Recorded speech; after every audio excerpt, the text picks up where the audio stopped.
Ja, goedemorgen en welkom uit het WTC in Ljouwert voor de jaarlijkse Hienstekeuring. De Grutte Dij voor een hele grote meest uit de Hienstebraad. Maar ze staan er gewoon toch ik wel voor een hele grote meest debuten, want wij begrijpen dat er een hele grote meest gewoon ik nee sjoggen, omdat ze de Hienders zo verschrikkelijk mooi vinden. We zullen dadelijk even het programma beginnen en wij zullen de hele dag van commentaar voorzien. Dat doe ik te Gerrit. Mijn naam is Gerrit de Boer, maar Henk Dijkstra, die in Jonker zit. Goedemorgen Henk. Goedemorgen Gerrit. Hast er wat zin hoor? Ja, maar ik sta in de brand. Sta nog toch hoor. Ja. Goed, nou dat zit in ieder geval goed. Wij hadden zin hoor. Wat hebben we dan Joert?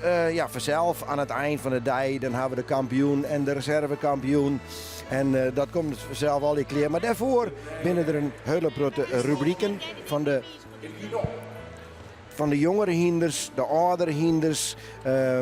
De hinders boven de tredje en ier en dan al je rubrieken daarvoor die variëren vaak in een ierlichting binnen van 2, 3 ier, 3 ier, 4 ier, 4 ier, 5 ier en zo verder. En daartussen toch al je huldigingen, het paard van het jaar, wat mensen die bijzondere zaken die je nou voor het Hienstenstamboek te volom op te nemen. Dat komt in de rit van de dag wel voorbij.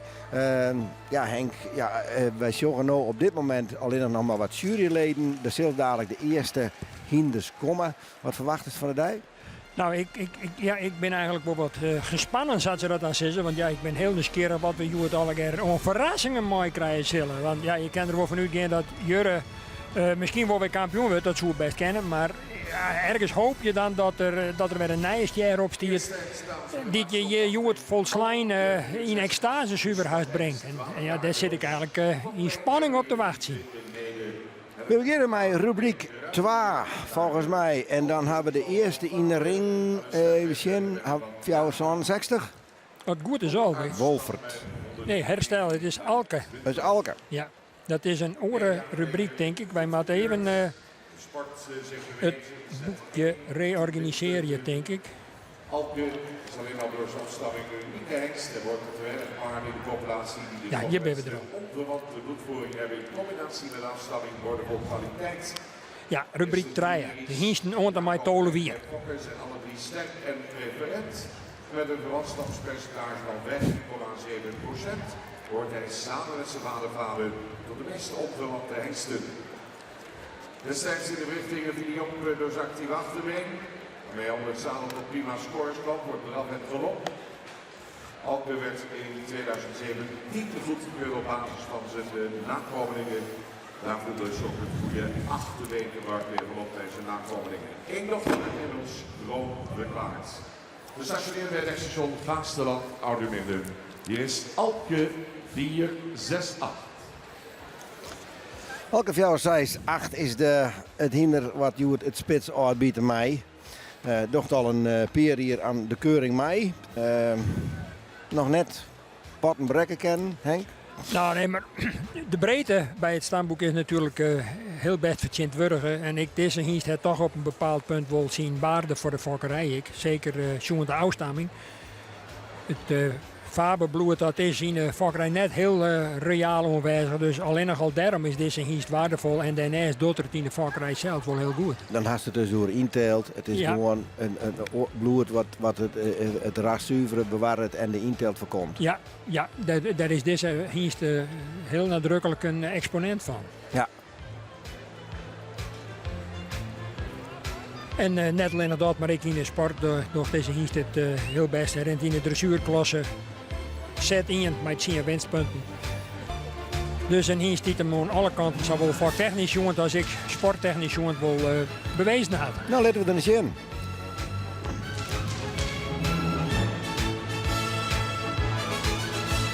Nou, het is natuurlijk altijd dreig om in zijn entourage als eerste aan de bak te moeten en een prestatie te zetten. Let hem toch met een heel goed gebroek. Ja, nou gaat er even in galop, dat zou altijd zijn, want ik met commentaar op bewegings. Maar dat mij natuurlijk zijn Hienst mij gerust is even eruit springen dat er dan daarna ik direct maar weer het ritme op mij vindt.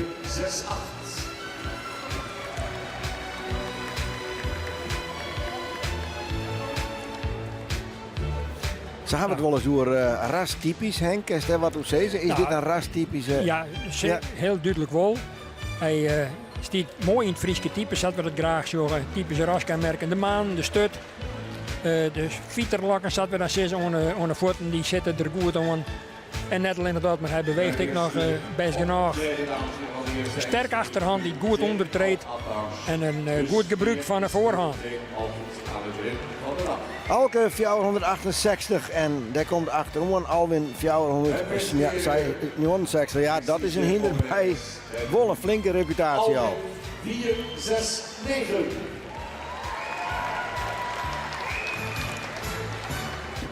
Zeven kampioen Oude Hengsten. 3 jaar geleden kampioen Oude Hengsten. Op de HK in 2018, 2019. 12 jaar inmiddels. Vak bij BL Brouwer, Zandhuizen, eigenaarsbedrijf Bobbelstein. Exploitatie is tegen Henrik en J. van der Broek in Jouwe. Zondag verder, een stemming van Tjellik. Komt uit stand 10. 9 jaar geleden goedgekeurd. Z1 dressuur, 23 winstpunten. Alwin ook goedgekeurd op basis van nakomelingen. Onderscheidt zich door zijn hoge fokwaarde voor exterieur. Nakomelingen imponeren door een fraaie rastypische voorhand. Dat correspondeert met een extreem hoog sterkpercentage van meer dan 60%. 6 dochters van Alwin werden inmiddels kroon verklaard. En in 2017 werd zijn eerste zoon Tiede 501 goedgekeurd. Gestationeerd bij de Nieuwe Heuvel in Lunteren. Alwin 469. Henk Alwin zit er wat het kampioenschap betreft, want we krijgen al zijn prestaties jet in de vak. Dat is natuurlijk op zich al indrukwekkend. Ja. Maar hij doet al hier in mei om het kampioenschap, maar altijd krijgt net. Nee, ja, dan kan de vorm van de dag daarin nog wel eens van terugslag jouwende betjutting wezen. Hinst het in de hal zelf altijd een hele grote skare aanhang die hem meestal heel luid roftig jaren lid. Ik vind zelf echt een voorbeeld van hoe een rastypische Friese hinst eruit ziet als hem daar nog stappen sjost. Maar die imponerende manenkam daar aan de hals. Een prachtig model. Is in topconditie ervoor en dat is de Nieuwe Heuvel in Lunteren met er stiert. En we zijn ook van de week zelfs op bezoek geweest. Ik wil daar vertrouwen dat ben echt professionals in van de voorbeeldbedrijven in Nederland. En een prachtig voorbeeld daarvan is deze hengstobbel, die heel populair is bij de fokkers. Met name om zijn rasuitstraling. Ja. Ik zag Tom Volmerik in de ringel ook, hè? Ja. Dat is de man die de oorjager. Ja. De zoon van de baas. Ja, de familie Volmer, al een gevestigde naam in de fokkerij van Friese Hindes. Paken Herman, die hier ooit een drievoudig kampioen, Lammer 260. En dan zoeken wij toch even naar Alwin. Nou, zoeken we eens even erin. Een geweldige beweging. Met name voren is het heel expressioneels, explosief. Geweldig mooi. Wat een romte en een hele sterke achterhand die het goed aansluit in de draf. Echt een imponerend vaderdier. Dat is nou wel een beetje het verheerlijke geworden, omdat hij van voren zo geweldig is. Ja. Dat je natuurlijk de rest nog wel eens... Maar dat vertelt wel mij. Ja. Je zo'n Heeguits is en dat er achter nog iets meer spronggebruik heeft, maar hij is wel heel krachtig in de beweging naar voren.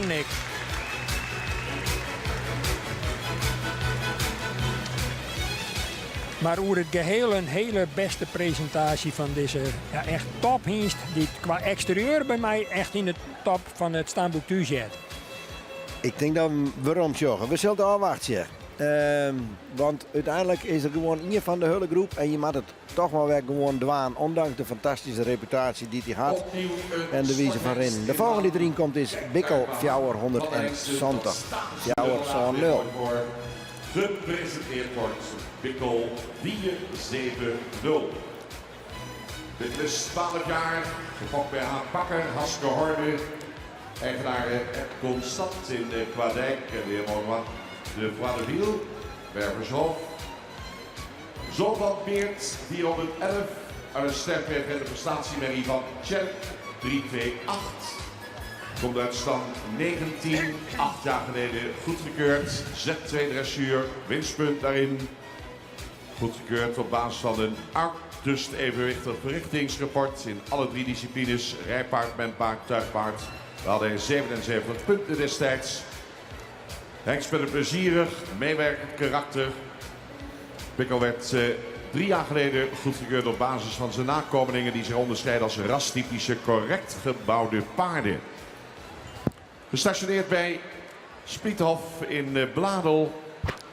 De hengst de Bikkel 470. Ja, Henk Bikkel, Fjouwer zo'n 0. Ik nog net een hengst die een ongelooflijk protte dien had de laatste jaren. Nou, net, Wel een mooi hinder om te zien. ja, maar net op de keuring echt in de top te vinden is, maar toch ik weer in de breedte. En daar gaat het natuurlijk ook om. Een staanboek bestaat net alleen bij de gratie van de toppers.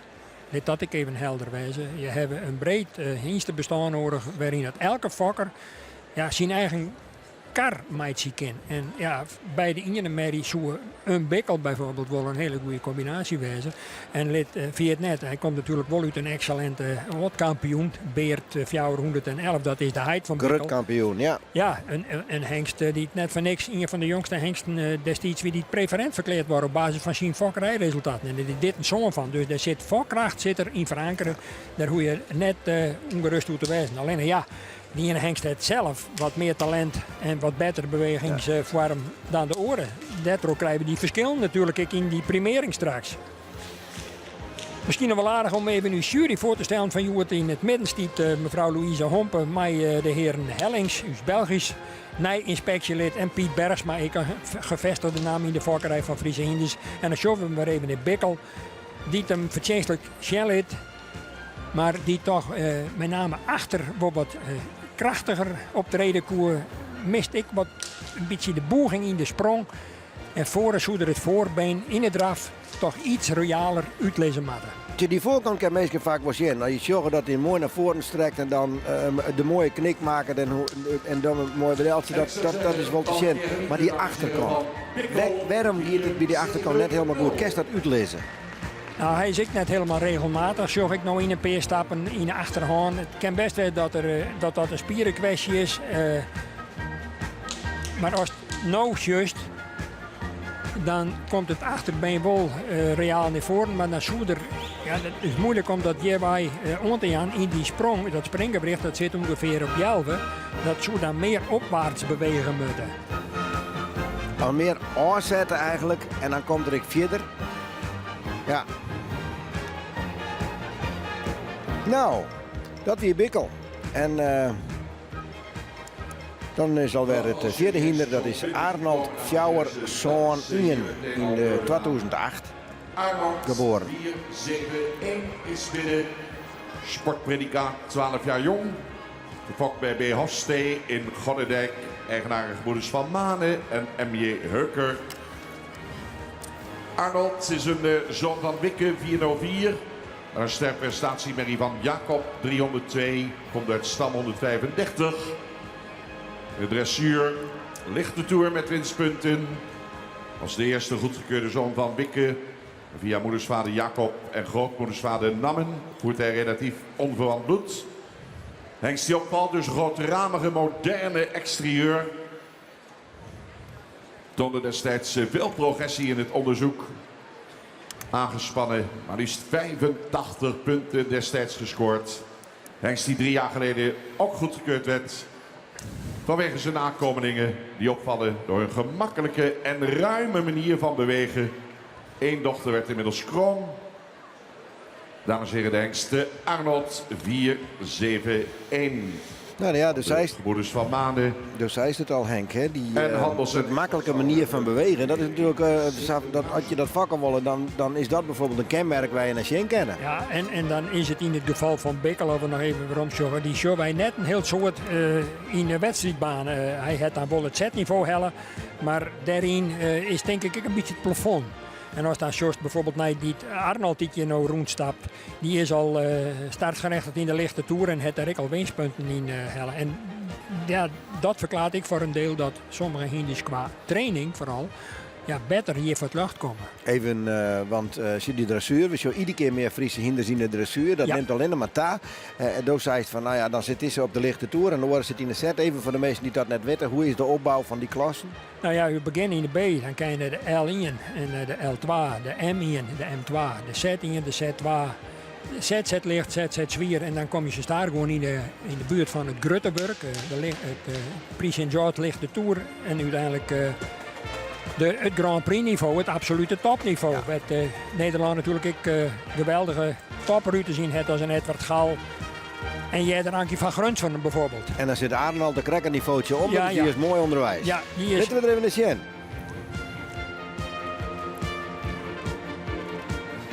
En ik vaak, dat is wel opvallend, die in de dressuur heeg scoren, die liet het dan nog een hand vaak weer wat aanbieden. Ja, dat is natuurlijk een hele hoge discipline. Ja, precies. Ja. Dan ga je in de berg of erin je in jonken. Maar ja, als er nou één team is die dat perfect is beheerst, dan ben dat wel de gebroeders van Maan.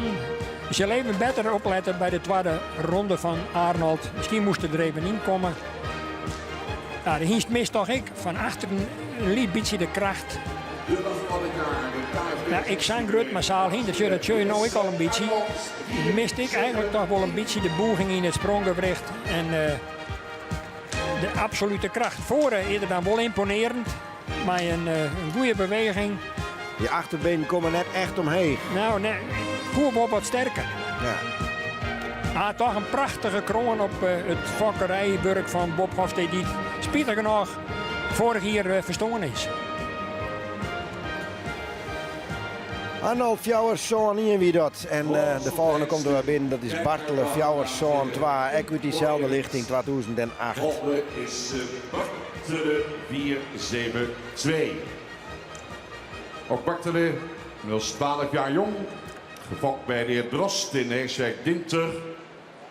Eigendom van M.J. Heuker in 1. Zoon van Onne 376. Uit de sterrenmerrie van Tjerk 328. Komt uit stand 50. Z2 dressuur 10 winstpunten. Instelling van de Hengst viel op in het onderzoek. Zijn berichting viel deze rastypisch Hengst met name op door zijn vermogen tot schakelen. Als startpaard 84,5 punt maar liefst.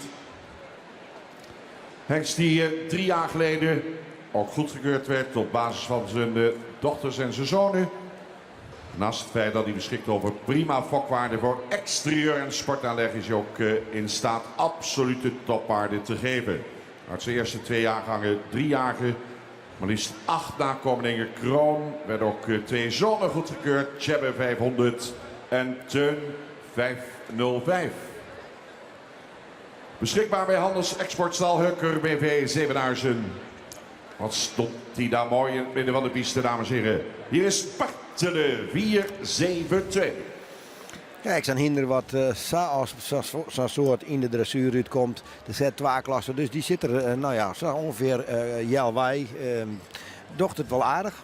Ja, nee, heel best. In de fokkerij. Het was Swan goedkeurd van de eerste jaargang. Dat is op zich al een prestatie van formaat.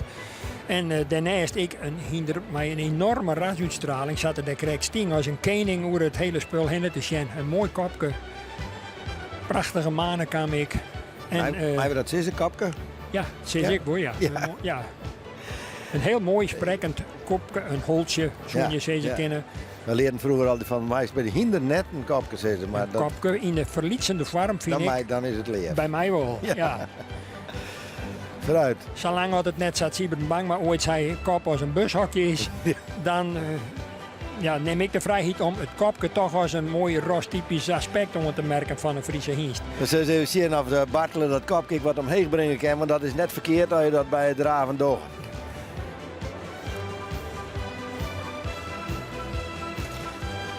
Ja, zoon van Onne, ik een hinder die zich bewezen heeft in de vakkerij en hij rent je met Albert Lux, de voorbrenger, toch wel een hele nettische presentatie. En hoewel, dan moet je altijd voorzichtig zijn, want dan springt het er voort uit. Het is krek, wie er ze mij dan. Het ritme is wel een beetje heeg. Giet een beetje gehaast. Hoe draaft hem haast. Ja. En dat is ik zo lastig bij voorbrengen. Hè? Wat is het ideale tempo? Ja. Het mooiste is dat zijn hinder zijn eigen ritme opziekt en dat het hij dan meeneemt als voorbrengen. Toch even naar de bewegingen zien, Henk. Dan moeten we er weer even in komen. Ja, en dan zie je toch dat het achternet alle correspondeert. Het is wat een rommelig beeld. Dan ben er bij 3-4 knappe pasten waar we bij zouden nou even. Maar het tempo, vind ik, lijkt toch wel wat aan de hege kant. Stond Flint hier op het derde plak in deze rubriek. Dus we zullen zien dat dat van die Rick op Nij van elkaar krijgt. Wel een prachtig mooi hinder om te zien. Ja. Dan gaan we naar Epke. Fjouwer, zoon Fjouwer. Nou, die docht al een skofje wel heel aardig mee, hè? Ja. Ik, u in de dressuurklasse die lichte toer. Nou, dat is best wel heeg. Dans inderdaad binnen, dames en heren. Gepresenteerd wordt Epke 474. Imponerend zat er binnen Doensje komt, zoals hij steeds kennen. 11 jaar. En echt een rastypische hingst in optima forma zat er dan nog stiert hier. De maan jelwe de voorknibbel. Het is formidabel. Ze zetten met al die del dat de jury de hele nek goed zien kan. De maan zit aan de andere kant, Ja. zodat ze zien een skinne hals moet zien kennen, dat ze zien hoe te stieren. En dat inderdaad een lichte of een gebogen hals is. De renner met Boef scoorde ook royaal boven de 80 punten. 3 jaar geleden goedgekeurd vanwege zijn nakomelingen. Dat zijn fraai, typische paarden met een ruime manier van bewegen. En 4 dochters werden inmiddels kroon. Epke 474 voor de fokkerij in te zetten via de Nieuwe Heuvel in Lunteren. Ja, bij die Nieuwe Heuvel in Lunteren, zoals ik al zei, ik had er van de Wieke West ik denk de grootste complex van Nederland. Wat een oegrieselijk mooi grut complex en met een oegrieselijk grote hinders, 40 mensen die er aan het werk binnen. Ja. Ja, en er staan een aantal van dit soort bekende hinders, waaronder Epke en Alwin. En ook een aantal naaie hinders. Ja. Nou, die zullen we later bij de jonge hiesten te zien krijgen, dus daar rennen we nog net op vooruit. Maar nou ja, dat indrukwekkend grut bedrijf. Ja, ik zei al, niet correct, bij een eerdere presentatie dat Paken Herman, de Paken van Tom Volmer, de groenlezer eigenlijk ik van is. Het is een familiebedrijf van ik denk wel 80 90 hier. En die ben in eind 60, begin jaren 20 al in de Friese Hiesten bedaren. Maar Lammet, toen 3 keer op Bregen ik kampioen. En zo'n Jan had dat werk voortzetten en nu is Tom, de tweede generatie, die dat levenswerk van de familie terugzet. En zij gaan voor kwaliteit. Steen ik heel goed onskreun in de wereld van het Frieske hinder. En ze lagen er toch altijd ik wel weer in op gezette tijden om ze dan toch weer een kampioen te presenteren. Volkert, 3 keer kampioen achter elkaar van hun. En Alwin natuurlijk de laatste jaren. Maar deze Epke is toch wel een van de tophengsten van dat bedrijf. Epke komt al jaren achter elkaar eigenlijk terug die eerste ronde. Ja. En dan sneuven het er vaak. Maar in ieder geval een hinder wat een mooi zin leert. Nou, even zien hoe dat goed gaat.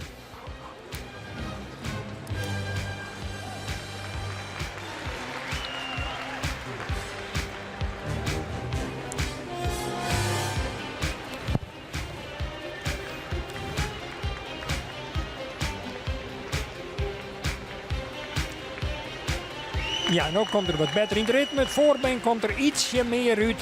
Het wil een heel lange beweging. Ik van achteruit. Het achterbeen komt heel fier bij. En komt toch ik bij netjes onder. En hier moet er echt even in komen, heb ik het idee. En nou Edwin Gotter een oernomt het. Ze hebben zien dat zijn tweede ronde nog wat explosiever wijze Van wil. het KNPS, dames en heren, is Epke 474.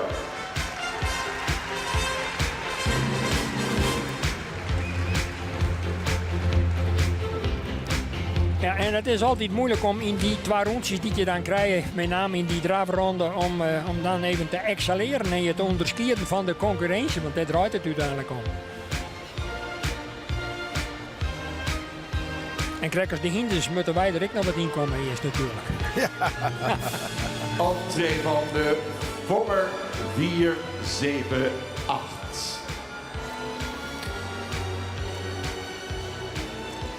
Ja, Vonger Fjouwer zo'n 8. Ik een dressuurhinder in de Z-klasse.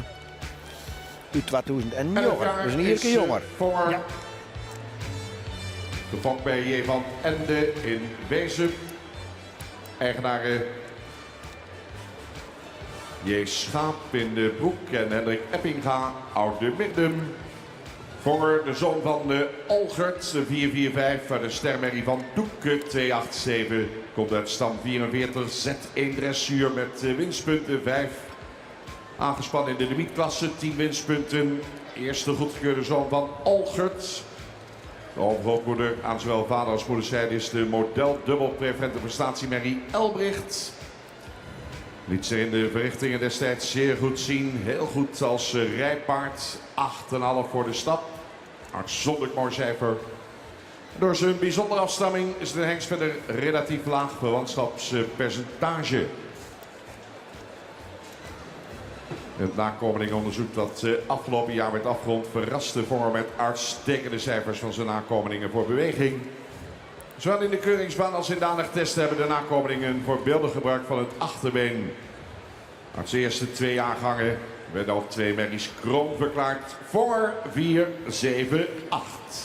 Ja, Henk zei het correct al heel terecht. Het is natuurlijk wel zo, en dat kunnen we net genau benadrukken, is wat je het roer rint, dat is sowieso al de crème de la crème. Dus er zit je net meer hinders tussen. Nee. En alleen nog, ja, het is correct als in de gewone topsport op Sunday moet je excelleren en binnen een aantal die er dan krijgt er wel wat meer uitspringen. Maar tophinders bent alle jaar, er zit je net kneusjes tussen. Nee, ze zijn natuurlijk alle keer ooit goedkeurd op basis van hun exterieur en op basis van het verrichtingsonderzoek. En dat is een moeilijke nacht.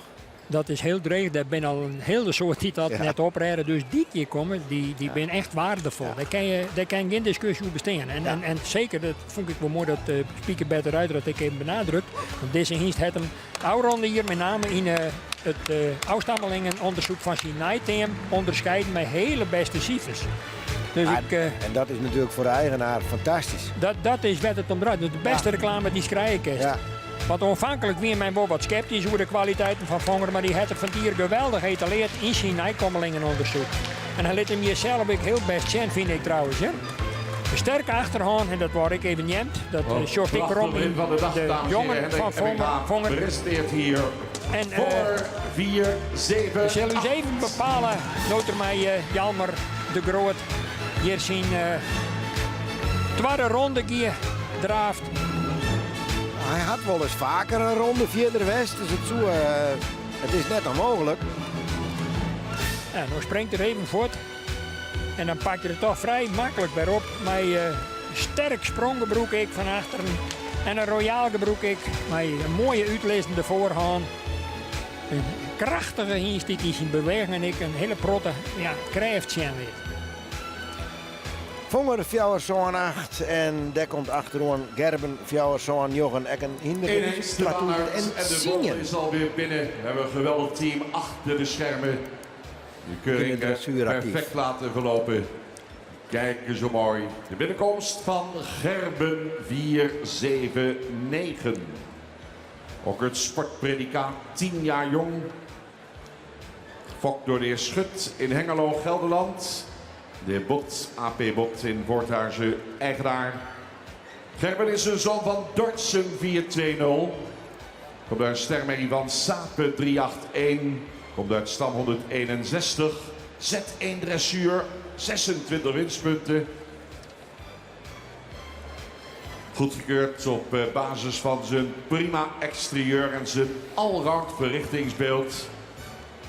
Ronde vorig jaar het nakomelingen onderzoek positief af. Nakomelingen zijn grootramige paarden die zich in de ABFP-testen positief onderscheiden. Ze tonen hierin veel ruimte in de beweging, veel souplesse. Paarden met veel go. En uit zijn eerste 2 jaargangen nakomelingen werden inmiddels 2 merries kroon verklaard. Gerben 479 voor de fokkerij beschikbaar bij het team van de Nieuwe Heuvel in Lunteren. Ja, ik ben van een nieuwe heuvel in Lunteren. En nou ja, zal wel zijn hier al die topnieuws, maar Gerben had nog nooit echt wat een brekken kennen. Nee, maar ja, het is toch ik wil weer een hengst die in de breedte bijdraagt aan de kwaliteit van de fokkerij. Een sterke hengst zat er, daar stiert ik. De kracht die straalt er aan alle kanten nou. Hij komt uit een hele betrouwbare fokkerij van Anton Schut. Maar wie ooit, een van de eerste keer dat wij de verkiezing van fokker van het jaar hier dat die Anton Schut, een van de eerste die titel won. Nou, dat zei het wel wat. En daar uit die fokkerij komt deze hengst. Zit een geweldige kwaliteitsvolle stam achter. En een generaties lang kwaliteit heen dus uit deze stamboy. En ik ben heel benieuwd hoe het Gerben hem hier het zien laat. En ja, nog eens. Het is maar beperkt wat voor waarde dat je daar een tijjekje kennen en moeten. Want de fokker zelf die ziet het met alle hulpmiddelen van Joet de Dij. Met het beschikbaar wezen van het digitale archief kan je combinaties maken die toch deze hengst heel geschikt maken als partner van jouw merrie. Ja. Ja, ze hebben dan wel eens hoe rastypisch. Nou, dit is ook wel weer een heel mooi rastypisch hinder, denk ik. Hè? Maar wist je ze nou nee, behalve dan hoe ze de beenbroeken Henk? Nou, als ze daarop stelt staan, dan show ze eerst naar het complete plaatje. En het holtje, de hals, de skoft. Dan gaan we naar hoe de reg naar de lendenen, die lendenpartij goed ontwikkelen. En zo, dan wordt het wat technisch. En het er een mooi kruis, het er wat een roenkruis, het er wat een oud hingend kruis. Dat zijn alle dingen die tellen op elkaar, of bij elkaar, met het beeld van de stap met name en de draf. Die bepalen ook uiteindelijk straks wat deze hengst komt te staan. Nou, de beenstand ben van invloed. Laten we dan even zien hoe die rent in die tweede ronde. 4, 7, 9.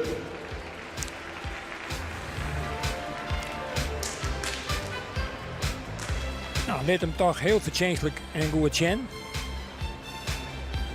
Mocht misschien een beetje meer, ja, hij wordt heel iets beter. Zo, nou komt er op temperatuur, zo gaat het zeggen willen. Tweede ronde weer toch wel heel knap. Lietse stukjes weer heel mooi om te zien. Ja.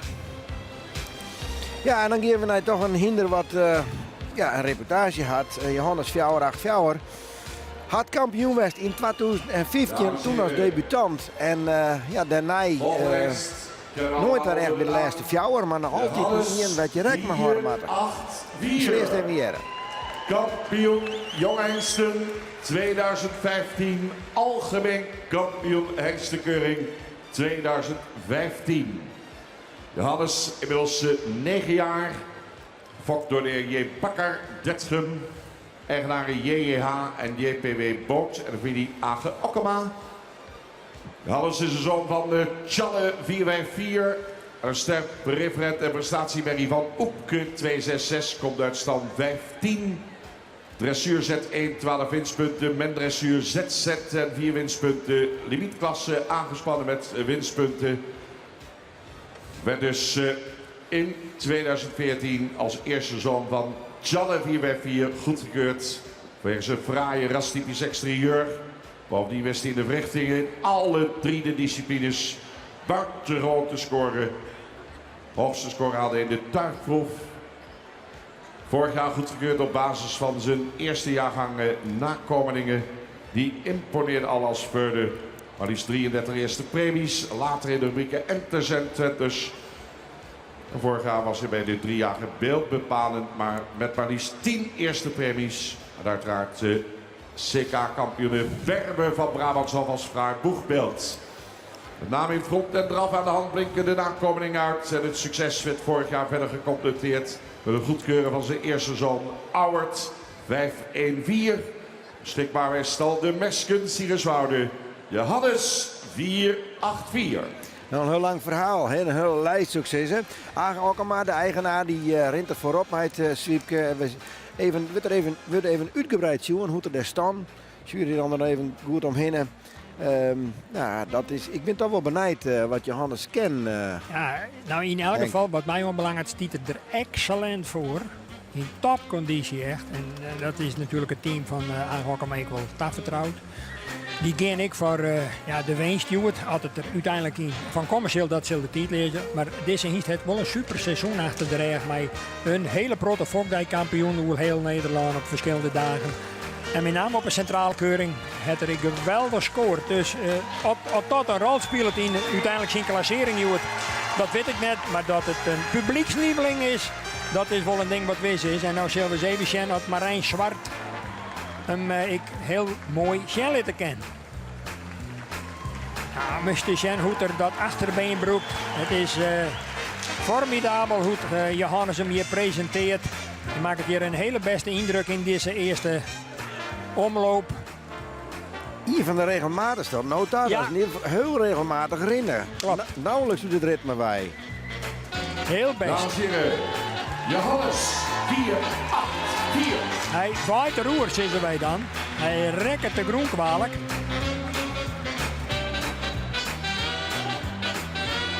Sterk ik uit het schouder.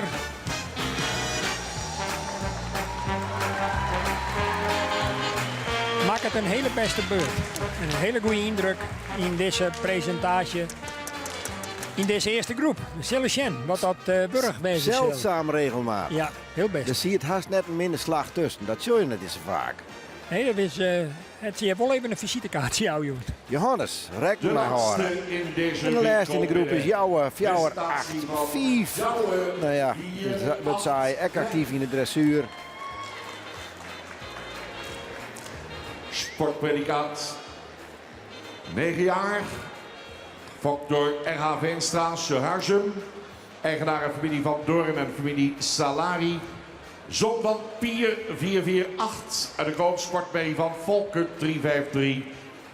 ZZ dressuur met 5 winstpunten. Dat is de eerste goedgekeurde zoon van Pier 448. Uitstekende resultaten in het centraal onderzoek. In alle 3 de disciplines blok hij uit. Geweldig gebruik van het achterbeen. De tuigproef zelfs een score van 87,5 punt. Vorig jaar goedgekeurd. Op basis van zijn eerste jaargang. 3 jaar goedgekeurd op basis van de afstamming. Waarin hij zich onderscheidt als een van de hoogste exterieurverwervers van het KFPS. Zowel qua rastype als bouw. Uit zijn eerste jaargang werden al 2 zonen goedgekeurd. Arend 515 en Boet 516. Jouwe 485, dames en heren, beschikbaar bij de Nieuwe Heuvel Lunteren. Het is net makkelijk om een ronde verder te komen. Nee, Want nee. meestal gaan er zijn 2 terug. Heel bij uitzondering dan wel eens strijden. Maar meestal 2 uit een groep. Nou ja, dan Johannes in de groep. Hij Epke in de groep. En je hebt Alwin in de groep. Al je hinders, al je toppers. En nou gaan er dan maar rondsteken om daardoorheen te komen. En je daartussen te verrotten. Ja, en dan acht zie ik tussen jou, die we hier nou zorg ik nog wel kansrijk. Met name omdat zat er al even memoreerd wordt was van het van zijn eerste hiergang. Nou, en ik ook bij de eerste bezichtiging in Drachten scoorde Jouwe en Johannes trouwens ik beide bovengemiddeld in de afvaardiging hier naar de tweede bezichtiging. Niet voor de oude ronde dagen gaan. Dus wat dat betreft is ik Jouwe had er haast een goede presentatie zijn. En met name ik trots zien voorkomen. Een geweldig riek van exterieur. Prachtige manen kwam ik. En, het is toch wel een pronksteek uit de fokkerij van René Veenstra. Ja, en jou ook aan verleden die zelf ik een ronde verder. Ja. Dus er zullen we weer reputatie sneuvelen in deze groep. Dat zou samen kennen. Maar we zullen eens even zien hoe het zijn presentatie verrent.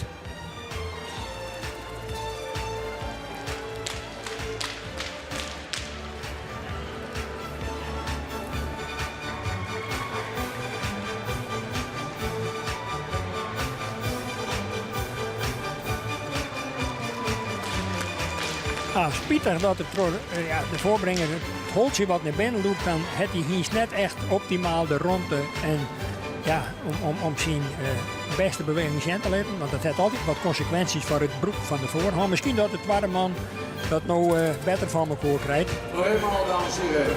Jouwe 485.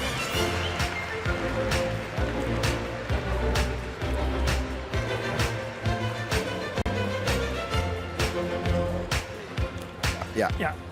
Presentatie is ontnota wat rommelig. Libitie mist even de regelmaat, met name ik. En wat dat nou correct dan leidt, wel een paar knappe stappen ertussen. Het is de vraag wat de jury er dan mee doet. Ja, nou, dat jury die is dadelijk aan de beurt, want Ja. dat wie de lijst in deze rubriek, jou of jou 85. Ja. Ja, zou wel zijn. Ik denk, opvallend vind ik toch, liek het mij, Johannes. Ja, met name wat het gaat over wat er hier in de beweging zijn, hier in de draf. Een van de allerbesten, denk ik. Als dat genoeg bij zichzelf voor de groepswinst. Ja, dat weet je natuurlijk nog nooit. Want de jury kan wel horen overwegingen hanteren. Op basis waarvan dat er net onderkop verschijnen zullen. Maar ik acht ze ook kansrijk. Even uitlezen, ze komen alle hier binnen. Ja. Dan rennen ze roem. En dan worden over het algemeen worden ze dan in volgorde zet en dan wisselen ze. Wij trokken uiteindelijk de beste twee voorop komen erin. Ja. Zo zet de jury ze del, zo luisteren ik mij naar de jury, naar Bert Ruiter, die dat hele spultje als geen oren beheerst. Ja, en die tik bij meerdere keren het volk even op het verkeerde been zet. Terug de zaak wat rook wordt hem juksen, maar op het eind van het verhaal komt de correcte volgorde secuur bij naar voren. Wordt dat ik voor het publiek dienen of is dat echt de twijfel in de jury? Nee, dat is puur een speeltje voor de publieke tribune. Ja, want ze weten het al, hè? Tuurlijk. Ja. NEC Mediagroep is het grootste. Maar ja, ik in dit geval is het natuurlijk een kwestie van... Zij gewint crossmediaal 2,2 miljoen Groningen met 50.000 bedrijven in Groningen, Friesland, Drenthe, Overijssel en Flevoland. NDC Mediagroep. Want natuurlijk is ik een jury niks meestelijks vreemd. En elke jury heeft natuurlijk ook een eigen smaak. En ja, in het oerlis wat ze dan nou steende der voeren hoort, probeer je op in je lijn te komen. Dan maak ik altijd zelf graag een beetje mijn boordje. Wat zei Sto? Welke twee gaan terug? Nou, ik heb er Johannes toch wel bij.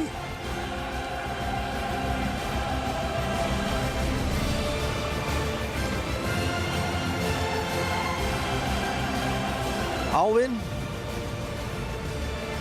Ja, en dan twijfel ik een beetje tussen Epke, Alwin. Ja, misschien nog ja, want ik ben ook wel benieuwd wat ze mij bijvoorbeeld Vonger door. Die toch wel een heel duidelijk visitekaartje uitdoet heeft in zijn oudstamelingenrapportage. Dat kan toch wel een rol spelen in de plaatsing. Dus die merk ik toch op dit stuit als een outsider. En die had hem ook heel best challenge. Nou, wat dat er valt er wat te kiezen. Dus let even mij luisteren hoe ze beoordelen. Hengsten die zijn aangewezen voor een verdere selectie richting het Centraal Onderzoek. Daar willen we straks de eigenaren en fokkers graag bij. Nou, dat is nog net het begin, want het is inderdaad voor hierna komt namelijk de presentatie van de hiesten. Nou, ze hebben dadelijk wel even uitlezen dat het Safir is, maar die straks naar het Centraal Onderzoek. Maar dat is eigenlijk het voorportaal van de hiestenkeuring hier. Als je dekkoer kunt worden, dan mij hier, tak om hier mij dwaan aan de hiestenkeuring. Die komen hier aanstaan, die kan dagen binnen die keurt. En die gaan dan terug naar het Centraal Onderzoek in Exlo, dacht ik. Klopt. Zo'n stuk als 30 gaan daarin. Ja. Nou, die komen dus in de rubriek die nee. Maar we willen eerst even zien natuurlijk hoe deze jurering gaat van deze goedkeuringen en welke zich aanstaan melden mij in ieder geval in de tweede ronde. Want daarna krijgen we de tweede ronde, dan krijgen we nog de hele finale en de finale, die hele lange dag. Dan is het ondertussen een 4 uur reële seizoen. Ja, we gaan ze op veranderlijk ze weer op tal zet. Dus Bert Ruiter begeleidt dat wel even. Zie dat je met Pikkel even deze kant op wil komen. Pikkel, graag even hier deze kant op.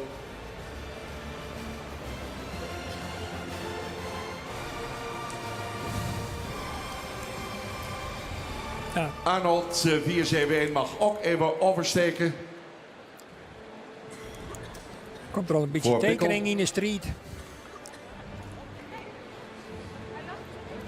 Bartelen mag even deze kant op. Bartelen voor Arnold.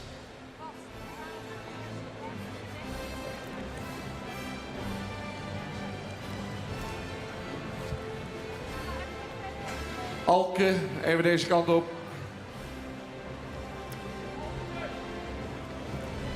Alke voor Bartelen. Bart er maar even in houden.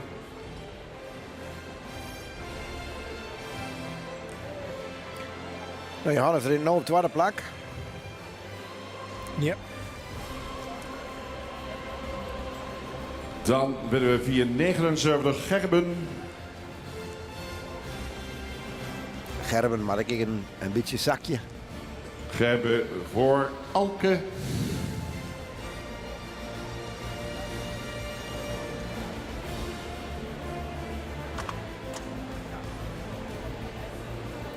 Ja, het bloed spant, want lijst daar Gerrit, hè.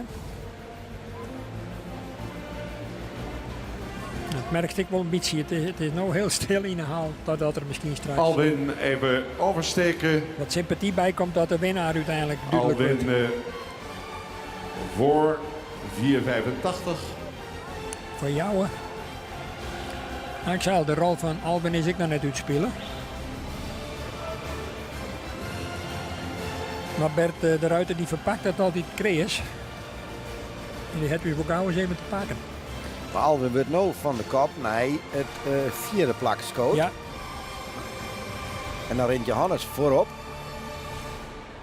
Uiteindelijk ben het de voorste hinders die natuurlijk teruggaan. Hè? Epke even deze kant op komen. en als je Epke die rond nou hield hij twee nog op plaatsen kop. achter. En Johannes rent treds op dit stuit. Ja, En Fjouwer- ja, dat was gelijk. En Vonger rent- Dat rent en nog wat je strijd. nou rent Vonger op kop. Ja. En Johannes op de tweede plak. Maar En Alwin rent nou achter Johannes. Ja. Dat zou het wel eens worden kennen. ja, Nou, kom al heel eind. ja, sure. Kom een heel eind zit Bert. Trouwens, die hengst die nu tweede loopt, die mag een plaatsje op. Oh, we zijn er nog niet. Jury kan nog veranderen. Ja, dan begint het toch een beetje te gaan in de richting die wij We zien min of meer een twee beetje hengsten naar voorspeld. de kampioenscheuring.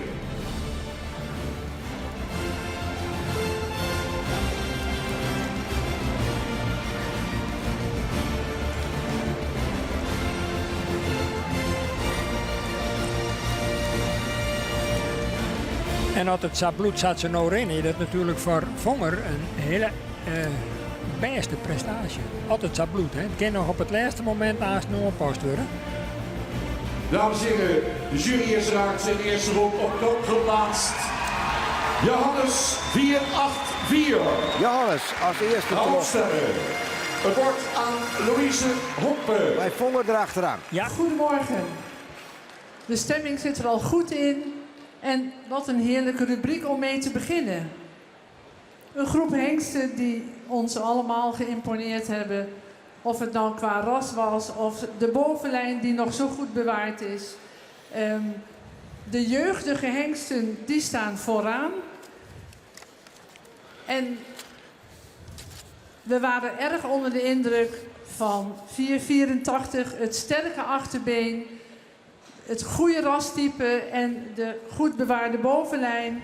En staat vanwege zijn goede draf en ook goede stap bovenaan.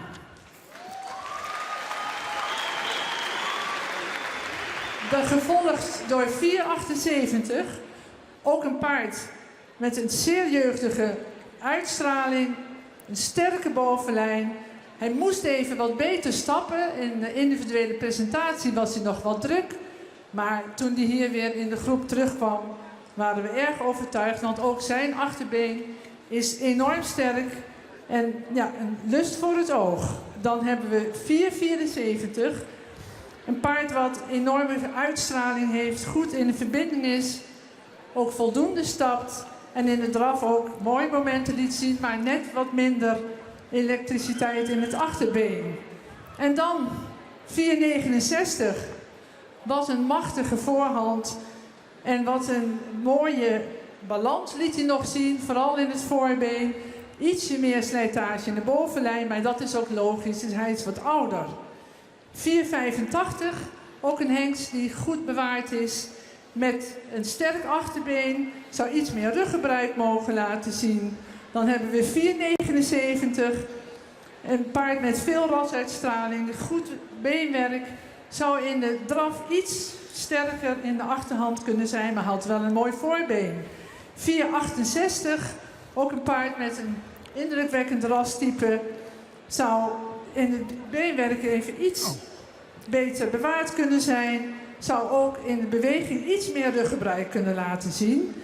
Dan hebben we 472. Wat een enorm front heeft dat paard. Wat een luxe uitstraling. Sterke bovenlijn. Zou ietsje meer tot draging kunnen komen in de draf. 471. Een paard met een machtige voorhand. Met heel mooi droog beenwerk en lang gelijnd. Zou in de beweging iets meer kunnen overtuigen vandaag. En dan als laatste een paard met ook heel veel rasuitstraling en een sterke bovenlijn. Miste vandaag wat balans in de stap en de draf. Maar allemaal hengsten die ons zeer geïmponeerd hebben. Nou ja, we zijn het al. De reputatie zul je sneuveling. Ja. Nou, allereerst die van Alwin. Ja. Die natuurlijk laatst hier altijd gewoon tot op het laatst mij die om een titel. Ja, maar ja, je gaat toch ik wat Louise Hompik al een beetje verwurden dat er toch hier en daar wel wat opmerkingen komen als die hiesten wat ouder worden. En ja, dat kost het Albin misschien ook wel in combinatie met een wat minder oertjoeg in de draverronde, misschien wel de kop. Ja, je komt op en je zak je op een bepaald stuit ik ben. Ja, maar dan wil ik altijd, tenminste, ik toch de meeste keer in de bak zei van ja, Jasper Trijs zij zie je natuurlijk altijd het hinderen wat het meest enthousiasme opwekte. Ja. Verleden keer zijn ze bij de eindbeoordeling in de finale van Alwin Soel wel eens de naaie Jasper willen kennen. Maar dan doe je toch even een stapje te bek. Ja, dan moet er nogal wat meer mee zien. Dit is wel de muziek van Jasper trouwens en ook van Dij. Van Uus. Van Uus.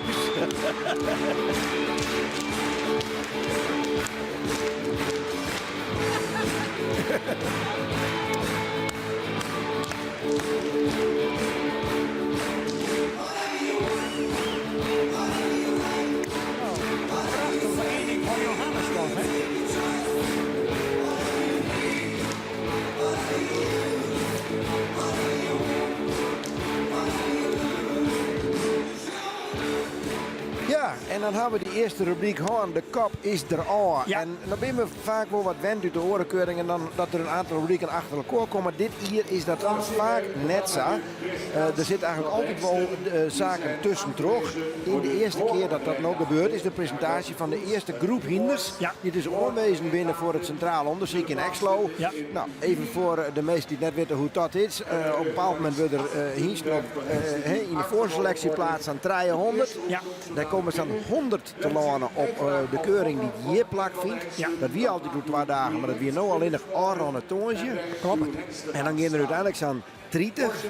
Ik weet net hoeveel het er krijgt binnen dit hier. Hast ze telt? Ja, 58. 58 Ja. zelfs. Oh, maar dan komt er nog maar. Daar komen we nou op waarom. Er gaan dus nou in ieder geval 58 in deze keuring wij verder in het traject om te proberen een goedkeurde hies te worden voor het stamboek. Maar er zit nog een tussenstap in. Hè? Ja, de Bibbel 12. Blikstien, dat gaan we even malen bij. Wij schrokken er hier al even van. De Ron even niet in. Is iedereen in elk geval wakker? Zo is het. Nou ja, er komen in elk geval 2, misschien ook wel 3 tussenbeoordelingen waarin dat jouw kandidaat hiest. Wat laten we daar samen even opschroeven. Sjen laten maten of onder het zadel of onspant voor de karren. En op basis van wat de jury dan constateert, of teleurstelling of vooruitgang. Die hiesten dat we op die manier nog 2 tot 3 keer selecteerd. En dan gaan de naar de laatste beoordeling, wat er dan hoor is, en dat zult dan 30, denk ik, wijzen, die gaan pas in Exlo. Waarom die tussenstappen? Want in het verleden wie het zei dat wat hier wij gaan, dat gang naar Exlo meen ik. Ja, dat is het ja. Maar de praktijk leert toch dat Exlo wel een heel zwier traject is. En dat er in verhouding toch starten die het eigenlijk na een week al kans lezen binnen. Nou, dat is een vrij behoorlijke financiële investering voor een eigenaar. En om dat traject wat inzichtelijker te krijgen is men de oergangen om die selectiemomenten in te bouwen. En dat de jury dan van betekenis dat hij hier toch net brengt wat men ervan verwacht.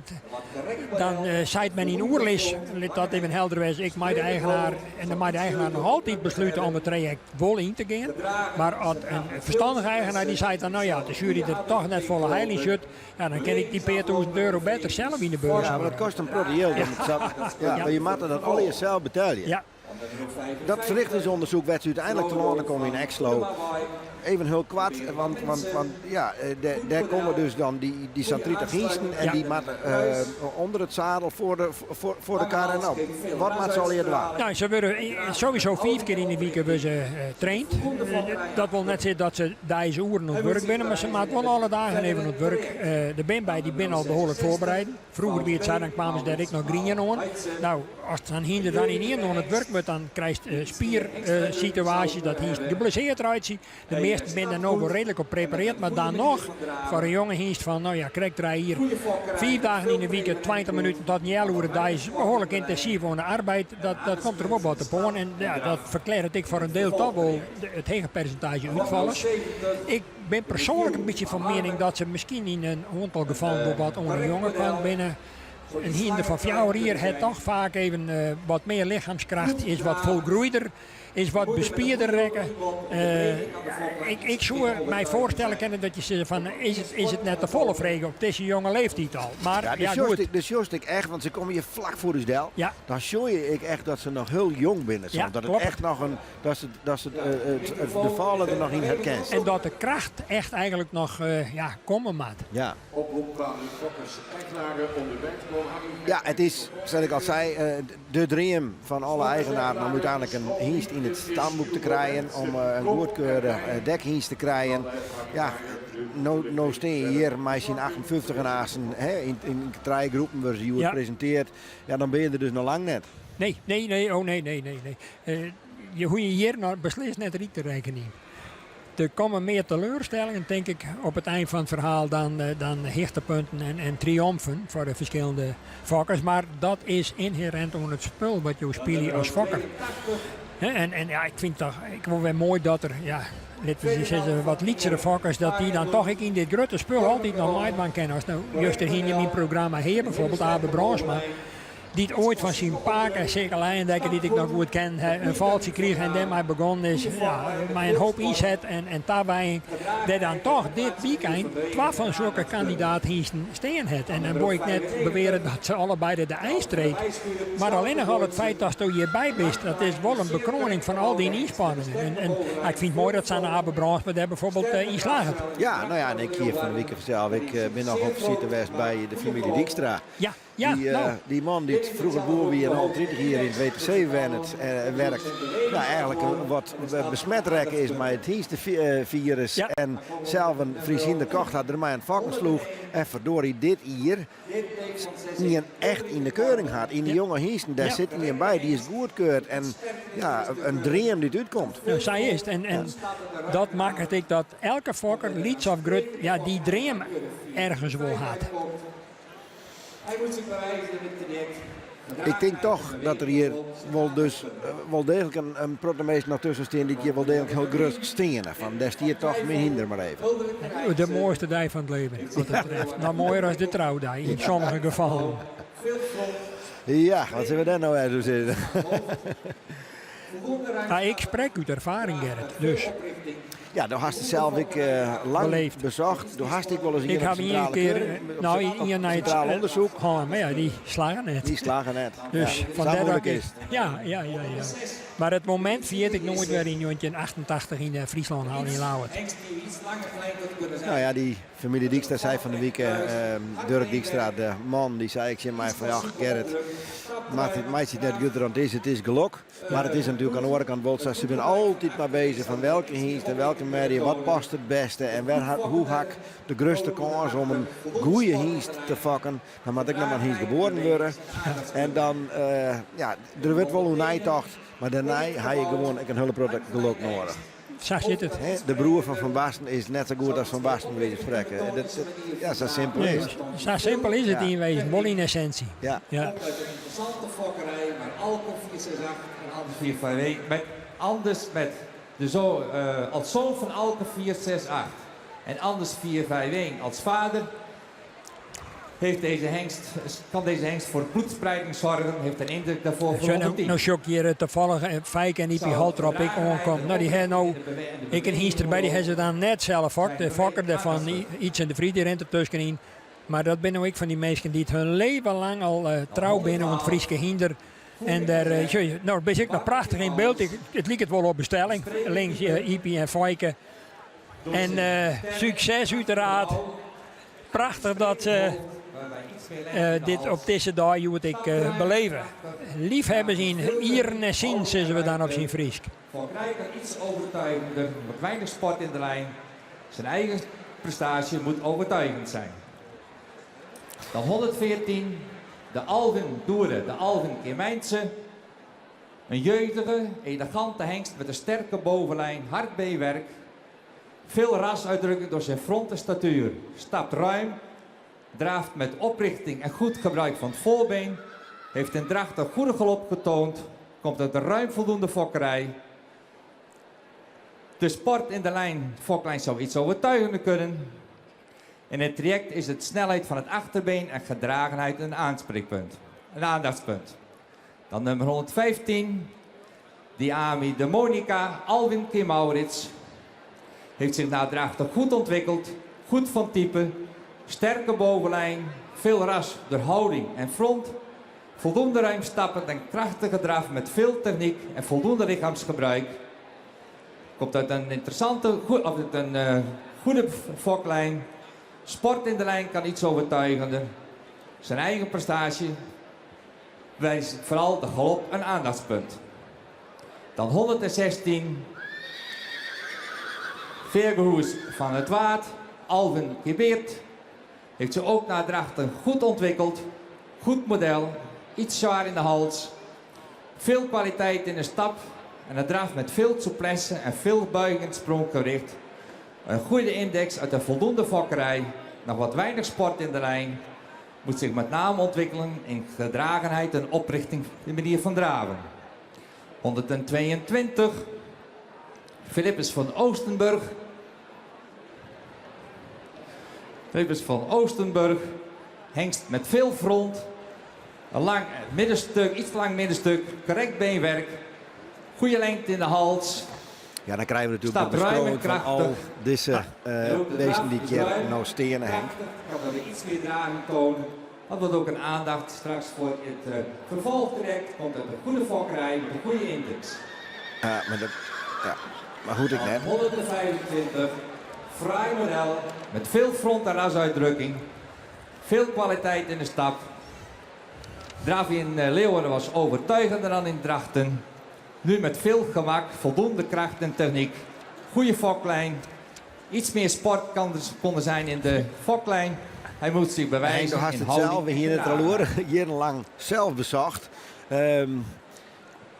Hoe beleef je dat? Als je het idee hebt van ik zou dat wel eens beziekje willen. Hoe ben je er met wanen? Ja, dat ontstiert in de rin van het eetverstel. Ik kreeg een hinder door mijn huidkamer te versterken. Dan begon ik mij te fokken. Ja, en dan komt van dieren komt het door. En op een goede dag vang je een hiens te vallen, weet je wat meer dan gewoon een joggen. Ik kon me wel heel best verkepen, maar ik heb er zelf een bepaald idee over van dit is wat aparter dan gewoonlijk. Nou, en dan denk ik wel eens hoe dat uitgroeit. En dat doen we eigenlijk alleen maar crescendo. Zelfs tot en mij op, lauw het is, maar ik ga er thuis alles zelf compleet kleermaken. Net bij een professional deel zetten, gewoon zelfs dient. Ja, en dan heb je er vertrouwen in en dat vertrouwen dan op zijn dooi belennen wordt, dat is geweldig. Maar ik wist tegelijkertijd om de donderwol in mijn achterholen dat het zwiste traject er nog eens hier te komen en dat het eigenlijk nog helemaal niks voorstelde. En ja, dat bleek letterlijk, maar je hoopt altijd iets beter weten in wat het nou slag in mij. Nou, dan hebben wij een hienstvak, nou dat is het summum voor een fokker. Krijg je goed als een model met die fokst. Ik heb dan nou thuis nog een kroon met die stingen, maar super cijfers in de test. Nou, daar ben ik ook griezelig rutschap van. Dat is wat je over verwanden bent. Ja, die leefhaverij, want dat is natuurlijk toch altijd de vraag. Van aan de ene kant is het een commerciële zaak. Je wil een hientje te krijgen waar je met vakken kennen. Daar kan je dan uiteindelijk geld maar verdienen. Ja. Maar dat is natuurlijk. Is het altijd in combinatie met leefhaverij? Ja, in mijn geval wel. En ik zeg er even bij, als je de illusie hebt, en dat geldt eigenlijk voor iedereen, als je van hinters riek wordt, nou, dan kan je beter bij de damclub gaan, want dan ben je goed keeper uit op het eind van het verhaal. Kost een paar consumpties jongens, maar als je van hinters riek wordt, wist we nooit bereden. Nee, dat geldt natuurlijk zeker voor de Lietsere vakkers. Ja. Maar hoe zit het dan met die hele gruppen? Want daar staan bedrouwen. Nou ja, we beginnen krijgt al over bijvoorbeeld van de Volmers en de Van Manens in Ede en in Lunteren. Dat zijn enorme bedrouwen. Maar echt daar is die zwaar hoe dat geldt er toch altijd nog altijd. Ja, maar ja, hoe groter het je wordt, hoe het uitgavenpatroon die daar ik aan niks mee omheen. En dat jij de vorige week wel bij Jan Mercedon doet, daar even op bezitten mee. Ja, hij zei dan bar ik wel €1000 dekgeld, maar als ik de volgende die daarvan komen, waarom keep je wel omdat ik wat inshow, dan moet ik €4.000 of €6.000 deel tellen. En stel dat ik per jaar 30 keep. Nou, tel maar op. 30 keer 4.000, 6.000. Dan ben je al bij mooi wat verder. En dan heb je nog de risico's. Ze rennen bij jou in het land, ze staan bij jou in de box. Joert leidt er in de box, morgen krijgt er een klep voor de hoed.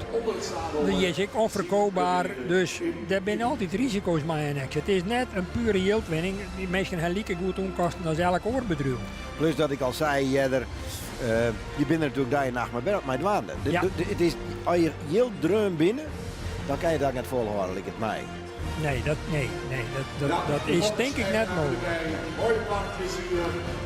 Nou, ze zijn nu naar de ronde van de arena gebracht. Ik ken de meesten zich nog even van vlakbij Bichette. Haast een rijtje. Ze zijn nog even besprutsen door Harry Draaien, de witvierde en de voorzitter van de Hienste Keuringsjury. Want dat ben bij oren juryleden, laten we dat ik even melden. Dan die keer Joert de change uit meidje en de kampioen uiteindelijk bepalen. Daar heeft een Harry Draaien en een Jaap Boersma die nou namens de verrichtingsjury hier even in de baan staan. Die heeft daar absoluut geen invloed op. Het vrouwelijke jurylid, Louise Hompen. Louise Hompen, die is Joert van Leers, dacht ik. Hè? We gaan ze hier de laatste jaren altijd jury, die is Ja. ook voor het Leers. Die kloppen, die neemt afskiën. Die zal nog wel incidenteel Simmerdag op een vakdijkeuring in het land werd dan ik. En misschien in enkele keer was het buitenland gaan, maar die maakt het met ingang van dit seizoen net met deel uit van de inspectie. Er zijn 2 nieuwe gezichten in. Kom Jan Hellings, die straks wel weg meekeurt. Dus eerst de internationale jurylid, zo gaat ze wel uit België. En daarnaast is Corrie Terpstra van der Meer, een vrouwelijk jurylid die het al jarenlang keurt. Die is ik promoveerd tot inspectielid. We zorgen hier nou vlak voor het deel komen die jonge heesten. Ach, en als je inderdaad een hele grote krek uit de vuil waar ik groeide, hinders. Dat hele jonge hol. Nou ja, en ik fysiek, er zijn hele grote verschillen. Er zijn hele volwoeksene onwande hinders bij, maar daar ben ik bij, die moeten er echt nog wat in groeien. En dan moet je net vergeten, doordat vergelijken mijn 20 hier waarom, dan ben je een Friese hindst gemiddeld in 58, in 263 grut. Nou hebben we hier bij de 2,5-jarige eerste selectie in Drachten al hindsten, die binnen 2,5 jaar oud, die binnen 71. Hoe lang groeien ze terug, hè? Nou, mensen staat hier een 5 size. En de absolute volledige basdom en de volle kracht die ieder zo'n 18 jaar oud. Nou, daar had het publiek naar schenken en de trotse eigenaren hebben alweer even in de ring staan. En dat betekent dat wij verder kennen, dadelijk mij, de tweede rubriek voor de keuring. Dat wordt de rubriek Fjouwer. Dat binnen de goedkeurde hingsten van het dekseizoen 2015 en 2016. Nou, dan praten we het algemeen over hinders van de periode 2009 en 2012. Deze rubriek bestaat uit zo'n hinders te missen. Die hebben wij op papier staan. Ik hoop dat ze direct alle hier binnen, want soms dan zit er iemand tussen. Dat mag wel niet even afwachten. En nou, dan komt als eerste Julius Fjouwer 8-6 dadelijk in de ring in deze rubriek Fjouwer. We gaan door met de keuring van de ingeschreven stamboekhengsten vanaf dekseizoen 2015 en 2016. Hengsten die nog niet op afstammelingen zijn onderzocht. Aangeboden door Evo Paardenverzekering. Ja, Elias Fjouwer en Jochem Fjouwer, dat is eigenlijk de laatste die hierin staat in de rubriek, Henk. Die had wat een bijzondere positie. Ja. Hoe zit dat? Nou, die is goedkeurd via het verkort onderzoek. Dat is een hengst die op basis van de prestaties in de sport, is een van de heegst klasseerde stamboek hier die de zware toer met Peter Spaan. Een Belg die al jarenlang een fervent liefhebber is van Friese hingsten en Friese sport, met namelijk dressuur op hoog niveau. En die hingst is terug zijn prestaties in de sport, in een verkort onderzoek. Dan hoeft er maar een week in Nijksloten staan. Hij maakt hem meer nog 2 keer even voorrijden. En als er dan verder geen opvallende zaken binnen die exterieur maten, bijvoorbeeld een goedkeuring in de bijstand, dan wordt die hier toch op basis puur van de sport goedkeurd. Dan is hij dus tijjekker, maar wordt hij dan loskeurd? Of wel gewoon in de rubriek? Nee, hij wordt afzonderlijk als het goed is, wordt er straks in de rubriek alleen nog goedkeurd. Ja, nou ben ik daar net helemaal wist van, want hij stiert je wel onder rubriek fjouwen. Ja, maar normaliter, in de andere situatie hebben we dan ook nog een wald bijvoorbeeld erbij. Dan worden die hier naar pad gekeurd. Dus ik ben benieuwd hoe dat dan nou uitpakt. Ja, nou, dat zullen we dan even zien. Want, als hij dus, want zou dat betekent dat hij net apart keurt, of dat hij apart keurt wordt, dat hij automatisch er ook hier.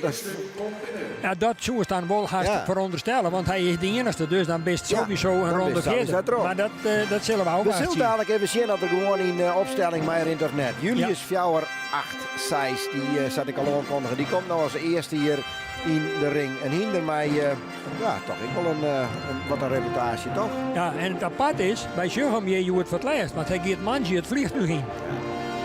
Waar gaat er heen? Amerika naar zijn eigenaresse bij waarom. Hij heeft hier 2-3 hier stiend en ze willen met u in Amerika en ter dekking stellen. Julius 486.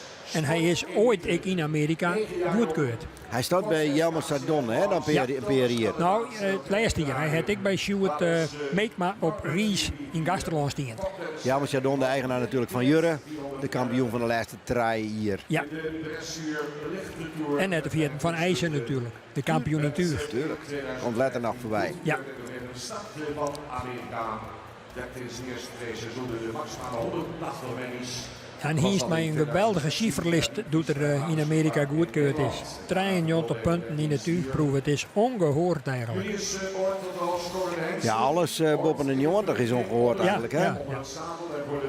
Wel absolute topkwaliteit. Ja, we hier het al over dat ze dan het onderzoek doen, dan maakt ze een rietproef, een menproef en een tuigproef doen. Ja. Nou, als je boven de 80 doe je het goed, Heel boven de 84 prima, boven de 90 sowieso excellent. Hè? Daar ben we het wel over eens. Ja. Ja. Opvallend is wel dat er in de rietproef en in de menproef eigenlijk ik gewoon hartstikke heeg scoort. Ik 89 punten, dus het is gewoon een hinder wat op alle vlakken goed presteert. Ja, een allrounder. Ja. En dan maakt er het nou Juwert directie en daar gaat het uiteindelijk toch om. Zullen eens even zien. Goed, Julius, de zoon van de 3-voudig kampioen Norbert, zei het natuurlijk ik wel wat. We zullen eens even zien. En natuurlijk kan je die hingstje, de komen hier niet naar bebroeken, want Jelmer Chardon het zonder mis diepvries sperma in het vet zitten, denk ik. Dus. Er staat nog een bakje. Ja.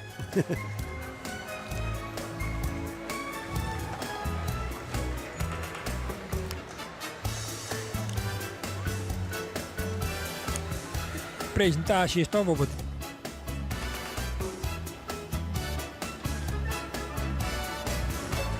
Het is wat wisselend, want ook de tweede ronde moet al even beter worden. Want hij keer je staan nog. Nou, dames en heren, daar komt hij al weer voorbij. Julius 486.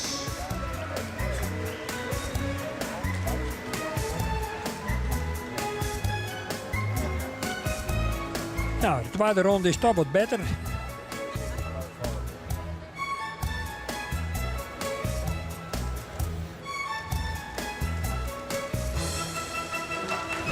Ja, als het beeld van wat we nou zo gecorrespondeerd aan alle kanten met wat je op papier stiet, dan mag ik eerlijk wezen, dat is er net. Het is voldoende, maar het gaat net heel erg goed. Nou ja, hij had je natuurlijk een periode geweest en hij is er nooit er ook aan. En dit is natuurlijk ook een kwestie van, dit is een momentopname, zo'n test en het eindexamen daarvan. En ja, dan kan Hinsten of stabiliseren op dat niveau, of ze worden een beetje minder. Want ik Hinsten berouder, dus dat heeft ik invloed. En de schrik is met mensen, die is gauw rood door.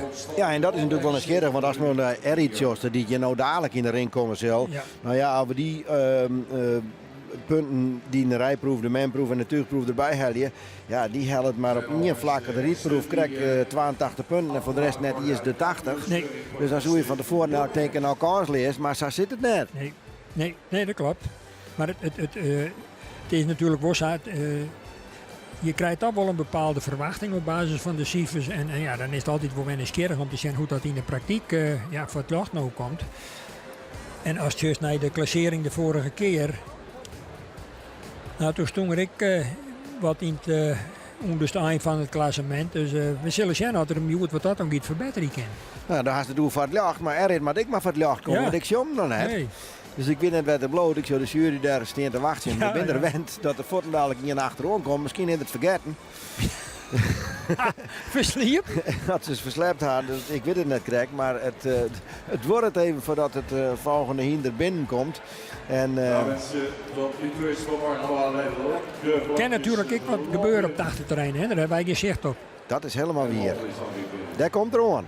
Soms heb je heel even een momentje nodig. Ja.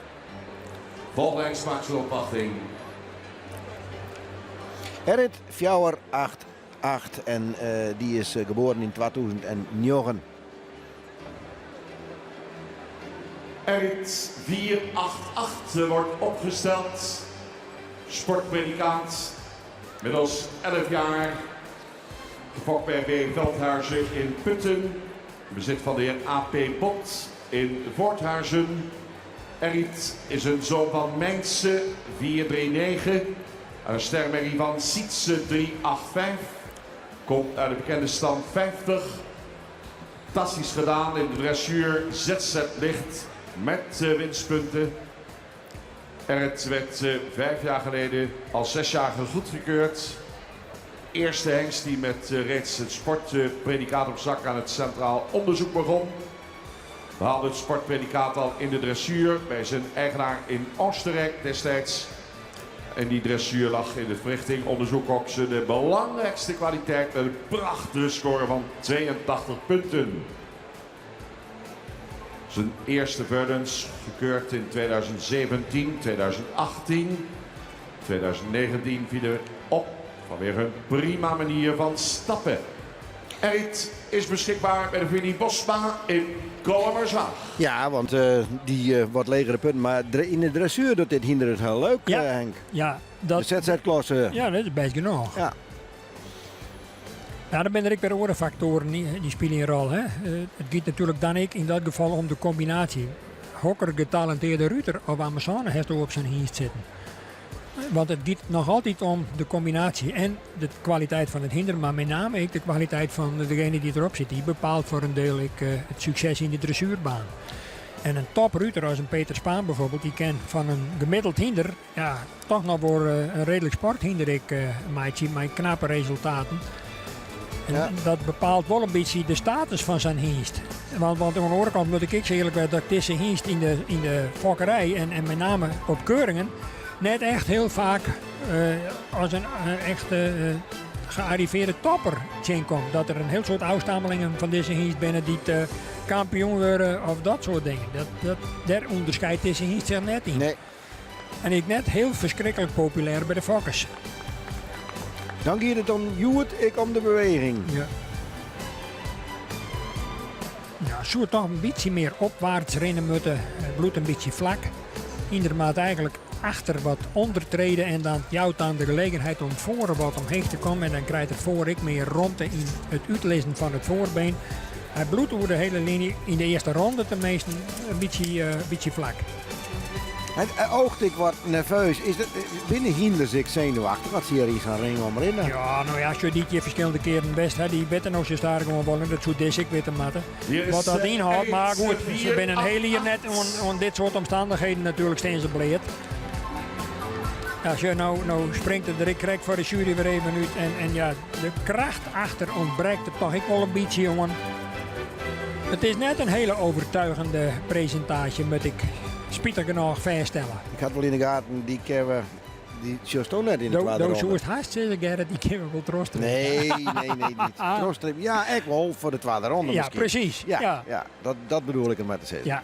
Nee, maar dat is duidelijk. A4 is nog helemaal, Daar gaan wij gelok al net over. het zijn goede hiesten, maar Ja. deze die had net zo volle kansen op de tweede ronde. Is die niet schatting in ieder geval. Nee. Dan gaan we kijken, dames en heren, naar IJs Ja. 489. Hij is 4-8 en dat is natuurlijk Sport wel een elite. hinderlijke reputatie. Komen we dadelijk op waarom. Ja. 2016 kampioen KNPS hengsten voor de Chase Oh, ja. in 2016, Dat is 2017, 2018, 2019. 2018 kampioen tuigen onder het zadel, winnaar van de Silver Bowl. Al 3 jaar achtereen, 11 jaar, gefokt bij Erwin Ries Bakker in hinderlopen in bezit van stal Chardon.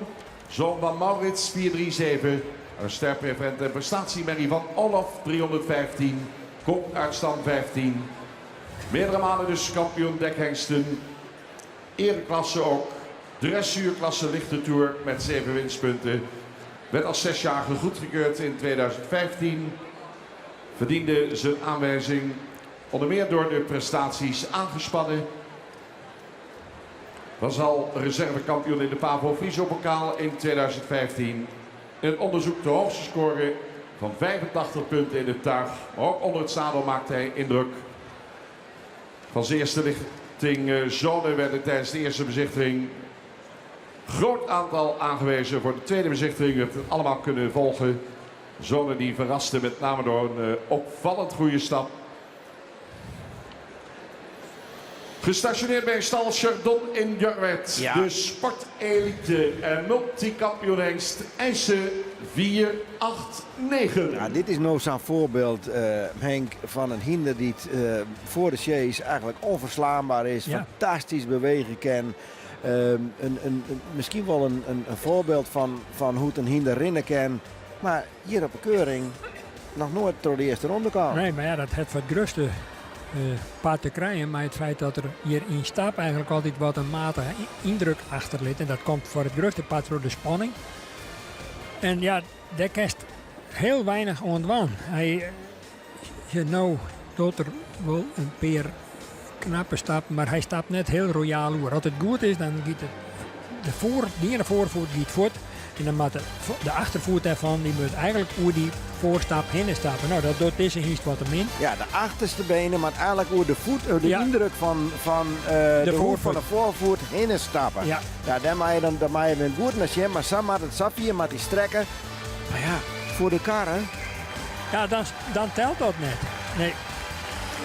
Maar het is opvallend dat zijn Swan die in de tweede bezichtiging te zijn, die eigenlijk alle keer wel hele beste cijfers op een stap krijgen. Dus dat vererft hij dus net heel slim. Ja, en als we dan vergelijken qua cijfers in het tuurproef bijvoorbeeld, met Julius, 83 punten en hij 84. Hij heeft er volle meer presteerd in tuur dan Julius. Ja, want hij rijgt de prijzen om voor. Ja. Dit wil ik even een zien. Ja. 489. Ja, wel heel populair ik bij de fokkers, ja. Nou, het Niels de Vries die hem daar in de hoek even hoe het pakt, zullen we zien dat die nog een imponerende drafronde Sjenlitten kan mij eisen. Op basis waarvan dat er dan misschien nog een keer in de tweede ronde komt. Oh, eventjes weer omnemen, spietig. Ja. Het wil een hele geweldige momenten ertussen zitten. Maar ja, de constantheid die lid wat een weensje oer vermoedelijk. We maken hem op een concours een beetje hak wel in de gaten. Ja, dan komt er onbedreigd om kop. Ik al verschillende keren Sjenlitten. Maar bloed en imponerende hiest die zeker een bepaalde status heeft binnen het stamboek. Door hast hem een prot aan het werk zoeken, hè? Ja. Ja, weer een reputatie in de ring. Marcus Fjouwer en Johan Inje, nou, die had er laatste jaren wel presteerd. En ja, maar wat, voor jou ik wel goed in de gaten houden, denk ik. Die heb ik sowieso bij de kans hebben, zeker op basis van zijn resultaten bij de tweede bezichtiging die vertoond zich in. Met een hele grote collectie van deze hier is de Tromai naar de volgende selectie. Kampioen 2016-2019. Marcus, inmiddels 8 jaar, gefokt bij de Vini van der Werf in Sottel. In bezit van Hendrik Eppinga, Oude Merdum. Marcus is de zoon van Maurits, 437 uit de sterfweef en de prestatiemerrie van Onne, 376. Komt uit stam 122. Z1 dressuur, 8 winstpunten. Menne klasse L met 6 winstpunten. In de Nieuweninger competitie 20 winstpunten aangespannen. Goedgekeurd in 2015. Liet deze rastypische hengst, dames en heren, liet in alle 3 de disciplines een score zien van ruim boven de 80 punten. En Marcus verraste tijdens de eerste bezichtiging in december met maar liefst 17 zonen voor de tweede bezichtiging. Nou, u hebt het allemaal gezien en we gaan ook vandaag zijn zonen nog weer presenteren. Nog niet eerder werden er van een debuterende hengst zoveel zonen aangewezen. Een sterrenpercentage van ruim 70%. Het levert hem bovendien de koppositie op van alle hengsten op volgorde van de totaalindex. Marcus 491 beschikbaar bij het station Gaasterland, Oude Merdum. Ja, Marcus al 2 keer reservekampioen West. Ja. Van mij een van de kandidaten die het misschien dat laatste stapje dan maakt. Zeker op basis van de imponerende lijst die de van Bert de Ruiter bij de introductie. Dat ken eigenlijk net beter op dit moment. Dus nou is het heel bepalend wat er staat dadelijk. Ja, Charlotte op het meet van stap. Nou, dat liep het wel. Zat ik dat hierbij beoordelen kennen. En dat altijd wat moeilijk. Maar die stapt heel netjes jouw kant in elk geval. Op dit moment. En als er dan ook nog een hele beste drafronde ten beste Jan ken. Nou, dan, en in combinatie, maar vooral ik, een van de mooiste hingsten in het model en in het rostype. Ja, als je bijvoorbeeld naar de rechts, Joosten, voor de mensen die er wat minder naar zoeken, die rint haast terug. Dat willen we graag zien, hè? Nou, de mij wel een iets doorgezakte rug, maar lauwer net te vol. Maar dat is in dit geval eigenlijk haast perfect. En dan moesten ze even zien hoe er hier zijn eerste passen maakt. Hij walst zuiver de roer, zeg eens even hoe mooi in cadans. Net een te heeg tempo, want dat is ik dodelijk vaak. Maar moest dus even zien hoe schoudervrij hiet. En ja, het is wel heel mooi in balans. En dat blik ik wel een beetje uit de bijval hier van oude tribune. In combinatie met dat schitterende beeld, die wapperende manen en in hele imponerende. Hij gaat hoog van de vloer, zeggen wij dan. Een lust om zijn hinder voor te brengen, want die neemt je voor mooi. Dat is nog wel om Hendrik Eppinga, die hem hier monstert zelf. Nou, daar heeft er eigenlijk geen werk van. Imponerende eerste slag. Zoek haast is de goal voor Marcus. Ik vind het haast wat lauw hoe het publiek erop reageert. Want het zit je toch al goed vol. Vanaf vanmorgen ran het hier al heel vol. Het is natuurlijk 3 dagen lang Steve uitverkocht. Die waarderen het algemeen bij kenners. Ja, we zien nog even naar de slow-mo. Ja, geweldig. Zeg eens even hoe er soms op een bepaald moment dat voorbeen nog extra even uitleidt. Het is een lust voor het eerst. 4, 9, 2. En sterk ik van achteren ondertredend. Een mooie boeging in spronggewricht. Ja. Maar het mooie dat er net ook hier. Laten we dat eens even zeggen. Na een jou en Jochen 2. Ja, ik kan hinder wat mij dwaan kennen. Ja. 2016. Reservekampioen jongens. En dan wist het nog vriend hier hoe het publiek reageerde. Doet er eruit stuurd worden. 2017. Ja, daar winnen ze net blij mee. Nee. Gefokt bij T. Jongsma, Bornbergen. Schitterend in conditie. Naan is een zoon van Wiemer, 461. Gefokt bij de stermerrie van Brandes, 345. Komt uit stam 8. Was al winnaar van de Pavel Viso-bokaal Tuigaanleg in 2016. Won de Nieuweninger competitie 2018. Overal winnaar KFP sportcompetitie Tuigen 2017-2018. Vorig jaar winnaar van de provincie Friesland prijs. Z1 dressuur, 9 winstpunten. Maakte gedurende het selectietraject destijds zowel qua exterieur als sportaanleg een zeer positieve ontwikkeling door. Vooral ook door zijn voorbeeldige instelling reikt hij tot een zeer hoog puntaantal. We hadden 88,5 punten als menpaard, 88 punten als startpaard. Waarmee hij de verrichtingstopper van het najaarsonderzoek in 2015 werd. Nane debuteerde tijdens de eerste bezichtiging in december met maar liefst 10 zonen die voor de tweede bezichtiging aangewezen werden. Gestationeerd bij Henswoude, Aldeborn, Nane 492. Ja, Nana had natuurlijk had wel eens even een ronde doorleefd. Is ik wel eens bij de hele finale ongeveer kwam. Tenminste de laatste voorronde. Laten we dat nog even trouwens kwart uitlezen. We houden nog de eerste bezichtiging. Dan vervolgens gaan er 2 terug. Dan krijgen we als een tweede ronde. Ja. En dan? En we hebben een kampioen oude hengsten en een reservekampioen oude hengsten. We hebben een kampioen jonge hengsten en een reservekampioen. En uiteindelijk krijgen we een algemeen dagkampioen. Ik een schitterend mooie rastypische hengst. En met name ik zijn sportprestaties die spreken tot de verbeelding. Met name in hand van Siebre Minkema, die deze hengst echt op topniveau bracht het in de natuursport. Een imponerende erelijst we het jaar kent van Bert de Ruiter. En ja, ik vorig hier heel populair in deze hal. En er was echt een zuur. Haast een volksopstand. Ja. Doet er door de jury futstuurd waar. 2016 wie zijn 2017 wie zijn beste hier. Ja. Toen werd zelfs de reservekampioen. Ja. Dus toen werd er op 1 na mooiste hengst. Nou, we zullen zien.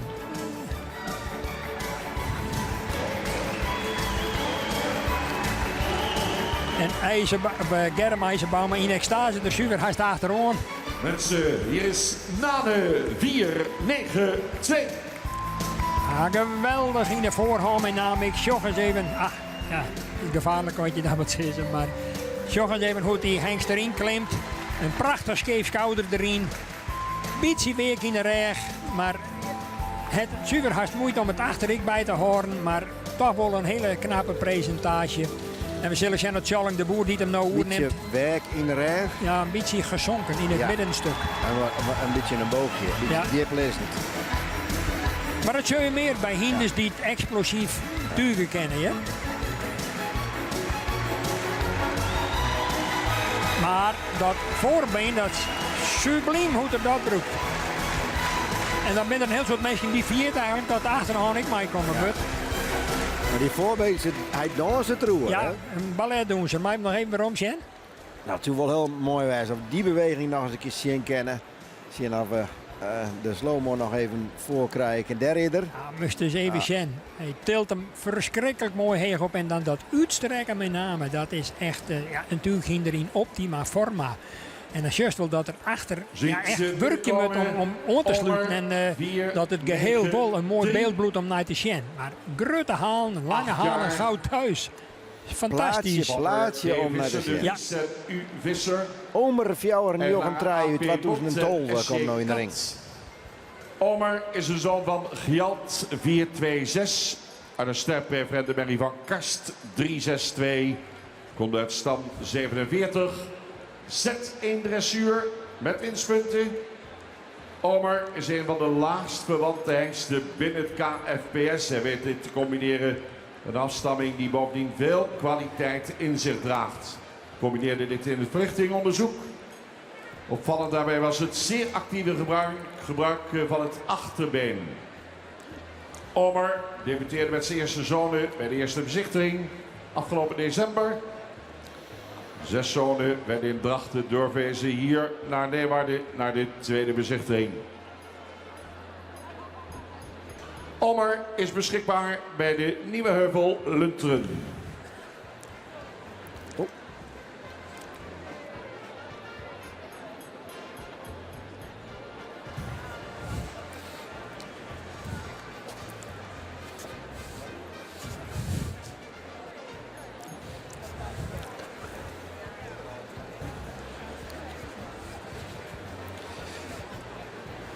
Omer. Fjouwer en Jochen Trij. Ja. Een mooi bouwde hienstik. Mooi rastypisch. Uit de vakkerij van Visser. Uit Wiens. En het was een min of meer Lietse vakker die er dan toch in slaagt om zijn goedkeurde hienst goedkeur te krijgen. Wel mij wat gewoonachtige cijfers bij het examen in Exlo, maar voldoende. Laten we daar even eerlijk over wezen. En er moet natuurlijk ook verschil in bestaan. En hier kan op een andere manier waar weer heel waardevol wezen voor de vakkerij. Dat is een vraag, Henk. Want oma docht al een periode mei, die breekt nooit echt patten hier. Is het verplicht om hier te komen? Jazeker. Je mag 1 keer per jaar in hiest luisteren. En als er een reden is dat er wat mee is, dan meldt dat bij het kantoor. En dan moest er rekening mee houden dat de jury in de rin van deze maand toch op reis gaat bij die hiest die je nou hoort. Net binnen vast Safir dat ze in Nederland staan. Hè? Dat geldt net voor het buitenland. Maar in Nederland wordt die hiest sowieso 1 keer per jaar door de jury bezoend. Maar dan zei het eigenlijk van als ze hier net komen, dan gaat de jury erheen. Dus ze hoeven hier net per se te wezen. Ja, dan moest je een reden hebben. De kan alleen een hond breken als er hiest de kreupel is of hij is ziek of wat dan ook. Maar hoe mag je komen? En hield dat tot aan een iris tolve? Tot aan een of 12 trekken. Ja. Ja. Daarna best vrij. Ja. Nou, als je wat over dan dit hier brengen kan. Nou, hier in elk geval bij de eerste bezichtiging toch wel een mooi succes. Dat we misschien wat minder verwachten. Maar daar heeft het zich toch heel goed manifesteerd. Maar zij is voorlopige aanwijzingen. En nou,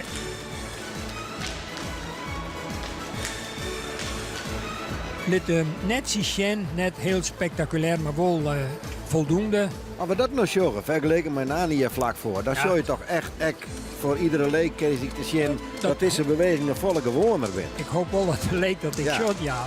Want ja, van Sanane, daar rijdt zie je dan van in de betuning. Ja, dat is met San hier wat minder, maar als het dan in cijfers uitdrukt, dan is dit bij wijze van spreken een zon. En dan krijgt Nane een jongen en een heel om mij, bij wijze van spreken. Wel een wat beter lezen stukje. Ja, maar ja, het lang die beweging natuurlijk net als het dan begint te vergelijken. En dus ben we bang Net dat oma bij de- Trodde door aangeeft. Ja, hij komt net bij de eerste paal. Dan, de meesten dan zoet mij daar vallen. Elias Fjouwer, Jochen Fjouwer, ja, dat is dus dat hinder wat op een bijzondere manier hier te lanen kwam is. Ik ben benieuwd dat hij er nou dadelijk achteraan komt. Of dat hij apart pensioen wordt. Dat krijgen wij ook net terug. Er komt nou in ieder geval wel al de ring in. Ja, dit is hem wel. Ja, dat betekent dus dat hij wel gewoon in de Riege mei doet waarschijnlijk. Ja. De Elias 4. Goedkeurt via een verkort onderzoek, dat betekent net in Exlo op die manier Nee. als de oren hiesten. 11 jaar. En, maar toch dus mij in deze rubriek om te zien welke twaard aan ze Linda proberen. Anel Ja. uit Soetstal, Zweden. Is de eigenaresse. Elias is de zoon van Björn 430 uit de Kroon sportprestatiemerrie van Maiko 373. Komt uit stam 109.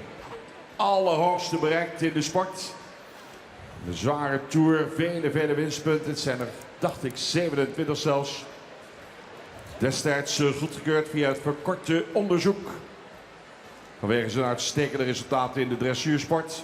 Maar die eigenlijk al op relatief jonge leeftijd tot de zware tour is doorgedrongen. Begon al zeer goed in die dichte tour met regelmatig scores boven de 70%. Kan zich daarmee ook merkte met de dressuur top. Elias heeft daarbij zijn fraaie rastype en correcte bouw. Prima exterieur. En is de enige goedgekeurde zoon van Björn 430. Vernons van Elias zijn correct gebouwd. Kunnen ruim voldoende draven. Ja, Henk, Elias, typisch zo'n hinder die natuurlijk in de dressuur excelleert. Ja. En hier op keuring komt, nou heel vaak is het dan in de dressuur dan bijzonder het zadel, moeilijker aan de haan. Ja. Maar ja, op dat gebied dus een grootheid. Ja, werkelijk weer een ambassadeur voor het stamboek. Ik denk dat, dat we het daar al een keer over eens binnen. Dit is het beste wat wij zien laten kennen op het meet van hoge kwaliteit in de dressuursport. En met name aan de tawijing en de inzet van Mark Peter Spaan. De van oorsprong Belg die al jarenlang in Friesland woont en deze hiest op een fantastische manier naar dat niveau bracht heeft. Hoe vier bin de Friese hinders in de dressuur? Want er wordt in ieder geval dat dan een periode niet zijn van nou ja, de absolute top kunnen ze net bereiken. Dat zoek kennen. Dat is moeilijk in te schatten dat bij op termijn ik zit, maar de concurrentie kennen mij de bovenlanden, dat mij de KWPN'ers. Ja, de toonlasten van deze graad. Ja, dat is nog de vraag. Maar op zichzelf is het al formidabel wat we nou presteren. Deze hiest het nou ik het sport elite predicaat. Dat krijgt alleen nog als je 3 sportpredicaten verdienen hebt, of dat je 5 keer boven de 60% in de zware toer presteert hebt. Nou, dat het is is echt een topper in de dressuur. Een grote compliment wat mij onbelangrijk door Mark Peter Spaan. Hij doet nou ongeveer de dressuur. Ja, precies. De voorbrenger docht dat ik. Nou, jij is toch wel wat bijval ik van de tribune. We zullen even beter opletten. Want Robbie de Bruintje, die probeert die hier op dezelfde manier dat Mark Peter erop zit. Om de passage en om de piaf te krijgen. Dat is een lust voor tegen. Maar ja, dat bloest beperkt als er naast er is. Hè. Dat kan beter als erop zit. En daarnaast is het een echt vaderpaard. Een zwiere hals een beetje. Maar een geweldige manen kan mij enorm behangen, jongens, dat wij dat assissen. Die lange manen. Een enorm zin hoe die wend is aan die dressuur. Ja, ja.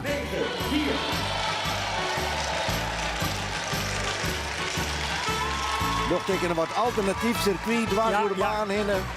Probeer de route wat water te maken zien. Want als er zijn hier op een ronde, dat krijg je nooit van elkaar. Maar ja, Rob de Bruin die hem nou voorbrengt, dat is ik een man die al een hele soort jaren actief hier altijd west had.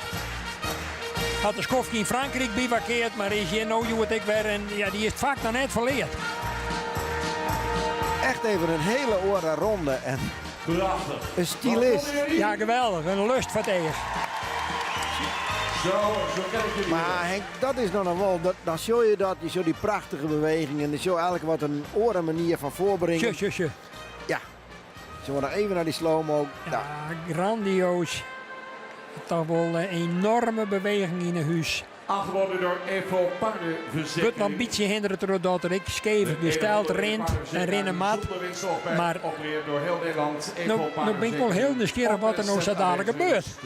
Maar ja, als we dan Marcus hier jongen hebben en we hebben Nanes jongen. Ja. En dan moet Elias, die moet er dus gaan opboksen blijkbaar. Ja. Ze komen weer terug. En ja, dan is natuurlijk de vraag, wat doet zo'n jury mij dit soort bewegingen en deze manier van voorbrengen? Dat is toch gewoon oors. Ja. Het is zuiver alternatief.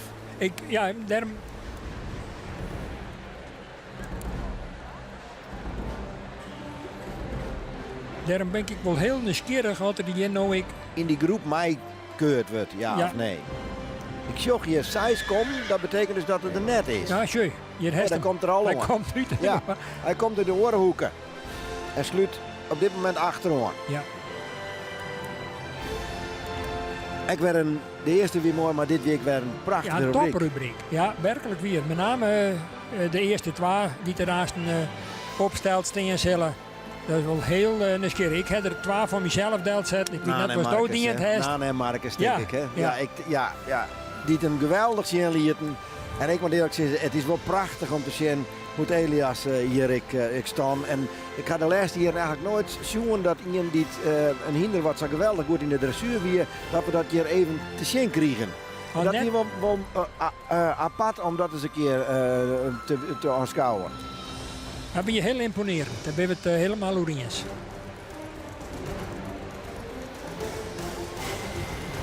Tja, en nou, als we nou weer even zien, hier hebben jullie eens voorop. Ja, oh ja, ze rennen nou nog gewoon in catalogus van. In catalogus wel, ja. Ja, en dan juist ik weer, als het voorop rent, dan heeft het Ja. minste plak. Die hinders die er in de midden rennen, die worden dan wat ontspannender en worden wat beter in de stap. En misschien nog wel even goed om te merken dat de jury daar nou om de donderdag nog een shot. Laat dat voor de meesten thuis ik even helder wezen.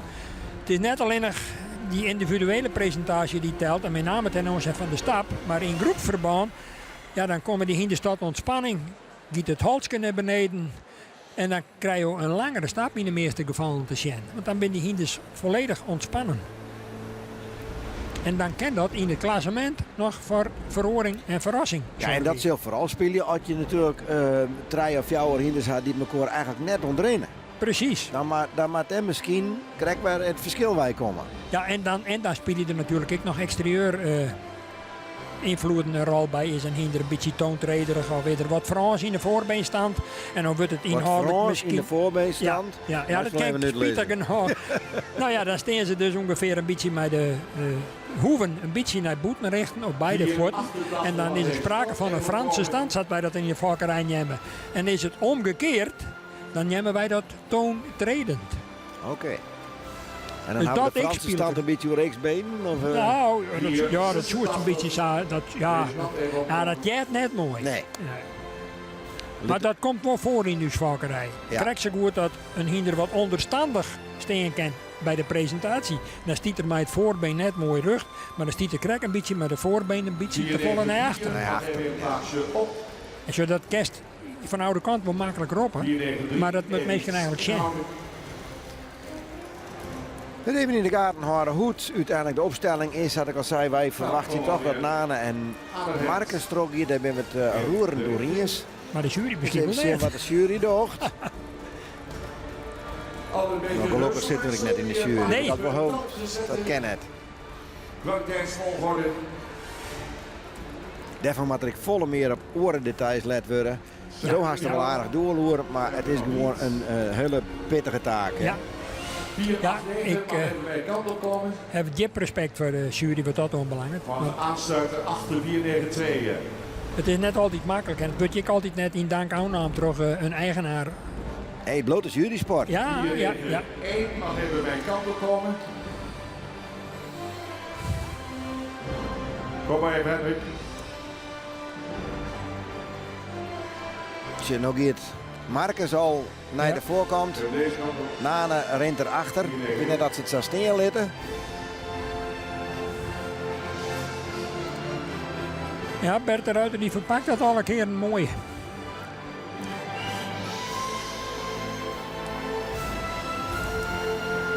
Stop maar even, Hendrik. Zie, met Bert de Ruiter heeft er Louise Hompen souffleert.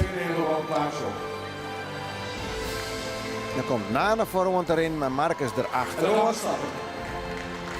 Oké. Dus dat is- Jury, kijk nog één keer. Dat is een beetje rustig.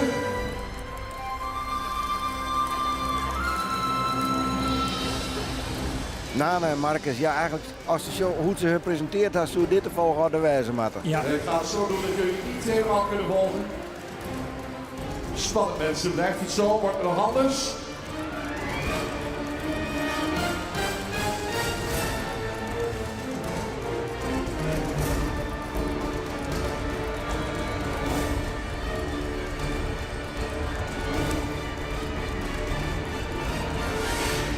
Nou, en als je daar rent Elias op het moment op de vierde plek, dus dan is het daar toch gewoon tussen scoot en dan ja, het heeft ook consequenties voor die oordentrijen die daarachter rennen.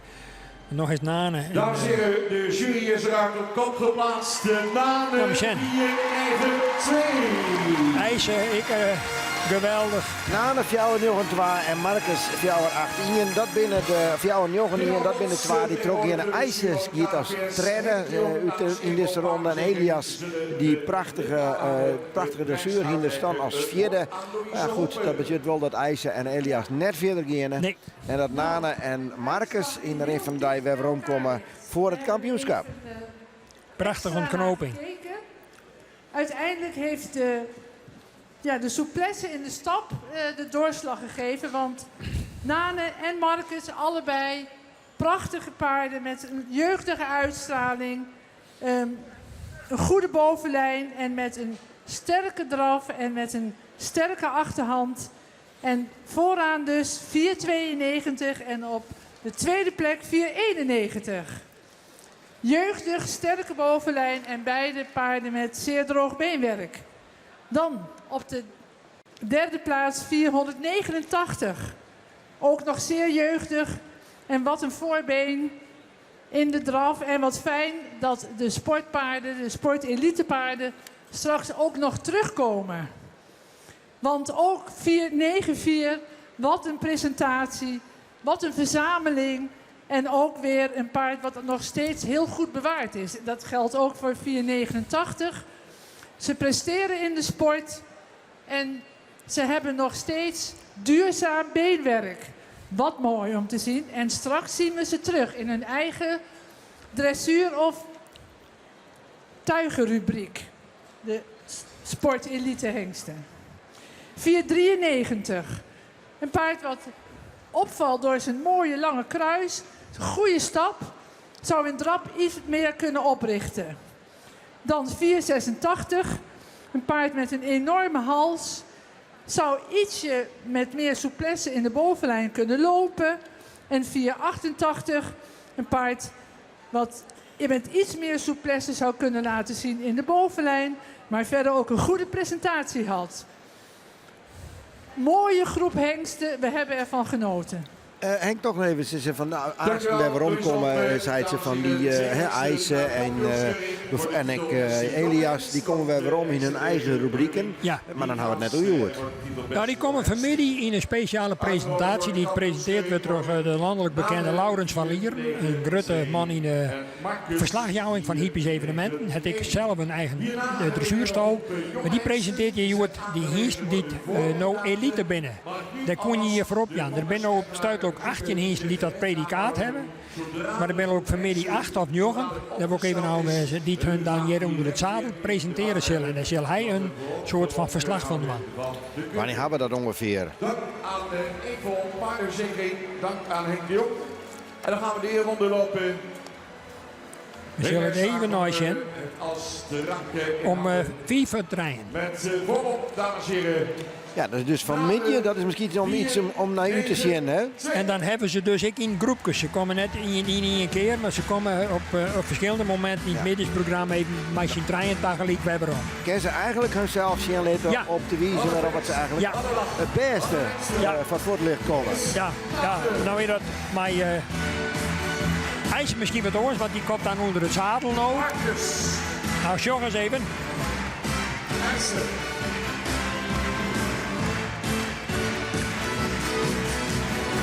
Nou, toch een topklassering voor Nane en ik voor Hendrik Eppinga met Marcus. Die het nog voor de tweede keer en Hinder op het tweede plak heeft voor de volgende ronde. Dat is toch wel een groot succes voor Hendrik. De wereld over. De bingo die er net uit willen. Nee. En iets.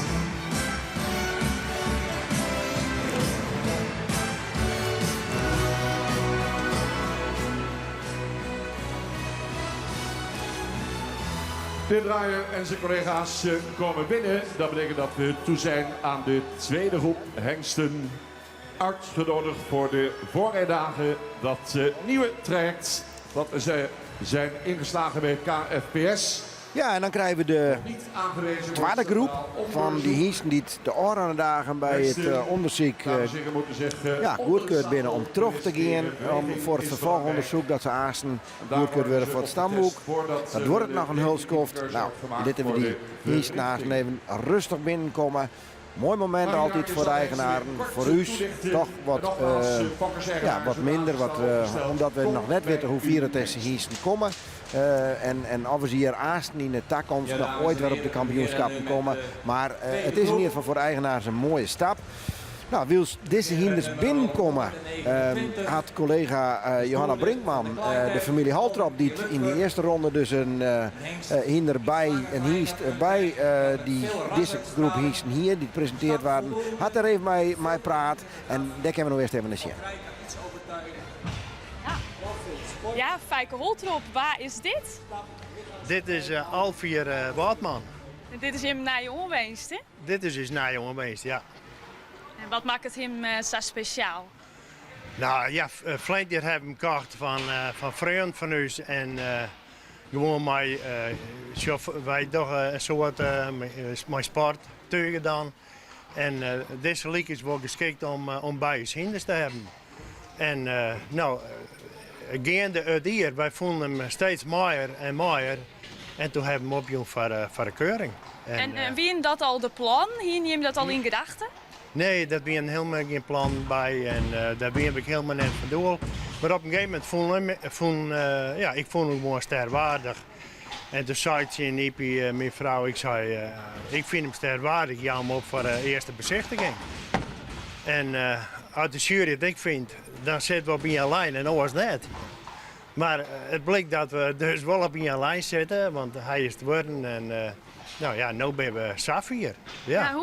Wat betekent dat voor jou? Ja, wat het voor mij betekent, dat ik er hartstikke gerust ben. Ja, dat denk ik mooi zo. En goed, nou moeten we het al gaan afwachten, maar nee, ik ben er hartstikke wijs mee, ja, zeker, ja. Ja, want jou zit er vooral in de tugerij. Hoe is het om op deze manier mooi dit hinder bezig te wezen?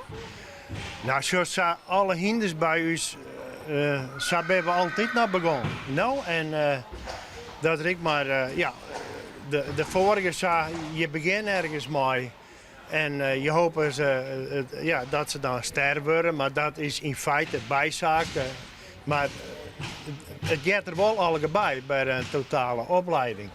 En goed, dan, maar ster, dan zit je wel bij de goede hinders. Nou, en je bent de grutskop. En nou haast het beleren. Want daar gaat het uiteindelijk om. Ja. En wij hopen jou nou op.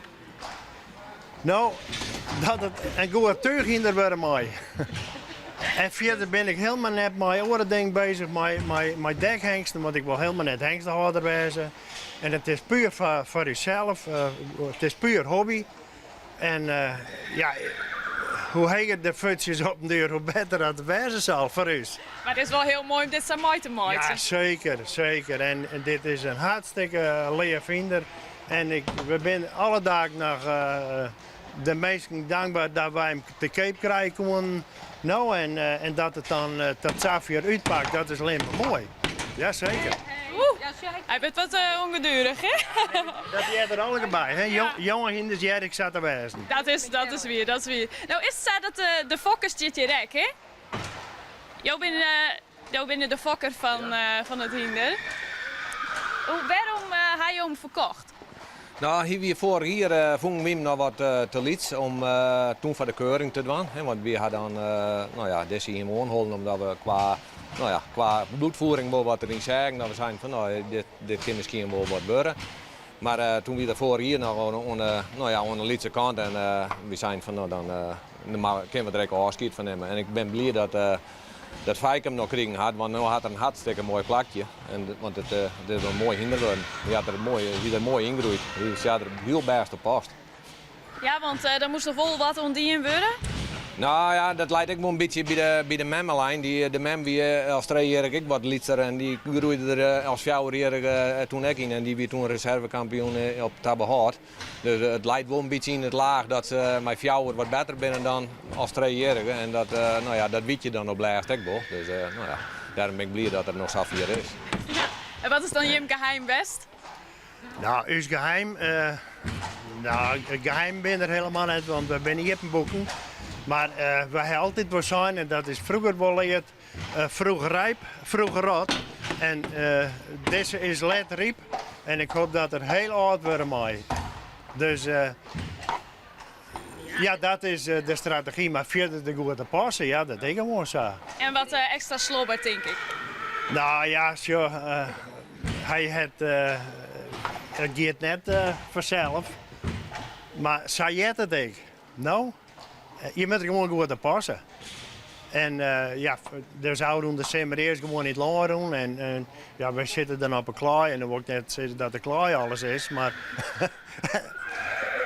daar was ze wel groeien, hè? Maar een waardmannetje is een heel goed plak. De waardman is nou, het is nou een klaaimannetje.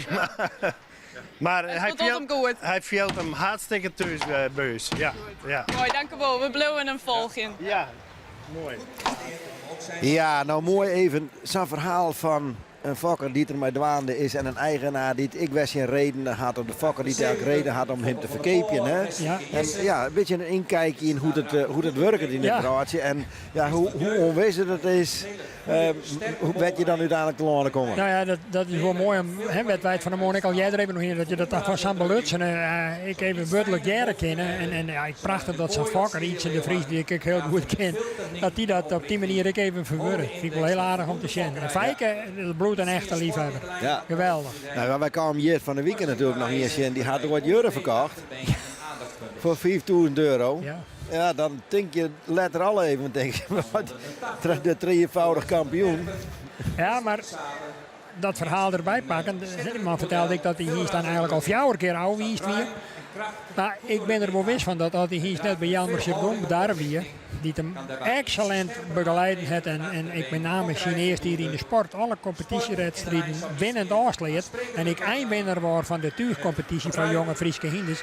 Dan heeft die hies denk ik nooit goedkeurd worden. Als er bij die man blauw weer, denk ik. Maar op basis puur van wat Jelmer er mij ding en ja, wat die er extra uithalen, wordt die hies dan toch belenen. Dus die eigenaar, die training is wel heel wichtig. Van essentieel belang.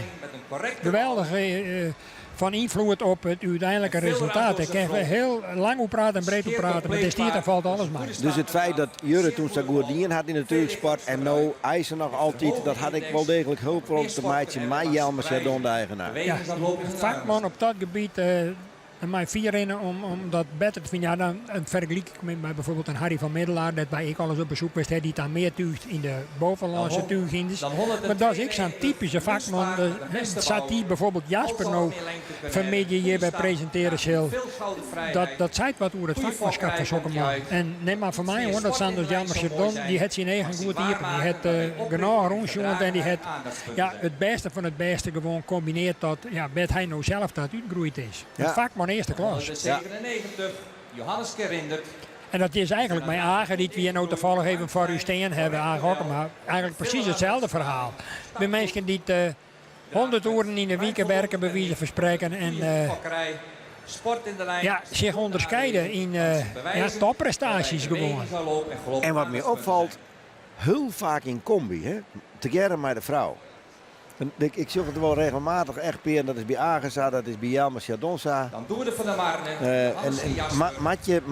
Is het een enorme belasting voor een gezin?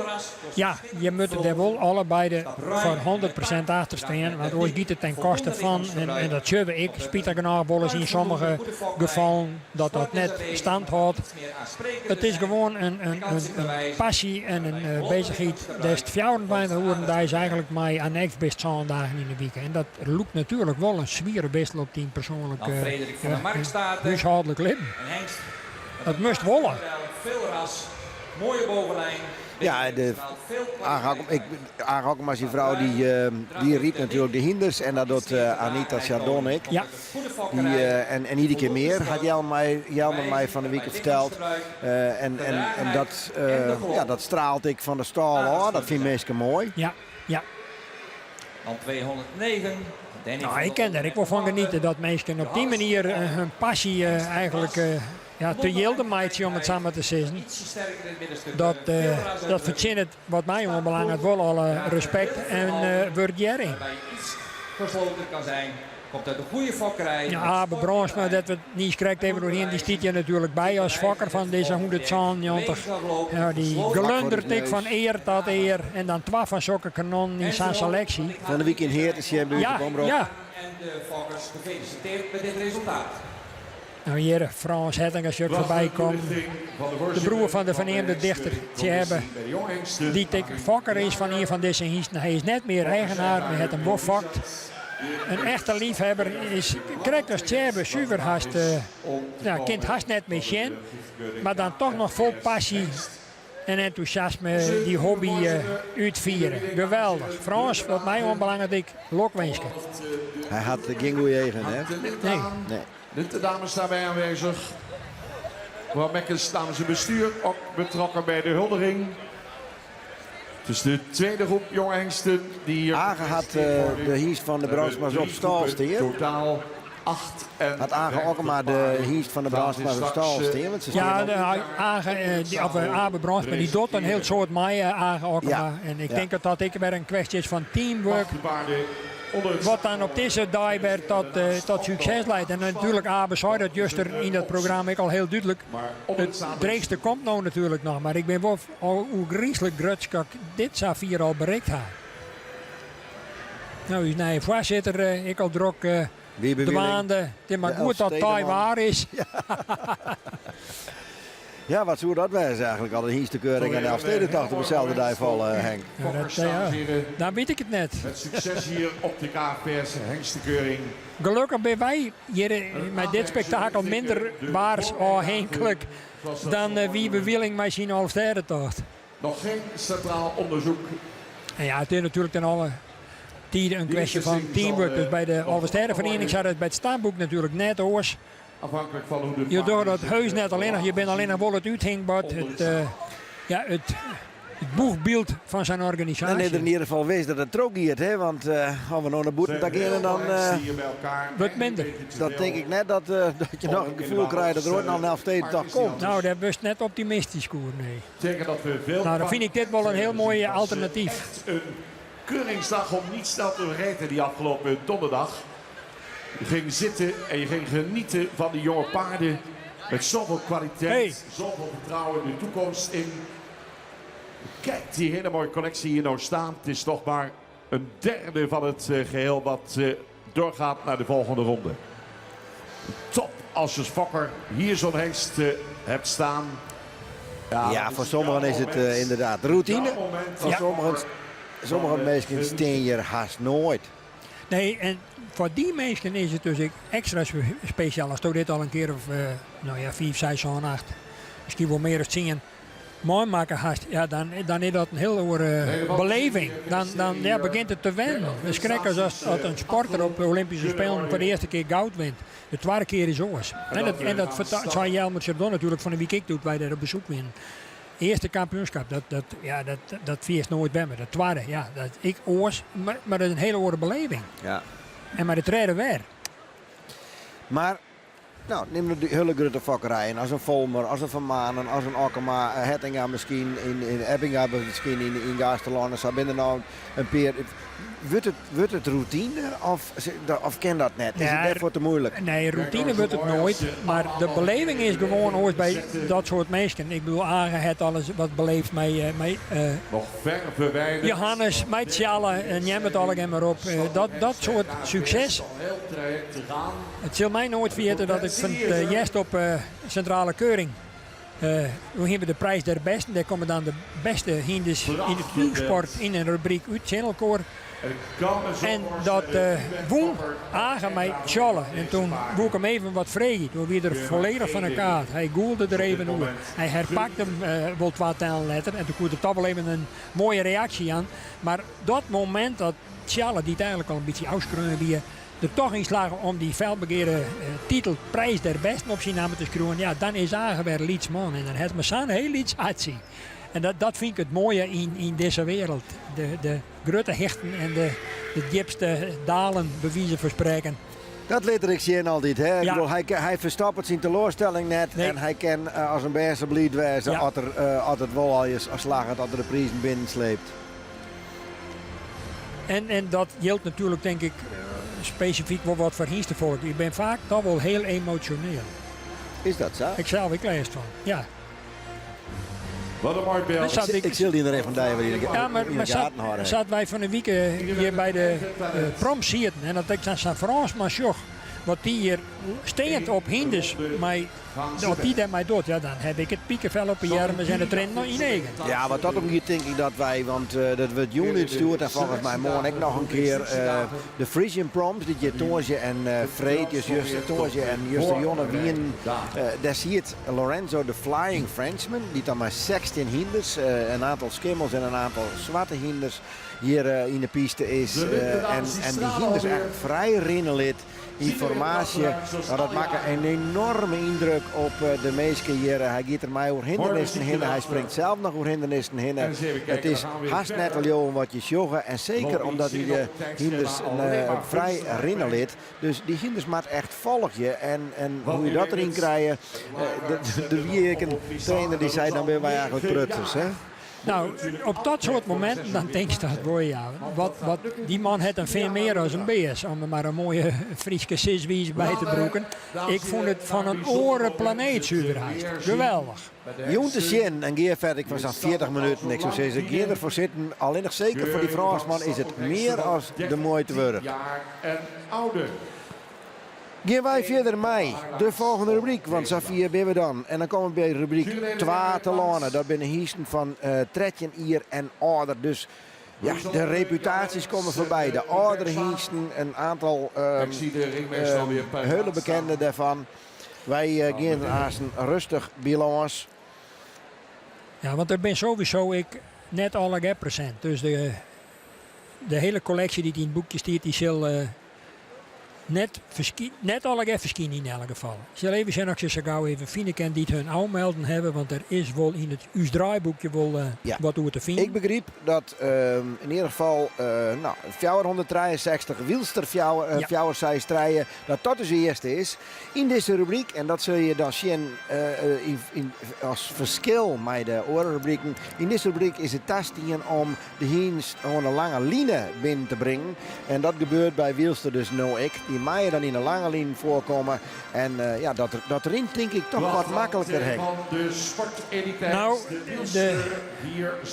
dat liep het misschien zo, maar ik weet uit ervaring en uit de praktijk dat zo net is. Want dat is verschrikkelijk dreig voor een voorbrenger die eigenlijk dat hinder continu wat remje maakt. Dat komt verschrikkelijk op de spieren in jouw boppenvoeten. De ben bij die kent denk ik morgen kwalijk uit bed.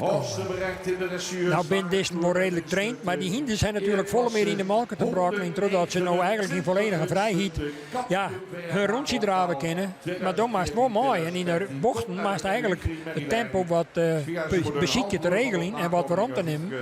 En dat kan maar op één manier de hakken wat in het zon zetten. En daar kan het morgen wel eens aardig lijst van hebben. Zeer talentrijk. Komt dus uitdrukking dat ik wij of wist dat net Dat correct? zou samen kennen. Je voorbeengebruik. Sindsdien heeft Wielster zich zowel in de dressuur als in de taagpaardensport ontwikkeld. Zo mogelijk, ik vermid je waarom bij die presentatie van Sport Elite hiesten. Dat zou je nog best kennen. Ben in 2016 goedgekeurd op basis van nakomelingen.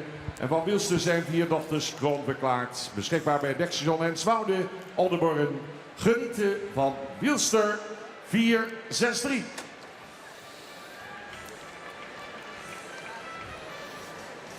Ja, wielster, fjouwer, zij strijden. Helemaal even hoe die rubriek, want er zijn bijvoorbeeld vooral in de oudere categorie binnen er een hele hinders die je gewoon net binnen. Hè?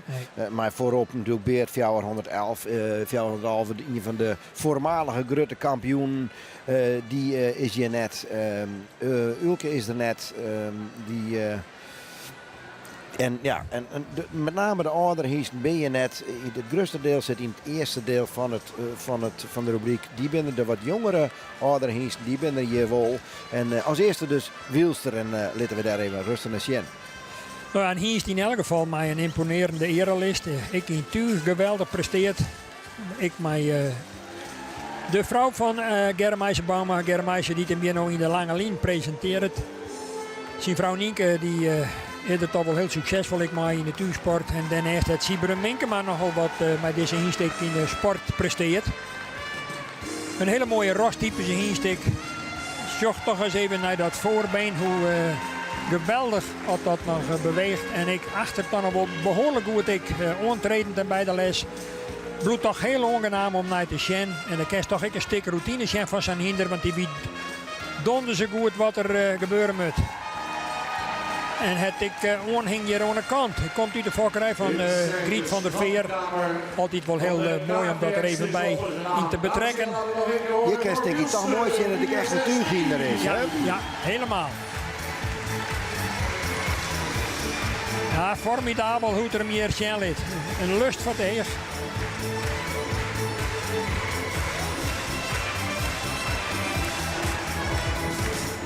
En dat van hier vertreed je hier nog heel best. Ja, is Tredje oud? Want ja, de Jasper bijvoorbeeld is al haast 24, Beent is 20. Ulke wordt 30. Zullen we nog even naar die prachtige beweging? Nou, dat is nou typisch voor het tuurginder. Maar ik een prachtig scheef schouder. En is ik echt opwaarts, klimt erin. En dat willen wij eigenlijk zien bij een tuurginder. Nou, en daarna vind ik dat ik nog achter heel best mooi docht. Het is toch zien dat hij hier dan nog regelmatig gebroekt wordt. Want dat is namelijk van groot belang. Worden die hier broekt ja of nee? Dat ben ik. Die broeken ze 4 of 4 weer in de sport en dan krijg je pensioen. Nou, en dan is ze hut achteruit. Stilstand is achteruit gaan. Wietse fjouwer zij 12, we hebben van de week ik in Heersje ken. Ja. 7 winstpunten. Dat is de eerste goedgekeurde zoon van Arjen 417. Komt uit een goed fokkende exterieur sterke stam. Werd 4 jaar geleden goedgekeurd op basis van de nakomelingen. Nakomelingen die rastypische paarden zijn die goed kunnen stappen. Wietse beschikbaar bij stalhouderij Kruis in Heeg. Nou ja, en toch nog even waarom de Wilster. Ik superieur dat hij toch ik in de dressuurklasse tot de zware toer al... Het is gewoon een heel mooi bewegend hinder. Allround sporthinder. Prachtig mooi bewegend Ja. hinder. Ik ben benieuwd dat ik een ronde verder brengt. Ja, daar ben ik heel nieuwsgierig naar. Op basis van zijn presentatie hier zou het hem in elk geval gunt wezen wat mij aanbelangt. Wietse Fjouwer 6-12 van de week inderdaad. Dat is nog te zien in Heer. Ja, je wordt net volgens mij trouwens mensen van heer Joert ik volgen en is man zit joen dacht ik te zien. Dus je gaat nooit steen hen, want Oh, daar ja. is uw collega's die zijn bezig om de eigenaar te volgen. Ja, Kobe Cruz die sting al heel vol inspanning hier aan de randen van de piste te zien. Nee, haar wietsen. En voor deze gelegenheid heeft ze het voorbrengen uitbesteed aan het team van Jan Chardon. En dat is bij de familie Cruz wat minder sterk mee bezig. Maar Wietse die maakt het ik meer hebben van zijn prestaties onder het zadel. Maar ja, rent ik zware toer. Maar Yvonne Schneider die hem vanmiddag demonstreren zal onder het zadel. We zullen even zien wat er hier in deze drafronde in een lange lijn met Jan Chardon ervan terug te brengt.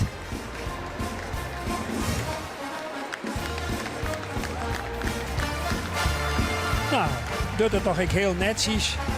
Misschien iets minder opwaarts als Wilster in de voorhand. Maar toch een hele acceptabele presentatie. Praktisch geen fouten er net uit. Heel regelmatig. Ja, dan zie je dat en dan springt het er voor dadelijk uit. Ja, maar dat die natuurlijk oorlog ronde lang in en al regelmaat. Ja, nee, best genoeg. Dus dan moet er eerst weer even op gang komen. Dat just ik wel, voordat die extra beweging ervoor weer uitkomt. Dan moet het toch wel in een bepaald tempo ik rennen om dat te kennen. Dat de voorhand en de achterhand volledig in balans is. Dan kan die voorhand dat extra stapje correct eruit gooien. Toch een mooi gezicht, ik. Ja, heel best. En ik en hier stiet in de vakkerij, toch wel van betjuttingen. Je komt er nog even bij waarom in de vertraging. Ja, dan is juist toch dat er heel acceptabel hier een mooie, hij verlengt ik super hard zien pas en zorg even beter dat achterbeen weer helemaal delt zet. Krijgt op die iets zodat dat voorbeen weer helemaal fit komen kan. Ja, toch heel knap die intro Jan Chardon. En dan hebben we het weer over vakmanschap. Nou ja, daar gaan we het natuurlijk al een beetje over. Jelmer kent dat. Ken wat En meer dat dan is ook bekend. Hij werkt het maar meer stalgeer. Hè? Ja. Ja, de volgende die in de ring komt is Wiemer Fjouwer 6-1. Wiemer is een zoon van Hinne 427. 2007 geboren. Van de stemming van Hengsten 354 komt uit stand 22. Z2 dressuur met winstpunten. Limietklasse zelfs aangespannen 22 winstpunten. En Wiemer is tot nu toe de enige ingeschreven zoon van de Hengst Hinne. Wiemer liet in de verrichtingen een zeer goed gebruikspaard te zijn. Dat liet hij zien met meer dan 80 punten in alle drie de disciplines. Prachtige scores. En Wiemer werd alweer 4 jaar geleden goedgekeurd op basis van het nakomelingonderzoek. Die opvallen door het goede gebruik van het achterbeen. 2 dochters zijn inmiddels kroon verklaard. En heeft ze zijn zoon Nane hier vandaag imponerend voorbij zien komen. Wiemer, gestationeerd bij Dekstation Gaasterland, Oude Mirdum.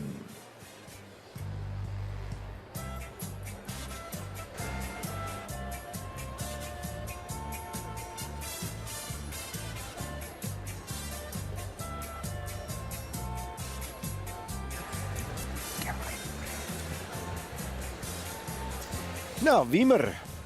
Zullen we even zien wat Wiemer er van maakt? Die stiert in Gastland, zat er atelier bij Hendrik Eppengaar. Man is wat ik druk bezet. Maar ja, er is wel een hele goede collegiale sfeer ik onderling. Natuurlijk, ze gaan allemaal voor eigen succes, maar als het puntje bij het paaltje komt, dan steeds ik weer van een kleer. Dat is ook weer een mooi aspect van, Hij hier van de grotere stal, hè? Ja, geweldig wat Hendrik opbouwt heeft daar in Gastland. Wij binnen er toch te kunnen hier. Ik alles een keer op beziet best voor een reportage even. Ja. Een man die het ik goed oppakt, serieus bezig is. En ja, ik grutte. Prachtig plakje daar onderaan van de Gastenlandster Bosken. Ja. En ik een hele grote vaste klantenkring opbouwd het in de ring van de jaren. Wiemer in de sport, ik heel succesvol. Ik in de tuursport, limietklasse 21 winstpunten. Dat kan helpen. En hier vandier ik nog een... En winstpunten verzameld als prestaties levert. Ja. Dan krijg je er punten voor en dat wordt bij elkaar opteld. Dat wordt bij de KNS wordt dat geregistreerd.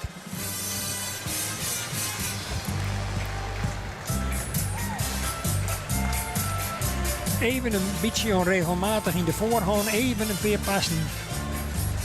Ik denk, oh nee, Hendrik die... De sporthengst, de Wiemer. Hendrik is wel goed traind.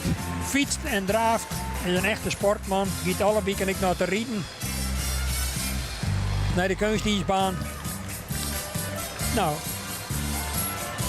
het enige nadeel is een beetje, als hij ze achterdraaft, dat Hendrik dat dan nou doet, dat heel weinig invloed heeft om het tempo optimaal te regelen. Ze gaan gauw te hut en dan wordt het beeld rommelig. Aan de andere kant hebben we nog al 3 hinders zo'n lange linies jongen die het heel regelmatig hun rondjes draaien. En dus dat gaat dan blijkbaar wel makkelijker dan wanneer het aan de hand is. Ja, dat is wel zo, maar ik voel nou toch correct met Wiemer dat met name de tweede ronde in het laatste stuk, dat er toch wat oerentempo in rond. Zo nog even bij waarom. Het wil hele royale en romme bewegingen. Misschien nog een beetje meer het sprongbericht oploeken, maar ik moet eerlijk zijn, dat het nooddocht is toch wel acceptabel. 14 jaar inmiddels. En toch wel een hele elastische voorhand ik ben. En klimt er ik wel weer in. Dan denk ik veel plezier, jury. Ja, ik ben blij dat ik er net sta.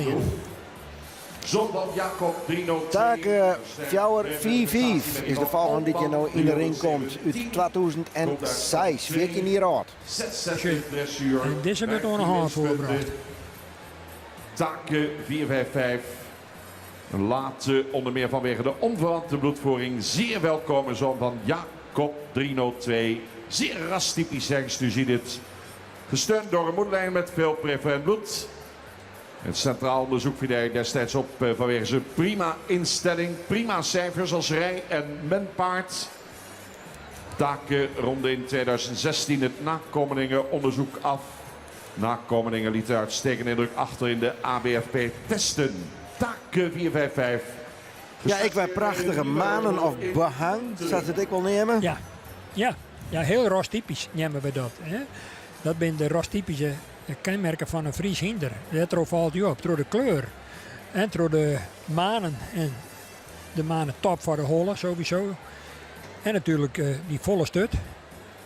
En dan, ja, toch ik wel heel typerend dat ik bij hier wat moeilijk zien. Hard fokkers daar bij de keuze van de Hiesten. Ja, zeker. Ik reken mij van, Nou, ja. En met name de toenemende groei in het buitenland is voor een groot part toch veroorzaken door die rostypische kenmerken. Daar vallen meestal gewoon voor. Het is er zelf filmisch en voor de foto is het ongelooflijk om te zien hoe prachtige foto's binnen maken van die Friese hinders. Maar met name terug die maan. En dat verkepert hem zelf. Ja. Ik weet van verschillende mensen, ik geloof dat er zo het hier aan zit en dan maar wat minder draaft dan omgekeerd. Taken. En ja, natuurlijk heeft dat Friese hinder gewoon wat koninklijks oeren en dat spreekt een heel internationaal publiek om. Ze leven zijn, ja. Toch aan de hand voorbrengen. Ja. Nou, dat is een keuze die je vrij bent om te maken. En dat is toch ook wel een beetje de tand destijds in dat opzicht van invloed op de presentatie is toch wat minder uitzoekend dan de oren die we ontnotationed hebben in deze klasse. Iets minder krachtig, mag ik dat zeggen? Ja. Expressief. Ja, 14 hier. En hij rent aan bol zet licht met 15 winstpunten. Maar ik denk dat een beetje het eindstation is van deze dienst. En dat hij misschien net volle meer traint en broek wordt. Het heel duidelijk, ik moeite met de regelmaat. is wat rommelig in de totaalpresentatie. En ik de kracht met name in de achterhand, die lid wat de winstje noemen. Moeite om die achterhand erbij te houden. En met name het sprongenbroek. Liet wat de winstje Aan de noemen. lange lijnen, kom binnen dames en heren. De publieksfavoriet denk ik. En dan zal 4 jaar. De kampioen van een periode op de bek 2016, meen ik dat het weer. Ja, 2016. Ja. Ja, en hinder ik mij een fantastische reputatie. Reservekampioen Jonghengsten 2013. Reservekampioen Algemeen Kampioenschap 2013. Reservekampioen Oude Hengsten in 15, 18, 19. Kampioen in 2016. Was hij algemeen kampioen en kampioen van Oude Hengsten. Tweevoudig kampioen Dekhengsten voor de Sjees. Winnaar provincie Frieslandprijs. Kampioen ereklasse regio Noord. Afgelopen jaar. Inmiddels 14 lentes jong. Zoon van Minsen 384. Uit sterpreferente prestatie Mary van Brandes. ZZ zwaar in de dressuur met winstpunten. Mannenklasse ZZ 11 winstpunten. 2016 winnaar van de provincie Frieslandprijs. 2010-2011 kampioen Dekhengsten. Vorig jaar dus kampioen ereklasse regio Noord. Zoon van oud-kampioen Minsen. Stamt uit dezelfde meridijn als de preferente Feitse. Hengst al vroeg een hele grote stempel drukte op de fokkerij. 2014 werd hij goedgekeurd op basis van afstamming. Vorig jaar werd hij als 13-jarige als een van de jongste hengsten ooit preferent verklaard. Challe is een sterke erver voor zowel exterieur als sportaanleg. Voor draf en galop hoort hij tot de absolute top. 19 dochters, inmiddels kroon. Challe heeft ook al 3 modeldochters. 2014 het ook zijn eerste zoon goedgekeurd, Johannes, die hebben we gezien. De kampioen van 2016. Verder volgde Tiemen 503 en in 2018 Ime 507. Beschikbaar bij Stal de Mersken, Siegerswaarde. Dames en heren, hier is Challe 454. Ja, Henk en Heren luistert die ongeveer ik net weer ophoudt, hè?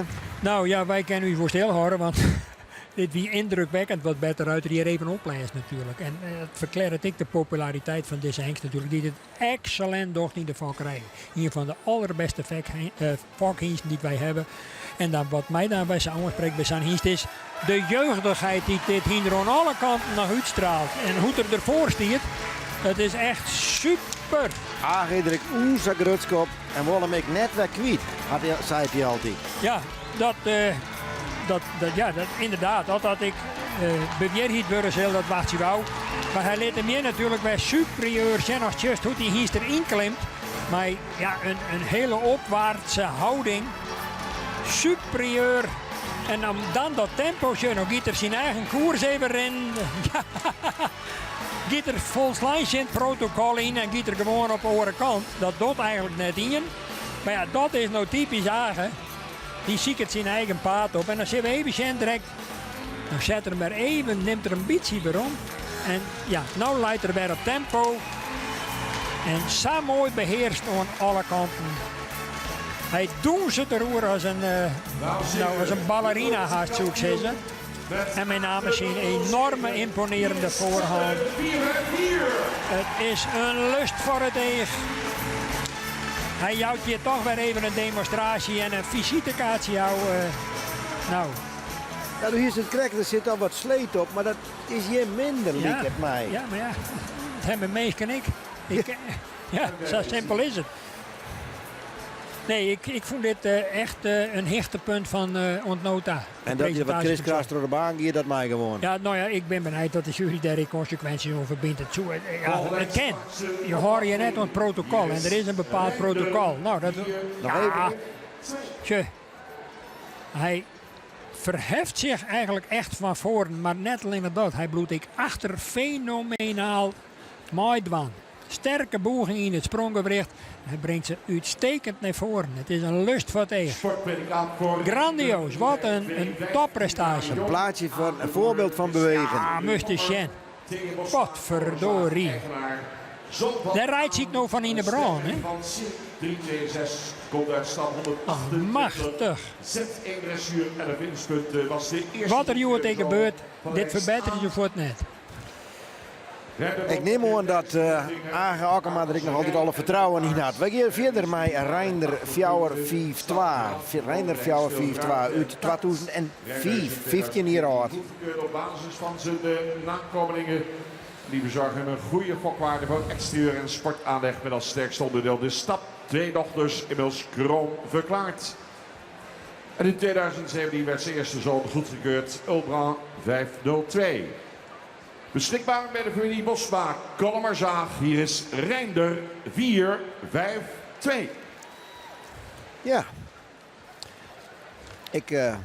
Maar ik was eens een mooi behang, hè?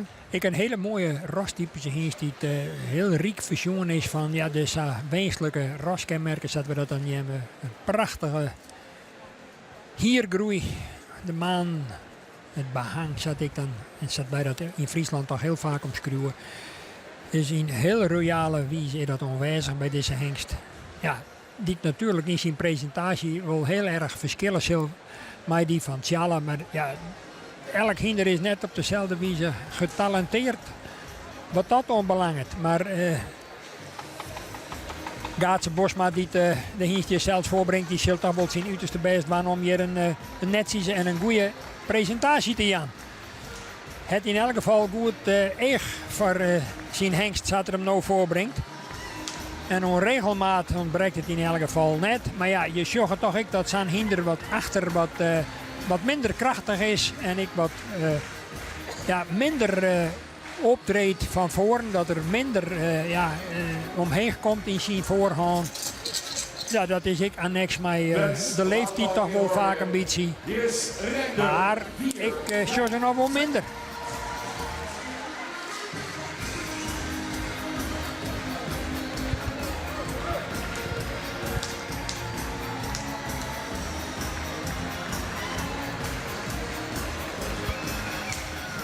Nou, dochter toch heel netjes in deze categorie. Maar ja, de kerst het natuurlijk op geen enkele manier vergelijken met het optreden van bijvoorbeeld een Tjalla. Dan is heel duidelijk zelfs voor de leek dat Tjalla straks heger komt te staan dan Reinder. Weer zien met de oude hengsten. Holland Casino, verbonden als sponsor aan deze toprubriek. Deze rubriek is volgens mij opdeeld in 2 delen. Daar komt daar nog even een onderbreking tussen terug. Dus we krijgen eerst de eerste groep van de oudere hinders. En dan gaan we naar de hele oude groep. En die komt er dan weer achteraan. Klaas en Marius van der Ploeg en family.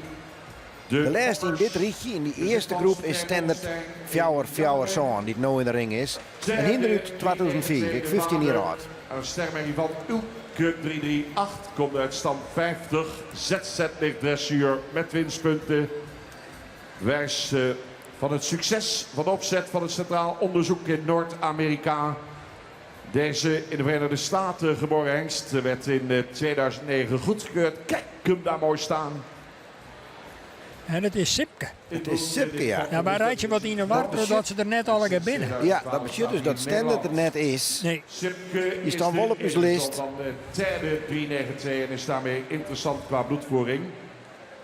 Werd al 5 jaar geleden op basis van zijn afstammelingen goedgekeurd. 2 dochters inmiddels kroon. Terwijl 1 van zijn dochters model is. En deze Sipke staat bij mij helemaal net op de lijst. Ik weet net hoe het bij die is, Henk, maar 4-5-0. Ja, dat is wel hij een komt beetje... als een beetje als een verrassing uit de hoge hoed.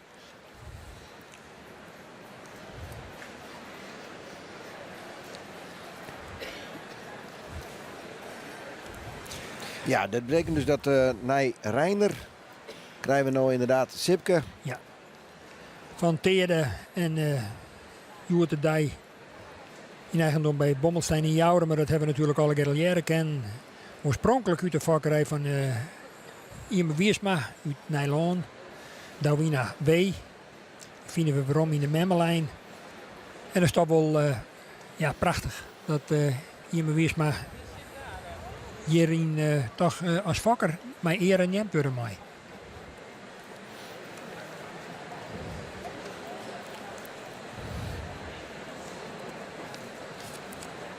Want die mem, die Bouwina W, die is ooit aangekocht door Klaas en Maris van der Ploeg in Ithaca in Michigan in Amerika. Hè?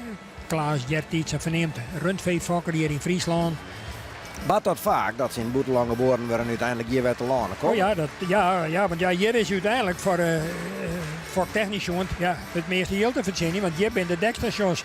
En in Amerika ben er natuurlijk wel een redelijk aantal Friese hinders. Maar ja, er is net samen 180 merries bijvoorbeeld bij hun hengst.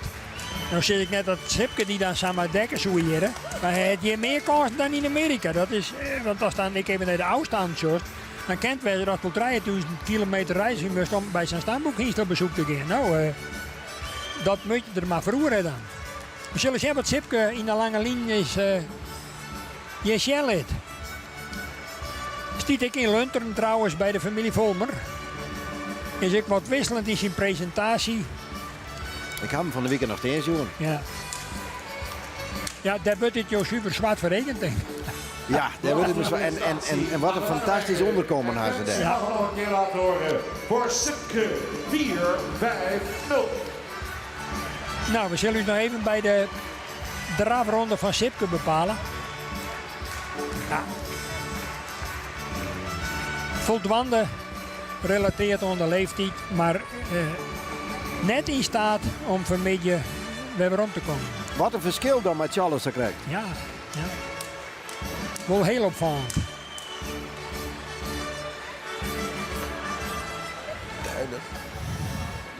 Wat een prachtig optreden van de ouderhengsten. Sipke, 4-5-0. Nou, Rubriek Onze buren, want naast het WTC Hotel, WTC Expo, even een keer een gokje wagen in het Holland Casino. Het kan allemaal. En dan nu, nu dames en verder heren. mij 4-4-8 Pier, 4-4-8 die nou in de ring komt. Ik uit 2005, 15 jaar oud. Sportpredicaat voor Pier. 15 jaar. Fokker C.E. van der Made in Lage Zwaluwe. Eigenaar de heer Bot in Voorthuizen, de heer A.P. Bot. Pier is de zoon van Beert 411. En een stermerrie van Arsho 279. Komt uit stam 15. In de dressuur ZZ Zwaar, startgerechtigd. Die destijds in de verrichting al zien te beschikken over een zeer ruime, krachtige manier van bewegen. Niet alleen in stap, maar ook in draf en galop. Weegt daarbij met veel natuurlijke balans. 2014 goedgekeurd op basis van zijn kinderen. Grootramige, prima bewegende nakomelingen bezorgden hem een hoge fokwaarde voor sportaanleg. Van de Pier werden tot nu toe 9 merries kroon, 4 model, 9 nakomelingen behaalden het sportpredicaat. En in 2014 werd met Jouwe zijn eerste zoon goedgekeurd, terwijl afgelopen jaar 2 kleinzonen de status verwierven. Arend 515 en Boet 516. Voor de fokkerij beschikbaar bij de Nieuwe Heuvel Lunteren. Dames en heren, Pier 448. Ja, we zijn dan lekker bij de Nieuwe Heuvel in Lunteren. Hè, dat, bij de familie Volmer. Ja. Nou, eens even zien wat Pier dwaan kan. Ik net een hinder wat enorme pottenbrutsen had in zijn carrière. In ieder geval net op de keuring. Nee, maar toch degelijk wel van weerde voor de fokkerij. En ik ben een heel mooie, ik kon dat krijgt even zien, dat hele mooie rastypische voorkomen. Die mooie gebogen hals. En ja, toch wel een echt, een vaderpaard zat mij dat dan omschreeuwen. Daar stiert wat. Die zou wel op een nijstijd staan kennen. Een prachtig imponerend hinder, grut. Ik denk wel boven de 71 skofthichten. De laatste keer dat hij een ronde verder kwam, dat we in 2015. Nou, we zullen zien dat Juwet ik bij Helly ken. Met het stijgen der jaren nemen de kansen er noirs net aan. Maar er blijven altijd uitzonderingen. Wol ik aan de haan, hè? Ja. Net in de lange lijn voorbracht.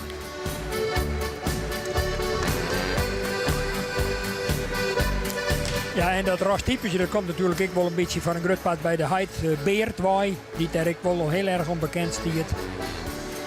En we zullen eens even zien. Ik moeite met de regelmaat en de balans, kan je duidelijk zien. En is toch ook heel wat wisselend, met name in de achterhand in zijn optreden. Het lijkt Ja. mij zo dreig om dat aan de hand te dwaan, Henk. Is dat net verschrikkelijk moeilijk om dat tempo bij te houden? Nou, nee. Nou, Daar Vets, moet je daar komt hij ten nog eerste een wat keer. gevoel voor hebben. Stier. En een goed hinder die neemt hij mee. Ik had er vroeger ook al dagen, want dan bracht ik zat 20 of 30 van de hinders op een dag voor op een keuring. En ja, dat is toch voor een groot gevoel. Dat, door veel dat hinder in de balans rent of net. En als dat gevoel net heeft, dan wordt het niks. En vooral als het kampioen worden wordt, en dat heb ik gelukkig ook een paar keer beleefd. Dan is het wel van heel groot invloed als je het juiste gevoel daarvoor hebt. Maar deze presentatie, die is net heel erg overtuigend. Ik denk dat de Pier in de stut van het klassement bedaart zelf. Ja, een gewone presentatie. Dat zijn al de eigenaars, voorbrengers. Ja. Die dat al je mij argusogen volgen. Nou, als- En ja, ja, nou, ik moet nog even om de Pier, als dat beeld dan Ja. nog even bij De omhelst. laatste En door just in de eerste ronde, oude hengsten. dat hele grote hinder, wat ik nog vrij gerekt is, dat verklaart dan ik een beetje waarom wat zijn hinder moeite heeft om gesloten in draf te bloeien. Dat is exterieurmatig, als het al net meer te dwan op deze leeftijd. Zo, daar komt er nog even bij om en dan heeft er wel een paar knappe passen, maar met name de boeging van achteren en het onderbrengen, dat ja, dan hebben we hier weer een paar tussenpasjes. Ja, het is met name rugsachter is krek op beweegt dat rug erachterbeen een beetje trager als het linker. Nou, ik weet dan giet het tempo wat waarom. Dus de voorbrenger die liet hem wat een beetje los. Ja, en dan loopt zijn hinder het wel. Standards fjouwer zo'n 2005, ik 15 jaar oud. Maar liefst 86 punten. Goedgekeurd 6 jaar geleden op basis van zijn nakomelingen. Standard heeft 6 kroondochters. Beschikbaar bij het Heersan in Oostermeer. Standard 447. Nou, Ik neem meteen aan dat dit dan de laatste is van die eerste groep van de oudere hinders. En dat we dan eerst naar een intermezzo, wat verder in het tweede deel. Want dan krijgen we toch nog een... Als ze al hierop komen, want dan zullen er toch nog een hinders komen in de tweede groep van de oudere hingsten. ja. Ja, Standard. En dat is nou wel een mooi voorbeeld om het eens even over te hebben. Dit is een hingst die destijds tot er goedkeurd waar op basis van zijn afstamming de verwachten bewonderen van. Want hij had in de memmelijn 5 keer het predicaat model. En dat is het hoogste exterieur predicaat wat wij in de Slokkerij kennen. De mem, de beppe, de oerbeppe, de oer-oerbeppe en de oer-oer-oerbeppe. Die zijn allemaal model. En ik vaak nog preferent. Dus die heb ik presteerd in de Slokkerij. En toch heeft Standard, spietig genoeg, elk ieder nou torenhoge verwachtingen van. En die ben eigenlijk nooit beweerhiet worden. Ja, een preferent betekent inderdaad dat ze een prot en nijkomeling Ja. en had die goedkeurd. Ja, maar die ik bij predicaten kregen. Ja. Ja. En dan zie je soms ik bij van, ja, wat zei het dan, wat voor memmelijn dat zijn eerst uitkomt. Dat is Standard een typisch voorbeeld van die verwachtingen nooit inlost heeft.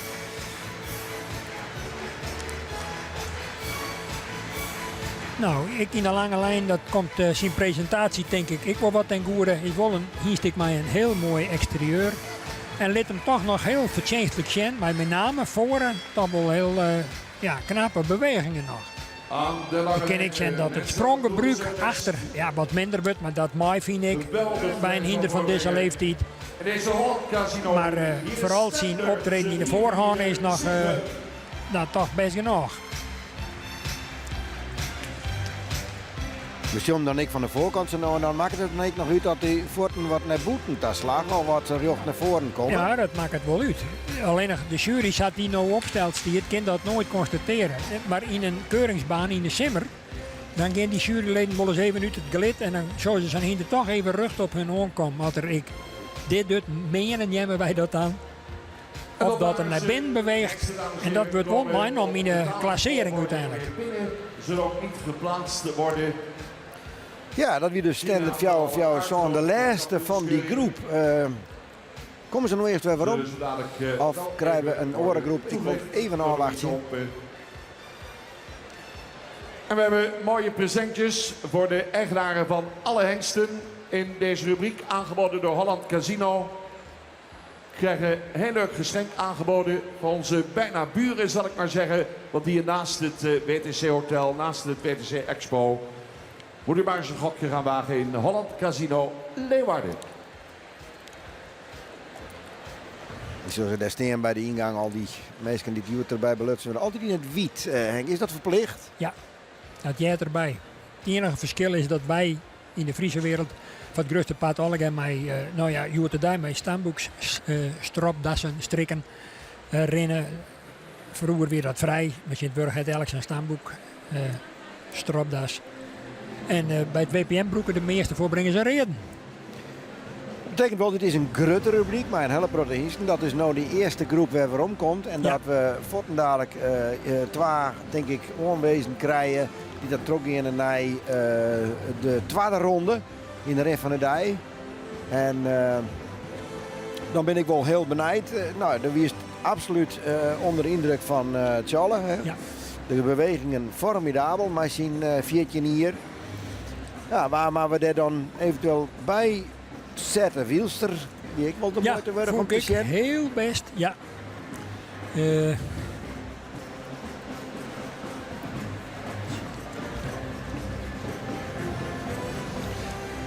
Nou, als ik mijn eigen keus maak zien maat, dan kies ik sowieso voor Tjalla. Dat kan, wat mij betreft, of ze moeten hem afstraffen omdat het van het parcours weken is. Maar die zet ik absoluut op kop. En dan kies ik toch op basis van de verrichting Jerk voor Wielster op het tweede plak. Maar dat kan wel heel oors uitpakken, maar dat ben mijn favoriet in ieder geval. Ja. Nou, nieuwsgierig. Tjalle en Wielster tippen wij even als favoriet om terug te gaan. Eens even zien wat de jury ermee doet. Eerst nog even vanzelf Roen rennen. Ja. En twee die aan de haan voorbracht binnen op treien, die nou ik weer aan de haan komen. En de rest in de lange lijn nog even stappen. We hebben dus nog even goed zien hoe goed dat ze stappen kennen, hoe mooi ze erop stenen. Ook bijvoorbeeld hoe ze de holle horen. Hè? Ja. Ja, en natuurlijk met de jury ik even tijd krijgen om even het verhaal Dames en heren, gaat de stadkamer een beetje op rij te hebben. De hengsten van KFPS. Deze rubriek, aangeboden door Holland Casino, worden niet meer geplaatst. We gaan ze opstellen. En Hans van der Veen, directeur Holland Casino, gaat zo dadelijk een heel leuk presentje uitreiken. Ze worden dus net meer pleerst. Dat betekent dat er gewoon twee trok in het ding. Ik denk dat Louise Hompert, denk ik, toch even zei, een imponerende groep. In de breedte dit en dat. En dan toch twee onwijs die het vanmiddag bij waarom komen zullen. Ja, we hebben gewoon twee onwijs die we waarom joggen, maar net op rangorde in deze rubriek. Nee. Is ik een beetje natuurlijk oneerlijk, omdat de ene wat makkelijker, wat beter orde wordt en wat soepeler orde wordt als de oren. Ja. Ja, Maar deze restrictie er nog even bij wat mij onbelangrijk. Vanmiddag moet ze ongeveer verschijnen. Hè? We luisteren in mei. We kiezen alleen 2 hengsten uit die doorgaan naar de kampioensring. Hengsten die zich goed bewaard hebben, die al heel veel hebben laten zien. Die nu ook heel mooi zich in de lange lijnen, sommigen en anderen weer aan de hand. Tuurlijk zijn er een aantal waarvan de bovenlijn misschien wat sterker zou kunnen, maar dat mag ook met hun leeftijd. Er waren 2 hengsten die voor ons eruit sprongen. En dat was 454 Tjalle. Die nog zeer jeugdig is, een goede bovenlijn heeft en een hele mooie presentatie liet zien, zowel in stap als in draf. En dan ook 461 Wiemer, die nog een mooi voorbeen heeft, ruimte liet zien en een sterke bovenlijn heeft. En vandaar ook uitgenodigd wordt voor de kampioensring. Alle hengsten, dank u wel voor de presentatie.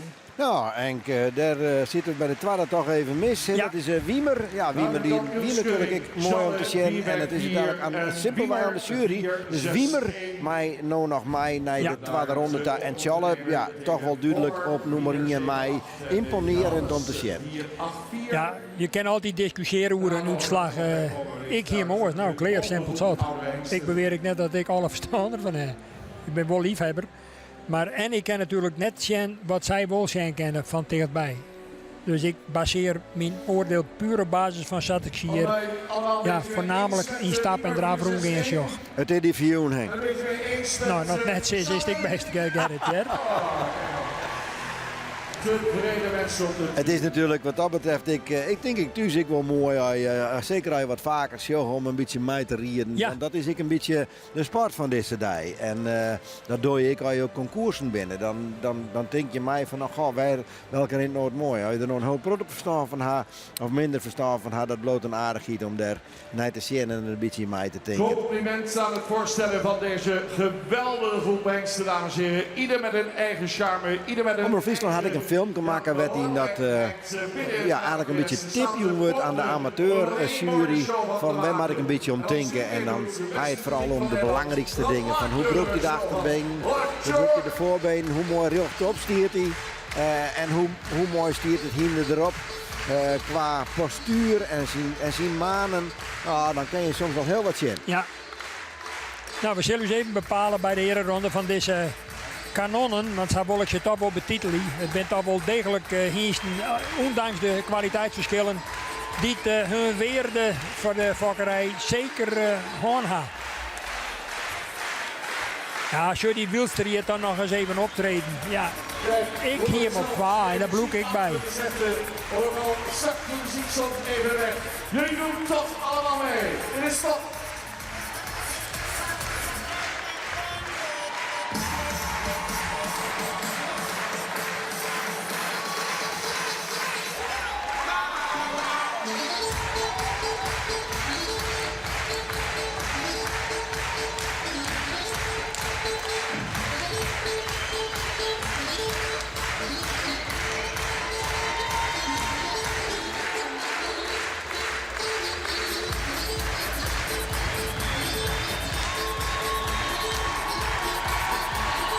Ja.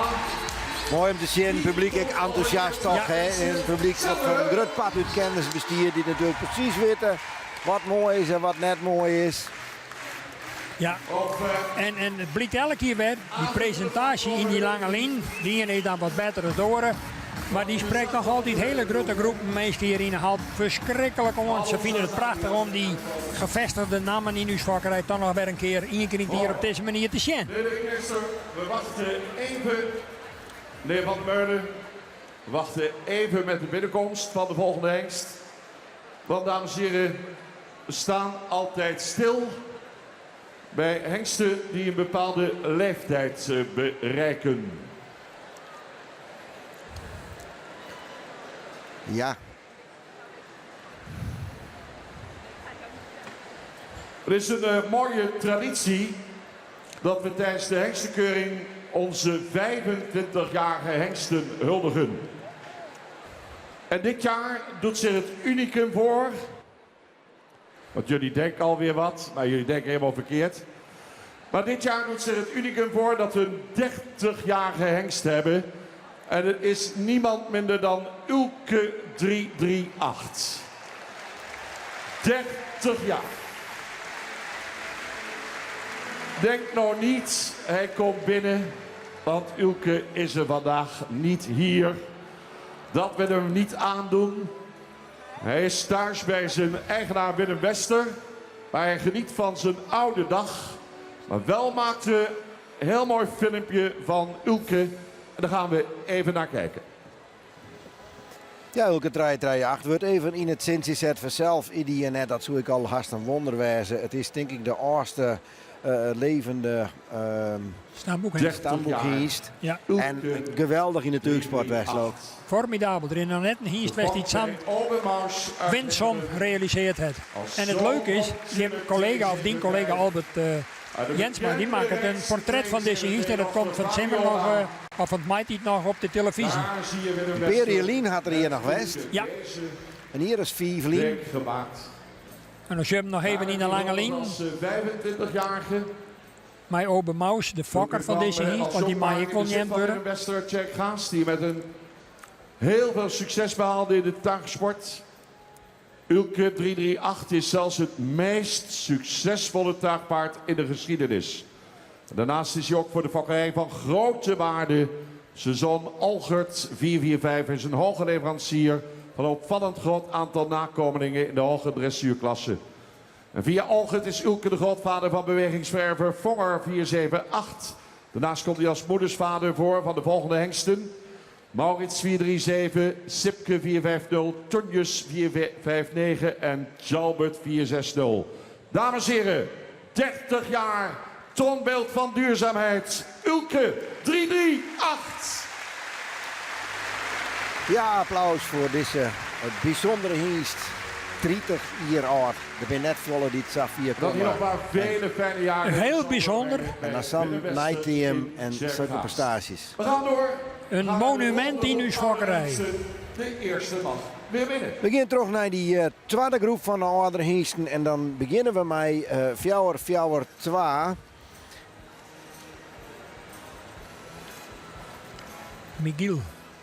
Michiel.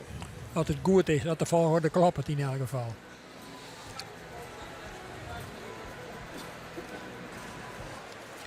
Michiel, Fjouwer 2. Maar en dit komt er inderdaad de arena in. Ja.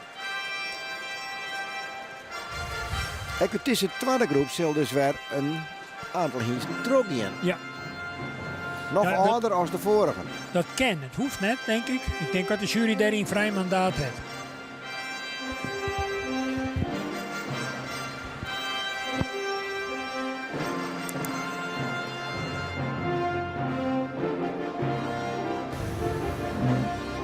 Prachtig train, dames en heren, van de Michiel 442 Sportelite hengst. 16 jaar. Harry Jensen, Ziel Witteveen in Paris, Ontario. De Fokkers, H.J. Mulder, eigenaar in Vegelingsoord. Michiel is de zoon van Tjerk 328 en de sterfpreferent de Merrie van Leffert 306. Komt uit stam 103. Zware Tour dressuur, het hoogste bereikt met 6 winstpunten. Michiel is in 2008 goedgekeurd tijdens het eerste centraal onderzoek in de Verenigde Staten. Haalde hier een resultaat van bijna 80 punten in alle 3 de disciplines. En werd in 2013 al ingeschreven op basis van nakomelingen. Gunstige verrijving voor exterieur en sportaanleg. Fijn karakter van zijn zonen en dochters. Van Michiel werd inmiddels 1 Mary Kroon, werd 1 dochter model. 4 nakomelingen hebben het sportpredicaat en 1 zoon is sportelite. Beschikbaar bij stal Okkema Britsert. Michiel 442.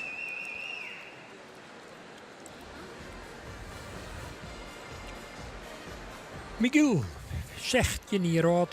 En hier is dit eigenlijk vorig jaar toch wel wat een hele verrassende comeback begonnen is in de fokkerij. Hij hier op lijst centrale keuring naar behoorlijk succes, bij name bij de jongere rubrieken.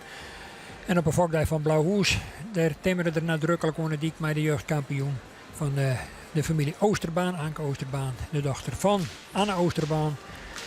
Met we vorig jaar een prachtig boek van verschijnd is over de fokkerskwaliteiten van Anne Oosterbaan zelfs. Deze Michiel, die is fokt eigenlijk in de omkring van Balzert. Uit het laag van de gebroeders de Groot. En die is later in de hand komt van Harry en Cecil Witteveen. Die binnen emigreerde Friesen die in Canada zijn achter binnen. En hij zoert daar in eigendom bij de oud-hoofdinspecteur Harm Mulder. Een hengst die ik nog behoorlijk wat jeugdigheid uitstraalt. En die hem heel best bewaart zelfs. Ik heb het mooi even hier op de monitor zien hoe het in zijn dagpresentatie docht.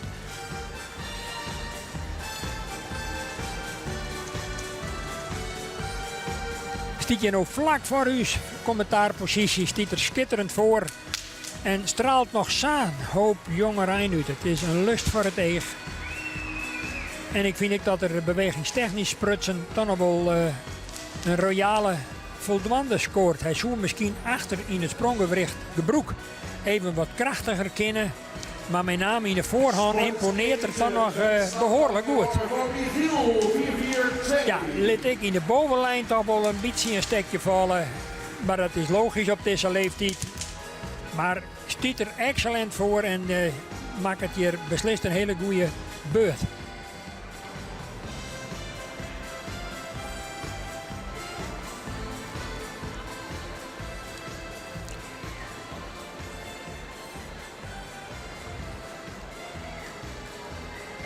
En op mijn schema klopt het en dat docht ik gelukkig. Dan maak je eens op voor de presentatie van de hingst Maurus.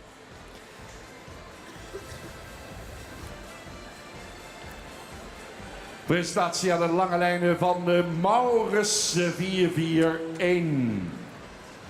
Sporthengst, dames en heren, Maurus 441. Opgesteld hier voor de Hengstekeuring Commissie. Kampioen van de Hengstekeuring 2009.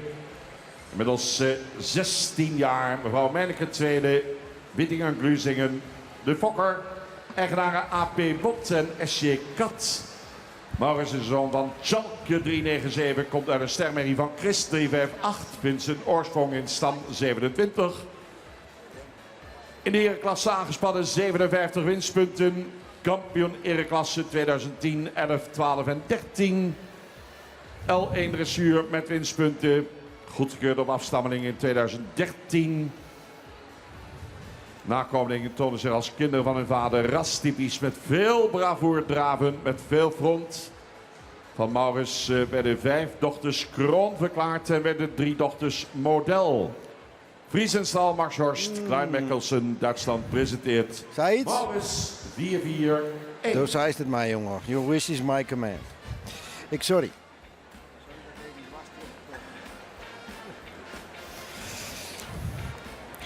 Maurus. Ja, de hoofdkampioen in 2009. U 2009 al hier. Ja, is al even lieden. Toen stuurde mij nog net uit, Gerrit. Nee, maar nou wel, dus we kennen hem zien. Ja, we zullen zien hoe er hem bewaren had. Oorspronkelijk kwam ik hier fokt in Duitsland. En dat jouwt ook alweer een stukje internationaal karakter van het stamboek aan. Dat Hins Nieuwe today in alle windstreken het Libbeslucht zijn kennen. Ja, nou.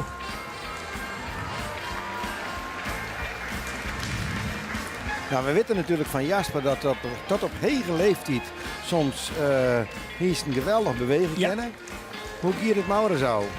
Nou, ik vind dat hij dat nog heel netjes doet. Een mooi front, mooie hoofd-halshouding, een exceptioneel goede voorhand en toch ik achter in verhouding nog heel best ontreden. Want dat het wel eens minder best bij Maurus. Ik moest wat onregelmatigheid constateren kennen en moeten. Maar hij liet hem met name in de draf ontnoot daar. Even een beetje afhankelijk van de tweede ronde, maar liet hem toch wel heel best en verrast zien van mij persoonlijk. Tempo moet net heger, beetje waarom nemen. Ja, nou komt er de top er heel best.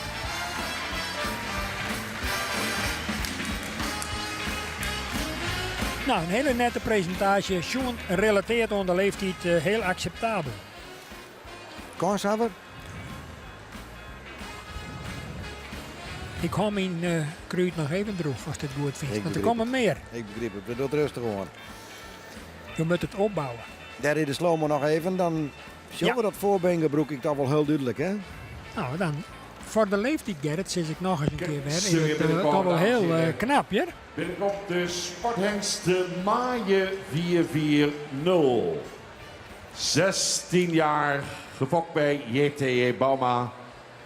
De Iron Spring Farm, Coachville. Maaie 440. Eigenaren. Maaie is een zoon van de Beert 411. Hier is mijn statuur, hè? Rust hem daar steentje. 369. Komt uit stam 8. Imponerend. 1 dressuur, 7 winstpunten. Oudste zoon van de preferente Beert 411. Maar je werd 7 jaar geleden al goedgekeurd op basis van nakomelingen. Die ruim bewegen. Opvallen door een plezierig karakter.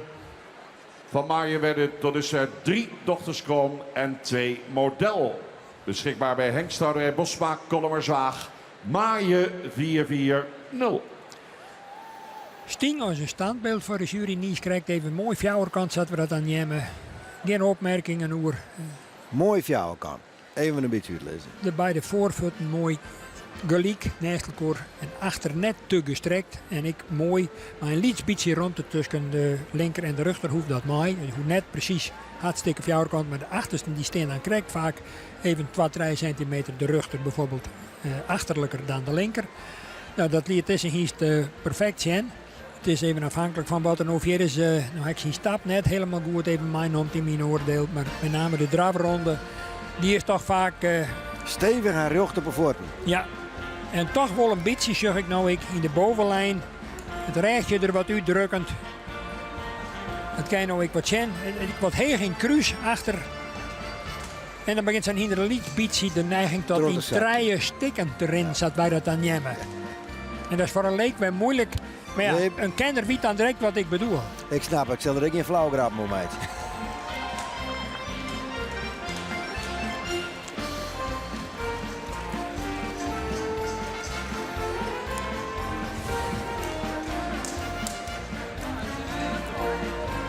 Maar hij komt wel uit een hele imponerende memmelijn. Ik ben Jelle Bauma. Gewoon bij een man die het, ja, zien het ik, zien levenslang. Verslingeren hier onder de duursport. Ja, daarin het maaien net bracht wat de baas misschien verwachtte hier. Maar toch in de breedte wordt weer een typische vertegenwoordiger van de Hiest Beert. En het opvallende bij Beert is dat eigenlijk net een van zijn zwan de height oertreft in vakkerij op zich. Net in. Nee.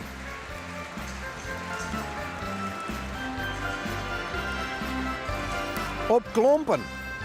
Ja, dat is nou typisch Rob de Bruin even op een pescarionsseizoen.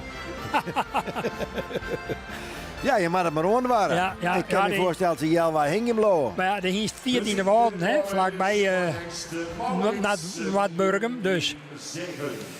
Ja, Maurits bij de gebroeders van Maanweid neem ik aan. Broers van Manen, Ede, Eigenaren. Ja.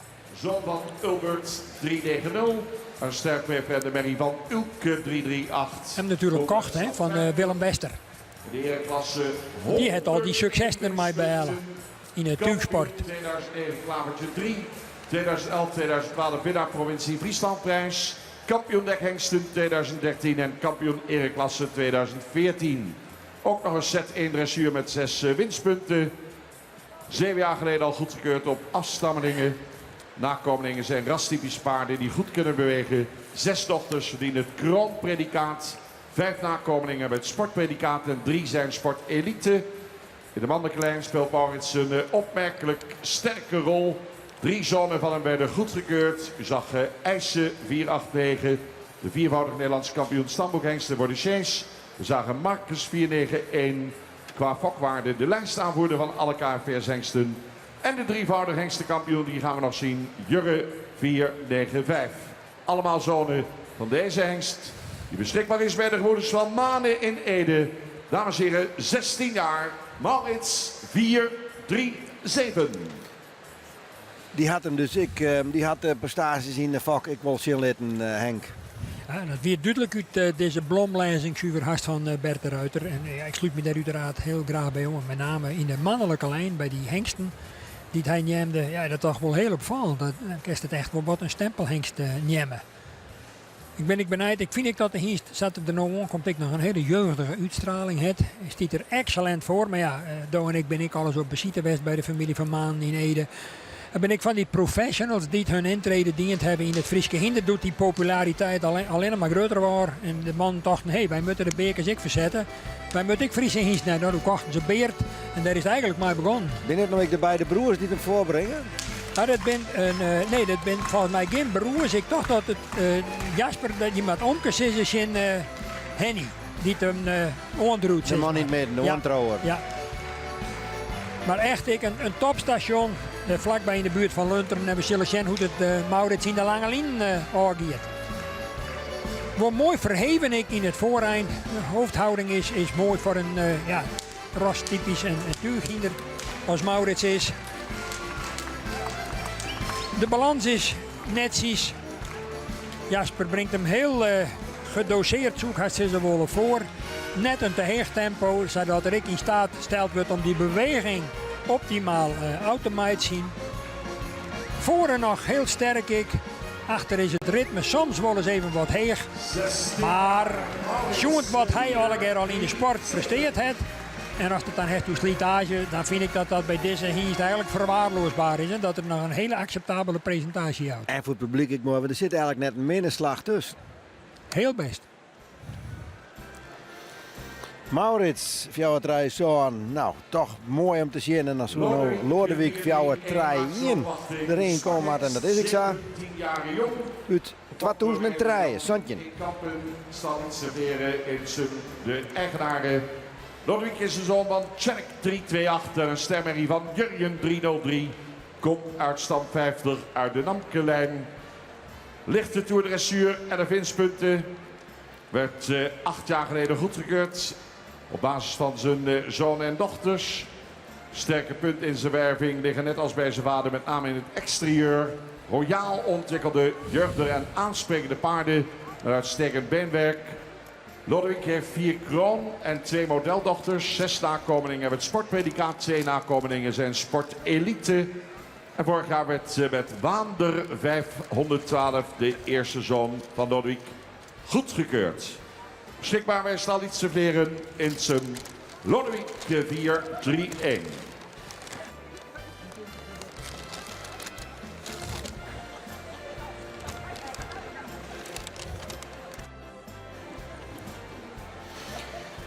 Lodewijk, ik in de lange linie, ja, er zullen ik nog wel bij een peren aankomen misschien, maar in ieder geval, dit is weer in de lange linie.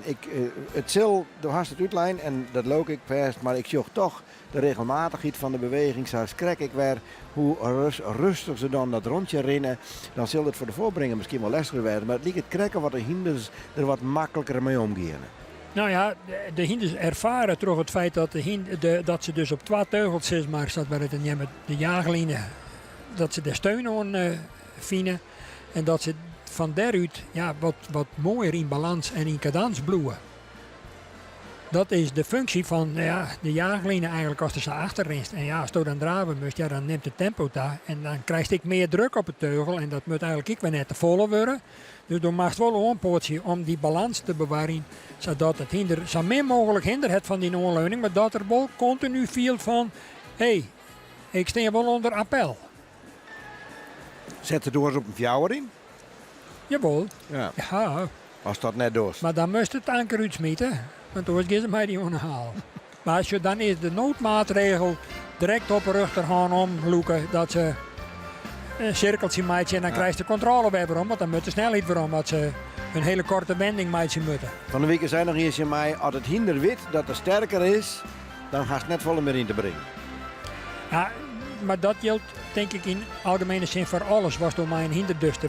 Het hinder moet weten wie de leiding heeft. En het kan net onze man. We zullen eens even zien naar Lodewijk. Toch ik een mooie jeugdige hiesnabol als dat oude 16 leeftijd. Stiet er nog patent voor. Heel mooi, luxe en deftig toch ik wel. En een hele opvallende mooie dochter ik, Kaya Muskroen, uit het vakgebied van Wolvergeer. Die er al meerdere keren kampioen west heeft. Dus die hiest het zeker zijn waarde voor de fokkerij. Nee, de dokter zal daar omgaan. Aan de lijnen 17. Altijd eeghoren van vrouwelijk schoon, Gerrit. Want dat houdt mij in de stokken.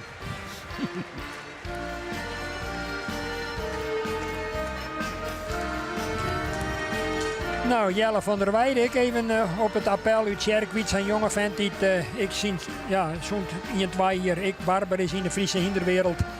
En die het de laaien in dit geval even oernom van Piet Zip, maar... Lodewijk toch wat eenvoudiger in de bewegingen. Ja, maar ik vind het toch nog heel acceptabel. Maar ja, dus juist toch wel de invloed van de leeftijd op een gegeven moment een beetje. Maar ik vind het toch een hele nette presentatie. Die kennen ze van Stal de Lietse Vleren in Sum. Dan maar Grutskop wijzen. Nou, dan slaan we jaren die stiep in het boekje oeren en geven naar geld. Fjouwer 2-6. Ook in de lange lijn. Nee. Dames en heren, binnenkomt in de keuringsbaan de hengste. Dus toch even oors. Heidse komt binnen. Ja. 2-5. Sportelite. Geld Soedrik wijzen, maar blijkbaar net. Of die komt dan later nog. Hartse. En dan krijgen we nog eerst Heidse te zien. Gefokt bij mevrouw G. van der Veer, Jana Tijnje. Dat wist misschien nog wel. Dat hebben we al eens eerder gehad. Dat Agedem binnenkam, hè? In de lange lijn. Wist dat nog? Jasper 366 uit de modelpreferent en prestatie. Nou is het zij. Het weer maar uitstand 115. En de dressuur het allerhoogste bereikt. Zware toer met 5 winstpunten. Hartse maakte met Marcia Dekman deel uit van het mei Grand Prix naar Grand Prix team. Een ronde 10 jaar geleden al zijn nakomelingonderzoek af. Zonen, dochters zijn jeugdig ogende paarden die goed kunnen stappen, draven. En dat vertaalt zich in een hoog sterk percentage van ruim 45%. En ook in de verrichtingen lieten de nakomelingen een prachtig beeld zien. 10 dochters werden kroon, 2 model, 16 nakomelingen met sportpredicaat en 1 nakomeling verdiende het sportelite predicaat. De sportelite hengst Hartse 4-2-5. Nou, dan maar Heidse dik zien in die lange lijn. Mijn Algokema.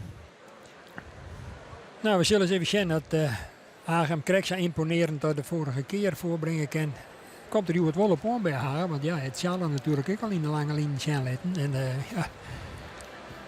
Maar goed, in deze entourage krijg je ook ja, 10% extra.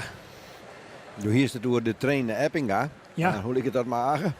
Nou, ik denk dat van een oorniveau is. Maar zijn enthousiasme is enorm. Ja. Dus dat sleep je er gauw terug, denk ik. Ja. En Age die denkt misschien vanuit de gedachte, ik kan de hele komende weken wel wat bekomen. Wat het al zou wijzen zodat er morgen als een plank is, maar... Nou, voor Agen is het heel belangrijk wijzen hoe het uiteindelijk zijn hinders er uitkomen. Hoe vier dat Johannes komt, of vier dat Charles komt. Ja. Dat is natuurlijk zijn ambities daarop winnen enorm. En hij zou ook griezelig graag nog een keer winnen willen. Ja, tuurlijk.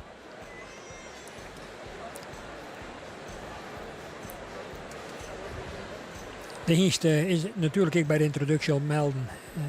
Ik afkomstig uit de fokkerij van Griet van de V. Jellema. En Herman Volkert, die ik een leven lang eigenlijk in change gesteld hebben van het Frieske Hinder. Volkert kwam toen niet lottig om het leven bij een oefensessie van de Frieske Quadrieën. Maar Griet had die fokkerij trots zetten en door de band dat weer. Hilke en Helga mijn namen. En in mindere mate doen we er misschien nog wat op achtergrond, toch ik wel. Maar die hele familie die libbert voor het Frieske Hinder. Mooi grut hinderek, hè? Ja. Nou, Age die probeert het publiek ook al even met op de speling. Het wordt dat nog niet wel een publieksman. En die Heidse die komt je toch prachtig op je oordraven. Maar een imponerend front toch ik wel weer. En zocht nog weer even naar die beweging van dat voorbeen. Met name zodat we die nog even zien kennen van voren. Nou gaan we even naar de zijkant. En dan zien we toch ik dat achter het de leads beetje minder wordt. Maar dat mooi, dat vind ik helemaal geen probleem. Nou, dat er toch een paar hele beste passen. Als dat oud heeft in de leeftijd van haast 18 jaar. Dan vind ik het indrukwekkend wat er hier toch zijn ligt. 18 jaar, kampioen in Ja, grandioos, hè? Hartse 4, 2, 5. Dus zet er hem even te plak. Haag is wat dat een niet wel een vakman, hè? En dan met Jerry Hamming dat even oerd van.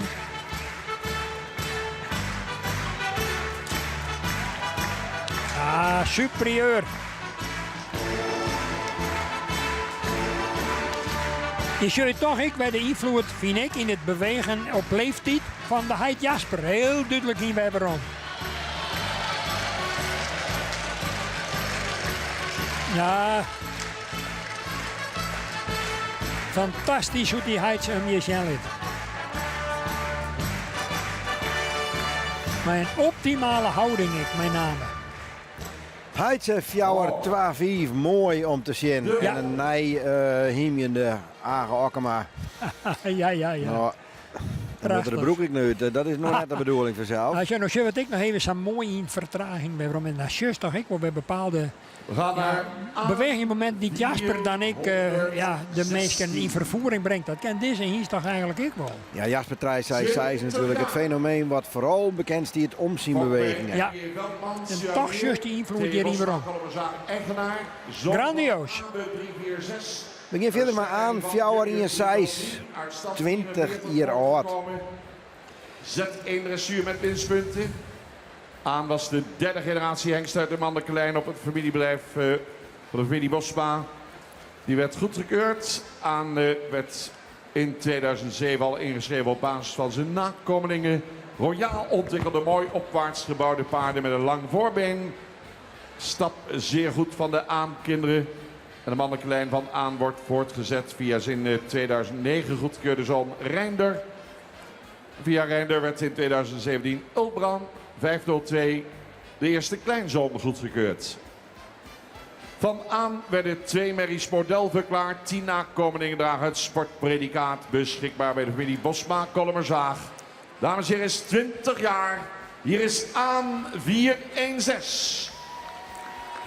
Ik een hengst met een enorm imponerend voorkomen. Echt statuurrijk. En ja, op een nijbest ben de Bosma's toch wel expert in. Om die hinders op zo'n moment in zijn presentatie er top voorstellingen te hebben. En met name die manen. Dat is toch wel subliem. Hoe ze dat van elkaar krijgen is mij een rietsel. Maar compliment wat mij wel belangrijk wat dat aspect betreft. Wat bedoel je, dat krijgt mij? Nou, dat die hinders zo mooi in conditie zijn en dat ze die maan zo goed conserveren. Want dat is lastig. Die hinders willen altijd jokje. Dus ik vreeg me wel eens af, hoe is het mogelijk dat ze er nooit een hoeken uitrossen? Want ja, hinders zwitten en als wij zwitten dan begin ik die jokje in Gerrit dat het treft. En dan wil ik hier was, ja, dat is bij hinders natuurlijk net hoors. Ja, daar span ik me maar nooit in. Expo Holland Casino.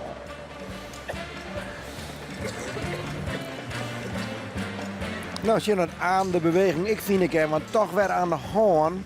Hij is heel wat hoors.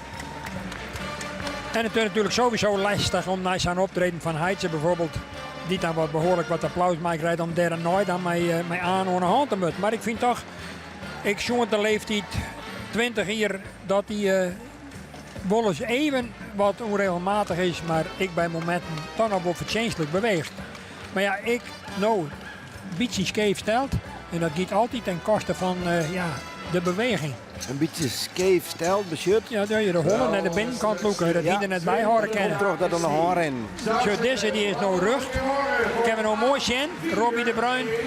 Maar ja, dan komt uit die wending. Ja, dan kerst hem weer even wat weer omnemen. Ja, nou gaat het krijgt even wat minder goed. Maar om dan in die wending dat hinder voor te bloeien en de controle te houden en te zorgen dat die hollen, want die is nou alweer enigszins scheef stelt. Ja, dat gaat ten koste van het volledig op eigen voort erin kennen. Dan wordt zijn hinder een beetje stoort in de hoofd-halshouding. En dan vreeg ik me toch al waarom had je dan toch mij, waarom dan net alweer in een lange lijn? Waarom doe je dat dan net eigenlijk? Ja, dat is een keuze. Ja. Dan zullen we eigenlijk die eigenaren vregen moeten.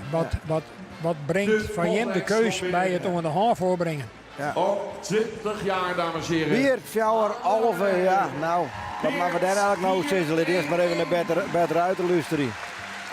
Sportpreferent, kampioen hengstekeuring 2006, reservekampioen 2008, kampioen oude hengsten 2012, 2013 en reserve algemeen kampioen in 2012, gefokt bij N.J. Ozinga.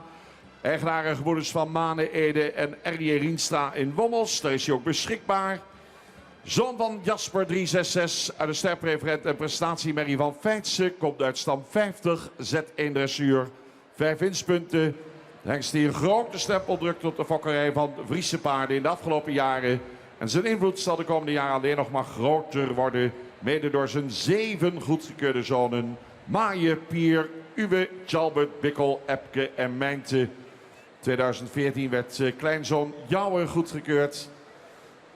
En dan hebben we nog Arend en Boet, dames en heren. Beert levert niet alleen goede zonen, maar ook met name uitstekende merries. En van de meest consistente ververs en zeer correct gebouwde paarden. Met een ruim en krachtige manier van bewegen. Er is van alle hengsten ooit de hengst met de meeste kroon- en modeldochters. Maar liefst 48 dochters zijn inmiddels kroon. Geen hengst komt hierbij in de buurt. 17 model. Inmiddels zijn al 62 nakomelingen sport, van sport en elite. En op basis van zijn uitstekende verwerving werd Beert in 2014 preferent verklaard.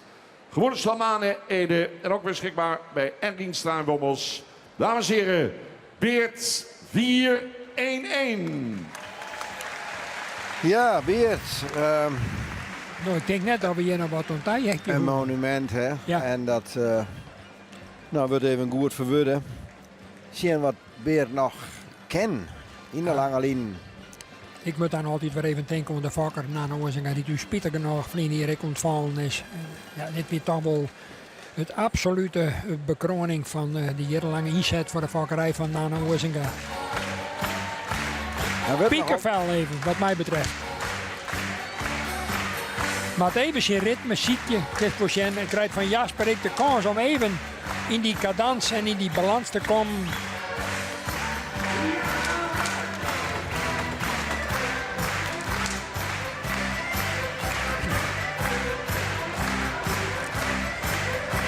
En natuurlijk ik een zoon van bewegingswonder Jasper.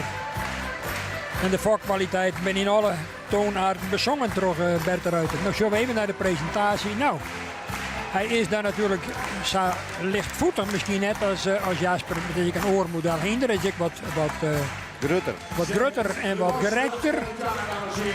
Maar toch wel een hele netjes presentatie. Die mij alles zwaar door de broeders van Manen. Ja, dat erop passen wordt. Kist er een oudje in.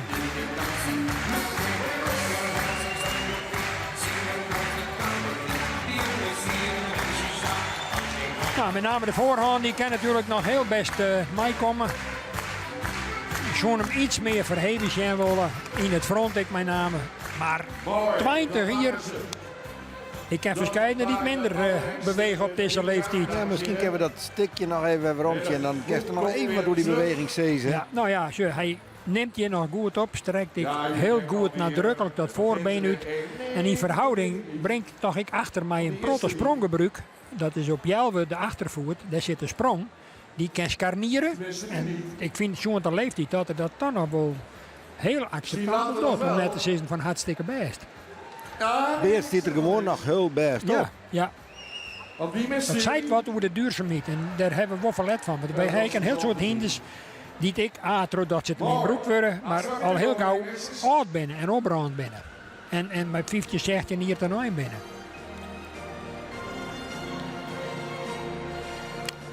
Ze komen bij waarom.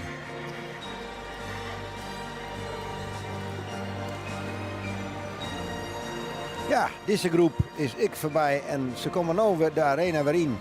En dan zullen we zien wat er gewoon meegaan en welke dan meegaan naar de tweede ronde van deze dag. Ja. Ik moet zeggen, dat vind ik best wel dreig. Henk, hast hier een hinder zien nog hollen? Nou, ik vind het een lastige groep. Want in de vorige groep, wie de superioriteit zeg maar, van een Tjalla, die weer dusdanig dat je eigenlijk na je presentatie tot zeggen kon, nou dat ken het mensen, die komt bovenaan.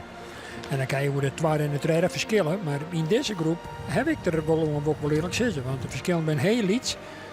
En ik ben altijd wat huiverig van eventueel speelt er ik een rol hier in deze presentaties wat die hiesten in de vakkerij presteert.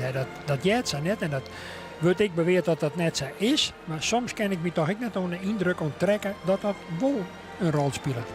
En dan krijg je weer een heel verhaal. Puur op basis van wat we hier zien hebben. Ja, dan sprongen er Heidse bijvoorbeeld, die sprong er van mij heel erg uit. Ik vond Maurits ik nog heel best optreden. Ik lees even van mezelf nooit. Terwijl relateert aan de leeftijd de presentatie van Beert. Ik nog rompelde wanden weer in mijn beleving. Dus het zou mij absoluut net vernuiveren dat Beert er nou weer bij zit. En natuurlijk weer een mooi woordje van Louise Ompen. Louise zal ook bekendmaken of er nog hengsten uit Ja, het is wel of. doorgaan naar de kampioenschap. Want dat is natuurlijk wel zo. Het is de tweede groep van de oudere Denken hiesten. En jullie? dan de oudsten daarvan Ja. gaan dan nog gewoon mee naar de tweede ronde. Nou, dat maken we nog maar eens even jaren van Louise Hompen.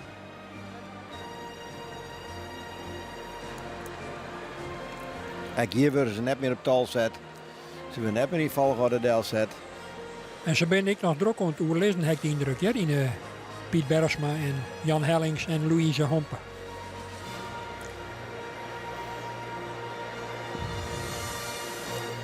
Ja, je vallen natuurlijk ik teleurstellingen, want je bent ik meestal, ja, die hebben een bepaalde voorkeur voor een bepaalde hengst. En dat zijn hengsten net teruggeeft, ja, dan ben je meestal teleurgesteld. zal er nog het een en ander over vertellen. Nou, benijd. Als er nog 1 of 2 mei gaan. Ja, dames en heren, het zal u opgevallen zijn dat uw lieveling later komt. Uw lieveling Jasper. Maar die komt later. En wij hebben gezien dat zijn zoon, 411, veel van de kwaliteiten van zijn vader heeft.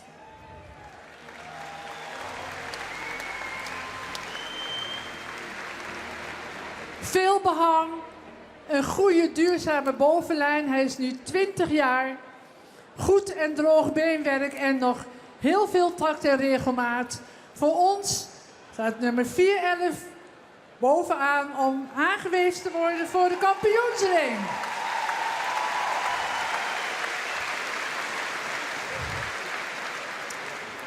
En dan een hengst die veel jeugd laat zien.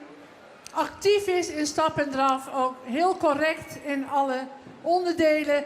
442 Michiel. Ja, En natuurlijk bij de oudere hengsten letten we op alles, maar vooral ook op duurzaamheid. En we hebben weer prachtige presentaties gezien van onze oudere hengsten. Dank daarvoor. Ja, Henk Beers. Meijer voor de zoveelste keer. ah, subliem hè, zijn prestatie. En Michiel? Nou, verwondert mij net, ken ik wel mijn leven. Ik zei al eerder van de morgen, het liep het ik rek of is die hierst wat aan een tweede leven begonnen. Maar die had ik jarenlang eigenlijk altijd wat in het onderaan steend. Maar ja, hij vriend hier al een beetje aan en op, maar is bezig. En Joet ja, presteerde dat weer. En laat je horen, zou ik zeggen. Nou, het feest kan beginnen.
Tsunami en onder die klanken gaan deze oude hiesten de bak weer uit. En dan krijgen we nog weer onder het zadel laten zien. Dat betekent als ze zo dadelijk... En dan krijgen we nou weer een presentatie van zijn groep Hies. Niet aansnijden het centraal onderzoek hier. Tenminste, laten we Safia komen, want eerst nog een tussenselectie in de simmer. Maar waar weet je over daar 1 of 2 van waarom Takam hier? En nou, die komen hier Silje Daal de ring binnen. Voor de eigenaren leuk, voor u mooi even de gelegenheid om te praten met de nieuwe voorzitter van het Hiese stamboek, Wiebe Willing. Ja, het is echt de eerste hienstekeuring van Wiebe Willing in de vorm van voorzitter van het KFPS. Ja, hoe is dat voor jou? Nou, het is even wennen. Ik ben net helemaal onbekend met de Hinders. Ik heb wel een aantal jaren voorzitter geweest van Indo-Friesland. We hebben zelf zo'n prachtige zwart beest dus. Dus ja, het is net onbekend, maar het is wel alweer even wennen en een hele soort nieuwe indrukken vanzelf. Ja, wat binnen dan die nieuwe indrukken? Nou ja, alleen nog al even de protocolding en ja, een heel soort mensen kennen elkaar al langere tijd. En voor mij is dat even nieuw. Hoe rent het al je, wanneer moet het weer wezen en dat soort van zaken. Maar er wordt wel goed geholpen en dan komt het wel bij elkaar. Ja, dus dat had even, je moet even een beetje te lonen komen, komt het al heel goed uit. Ja, het komt absoluut al heel goed. Ja, ja. En hoe gaat het ontmoet daar? Want jou zit een krijgt al op de tribune, hè? Ja. Nou, het gaat nou fantastisch. Het zit eigenlijk alweer vol. Nou, dat is haast om 9 uur is dat al het geval. Dat is het bijzondere. Nou ja, Juster de Jong en Thomas de Jong hebben 2 dagen gewoon die het echt fantastisch winnen. Helemaal, we hebben 3 dagen alles volledig uitverkocht. Tribunes bijzetten, alles uitverkocht en een fantastische sfeer. Dus volgens mij kan het nooit beter. Ja, hoe is dat te verklaren? Dat alles nou dit hier compleet uitverkocht is? Weet ik eerlijk zijn net precies. Ik denk dat Vlien hier nog een beetje spelen dat daarvoor het culturele hartstad hier geweest is. De Toornsdies is nooit helemaal uitverkocht is. Maar ja, het hinder leeft en mensen zien het op televisie. Ik ken heel veel mensen die de hele dag omroep aanstaan hebben. Nou, dat is prachtig. En als het dan sjost en als het van oren eerst hoe mooi die jongen ik binnen. Ja, ik denk dat we er haast nou wel een jong bij gaan kunnen. Maar ja, dan wordt dit toch zo'n een beetje te liet, dit plak, denk ik. Hè? Daar hebben we wel als wat vaker horen. Ja. Maar het net nou een grotere locatie daar. Nee, dit jaar in Leeuwarden, dit jaar hier. En we hebben liever dat het uitverkocht is en dat er nog belangstelling is.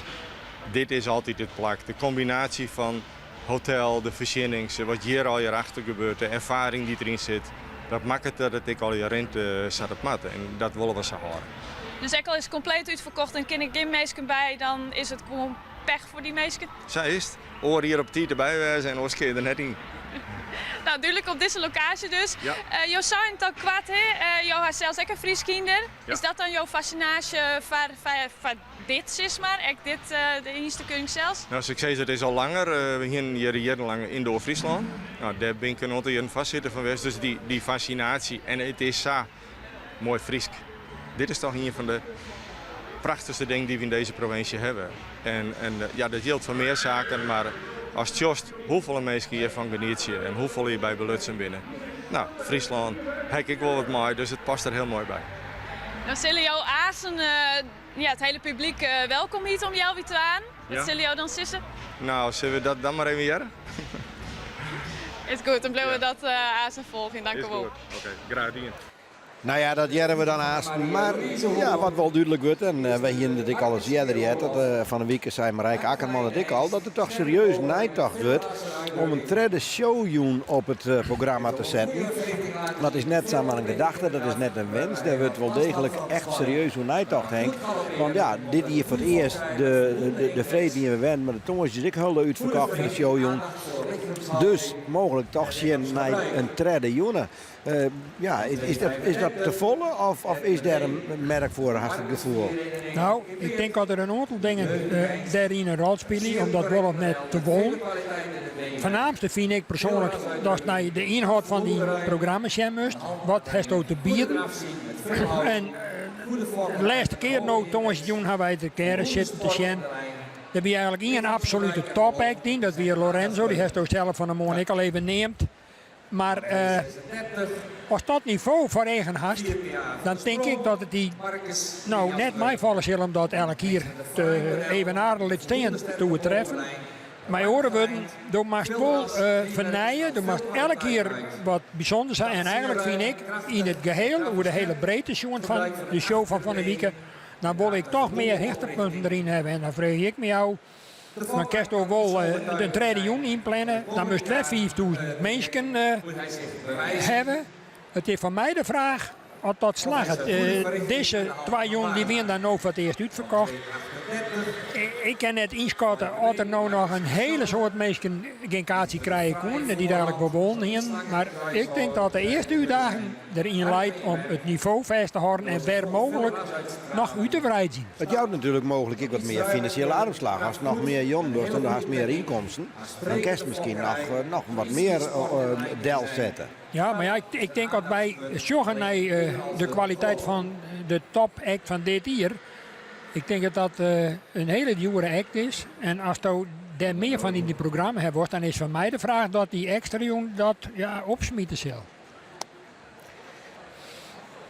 En wat nou wel, vind ik nog wel nieuwsgierig is wat hij zei van we blooien. Savisa. Is dat een goede zaak?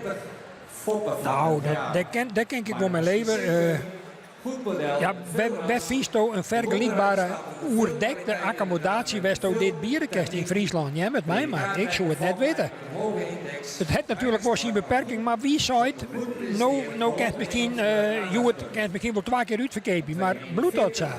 Dat zal de tijd leren matten. En wat het voor gevolgen voor de sfeer en de saamhorigheid als je in een nog grotere accommodatie zitten kiest. Bloed dat verenigingsgevoel, dat familiegevoel, dat wij allemaal bij die familie van Frieske Hinders-eigenaren jaren willen bloed dat aan besteden. Een interessante discussie. In ieder geval is het zo dat het blooien van Wiebe Willing die treedt aan op het moment dat het ongeveer ook een hechtepunt is. De hele Friese Hieste wereld. Nou ja, je kent zijn als een uitdaging natuurlijk. Ik zou zeggen dat ik dat op hetzelfde niveau hoor. Maar voor hetzelfde geld, dat weet je nooit. Dat kan net hier voorspellen. Ik net, dan net. Het bestuur ik net. Als die ontwikkeling terugzet. Want nou op het moment, met name in het buitenland, ben er nog mogelijkheden. Maar ik heb toch wel de indruk dat we met name in Nederland wel een beetje onder het plafond zitten. Dat zijn we luisteren we even mee naar de presentatie van de Hinders. En dat als in de volgende rubriek weer komt dan en de volgende deel van het programma melden we eens even weg. Frits de Wester 1, de Marcus Kifeitse, stoere hengst, met een correct model, hard beenwerk, veel ras, stapt goed, draaft met veel techniek en oprichting, ruim voldoende fokkerij. Lekker. Gedragenheid in de draf is voornamelijk het aandachtspunt. Dan 2,52. Fraaie van de Vriesburg. Is een Marcus Kitjalbert. Goed gebouwde hengst met een jeugdige uitstraling. Veel ras, stapt goed, draaft met veel schoudervrijheid. Kan goed galopperen. Predikaatrijke fokkerij. Met een goede index. Veel sport in de lijn.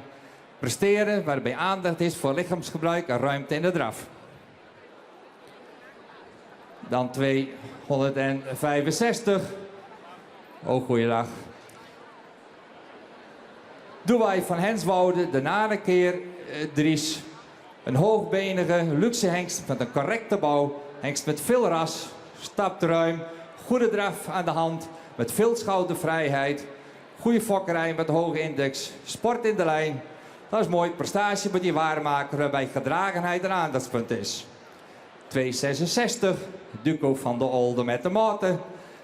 Nanneke Jerke, die is er heel goed ingegroeid naar Drachten. Heeft een goede bovenlijn met een lang kruis, hard beenwerk. Zou iets meer uitstraling het hoofd kunnen hebben. Heeft een goede stap en ook een goede draf met veel buiging en spronggewricht. Voldoende fokkerij met een goede index. Ook voldoende sport in de lijn. Hij kan zich bewijzen en gezien ras moet hij goed presteren. In correctheid, gedragenheid en aandachtspunt. 268, de fokkerij. Fouke Jan van de Tipsterwaai. Nane keer aan. Goed ontwikkeld, moderne luxe hengst geworden. Met voldoende ras. Hoofd zou iets meer uitstraling kunnen hebben. Stapt goed, draaft ruim met voldoende gedragenheid. Heeft ook voldoende fokkerij. Wat weinig sport, hij moet zich bewijzen. Ook hierin gedragenheid en geslotenheid in de manier van draven, aandachtspunt. Dan 270, Elmer van der Zwaag. Nane, keer Andries, een imponerende verschijning met veel front. Mooi gevormde hals iets groot hoofd, ruim stappend, met veel buiging en spronggewild. De ontlossigheid zou iets meer draging kunnen tonen. Ruim voldoende fokkerij met wat weinig sport. Hij moet zich bewijzen en doorontwikkelen in het gebruik. Dan 272. Ebert van de Egbertinehoeve. Een modern paard met een goed model, veel ras, sprekend hoofd, goede stap en draf. Kan ook heel goed galopperen. Komt uit een aansprekende fokkerij met veel sport. Hij moet zich ook doorontwikkelen in gedragenheid en lichaamshouding.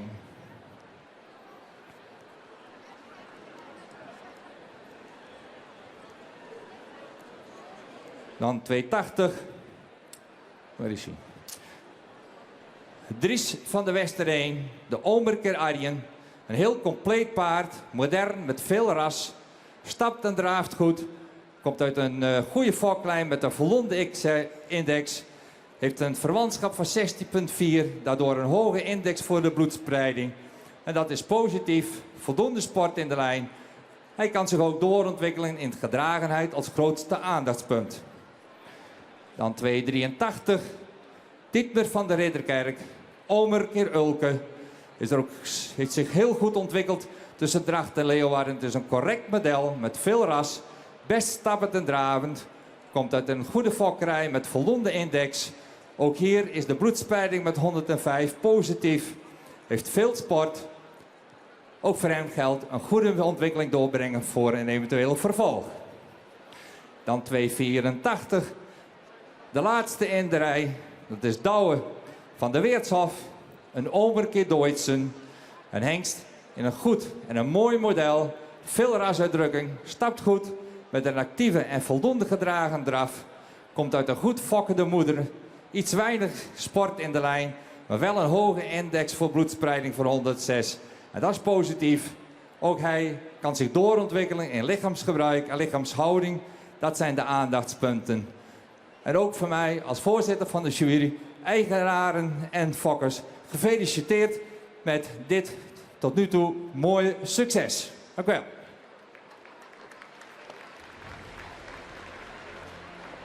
Mooie toelichting van de heer Harry Draaier, voorzitter van de jury. Dames en heren, samen met Jaap Boersma en Frank Jespers. Afgelopen donderdag al deze hengsten nog eens een keer voorbij zien komen. Dit jaar niet meer in de kooi hier in Leeuwarden. Ze werden aan de hand voorgesteld. En moeten zich onder het zadel gaan bewijzen later dit jaar in juni bij de zogenaamde voorrijdagen. Goed. Laatste felicitaties worden daar overhandigd. Dan denk ik dat onze ringmeester Harm van der Beurden zo dadelijk het initiatief weer gaat nemen.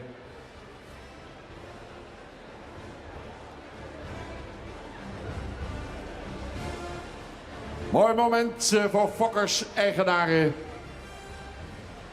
Fotografen hebben ze vereeuwigd hier in de piste. Prachtige rozetten zijn aangehangen. De bloemen zijn uitgereikt. Dit is uw moment. Genieten van deze mooie groep paarden. Het waren er 58 in totaal. Zal verder geselecteerd worden. Kijken hoeveel er uiteindelijk over zullen blijven.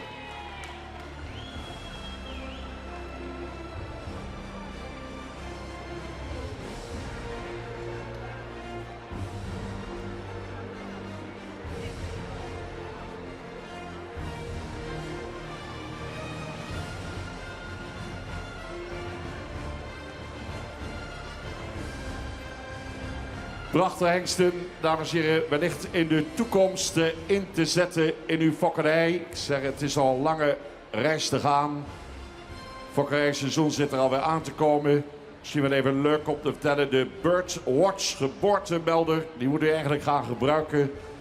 Birdwatch for Horses is de modernste geboortemelder die uw merrie continu middels een automatische temperatuurmeting observeert. Daar kunt u veel gemak van hebben. U kunt uw merrie overal ter wereld volgen via een app. Birdwatch waarschuwt u circa 1 uur voorafgaand aan de geboorte van het veulen. Birdwatch Meer informatie op de site. U ziet het daar op het reclamebord www.bird-watch.com. De geboortemelder met visie.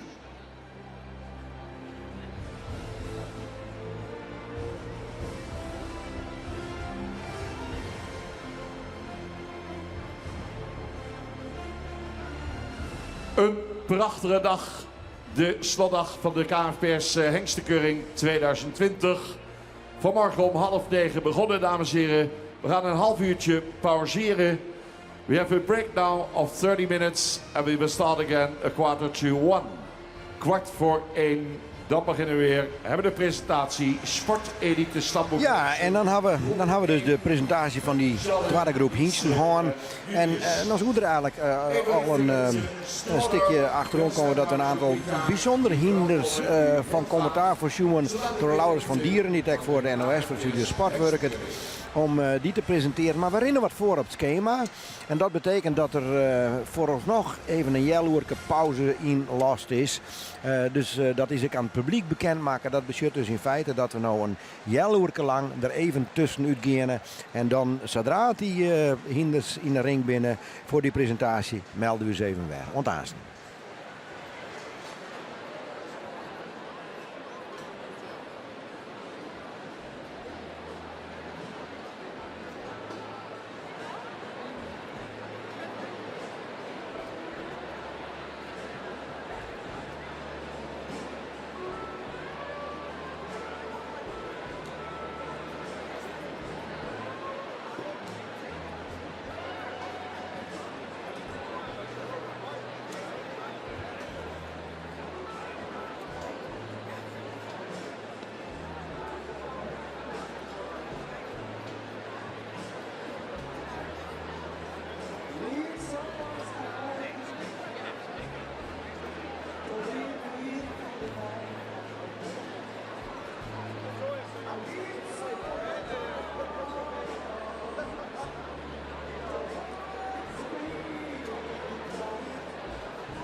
Goed, dames en heren, de tijd gaat snel. Nog een minuutje of 5 en dan gaan we weer verder met het tweede gedeelte van deze KFPS Hengstenkeuring 2020. Neemt u uw plaatsen weer in om niets te missen van het vervolg van het prachtige programma vandaag hier in het WTC in Leeuwarden. Dus nog zonde 5 minuten te gaan.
Zijn al, dames en heren, de tijd gaat snel. Het is bijna zover. Een minuutje nog. Dan willen we weer beginnen.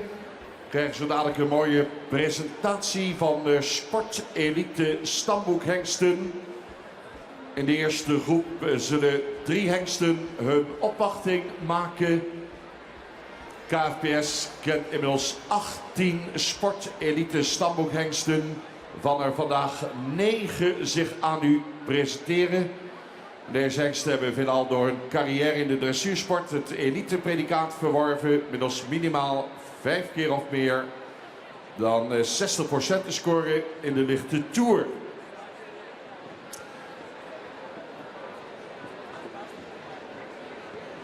Frank Jespers, dames en heren, deel uitmakend van de KFPS jurycommissie, zal de hengst in de eerste groep aan u presenteren. We gaan onze ringmeesters vragen om de hengsten binnen te laten rijden. Alle informatie over deze hengsten is te vinden in de catalogus vanaf bladzijde 152. Tjalle 454, Wietse 462 en Julius 486 in het eerste blok. Ja, en dan na een jaloerlijke pauze melden we je weer van de VTC. Want wat toch nog wel even aardig is om naar te zien is nou een presentatie. Dat is een presentatie van stamboekhengsten die zichzelf geweldig onderscheiden in de sport. Vaak in de dressuur, maar ook in tuigen. En die presentatie volgt het nou door het zo'n 10 minuten gokken we en wordt presenteerd door Laurens van Lieren. Hij is bekend in de dressuursport en werkt onder andere voor de NOS. En we krijgen straks de hengsten te zien: Tjalle 4-4, Wietse 4-6-2 en Julius 4-8-6. We halen ze alle 3 van de morgen al in de keuring jongen.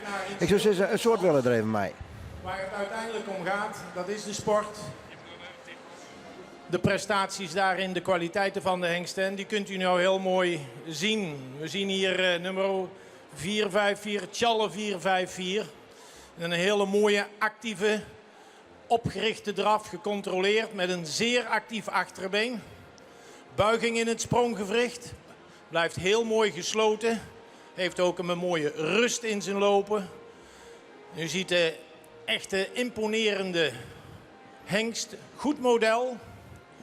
Mooie bovenlijn erin, veel buiging in het spronggewricht. En we zullen vast wat tempowisselingen kunnen zien. Waarmee hij kan aantonen dat hij het zwaarste werk op een gegeven moment ook zeker aan zal kunnen. We hebben hem aan de hand gezien. Daar hebt u hem veel applaus gegeven. We zien hem nu een beetje sluiten daarin. Waarin hij verkort en waarbij de activiteit erin blijft. Mooi gebruik van het achterbeen blijft houden. En dan wordt hij korter en dan heeft hij dat gedaan en dan gaat hij daaruit verruimen. Mooie techniek ook in het voorbeen, voldoende knie erin. Dat is een verheffing die we noodzakelijk hebben voor het allerzwaarste werk, zoals piaf en passage.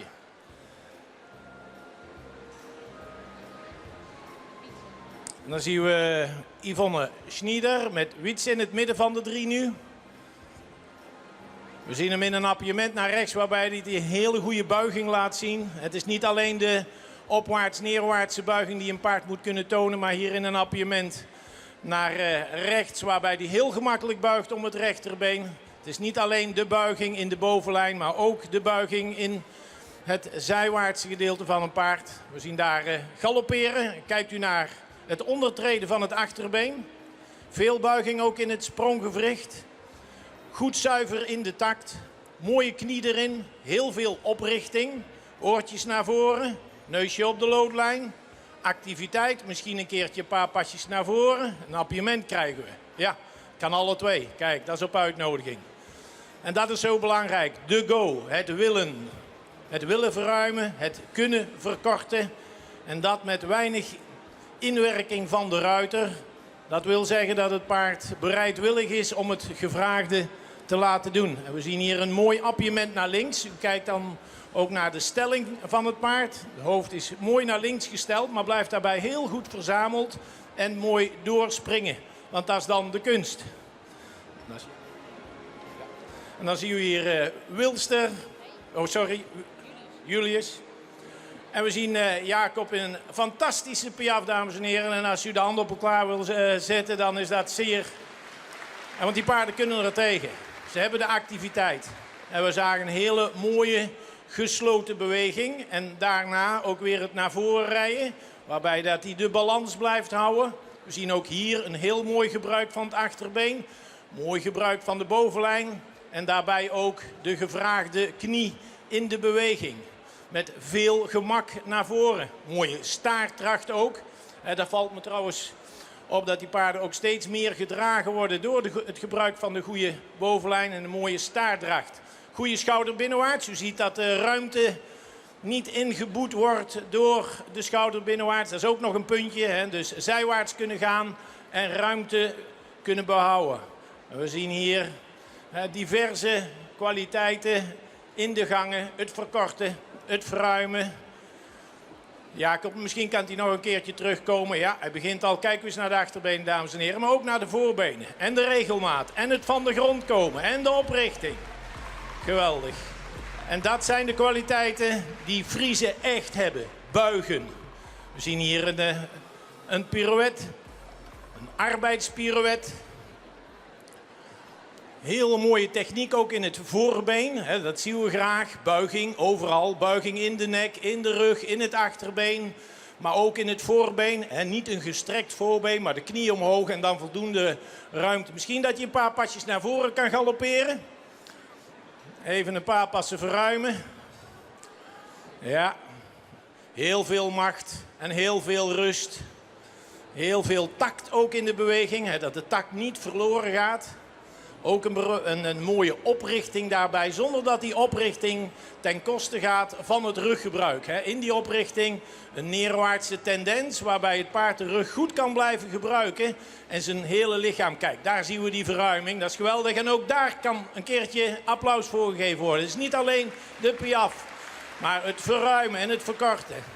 En we zien hier 3 hengsten die echt laten zien wat we graag willen in de fokkerij.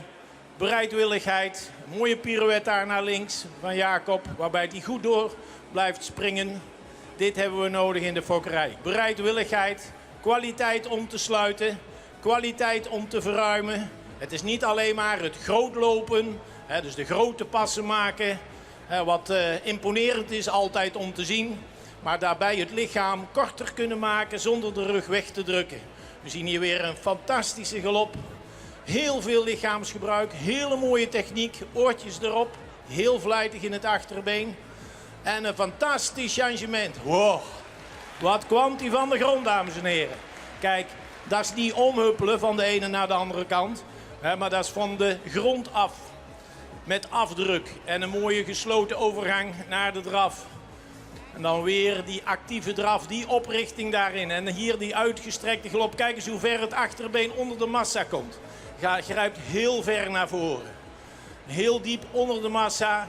Mooie oprichting daarbij ook. Want dat is de kunst. Als een paard naar voren gaat, dat hij niet vlak wordt. We zien een fantastische uitgestrekte draf. Super regelmatig. Blijft mooi gesloten. En al die kwaliteiten hier zo snel door elkaar.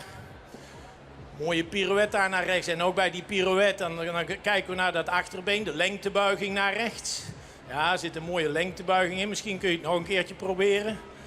Ja, ook een geweldig changement van rechts naar links. Ook echt van de grond. En dat is allemaal volgens mij dan het gevolg van een hele goede buiging in het achterbeen. We zien het hier in de pirouette naar links. Zitten, sluiten, draaien. Zitten, sluiten, draaien.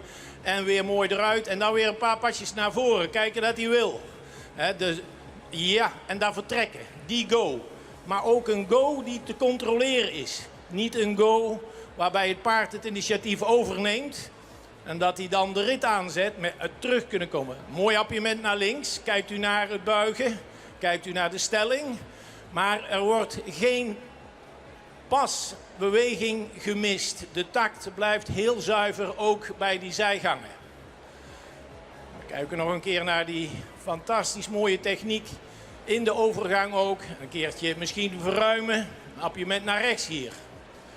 En ook dan blijft het paard heel mooi gesloten. Echt over de rug. Echt passen maken.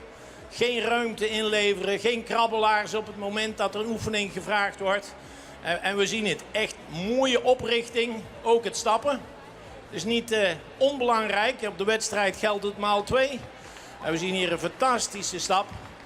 Goede schoudervrijheid, mooi gelijk, veel ruimte. En het stappen, dat gaat in de proef wel maal 2.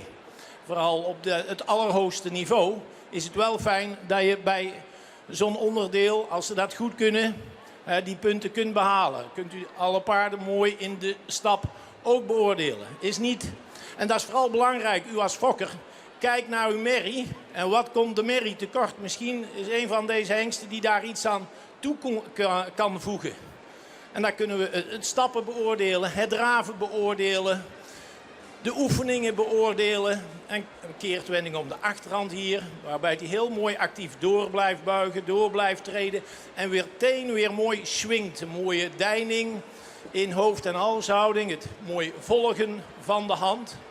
Daarbij een mooie buiging in het spronggewricht blijven behouden. Dat het voorbeen niet vlak wordt, dat het achterbeen niet vlak wordt. Dat het goed door blijft treden naar voren. En dan kunnen we hier fantastisch zien dat we hier 3 paarden hebben die stappen met veel kwaliteit. En ik denk dat u niet vaak applaus gegeven hebt voor de stap. Maar dat kunt u gerust doen, dames en heren. Want het is een heel belangrijk onderdeel daarbij.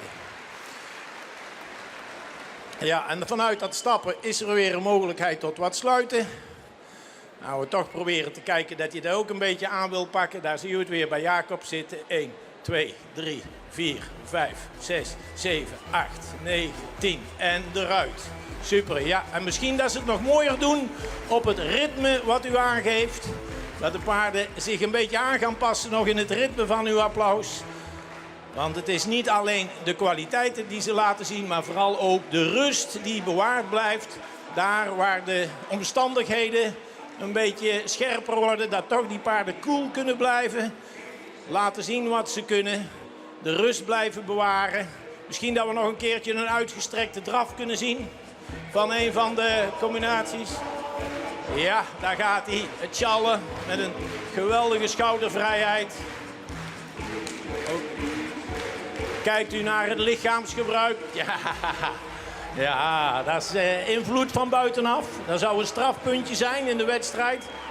Goed zo, daar gaan ze nog een keer, dames en heren. Laat uw handen warm worden van het applaus. Want ik krijg het warm van deze kwaliteit van die paarden.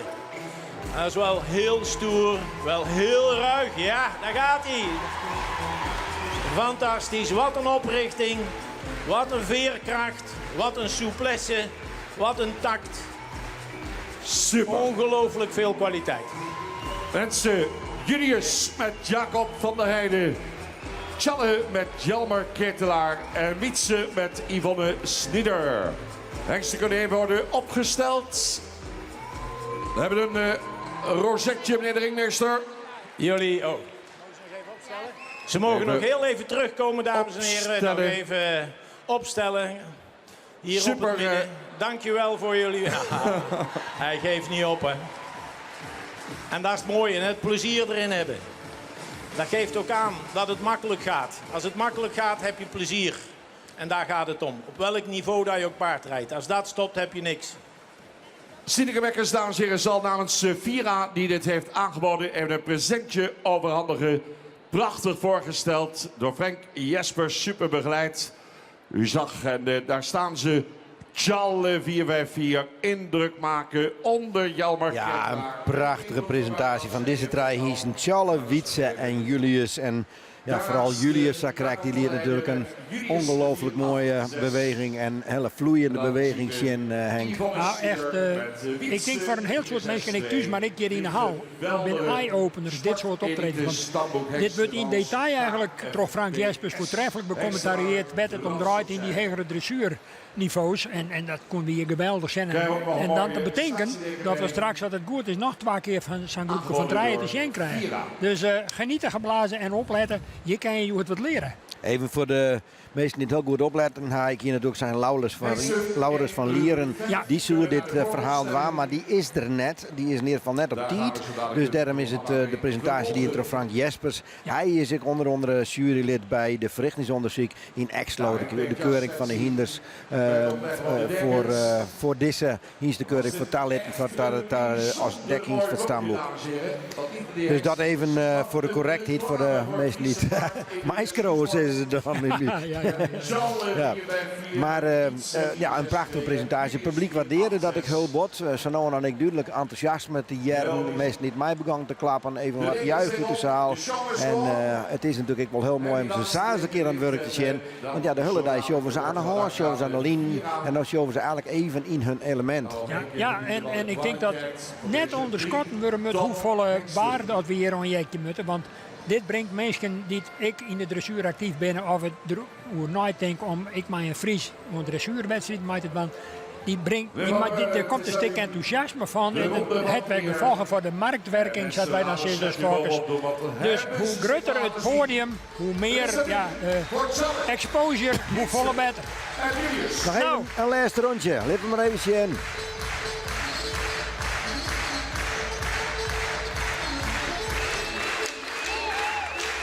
Ah ja, dus die Julius en Sjalla hier voorop eens even marcheren zien. Dan gaat Julius een hele spectaculaire uitgestrekte draf. En Wietse natuurlijk, bij Yvonne Schneider. Heel waardevol dat die hier in dit gezelschap meedoet. Fantastisch. Met z'n drieën komen ze nog een keer aan. Laat het nog een keer horen. U mag ze toejuichen. Het volk op de banken. En Julius even in volle gong uit. Dus gewoon een mooi intermezzo werd meestal van niet te kennen. En dat krijgen we dus nog 2 keer te zien. Want we hebben nog meer, nog 2 van deze groepjes die we gepresenteerd krijgen. Maar we pakken hier nooit de 3 weer op. Want dat betekent dus dat we weer 4 keer naar de keuring van de hinders. En dan krijgen we nu de rubriek 5. Dat zijn de hindsten van het dekseizoen 2017. En dat betekent eigenlijk voor de allereerste dadelijk in de ring. Dat we de kampioen van de laatste 3 hier aan het werk zorgen. Jurre, Fjouwer, 5. En dat weer natuurlijk toch de speculatie. De vraag een beetje vooral aan dit kampioenschap. Kan Jurre het als eerste flikken om Fjouwer een keer op richting kampioen te worden? Of krijgen we het een aanlossing, krijgen we een nieuwe kampioen? Nou, we hadden er al een proto praat. Alle kanten kennen het ermee op. Maar het is natuurlijk wel prachtig om Jurre hier weer aan het werk te zien. En te zien hoe hij ervoor stuurt. Jelmers Jadon de week verleden weken. En ik ga nog even een stukje maken voor Omroep Friesland. Hij zei hij stiert er fantastisch voor. Maar ja, goed, de concurrentie er ik. En Jurre hoeft hem natuurlijk net meer te bewijzen. Zeker net voor Jadon zelf. Nee. Ik ben wel heel benieuwd hoe er de eerste presentatie hiervoor dadelijk. Want vorig jaar weet ik zat. Zijn eerste optreden begon wat aarzelend, wat weifelend. Ik ben benieuwd hoe dat deze keer gaat. Want ja, aller ogen zijn gericht op Quatta, zijn ze dan vroeger.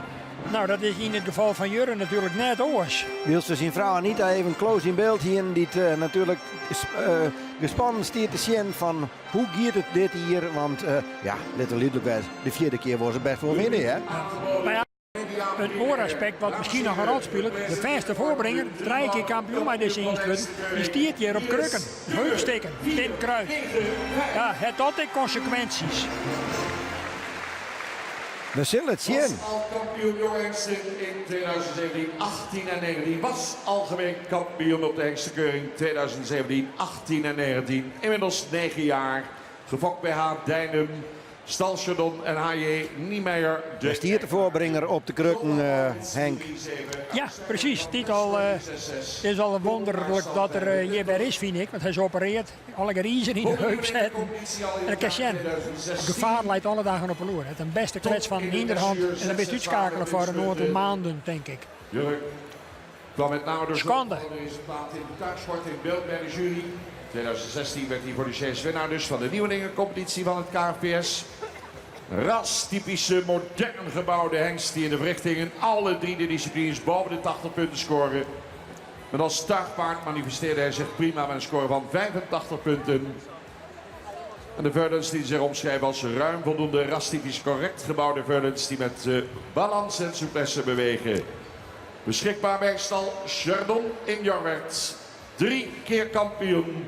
Jurre 495. Ja, hij liet hem eerst prachtig zien in de natuursport, maar toch nog eigenlijk in de sport net volle meer. Nee, hè? hij opereert nog wel in de dressuursport. Hij stiet er nog een beetje aan het begin van de loopbaan. Hij zit wel op het ZZ-niveau trouwens al, dus hij is al aardig onderbij. Zeker richting de hegere regio, lichte toer, zwieren toer. Dus ik denk dat zij bewust kozen voor een andere discipline. Hij had het succes behellen in de competitie, in de natuursport. En daarna even wat op een legerpit steert en nu is er weer volop in training. En komt er in wedstrijden onder het zadel. We zullen zien. Het bloed natuurlijk qua exterieur. Het beeld wat we joggen zat er stilstierse krijgt. Het heel imponerend. De klasse en ja, de deftigheid. Het zieke, dat straalt er aan alle kanten van. Hij glaast het. Hij is echt in topconditie. En hij zet dat wel heel best uit.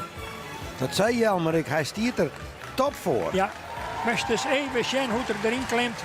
Bloed ik nog mooi rug in de hoofdhouding.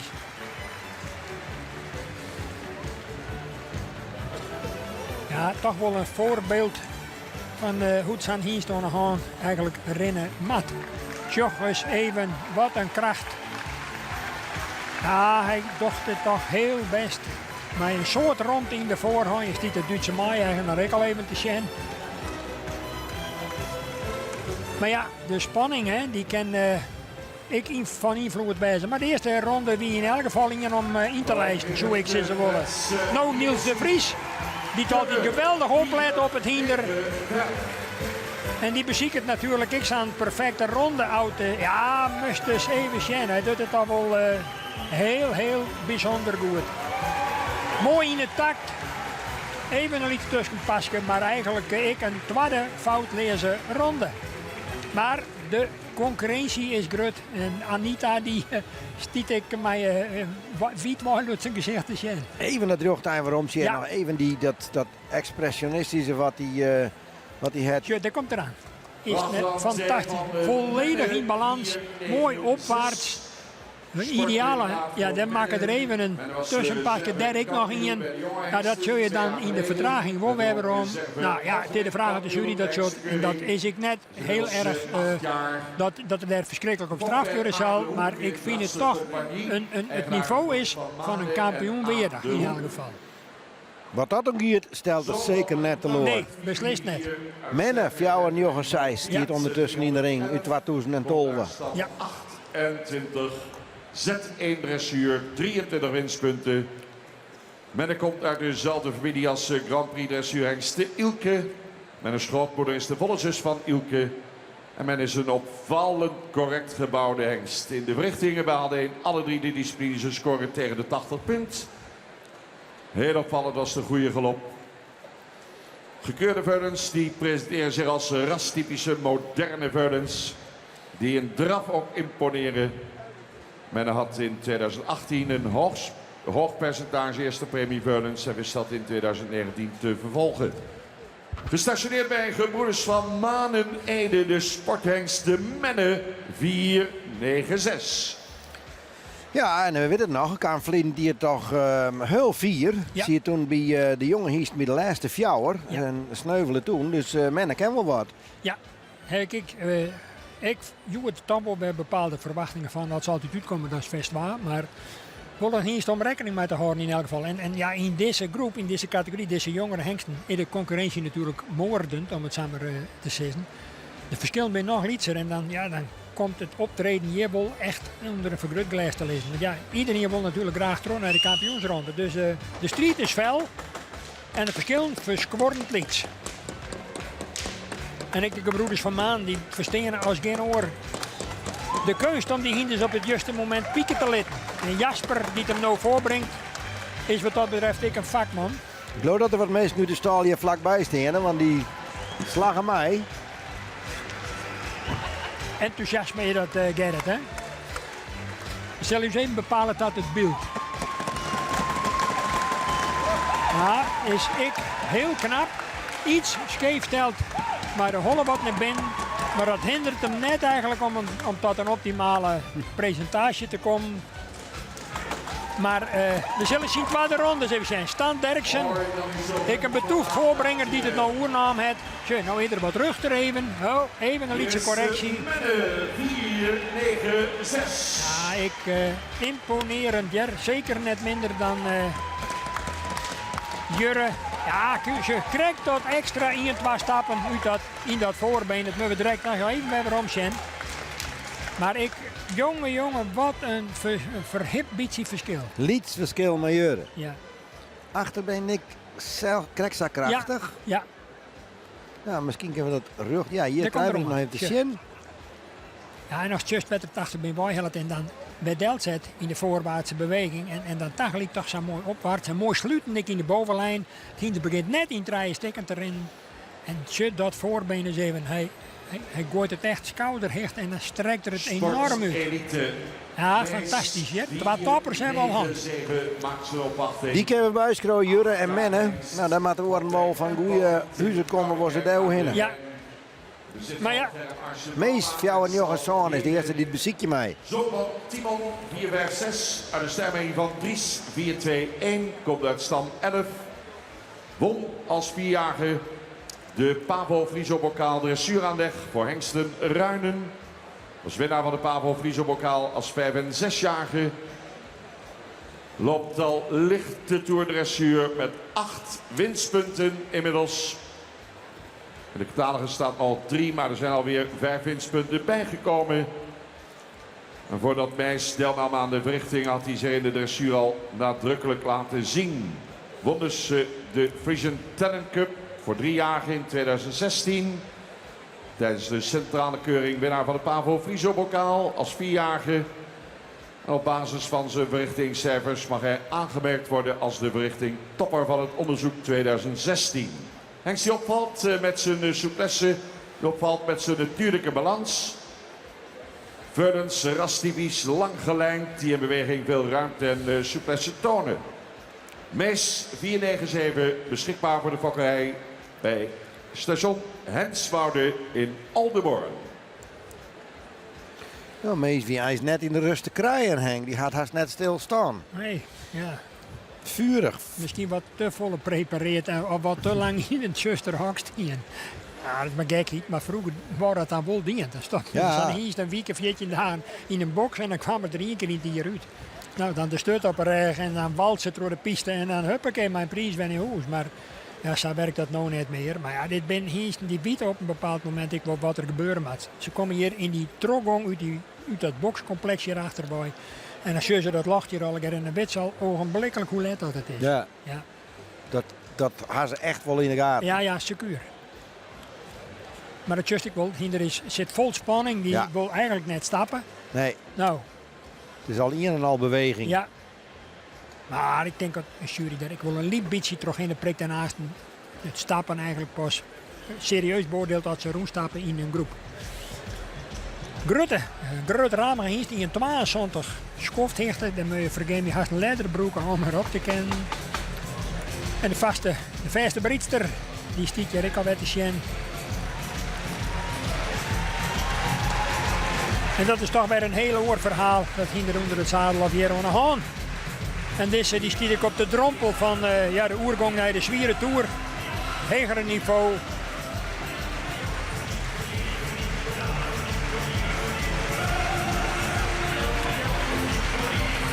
Hij heeft nou toch in de beweging in het draf een beetje de neiging om de reg wat vet te drukken. En dan krijg je toch dat het achtergaan, komt het een beetje achterom. Middenstuk is een beetje zonken en dan krijg je dat gauw op deze manier. En dat valt in de dressuur en onder het zadel natuurlijk helemaal net op. Maar Wollen hier die aanspreken zullen ik een hele hoop aanhang op de tribune hebben. En dan zullen we zien lijsten om rug de stickers even beschermen. Ja, nou wordt het beter. Het valt, zijn nou en dan als je toch een beetje verschil tussen de voor- en de achterhand. Maar ik vind het toch een hele netjes en voldoende presentatie. Ja, ik zou haast denken van zuiver sneu dat Jurre en Menne daarbij in de groep zitten. Want dan mag het wel iets bijzonders doen. Dat laatste eind zien we toch heel netjes. Ja. Lieke dat. Ja, jawel, maar het leven is vol verrassingen. Ik dat hele explosieve gebroek van dat voorbeen. Op de hoofdslag. En nou in de takt wel heel goed, want hij brengt nou ik heel sterk dat achterbeen wel onder. Ja, en hij riest hoe griezelig ik omheen. Ja. Het laatste stuk wie ik 4 bij het beste. Ja. Dus last best zeggen we dan op die prijs. Zoals je altijd wat opsmiet van Mees. Ja. Van Mees. Rommert. 7 jaar Ja. sportpredicaat al verdiend. Zit nou bij Jelmer Chardon op stal. Kom bij Pieter Akkema bij, dacht ik. Ja. Robert is een zoon van drievoudig kampioen. Ja, Fokker en eigenaar. Fokker is sterk mee Frentenberry van die andere kampioen Jasper 366. Komt uit stam 70. Z1 dressuur al 15 winstpunten. 7 jaar hè. Men dressuur klasse ZZ met 24 winstpunten. De nieuwelingencompetitie 18 winstpunten. Hengst die qua exterieur zeer aansprekend is met veel uitstraling. Niet ook in de verrichtingen mooie resultaten zien. Krachtig gebruik van het achterbeen spreekt tot de verbeelding. En de gekeurde Veulens kenmerken zich door een rastype en krachtige manier van draven. Beschikbaar bij stal Chardon in Jorwet. Rommert 498. Ja, ik weet nog wel destijds dat hij voor het eerst aan de keuring meedoet. Zodat Pieter Akkema, misschien zelfs alle eigenaars, maar die verwachten er een hele prut van. Het is natuurlijk een heel grut hinderik. Dus het krijgt wordt in 22 maar straks een leider bij om erop te komen. Ja. Dat geldt natuurlijk ook voor Rommert. Ik een grut hinder die het gewoon heel aardig doet in de vak en ook in de sport. Dus nieuwsgierig had de verwachtings toch er wat meer uitkomen kennen. Vorig jaar is dat krijg net lukt. Nou, misschien een nieuwe stal. Ja, daarom zullen we hem ook wel bij Chardon's Delzet hebben. Om het vakmanschap van Chardon te broeken. Nou ja, hoe het vakmanschap van de zoon van Pieter Agen bestaat natuurlijk ook in discussie. Alleen nog Agen had ik een stal vol hele beste vakhiest. En dan komt zijn Hengst misschien krijgt wat te min onder de bak in de dekkerij. En vandaar dat er misschien voor een oorlokaasje kozen heeft. Nou, maar even zien.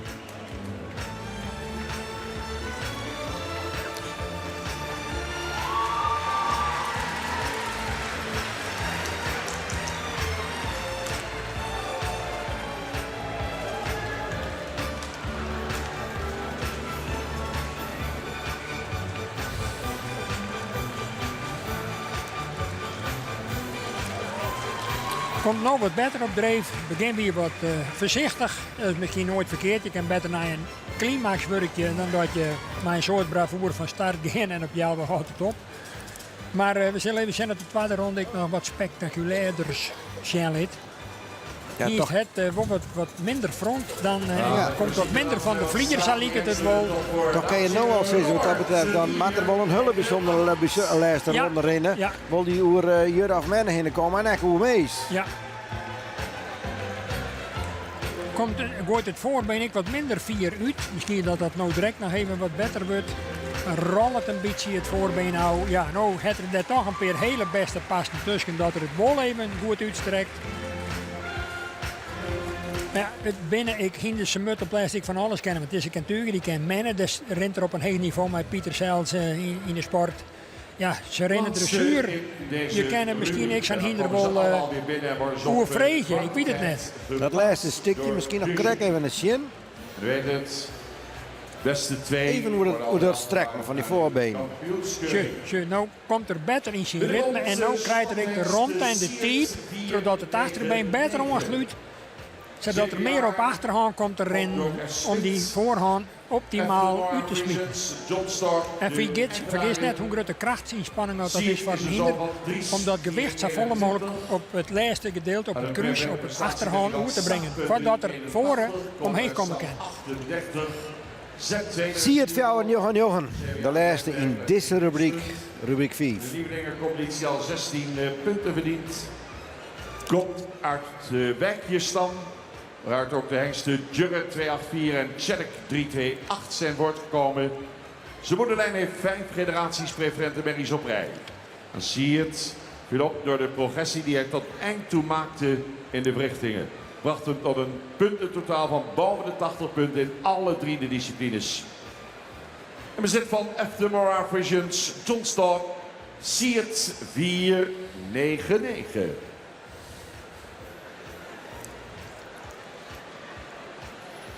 Toch een prachtig beeld, een hele mooie gelijnde hiersteek zeggen wij dan. Mooi in het model staande. Ik zeg, het is 1,66 meter. Hij is door, die krijgt zeggen 1,72. Ja. Wat is je wurglied? Nou, beneden 69 eigenlijk. Ja, met name bij de hengsten, daar staan hier het van onder onder de 61. Ja, die kan niet dit geweld van Joert de Duij dan eigenlijk net meer meekomen. En het is wel verrassend om te zien in hoe kwartier bestek dat wij eigenlijk omheen sketten binnen in dat onderdeel van de vakkerij. Want wij hebben een heel soort kwartbenige, wat zwierachtige boerenhinders vaak. Voor het werk, loeken, menen, zwielen, neem het maar op. Nou weer dat al even langer lieden, maar dat het wel heel lang van invloed was op de vakkerij. We hebben nu eindelijk het gewenste moderne type, maar meer lengte in het voorbeen. En dan krijgen we ook een groter hinder. En ja, daardoor doet het nou ik zo goed in de sport. Want een kortbenig hinder, daar kan je nooit net volle ronde van verwachten. Deze hint komt daarnaast, dat zei Bert Ruiterik al uit een excellente stam van Tjerk Benedictus in Bakkeveen. Een topvakker, ik echt. Verschillende dekhiensten uitkomen en deze Siert verwondert mij dat er hier trouwens is. Want ik meende dat er naar Zweden ging zo, want hij is net volgens mij van een Zweedse eigenaresse. Maar goed. Een hiest die ik in de natuursport met Akema, want hij stiert er op het station. Ik nog wel redelijk succesvol weer. En ik in de dressuur het toch wel knap dient het.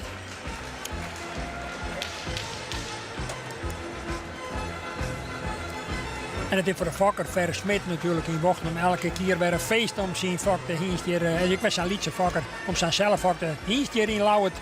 Ja, ronddraven te zien. Hè? Nou, even zien hoe die tweede eronder uitzocht, Henk. Ja.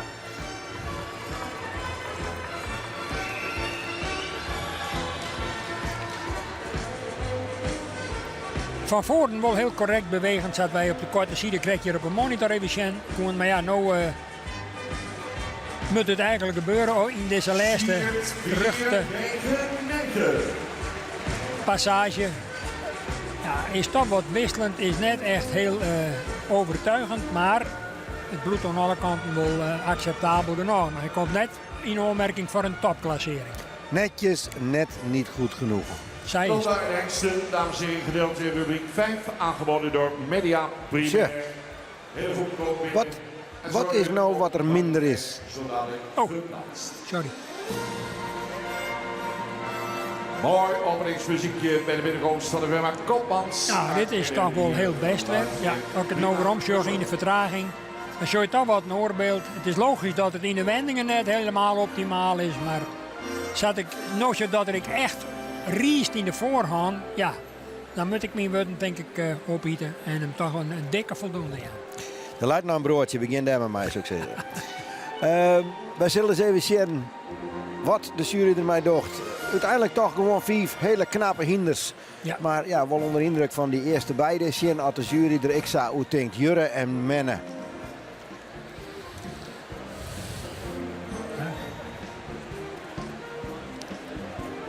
Ja, ik zou haast zeggen wel het uur der waarheid. Want ja, het Jurre bij wijze van spreken hier al. Ja. Ja, onderuit gaan zo. Kan ik me eens net voorstellen, Henk. Dit wordt toch wel imponerend, dat net? Formidabel, werkelijk weer. Dan kan je toch net als jury zeggen van... Nee, dat... Die nemen we net maar een ronde verder. Wel wat, een beetje onregelmatig soms, maar... Ja, heel enkel wel eens even. Maar ja, vergis je net hoe een krachtsexplosie als dit betreft. Voornaam om te zien. Ja, werkelijk weer koninklijk. Koninklijk. Nou, Menne. Ja, we worden wel verwend van een beetje, maar die herhellingen in vertraagd. Geweldig. Ik moet eerlijk zeggen dat ik Menne bij momenten achter zuiver haast nog krijgt even een beetje faster vind. Nou, dat is dan wel heel scherp, want als we dat de volgorde wijzen maken. En dat is wel een indicatie. Ja, dat kan. Als Menne hier op 1 komt en Jurre op 2, dan... Nou ja, dan moet er wel hele bijzondere dingen gebeuren. In maar principe. dat kan nog. Maar het kan.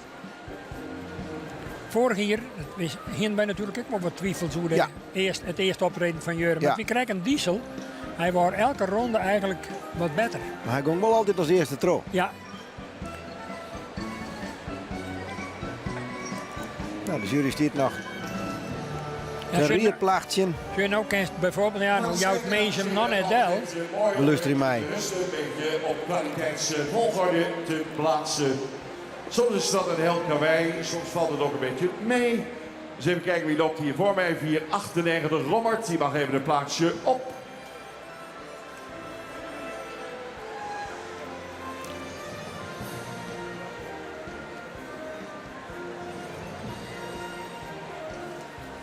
...495 mag even mijn kant op komen. Ze rennen al in die volgorde op dit moment. Hè? Jurre en Menne. Ja, en Rommet, Rommet erachteraan. Mees. Kom even naar de overkant. En dan Siert.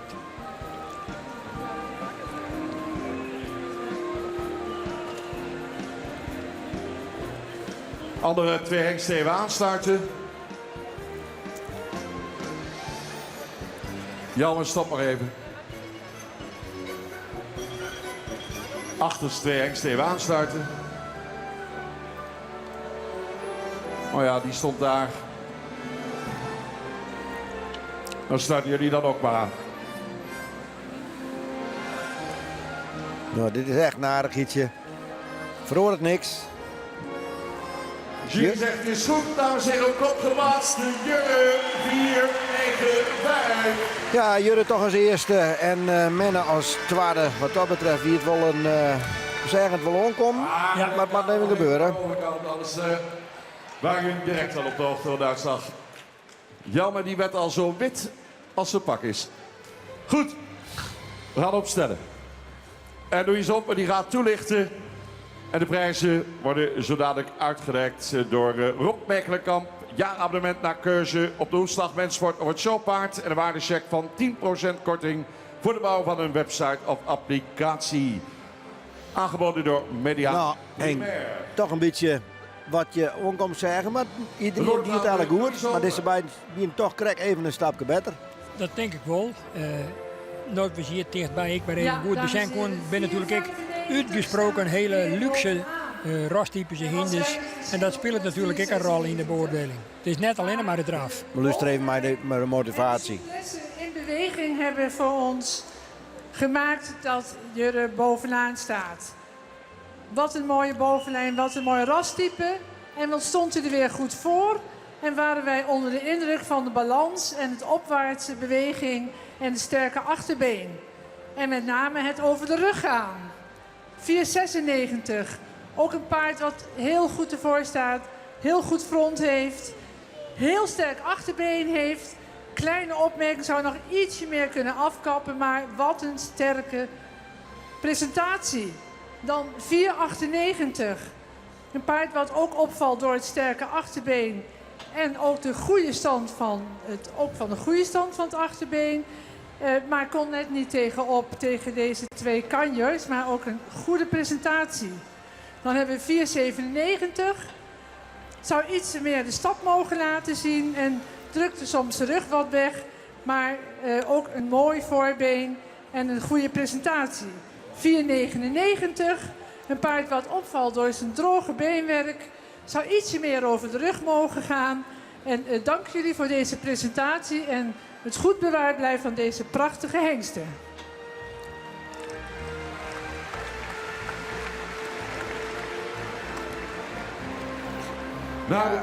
Geweldig. En ja, Jurre die gewoon lekker mee en doch mij voor het kampioenschap. En ja, dat hele verhaal van zo'n ooit een vierde achter elkaar krijgen.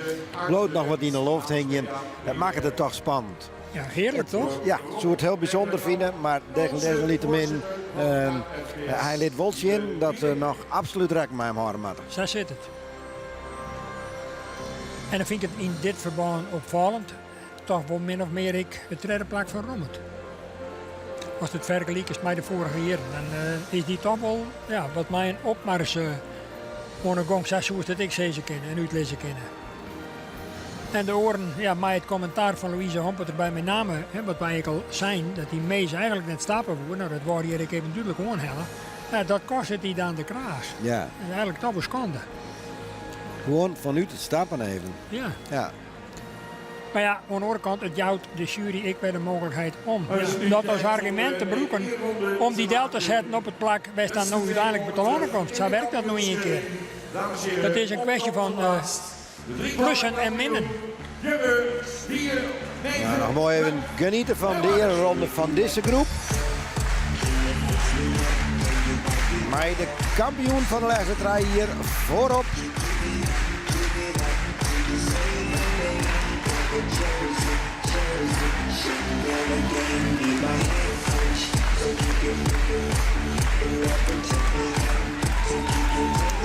En in de eerste ronde we toch nog scherp jongen. Terug de eigenaren van wat ze doen. Ja, dat zal nooit stoppen. Ja, maar ja, hier zitten die potentiële klanten, hè? Ja, zo is het. Die wil dat ik zien. Nou ja, dan gaan wij Jurre Sjoen. En ja, wat een pechvogel. Want de voorbringer van Jurre van de laatste jaren, Tim Kruijt, we nemen het al. Die had zijn heupbrutsen en stietje aan de kant te zien. Johanna Brinkman, uw collega, die praat even met hem. Dingen aan zijn hoofd, maar gelukkig de borst. Ja, ik zeg correct wat opvallends. Hoe zit het, Tim? Want daar is oors altijd de voorbringer van Jurre. Ja. Maar dat slaagt nou even net, hè? Nee, ja, gewoon een slim ongeluk, maar het hinder. En ja, wie ze dommer afval. En ja, toen we het breken. Ja, want wat hast je mooi de voet? Ja, het halsje van de heup is steken. Van de heup? Ja. Ja, dus dan best wel even een weekend uit de running. Ja, zo'n februari moet ik weer op de foto's. En dan hoop ik dat het weer goed lijkt. Dus dat is aan het ziekenhuis. Maar dat kwam dus op het hinderziet. Ja, die ging in één keer rug zo. En ik gewoon heel dom. Links eruit en daar lag ik en toen weer steken. Dus toen is het maar dat voorbrengen is er een groter risico, maar zo is het dan weer net. Nou ja, we doen een heel soort jonge hinders en het kan wel eens even fout gaan natuurlijk. Dus ja, dan lees je ernaast. Dus dat weer een oorhinder dan Jurre, maar had ze maar Jurre ook wel eens iets hoor? Nee, nog nooit. Nee, Jurre is een geweldig hinder, gewoon een heel goed karakter. En nee, die dat zulke dingen net.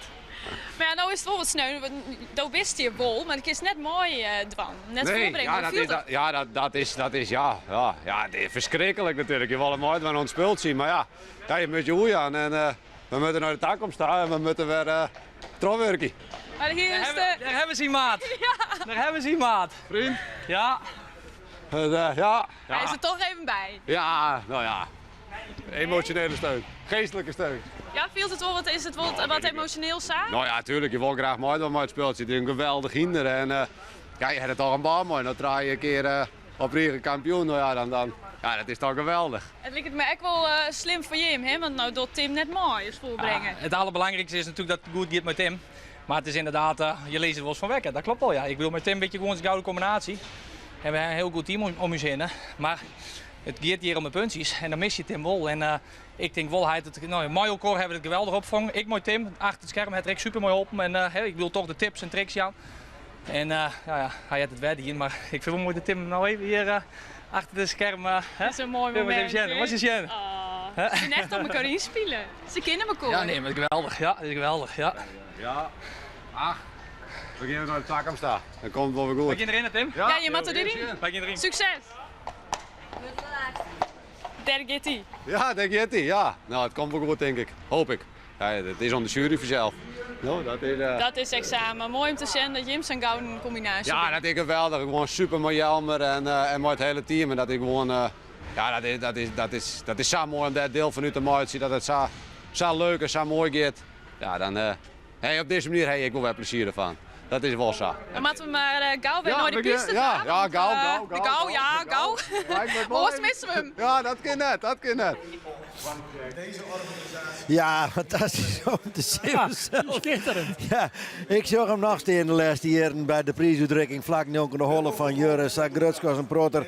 En dan mag je nou mijn ledenogen oorzien dat je net mij wil kennen. Maar dat we natuurlijk, we zeggen Jurre de Bakker in vlak voordat hij zijn geweldige ronde run had. Dus hij is nog weer ronde 4 en had hem goed zien laten. Dus echt Tim Kruijt zal daar trots op wijzen als een proter. Dus dat komt wel dik in waarde. water. En ja, ondertussen op het beeld hier is even te zien dat Wiebe Wieling het officiële welkomstwoord doet, maar ik even het oorskiën nog wat luisteren bij zet van de KFPS-voorzitter Bert Wassenaar, die het verleden hier voor het laatst hierbij weer. Nou, ik zal een grote landouwer binnenkomen. Ik neem aan dat hij daarnaast niet te laden komt, Henk. Een ereronde met een fjouwerspan ervoor, wat wil je nog meer? Een afscheid in stijl zat wij dat aan nemen. En dat kan nu. Maar dat voorbrengen is vanzelf. Hij zei ik al, het is net mijn Jurre gebeurd. Maar ik was van de week in Lunteren nog even bij de Volmers. En ik daar wie een meisje en die hier in het nederige steken hoorn. Dat werk je met die hinders, dan gebeurt er nog wel eens even een ongelukje. Ja, en ik heb nog zo'n hinsterman bezig, dat zeg ik altijd. Het gevaar zit in Safferhip, liet zoekje van een mooie jere. Dus ringmeester Harm van der Meulen is hier ook ontsnapt. Want een van die jongere hingsten die stonden hier bij elkaar wat te dicht op elkaar te wachten. En die ene die hel het uit. En die miste Harm op 2 centimeter denk ik. Als die in het middenrif treft, dan is Harm de hele dag en misschien de komende weken wel in het MCL in Ljouwen.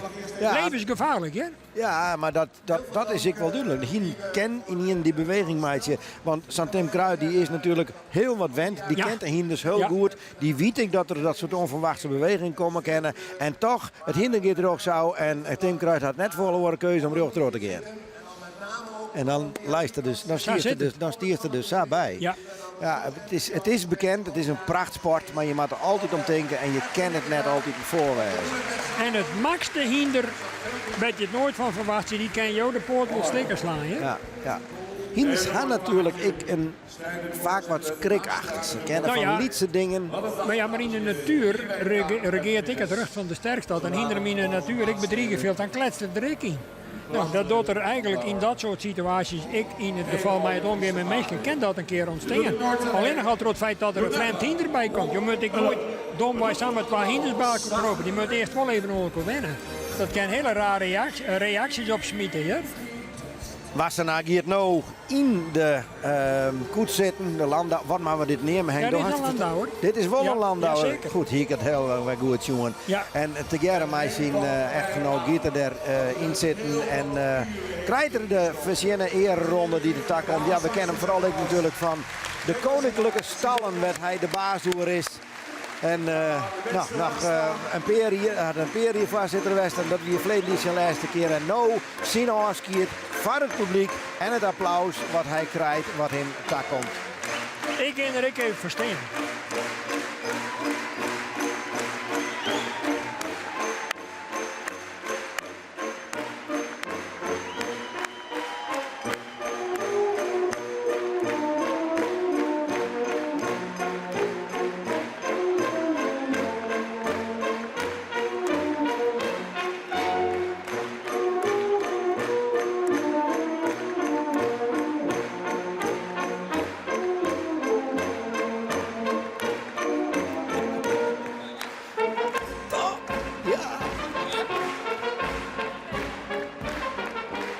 Geweldig opgepakt door u, dames en heren, het publiek. Een eerbetoon aan 8-jarige... De wien even niet hier, Henk. Nou, zo. Even een rondje. En dan de landouwer wordt weer parkeerd. En Bert Wassenaar die staat eruit. Hij zal die Friese hinders zelf volgen hem blauw. Het is een man niet van de Friese hinders hard. En ik de nederige Friese hinders in de koninklijke stal steen had. En daar is er nog net in. Dus daar gaat het nou wel even terug. Maar als voorzitter zit zijn termijn erop. En had er een stokje lange aan Wiebe Wieling. Die dit hier de komende jaren waar mij.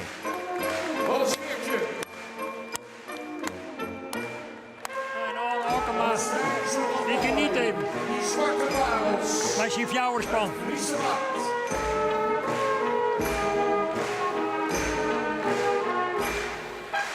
Even nog van de gelegenheid de broekmaatje voor een rondje. Nou zo, je ben je nou toch. En dit is toch ik wat tienheid had, hè? Jazeker. Ja. Voor de landau, voor de chase. Stijlvol, hè? En wat is er nou mooi, ik ga zelf ooit ik wil eens mijn fjouwerspan rieden. Dat is zo'n heerlijk gevoel. En dan helemaal in zo'n entourage. Nou. En dan zou ik goed aan. Ja, daarom, ik zit hier nog dus. Maar ik ga zien optocht rieten in Koude, mijn fjouwerspan voor de wijn. Ik ga dus die- de muziek in. Ik had die op een werksjoen en een prachtige foto's en ik loop het helemaal, Henk. Nou ja, dan hebben wij bij het oorskeer van Bert Wassenaar en het welkomstwoord van Wiebe Willing. Ja, komt er weer achterom nog net een rubriek, maar krijgen we nog een keer een presentatie van een tal stamboekhingsten die het een heel verdienst te maken heeft in de sport. En dat ben in dit geval Wielster, Fjouwer, Zijstrijden, IJse, Fjouwer, 8-9 en Elias, Fjouwer, 9-Fjouwer. Die zoen presenteerd werd door Laurens van Dieren. Dat is correct net slagen. Ik ben benijd als hij stiert nou vol op het middenterrein. Dus nou hebben we wel tegen Laurens van Dieren van NOS Studio Sport, die we daar van kennen. Laten we daar even naar luisteren bij de presentatie van Wielster, IJse en Elias.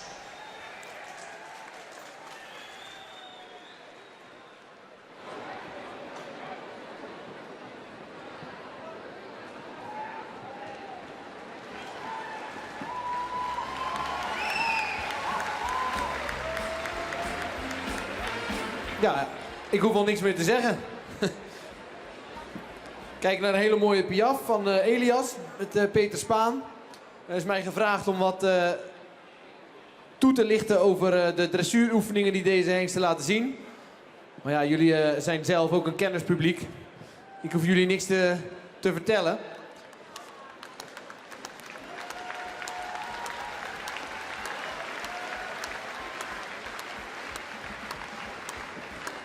Een hele mooie rust en balans in die piaf. Hoogste graad van verzameling.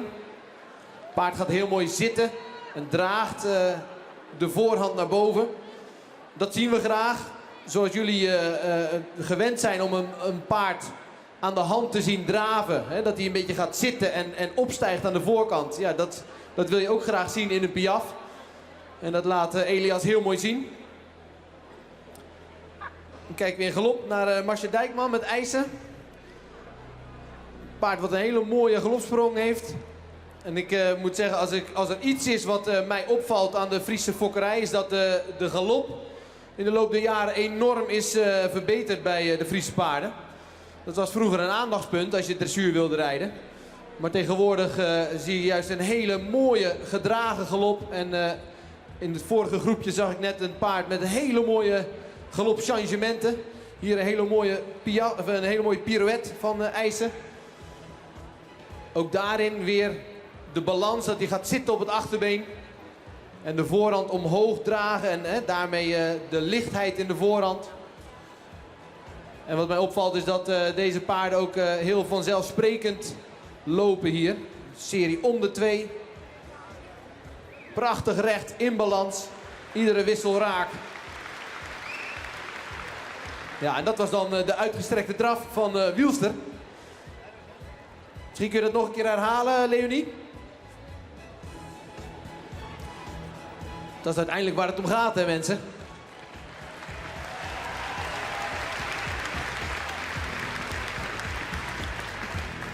Ze kunnen nog zo mooi piaferen en pirouetteren, maar die uitgestrekte draf, hè, mensen, daar gaat het toch om. Een heel mooi appuiement daar van Elias. Paard met een ongelooflijke voorkant, heel veel halsontwikkeling. Prachtig om te zien. En ik denk ook dat het gezien de progressie die de Friese paarden de laatste jaren hebben geboekt in de fokkerij, dat het een kwestie van tijd is voordat je op de internationale wedstrijden, nou ja, ik wil niet zeggen alleen nog maar Friese, maar in ieder geval veel meer Friese gaat zien.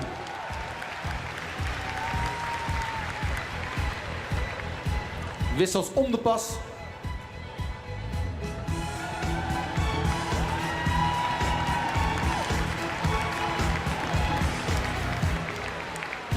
Heel apart hoe die daar opstijgt, die IJse. Die stijgt echt op in de uitgestrekte draf. En het is natuurlijk niet alleen maar spektakel, dressuur. Het gaat ook om controle en harmonie. De wissels om de pas is daar een heel mooi voorbeeld van. Het moet allemaal kloppen, wil je een hele diagonaal wissels om de pas kunnen rijden. En ook de ontspanning hoort erbij. En dressuur is eigenlijk een beetje de communicatie met je paard. Je kan als dressuurruiter heel spectaculair willen rijden. Maar het gaat erom hoe je met je paard kunt communiceren. En dat hij het doet op het moment dat je het vraagt. En dat is een hele kleine pirouette van Elias. Een mooie rust, mooie balans. En een lichtheid en een vanzelfsprekendheid wat heel belangrijk is als je wil scoren in de dressuurbaan. Ik denk hier gaat het vooral om expressieve bewegingen.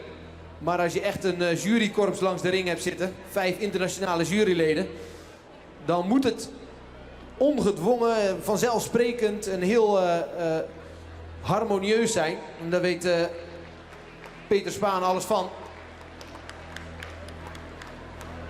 Prachtige pirouette daar.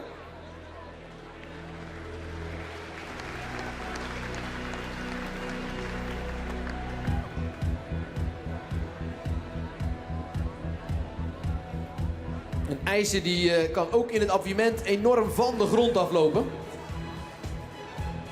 Dus hij kan het in het uitstrekken, maar hij kan het dus ook in de meer verzamelde draf als hij gaat appiëren. Ja, ze beheerst alles, hè.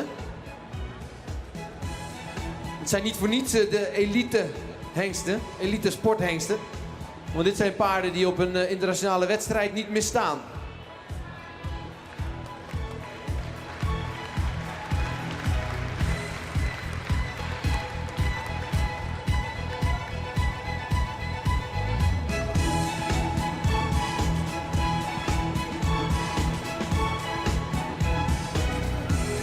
En wat ik dan heel mooi vind om te zien, daarvoor ben ik een dressuurman.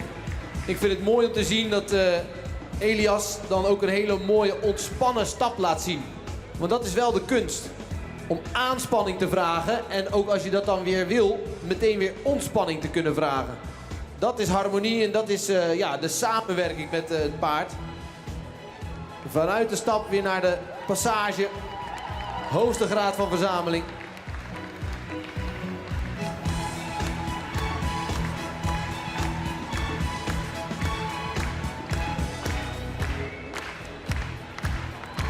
Nou, daar komt hij nog een keer hoor.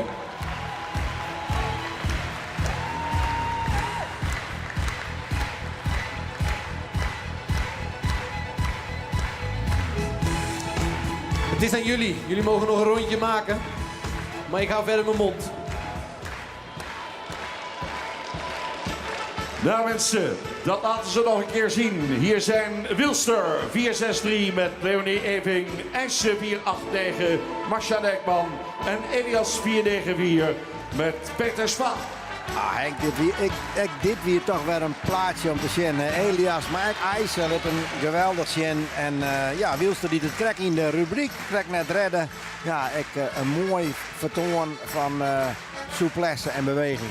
Grandioos voor alle drieën. Echt weer een diepe boeging wat mij wel belangrijk. Het zijn echt tjenonen die ik in nog meer aandacht en omdenken voor de Fries in de dressuur. En heel lang het ondergeschoven kindje geweest. Maar we staan ook op een plak waar we rug op hebben. Dat blijkt ik uit het commentaar van deze man. Ja, Laurens van Lieren die zei dat het internationaal gewoon mij telt. Dat wist het van mij is. Ja, helemaal. Ja. Prachtige presentatie, de sport in de stad van Hengsten, toelicht door Laurens van Lieren. Mark-Peter Spaan die komt hier krijgt wel met Elias. En Henk applaudisseert hem even. Door Kersten Mick, hè? Ja, maar ik vind het zo mooi van deze man. Die had heel lang een roppen in de woestijn geweest. Doet er mij anders destijds ik begon. En ik daarna dan wordt hij wat meelij weg en zuiver naar Sjoen. Van ach ja, hij was een man die denkt dat de Friesen dressuur sport onkennen. Nou, hier is dit het bewijs. Nou. Linten worden aangehangen, dekens worden uitgerekt en wellicht opgerecht. Dan hebben we zo dadelijk een bijzonder item, dames en heren, aansluitend zo dadelijk verkiezing paard van het jaar.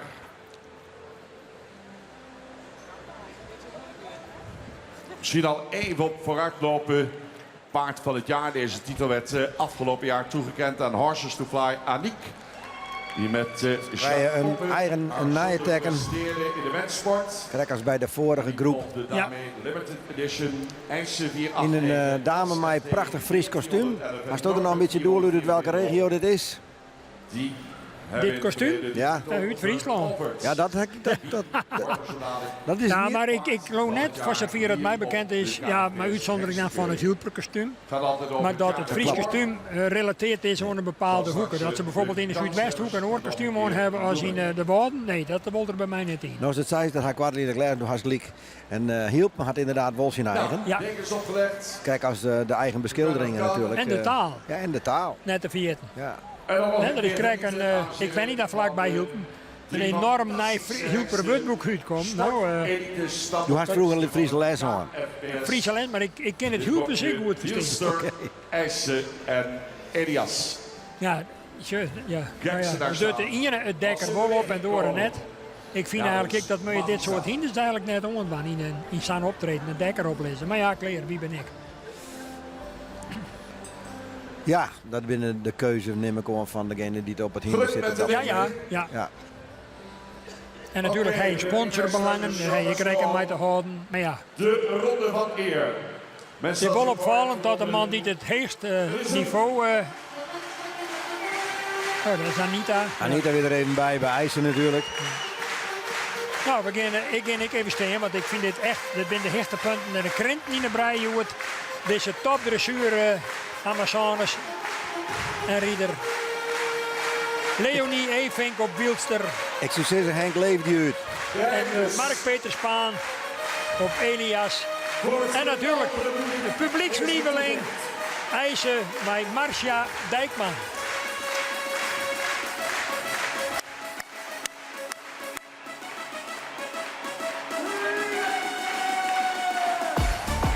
En dan komt hij nog een keer.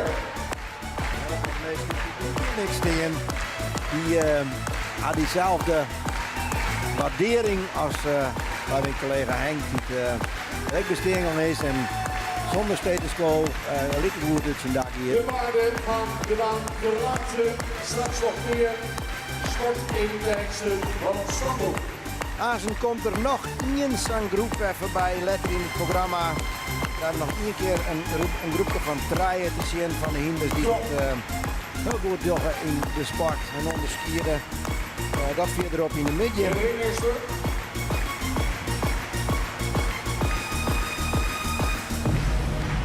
Meneer de ringmeester, als u achter nou even het paard van het jaar bij de hand houdt, zou mooi zijn. Die weet er nog van niets. Ja, hier het beter uit als is. We gaan over naar het paard van het jaar, de verkiezing van het paard van het jaar, de hinder van dier. En ja, waar zal dat wezen? Want dat is officieel nog net bekendmaken. De jury weet het wel vanzelf en beter uit weet het ik. Dus eens even zien waar het worden is. 10-jarige Elias hebt u zo even gezien. Elias 494, zoon van Jorn, gefokt bij de Demo Stables.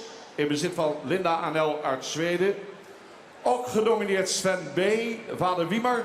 Van de Winnie Bosma uit Makkum. Of gefokt bij de Winnie Bosma in bezit van Jolande Schreuder, Sibre Minkema.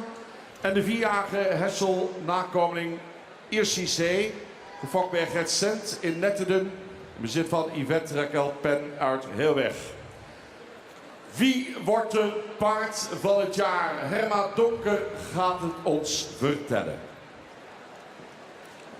Dames en heren, hier komt binnen paard van het jaar Elias 494.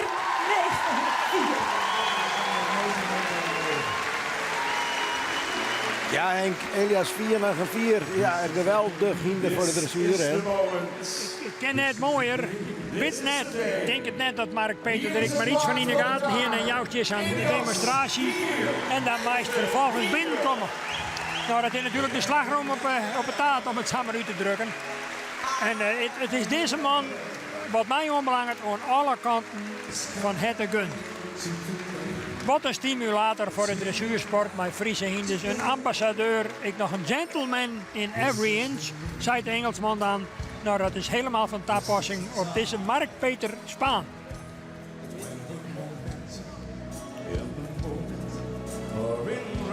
Prachtig. Als het eruit komt. Er is massaal gestemd En zowel de publieks als de vakjury hebben gekozen voor Elias. Elias, met de stamboeknaam Jorn van den Embro-Stevels, heeft als vader Jorn, nu 10 jaar oud en enorme successen behaald in de dressuur met zijn vasteruiter Mark-Peter Spaan. U heeft zo net alle successen van Elias kunnen horen. Niet onvermeld mag blijven dat Mark-Peter in september de zilveren KFPS-speld kreeg voor zijn inzet en promotie van ons Friese paard. Mark-Peter is een ware pionier en promotor van het Friese paard in de dressuur.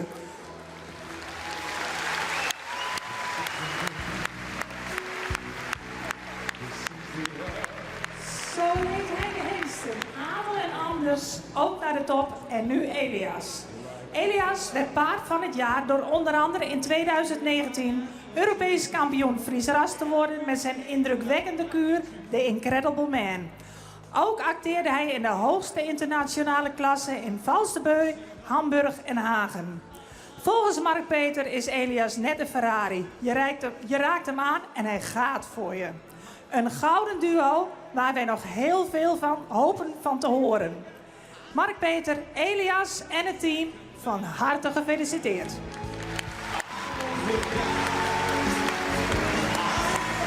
Ja, de hoed gaat al een triomfantelijke jerm omheen. En ja, terecht zei mijn collega Henk Dijkstra. Want dit is zwier verschil. Ik zag dat de commissaris van de Koning aan de Brok, dat hij er nou naar het middentak komt om de bijbehorende versierselen uit te rekken. Door de commissaris van de Koning van Friesland, de heer Arno Brok. Bijgestaan door de voorzitter van het KFPS, Wiebe Wieding. Ja, het team wordt erbij betrokken, dames en heren. Wat een moment. Kijk hem lachen daar. Mark-Peter Spaan. Met KFPS. Hij shot er emotioneerd uit, Henk. Ja, die indruk heb ik ook. Ja, dit treft hem.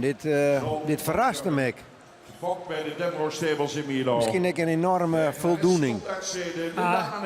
Zeker als het juist er helemaal bij begonnen is en hoeveel chance dan zou ik het net direct nemen, maar nou ja, toch wel wat argwage van wat wordt dit en wat zal dit. En wat zou die u nou nog bijbrengen kennen en dan ik nog nota bene een Belg. Waar komt die leefde wij bij hem? Ja, daarvoor ken ik zijn achtergrond net goed genoeg. Ik volg hem wel zo lang dat er in die Friese hinderwereld ondergang is. Ik heb ook al eens een keer bij een van zijn lesklanten die bij hem thuis leest, een keer bij hem de West thuis, waar er nou zit, in Niebert.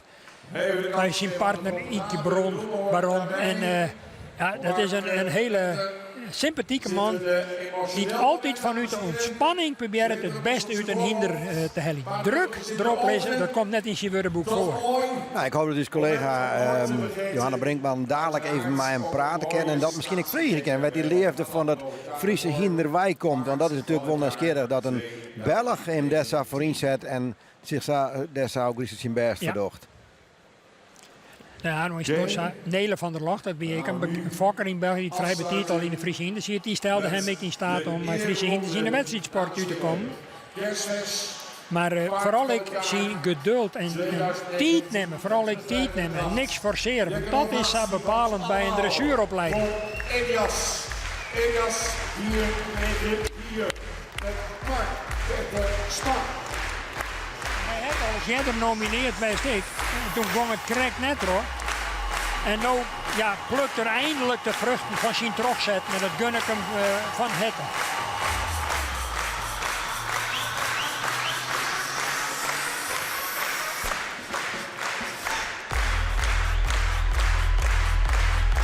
Grandioos. Je mag zo blij zijn dat Elias net trouw is. Die had hier wel wat werk te verzetten.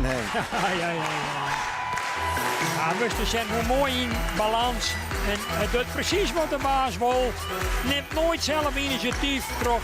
Bij alle lawaai. Eruit naaien te wollen. Het vloeit perfect in de hand bij Mark-Peter. Ik ken er even verstaan. De beheersing oer het hinder. De combinatie wat dat betreft uniek.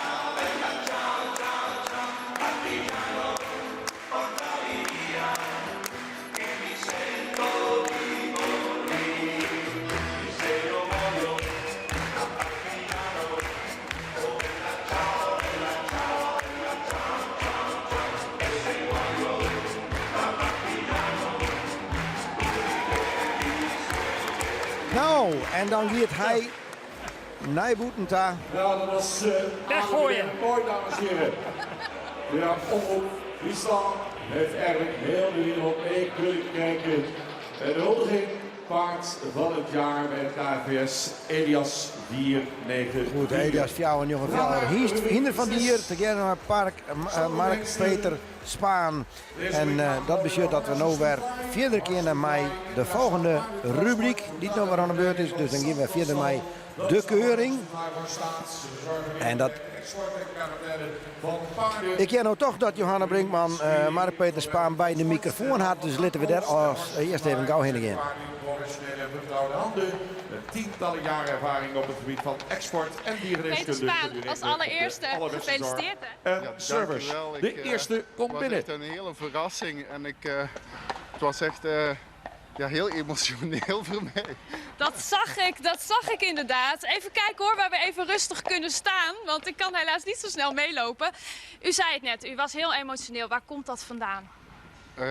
Omdat hij zo speciaal is in alles, eigenlijk in alles wat ik met hem mee heb gemaakt. Vanaf het eerste moment dat hij bij mij op stal kwam en als jong paard. En dat het is niet allemaal in ene piek gegaan, maar het is met vallen en opstaan en met hoogtepunten, echt een hele mooie hoogtepunten. Ook een paar dalen erbij, hè, dat hoort erbij.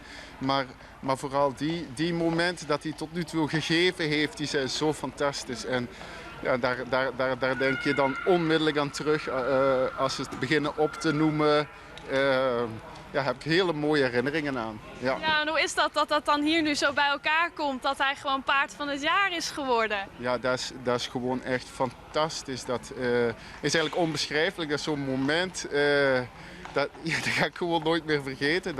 Dat een samenvatting eigenlijk van alles. Hij heeft het denk ik ook echt verdiend om paard van het jaar te worden. Maar ja, we moeten altijd maar afwachten hoe dat er gestemd is of hoe dat er beslist wordt. Hè? En dat uiteindelijk dan iedereen unaniem daarop toezegt dat hij paard van het jaar is fantastisch. Ja, ontzettend gefeliciteerd. Nou ben ik wel benieuwd, komt u uit België? Waar komt uw liefde voor het Friese paard vandaan? Ik moet eerlijk zeggen, het was met een buurman. Die had een Fries. En ik wist oorspronkelijk niet dat ze op Friese paarden reden. En toen had mijn buurman gevraagd of dat ik er eens op wou komen zitten. Ja, en zo ben ik op Adel terechtgekomen. En van Adel heb ik een zoon van Adel en dat is anders. En zo ben ik via Friesohuis in Friesland terechtgekomen. En in Friesohuis was het plan om zoveel mogelijk Friezen in de hoge dressuur en de topsport te krijgen. En als ik dan zo zie, 10 jaar later, wat we met z'n allen tot nu toe verwezenlijkt hebben, ik denk dat is prachtig gewoon. Want het gaat dan niet alleen maar om waar Elias zijn steentje bijdraagt in die internationale dressuur. Maar als ik gewoon ook zie Leonie en Marcia en iedereen, ik ga niet alle namen noemen, want ik ben bang van iemand te vergeten. Hè. En Judith, het is gewoon fantastisch wat iedereen neerzet. En ik denk dat meer en meer mensen respect krijgen voor het Friese paard. En echt in de paardenwereld gaan zeggen, ja, het Friese paard kan gewoon mee. Gelijk de andere barokke rassen, de Spaanse paarden, die kunnen al langer mee. Hè? Maar ik denk, er komt een moment, dan gaat het echt gebeuren met de Friese paarden. Ja, het zag er net ontzettend mooi uit. Ik zou zeggen, geniet van deze mooie overwinning, van deze prijs. En maar snel even uitstappen, want hij zweet nogal. Ja. Bedankt. Dag. Ja, een mooie ambassadeur kun je eigenlijk net wezen. Ik denk dat ze naar die woorden jaren. Super. Goed nooit jongens. Grandioos. Goed, na al die mooie woorden gaan wij naar de volgende rubriek 6. En het eerste hinder Tjebbe 500 begint dadelijk al ons in de eerste ronde. Ja, dan komen we heel tijd in de jongere categorieën te landen. En hier zit natuurlijk vermoedelijk de kampioenskandidaat niet Verstappen. En ja, dat is heel nieuwsgierig om te zien hoe die zich gehouden hebben, het oude ronde hier. En hoe zie je het met name hun optreden verzilveren kennen. Want daar gaat het uiteindelijk om. Zo van het Tjebbe, die even opnieuw begint daar in de hoeken. Ja, het is toch wat onrustig op dit stuit in die eerste ronde. Op presentatie nog net helemaal zat het wezen met. Maar misschien dat de tweede ronde met Edwin Gotter. Kan Vleen die wel in die tweede ronde. Ja.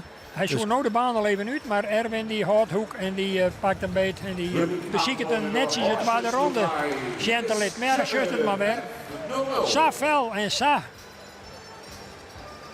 fanatiek eigenlijk. Zijn hiest is zo oppept om je te presenteren. Ja, dat ken ik. Krijg een beetje hoe het opwijzen. Ja, maar het beeld is continu eigenlijk wat rommelig. Het is net constant. Het is te weinig in balans. En ja, dan is het net een heel supermooi beeld. Nou ja, dat wordt dus heel spannend, want zoals ik al zei, je hebt vorig hier wel mij naar die tweede ronde, maar ja, nou als eerste hinder eigenlijk nooit in balans, nooit in de regelmaat komend. Ja, een twijfelachtig, want hij hangt uiteraard af van wat we nog te zien krijgen, maar dit weer net wat wij verwachtingen van hebben. Nou, zie je naar Tiede 5-0-1. De volgende in deze rubriek hinderde ik uit 2014 wat die dan brengen kan. 6 jaar. Gefokt door J. Onderdijk in Zwolle. Bezit van stoeterij Bommelstein, Jouwe. Tiende 501 is een zoon van Albin 469. Dan gaan we Jasper, die komt er aansnek nog bij. Ja, als we in het centje zet straks. De favoriet van het publiek hier, nou hier in de bak te vinden. Hij is er en hij zul je straks in ring verschijnen. Machtig. Nou, ik zie zijn eigenaar hier al achter u zitten, met de vrouw. Teken Wijnma van Jislem. Die wil dit moment natuurlijk helemaal ondergaan en beleven. 25 jaar jong. Ja, sinds dat was. In dit geval is dat volslijn te jochten. Harry van Middelaar, de trainer en de voorbrenger. Tiende 501 beschikbaar. Aasten dus te zien, tiende 5-0 eerst. Ja. Mooie cijfers destijds wel bij de inschroeiing. Dat jij ik al van Bert de Ruiter. We zullen zien dat er in deze 2-3 minuten dat er die biermaatje met dat wat slagjes zal. Ja, tiende ken wel wat, maar in 2018 bijvoorbeeld ik nog een ronde verder. Dus even zien wat er Joert presteren kan, dat eruit komt. Nou ja, het is een Lietse groep vanzelf, ik ben maar fjouwer. Dus het draait uiteindelijk om 2 plakken om een ronde verder te komen. Ja, en dan zoek je hier Ulbran nog staan. En Tiemen, ja, daar heb ik toch ook wel wat verwachting van. Ja, dan wordt het, ik kan wel eens een hele spannende ongelegenheid worden.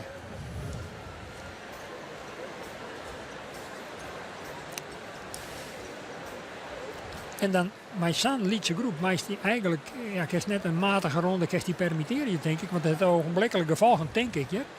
Ik even waarom denk aan.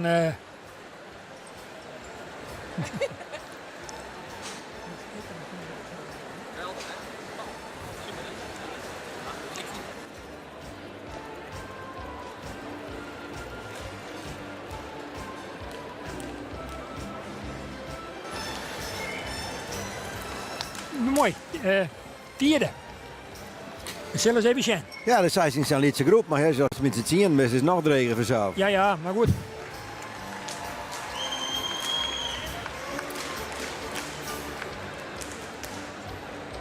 Nou, je zit in elk geval van de start meer regelmaat in. Dat is een ding wat duidelijk is. En zo, hij liet hem in dit geval tiende. Ja, maak het er maar even een foutje ervan, maar toch heeft er wel hele sterke momenten erbij. Het blijkt toch ik wel weer een beetje voor de verkeer dat wanneer het die hinders voor een beetje omlutsen worden naar de binnenkant, omdat de voorbrenger ze net helemaal waarin kan. En dat heeft ogenblikkelijk gevolgen voor de balans heel vaak. En ze moeten, ja, die hinder heb ik volle met tempo nodig om in de absolute balans te komen. Dat ligt het in deze ronde krek wat beter. Ja. Het tempo leidt nog ik heger. Het is een goede verrichting. Bloed wel een beetje heeg in het cruiserin, vind ik persoonlijk. Dat is waar de motor zich bevindt. Maar als ik het vergelijk met zijn stalgenoot Jebbe, dan denk ik dat tierde heger komt te staan in elk geval dan Tjebbe. Ulbrand 502 gaat stopwachting. Nou, Ulbrand 5-0-2. Ik zei ze hier al 2014. Eigenaren Laura Zwart, de Willy Aangalkema. Hengst is een zoon van Reinder 452. En de stemmerie van Jacob 302. Komt uit stam 115. Winnaar van de Pavel Fries op elkaar dressuur via Hengsten in 2018. 6 jaar, L2 dressuur, 16 winstpunten. Ulbrand is de eerste goedgekeurde zoon van Reinder 452. Door zijn afstamming heeft hij een benedengemiddelde verwantschapspercentage. Hengst was de verrichtingsstopper van het Centraal Onderzoek in 2017. Met in alle disciplines een score van ruim boven de 80 punten. Vorig jaar werden zijn eerste Verdens gekeurd. Zijn moderne, hoogbenige en langgeleide Verdens die met veel souplesse bewegen. Beschikbaar bij stal de Mersken Siegerswoude Ulbrand 502. Nou, loftuitingen ten over. Dus nog zien dat we dat in de ring ik weer om krijgen. Ja, hij heeft wel indruk maken op de laatste centrale keuring. Maar een kampioen en een reservekampioen bij de Vallen. Dat is wel een hele opvallende prestatie van deze hengst. Nou, jou dat misschien net het allermeeste. Maar het is toch wel even een feitje wat mij onbelangrijk om bij stil te staan. En deze hengst hebben denk ik in de toekomst nog meer in de dressuursport zien komen. Want de maai-eigenaresse, Laura Zwart van Jesterwoude, die acteert ik in de hegere dressuurregio met verschillende hinders. En die zal ik deze Ulbrand denk ik nog verder opleiden om dat doel, het Grand Prix niveau, te beheljen. En wie is de oer? Een imponerende grote hengstik van 1,69. Met een heel mooie hals erop. Ik bakker hem omheen zitten zijn van waar ben je Joet. En Marijn Zwart die beziekt hem nou ik in een mooi ritme starten te laten. Ik een vakman van het zuiverste wetter, die liet ze Marijn. Het er bliksemsgevoel voor.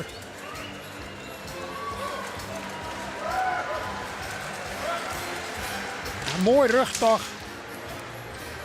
Hindert hem net boetensporig. Maakt het er hele grote klappen. Hij zweeft over mij, hè? Hij liet hem gewoon meenemen. Ja. Nou, toch een hele beste eerste ronde. Heel best.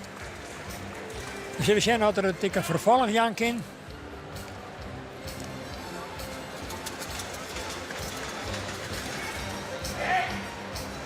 Ah, je had een stokje oer. Bewaart zijn energie denk ik voor de finale straks. Nou, ik ben wel van bedenken dat Ulbrand een hele nette verrichting gaan liet. Zo'n Maasten op een lange kant nog wel even in de vertraging waarom zijn willen. Hoewel het nooit excellent rent. Goed aansluitend van achteren. Krachtig achterbeen. Mooi opwaarts toch ik wel. Ja. Netjes. Kan jij bekoren? Ja, zeker. Ja, komt wel heel mooi omheen, hè? Ja. We gaan naar Tiemen 5. Dat is nog een keer. Het ritme is mooi, het sluit mooi op elkaar aan. 5-0-3. Ja, zoals in Friesland zeggen ze, de Stijmen. Hij riest echt in de voorhand en dan hoe heger dat er komt, hoe meer dat hij die voorhand eruit smiet. En dan gaat hij eigenlijk in vliegende vaart de piste uit, maar nog steeds perfect in balans. Ja, ik ben wel weer in deze rubriek van de laatste taak. Ja. Tiemen 4-0 treien. Ik van 2014, zei ze hier ook. M1 dressuur, 6 winstpunten. Product van familie Teelt. Zowel vader Janne 454 als moeder Esokka komen uit dezelfde veldzicht Merrylijn. Die samenkomen bij de preferente Lisbeth, de moeder van de preferente Feitse 293. Deze vraagtypische Tiemen liet tijdens het centraal onderzoek in alle 3 de disciplines een prima verrichting zien. Met zijn score van 86 punten treedt hij nadrukkelijk in de voetsporen van vader Janne. Vorig jaar werden ook zijn eerste Verdens gekeurd. Lieten zich in de verder rapportage omschrijven als rastypische Verdens die met een goede houding en veel souplesse bewegen.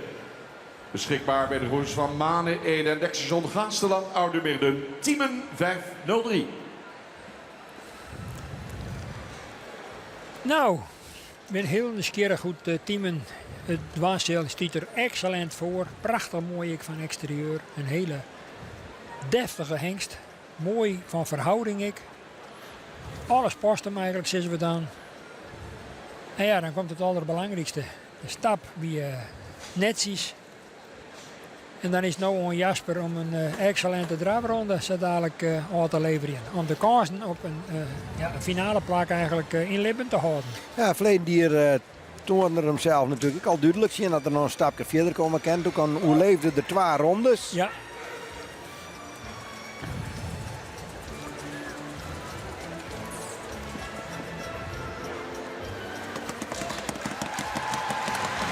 Ja. Dus voor de ereloge toch wel een paar hele indrukwekkende passen. Dan zorg ik mijn naam eens even hoe er zo dadelijk weer op die lange zijde in het ritme komt. En toch even eruit springt.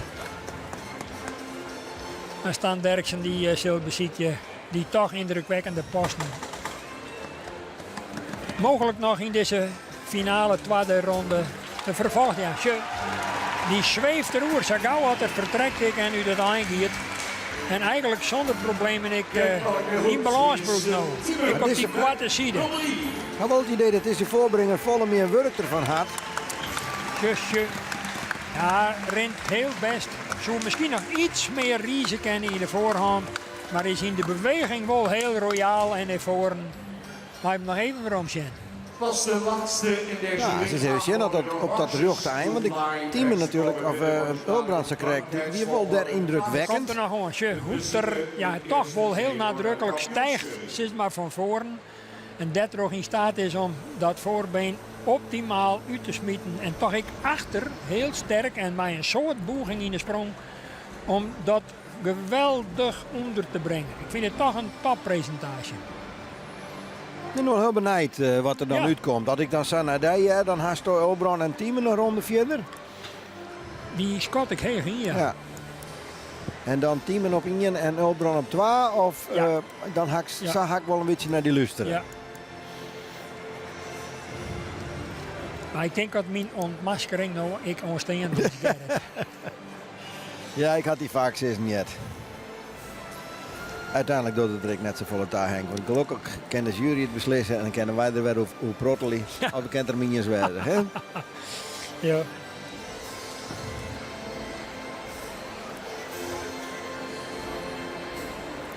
Ja, een geweldige groep in de breedte, heel sterk. Hele liedje verschillen.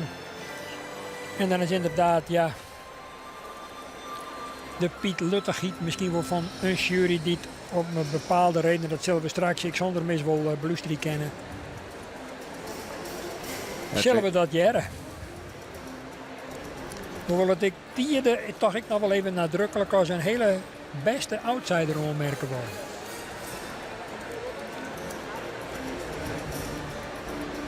Als je nou zit ze toch nog weer even heel nadrukkelijk te zien en te oerlezen, dan denk ik dat bijvoorbeeld een stap toch bij een heel streng onderdeel van de uiteindelijke plaatsing uitmaakt zichzelf. Want ik zorg gewoon dat ze daar heel sterk naar zorgen. En hoe meer het team tot ontspanning komt, hoe beter als er terugtreedt in zijn stap.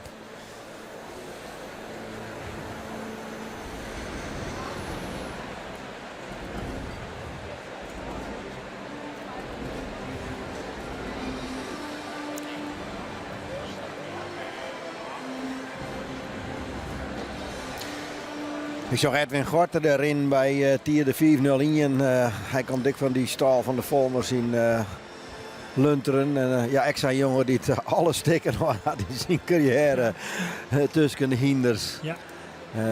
Hij leert mij een heel ploegje aan littekens in. Dan dacht ik, je moet er wel wat verroeren. Ja, maar ik denk wat er gebeurt, als je daar dan weer redelijk van herstellen, dan zet je toch gewoon weer erop, want je kent net missen. Het is een wijze van Libyen, denk ik. En dat job wel volle meer. Van deze hengsten, aangeboden door Horses to Fly. Ik moet zeggen dat onze juryleden er relatief altijd snel uit zijn. Dit keer doen ze er iets langer over, hier naast mij. Ah, ze zijn eruit. Kleine hint.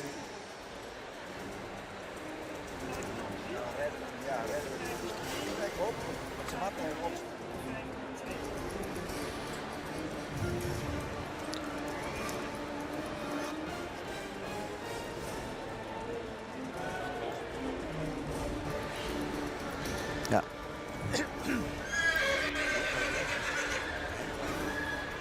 Dus even kijken. 502 mag 1 plaatsje naar achter.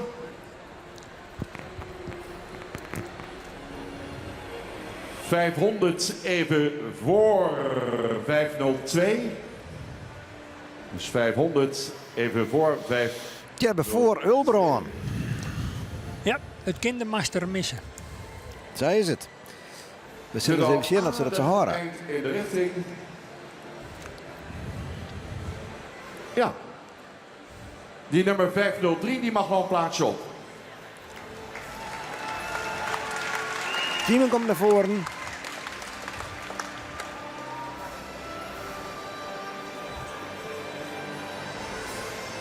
Mensen, we gaan opstellen op kop geplaatst. Teamen 503.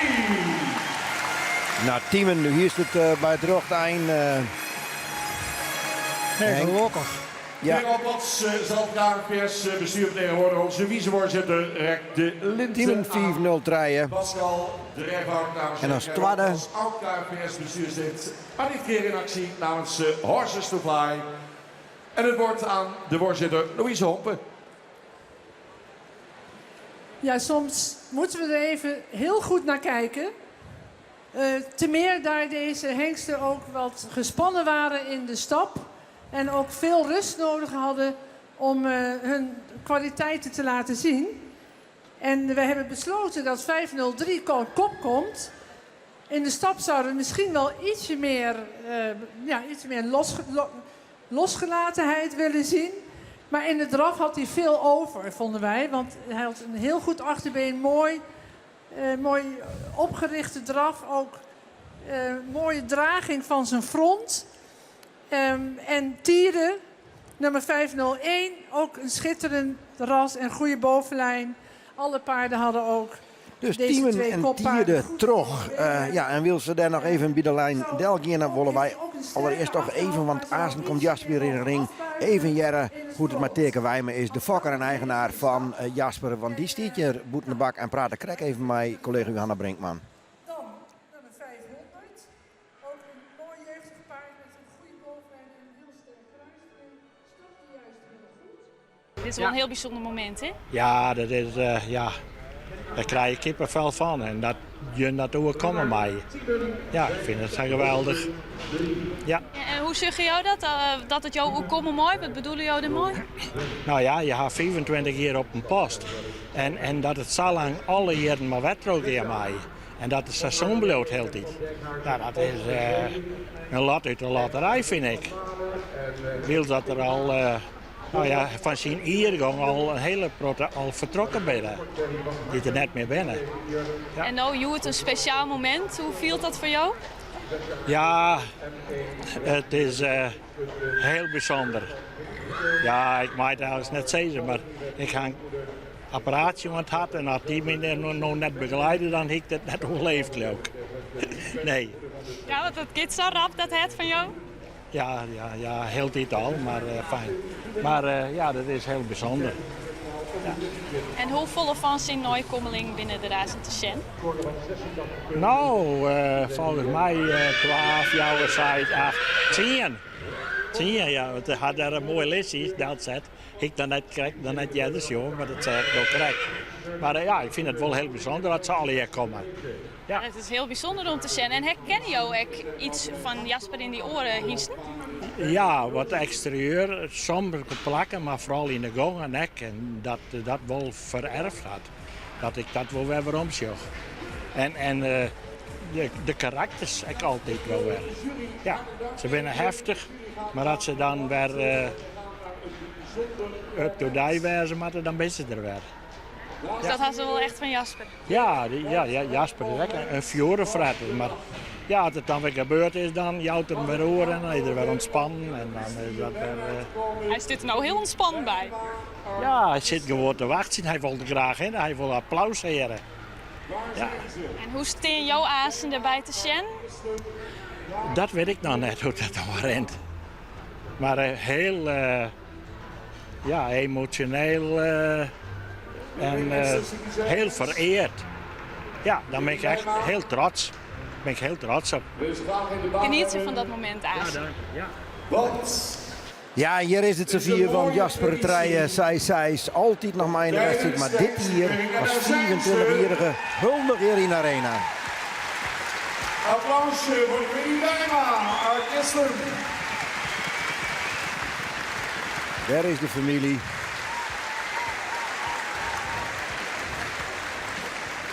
Zijn de mensen die nou staan? Dit is jullie moment. Zeg, dit is een mooie traditie om tijdens de hengstekeuring onze 25-jarige in het zonnetje te zetten. Dit jaar vieren we de 25e verjaardag van niemand minder dan de King of the Stallions, Jasper 366. Jasper is al sinds 2002, toen hij kampioen werd van de hengstekeuring, de absolute publiekslieveling. Jasper is in veel opzichten een bijzonder hengst. Bijzonder is zeker ook dat hij als een van de weinige stamboekhengsten nog steeds in eigendom is van zijn fokkers. Daar staan ze. Familie Wijma uit Islem. Dames en heren, hen willen we dan ook graag betrekken bij de huldiging van Jasper. Maar het meest bijzondere aan Jasper is zijn doorslaggevende invloed op de fokkerij. Als geen ander hengst drukt hij in 2011 preferent verklaard. Of als geen ander hengst drukt hij zijn stempel op de fokkerij van het Friese paard. Hij werd dus in 2011 preferent verklaard. Juiste hengst op het juiste moment, zou je kunnen zeggen. In de periode waarin het Friese paard een steeds grotere rol gaat spelen in de hippische sport, heeft Jasper een zeer grote bijdrage geleverd aan het verbeteren van het bewegingsmechanisme dat daarvoor nodig is. Ondanks zijn 25 jaar wordt Jasper qua fokwaarde nog steeds tot de allerhoogste hengsten. Dat vieren we vandaag hier in Leeuwarden.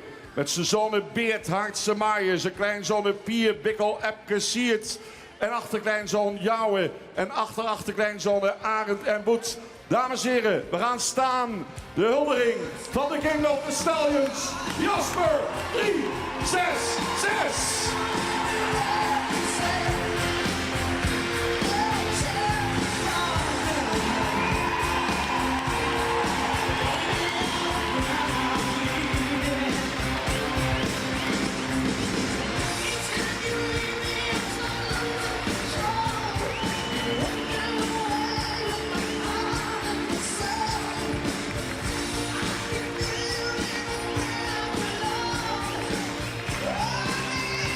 En wat zijn jullie stil? Hier is hij, 25 jaar, Jasper 366.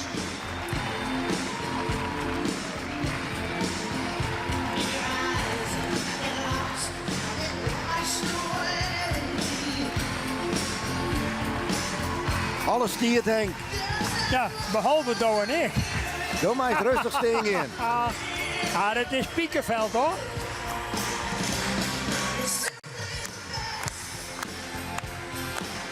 Hij komt hier nou vlak voor ons langs en iedereen stiert, iedereen applaudisseert. Want Jasper Treijen is een begrip in de Hierstebraad. En dat is net alleen omdat de kampioen in 2012 weer, maar vooral omdat de zaak geweldig beweegt. En omdat er zo'n ongelooflijke protte nijkommelingen had. Die overal en nergens in de stal stenen en het fantastisch doorgaan. 411. Hartse 425. Maaien 440. Zijn kleinzonen Pier 448. Bikkel 470. Epke 474. Siert 499. Zijn achterkleinzoon Jouwe 485. Vorig jaar werden ook de eerste achterkleinzonen goedgekeurd. Arend 515 en Boet 516. Allemaal nazaten in de mannelijke lijn. En dan missen we nog zijn zoon Dries 421 in Zuid-Afrika. Zijn kleinzonen Ulrik 457, Chalbert 460 en Mijnte 490 in de Verenigde Staten. En kleinzoon Bastiaan 510 in Australië. Als we hier de klein- en achterkleinkinderen van moederszijde bij optellen, komen aan een totaal van 26 hengsten met Jasper 366 in de stamboom. Zij zorgen ervoor dat de dominante invloed van Jasper nog voor decennia verzekerd is. Dames en heren, 2020 is een speciaal jaar. Het afscheid van Jasper 366 hier op de KFPS Hengstenkeuring. En we hebben het jaar aangepast aan Jasper. Zijn het normaal 365 dagen in een jaar? Voor Jasper hebben we er 366 dagen van gemaakt. Ja, aan originaliteit ontbreekt het net. Het past wel heel mooi, Henk. Ja, geweldig.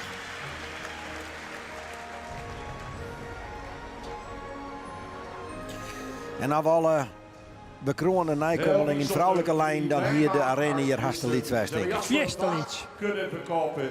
Dat is altijd belangstelling. Ze hebben het niet gedaan. En we hebben hier hun moment. Nog één keer die bijzondere Jasper 366. Met zijn zonen, zijn kleinzonen, zijn achterkleinkinderen. Wat een hengst. Dus doe ik het nou. Ben trots op jou. 3 woorden. Dochter Boukje, de jonken. Dat ik van je hou. Ja, een prachtig familiemoment. Deze glorie en het eerbetoon. Zo trots op jou. Zo trots op jou. Je hoort het aan de muziek. Als dit je net wat dochter, maar je denk ik, men je maar even melden bij de huisdokter. Ik wil het graag goed doen. Heel trots op jou. Zijn trots op jou. Willy Wijma-Gisten. Altijd gedaan. Voor degene die toen net mij goelden, dan zou ik zeggen, nou even trots zetten, want door is mijn man die dan naar de dokter heeft. Heel veel van de belangstelling. Dames en heren, 25 jaar, Jasper 366.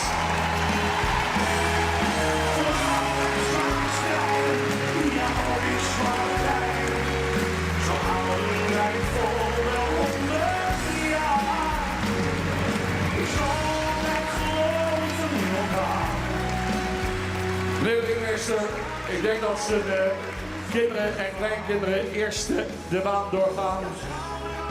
En dan gaan we als laatste Jasper nog 1 keer begeleiden. Wel bijzonder, Henk, natuurlijk, dat deze hier nooit verkocht is. Nee, nee, Want dat klopt. wat zal er voor wezen? Vermogens. Maar wat je zelf gegroeid binnen mij een hinder, dan is geld van ondergeschikt belang. Ik hoor de muziek opkomen met Jasper beroemd omworden is. En doe ik een beetje. Maar de luchtgitaar erbij vaak. Jasper nog 1 keer een rondje hier, want het is zijn aanskiën.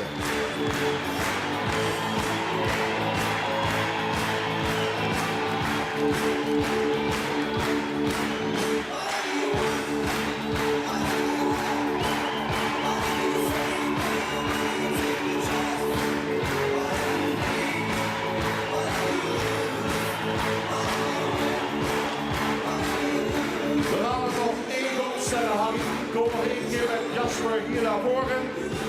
We gaan afscheid nemen van zijn kinderen. Hartse, daar gaat hij. Ja, kom jongens, weer mag.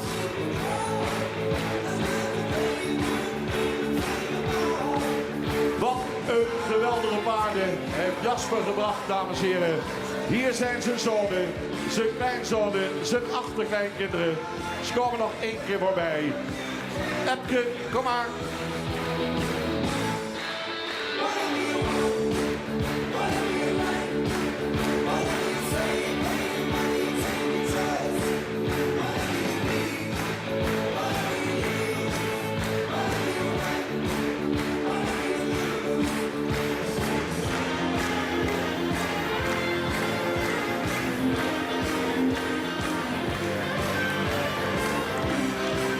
Hier is zo rustig liggen te taggen wij maar schijnbedrieg. Dat denk ik, ja. Hallo familie van Jasper.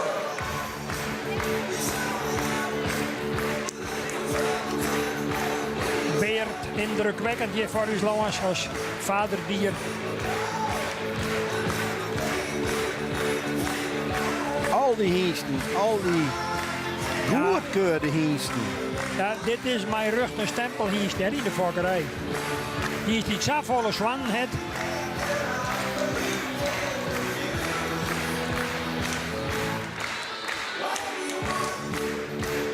Wachten we maar de beelden, dames en heren.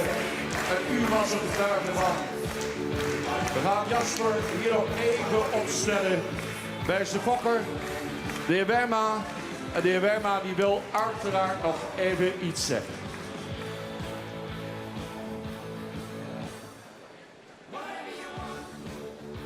Het is een grote eer om 25 jaar eigenaar van Jasper te zijn.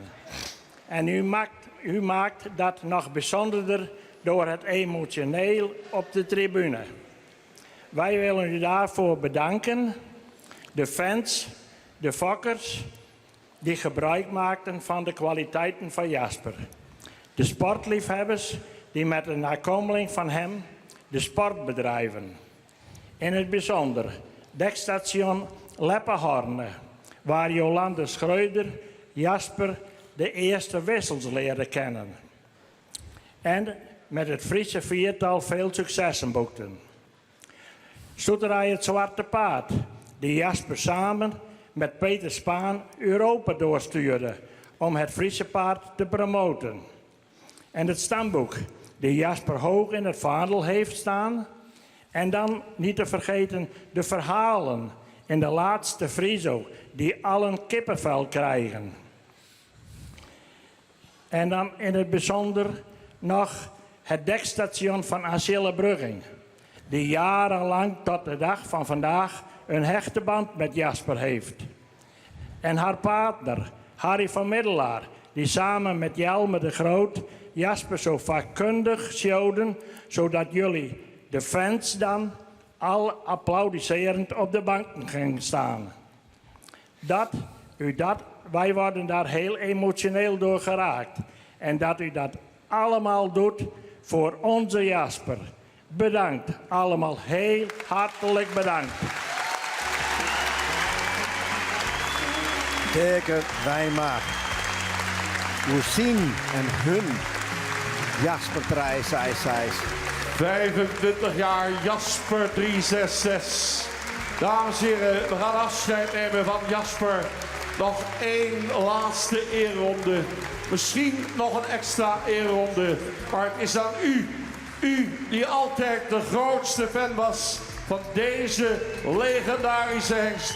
Jasper 366. The king of the stallions.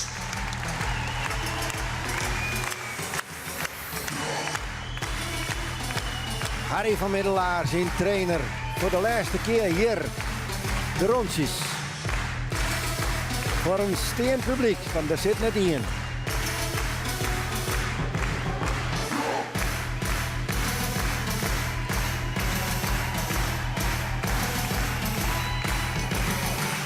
Wij hebben heel wat beleefd met deze Jasper 366.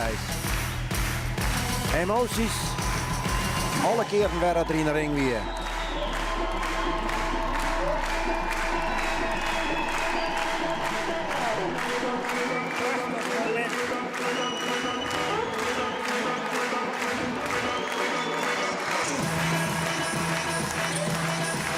...24 jaar lang. En voor het laatst. Dames en heren, daar gaat Jasper 366. Jasper 366. Hoop je dat het nog heel lang leeft. Maar hier zullen we hem in principe net weer zien. Voor de heer Werma. Mooie woorden van de heer Werma. Top. Nou Henk, dat we hier toch wel even, denk ik, een hechtepunt voor het publiek voor Dijk. Ja, zeker.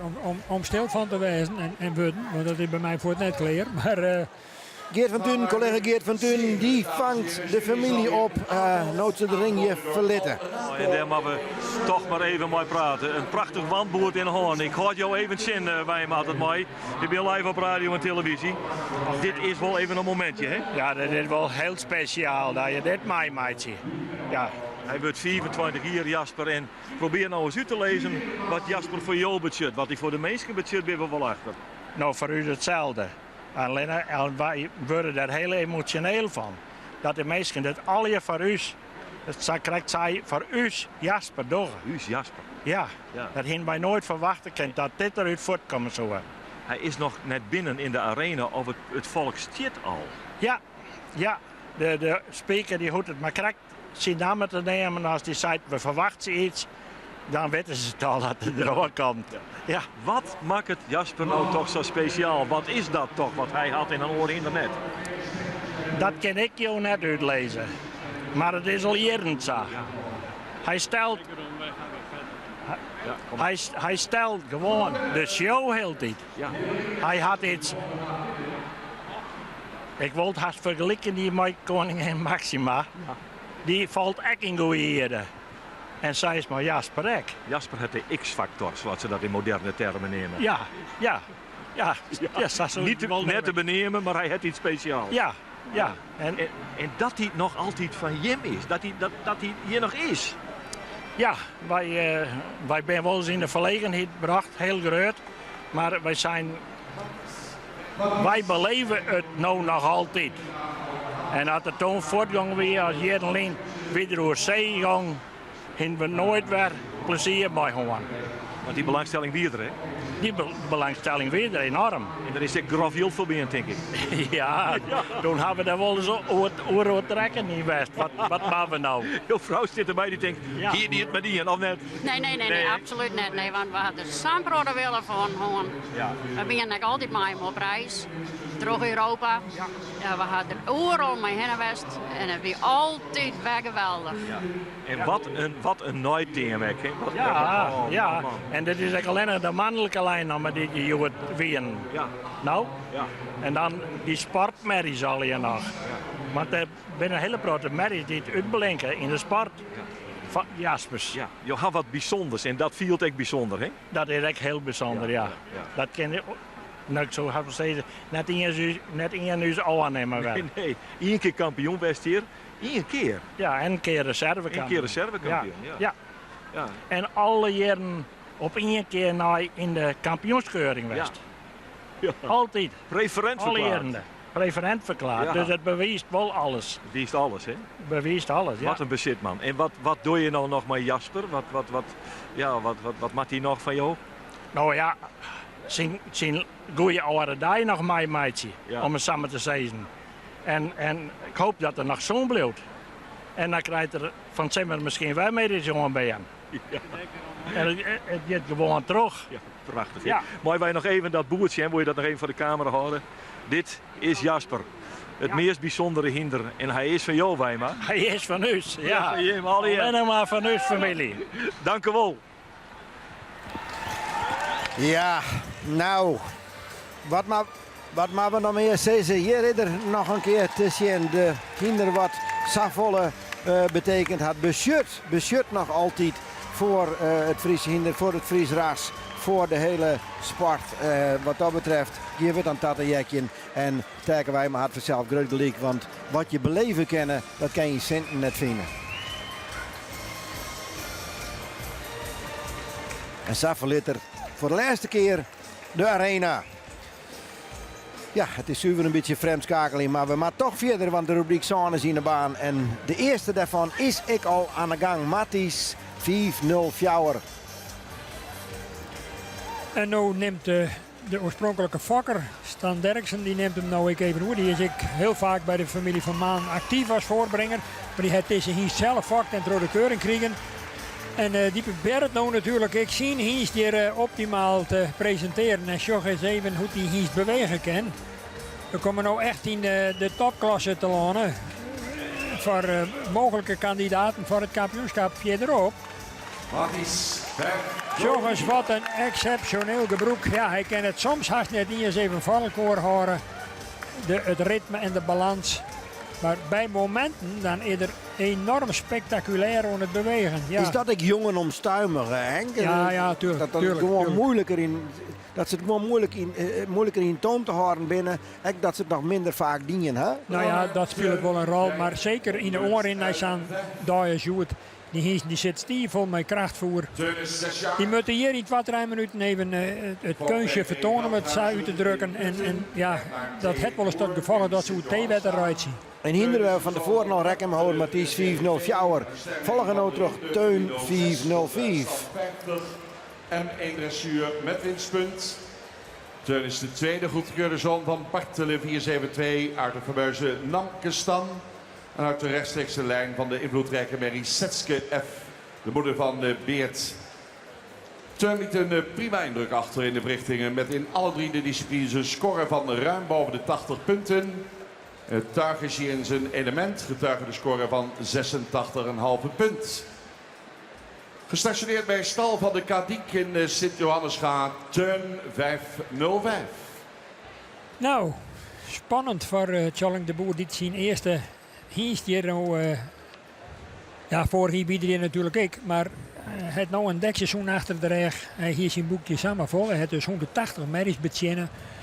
Dus een mooie start van zijn carrière als dekhiest. En voor een jong bedrijf als Tjalling de Boer, die ik nogal behoorlijk aan het investeren was, dat thuis in zijn accommodatie. Is dat natuurlijk een opsteker dat zijn hiest samen bezoek krijgt in zijn eerste seizoen. En ja, we zijn allemaal liefhebber en we zijn allemaal enthousiast. Maar op zakelijke belangen krijgen we het verhaal wel een beetje hoor. Dan moet er inkomsten komen. En nou, het wat dat betreft een hele mooie start. Dus ik ben heel benieuwd hoe het Tjalling hem hier gewoon u zien laten zien. Waar is er dan Tattenskroon dat er zoveel belangstelling voor is om te insemineren met hem? Nou, Sabisa is het feit dat jonge hiesten die dan voor het eerst in de fokkerij loskomen en dekken mij, die krijgen traditioneel of ze moeten al hele matige cijfers realiseerd hebben in Exlo. Wil degene die daar zo hard op de boarding slaat daarmee ophouden? Meneer in uw grijze trui. Nee, wilt u daarmee ophouden? Niet met de handen op de boarding slaan, alstublieft. Om het verhaal even automatisch. Die loeken traditioneel een hele protte fokkers. Ja, dat wie even een steurende factor in het publiek. Ja, het is nog de vraag of er nog dien is. Ja, dat is jammer, want het helpt aan als Tjalling de Boer ik even uit zijn concentratie waait, denk ik. Maar goed, Tjalling die heeft voor hetere vuren gestaan.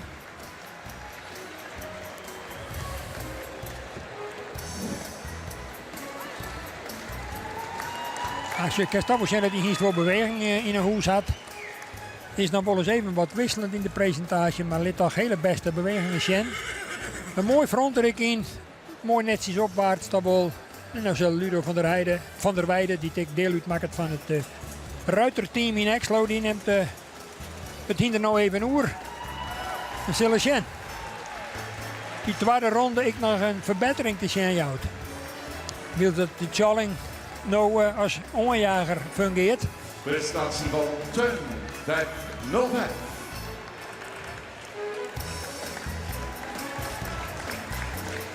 Nou, toch wel een heel onsprekend geheel, kan ik wel zeggen.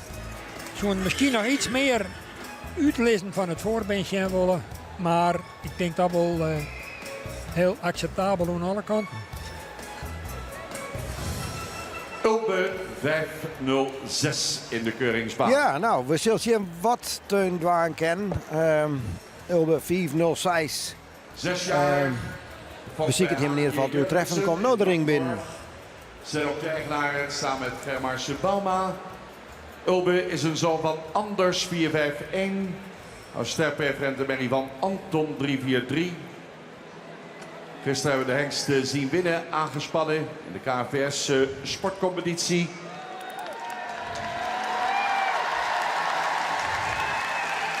Was tweede in de Pavo Viso-bokaal dressuuraanleg als 5- en 6-jarige vorig jaar. L1 dressuur 4 winstpunten.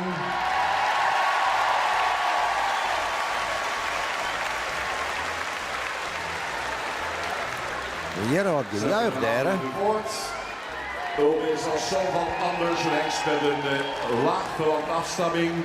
Stamboom is vrij van de invloedrijke hengsten Feitse, Leppert, Rijtse en Jasper.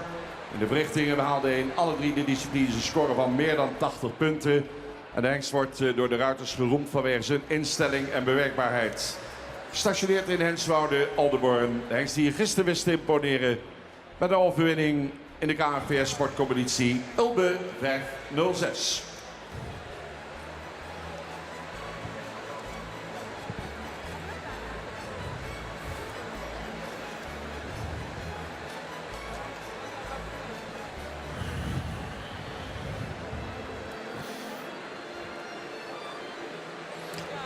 Wij bepalen u even bij Ulbe, die het opstelt stiet. Ja. Justermiddag gingen we hier de tuurfinale, die mocht ik van commentaar verschijnen. Dat ga ik op meer plakken in de oren naar de finale. Die in Exlo bij het examen van de hengsten doe letter in Haskerhorne. In Zuidbroek op 30 december en de finale gingen we juster. En daar weer deze Ulbe, met name door de support van u Denemarken, die hier in grote getal op de tribune zitten. In de hand van Sibere Minkema, die dit hier een fantastisch beeld voor de concourswijntje. Een echt talentvolle hengst voor het U-sport. Ik ben benieuwd wat Ulbe hier aan de hand zien laten kennen. Ja, en een volle tribune meidij.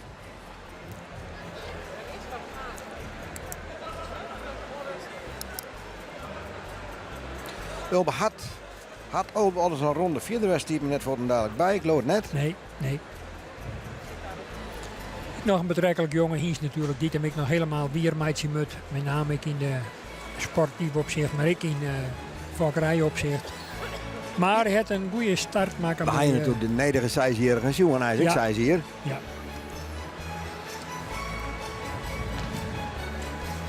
Nou, zo even mij naar de bewegings. We zijn het Nanning Lijmstra een beetje in de balans krijgen kan. Ja, dat slaagt het nou eventjes net. Nou, dan beziek het er weer op nee.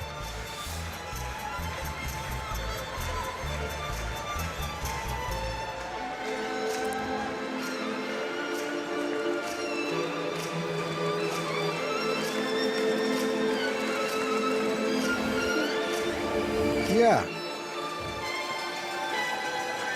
Voldoende, maar ik net meer als dat. Het is echt net spectaculair, hè? Maar nou kan het wezen, die hengst had je juist er 2 keer rond voor elkaar. Dat van invloed is op de presentatie van Juwet, ja? Ik zie dat er die tweede ronde er toch nog even een schepje bovenop dwaan kan. Ja. Nog een keer genieten, dames en heren, van Ulbe 506. Ja, nou is het toch wel beter als in de eerste ronde, maar het beeld bloedt toch wel wat wisselend door de regelmaat die er een beetje in ontbreekt. Beweging breekt krek wat de gauw aan, maar dus zegt wel dat het tweede ronde inderdaad wat beter wie. Hè? Ja. Maar ik bloed erbij dat het zo best van invloed bij ze kennen. Dat er hier juist op 2 keer optreden is. Ik ken het in zijn holletje in. Dus dat zou het best liek gaan kennen. Iemand 4-0. Zoon komt nou in de ring. En hier in 2015, dus nog een keer jonger. Ja. Als Ulbe. Willy Joostof zult op in Denemarken op de eigenaren. Ime is een zoon van Challe 454 uit de model Sportmerrie van Bente 412. Komt uit stam 25. Is nog jong, L1 dressuur, 4 winstpunten. Hengst is in de eerste plaats door zijn zeer fraaie exterieur een echte eyecatcher. Staat er hier ook prachtig bij. Komt uit dezelfde merrielijn waar ook de preferente meervoudig hengstenkeuring kampioen Norbert uit voort is gekomen. En de hengst viel in de verrichtingen met name op door zijn aanleg als rijpaard. Beschikbaar bij stal de Mersken Siereswoude. De 5-jarige Ime 507. Aanleg als rijpaard, Henk, hè? Ja, dat zou ik een beetje in de cijfers voor we hebben om, hè? De rijproef hier eigenlijk qua punten het heegste, 81.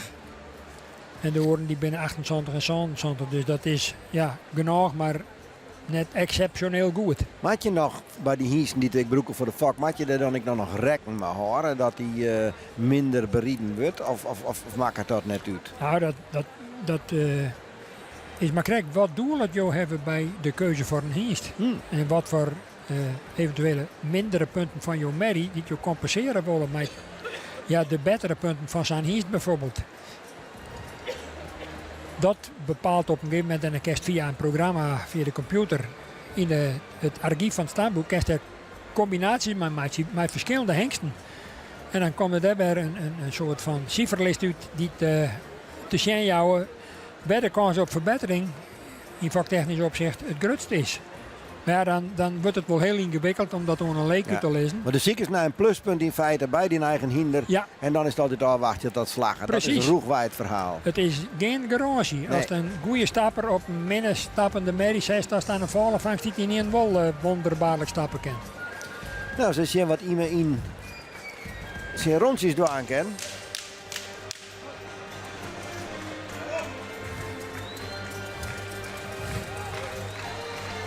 Het publiek is na Jasper toch even wat voortvallen. Ja, het is beetje. wat stillig in de hal. Het is krek of iedereen weer op gang komen, maat. Ja, een beetje weemoedig misschien dat het er definitief voorbij is.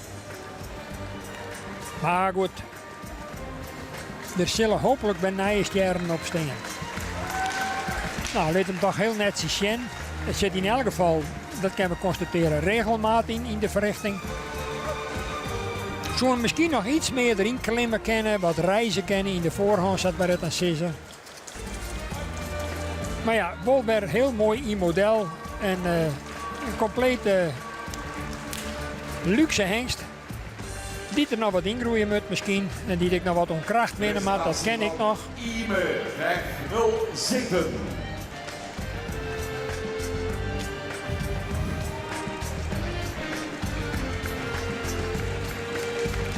Misschien achter iets explosiever wijze kennen in zijn optreden. Maar ja, daar ben ik in, dus die jouwen zich in zijn entourage een beetje del. Die wordt een beetje lauw. Terwijl het een oren nou in de bron rekt.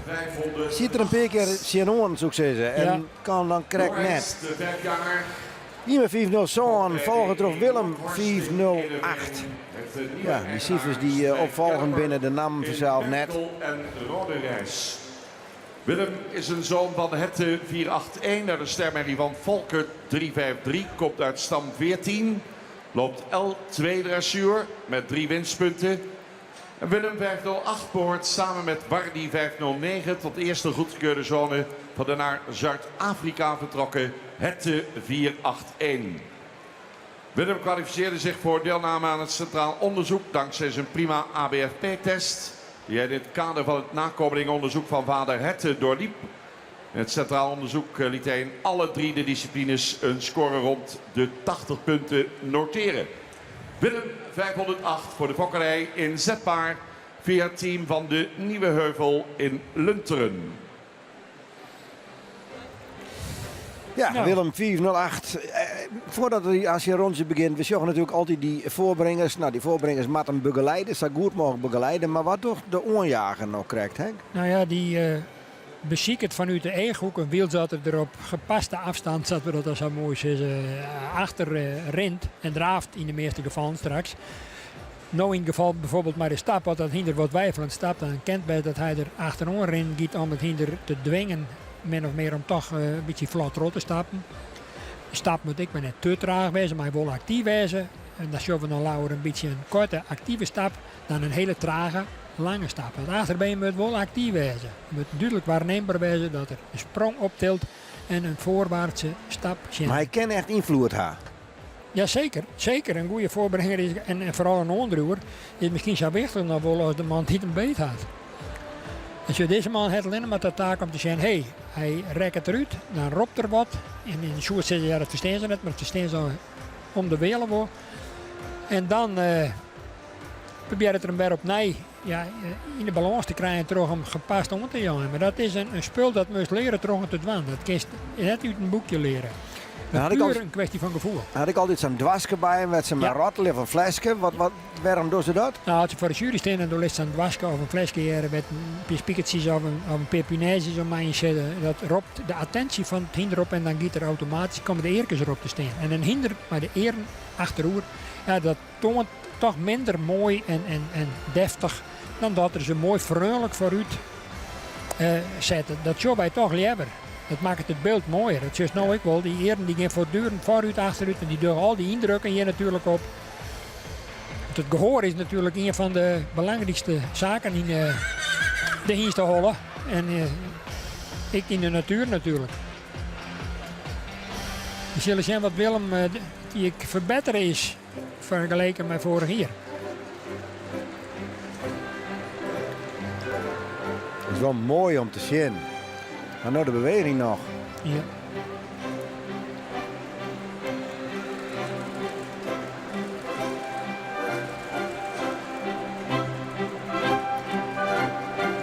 Nou, hij doet het netjes. Zo nog een beetje meer explosiviteit zijn willen, maar dan toch ik nog beheerst. En waarin bij het hinder naar met name voren nog iets meer reist.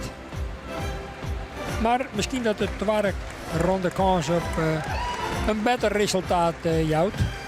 De jonge hengsten van het KPS was 5 jaar. Hier is Willem 508. En hier heeft toch ik de indruk dat de voorbrenger hem eigenlijk net bij horen kan. Maar goed. Ja, en alle keer dat er hier langs komt, dan de Greens het. nu in deze rubriek aangeboden door Alranco Iedere keer en kunststof. het extra zit er net aan. Mag ik het zo zeggen? Deze rubriek die vertelt in de breedte in elk geval een beetje teleur. Het is wat gewoond is. De Fokker, zo eigenaar. Nou, waar die 4-0 jochen, ken die het beter. Zoals we eerder al Ik 4 jaar 2015. Een sterke preferente prestatie bij van Goffert 369. Hengst komt uit stam 8. L2 dressuur. Winstpunt inmiddels ook al. In de afstamming van Wardi komen 2 van de meest prominente dagpaard merrielijnen samen. Zwaarderhette 481 komt uit de lijn van Fabiola en Jurkje, waar grootverdiener Ulke uit voortkwam. De moederlijn van Wardi staat ook bekend als leverancier van uitstekende tuigpaarden. Met als best recente exponent Itchen, de Ulke 338-zus van Wardi. In het centraal onderzoek liet Wardi zien hoe hij gefokt werd in de tuigbaden, maar liefst 87,5 punt. En is beschikbaar via Dexterson Gaasterland, Oude Mirdum. Wardi 509. Nou, Jerk, iedere keer zijn afkomstig uit stal 8. Stam 8. Ja. Wat houdt dat in? Nou, wij hebben de merriestam. En ik denk nou tussen de 250 en de 300, want ik ken de lijsten staan net helemaal. Maar dat is in wezen de basis van de fokkerij. En die hebben allemaal een nummer. En stam 1 begint het mooi en we eindigen ergens tussen de 200 en de 300. En dat zijn stammen die binnen in een ring van de jaren ontstaan. En die beginnen ongeveer, nou ja, lijst 1800. Want ja, 4 daarvoor bij de registratie natuurlijk nog net zo op water. Maar Joertendij wordt dat ja, helemaal exact vastlijnd. Maar we hebben al jeder boeken te keepje als fokkers met die stammen niet alle keer in te vinden binnen. Koest nou generaties waarom koest de oorsprong van zijn stam opziet. Nou, zij is stam 8 bijvoorbeeld. Niet hij nou even neemt dat dit de stam van de familie Bauma uit Hiedaard en met Jelle Bauma uiteraard. Ja, ik nog altijd Barberin is, maar zien Heid die het daar ik min of meer heel erg om bijdroeg dat die stam. Ja, het besteenbleun is en uitwaaid is. En dat doet Jelle eigenlijk ik weer. En ik denk dat Jelle Aasten, ja, het ik weer hoe je houdt onder de jongere generatie om op die manier te zorgen dat die stam ja, lippenbloed en nog heel iets groter wordt. En hoe breder en hoe meer, hoe breder basis, hoe beter voor de fokkerij uiteindelijk. Dan kan stammen ik heel met elkaar vergroeien. Nou, als het goed is, is dat net verstandig, Nee. want dan heb je bij rekken te houden. Ja, tuurlijk wordt er wel tussen stam 8 en stam 50 bijvoorbeeld, daar kan wel combinaties in plaats vinden, maar dan heb je ten alle tijden te maken zien met de inteelt-invloed en daar moet je wel degelijk rekening mee houden. Een van de belangrijkste dingen werd natuurlijk het Hiese stamboek op tasjocht. Ja.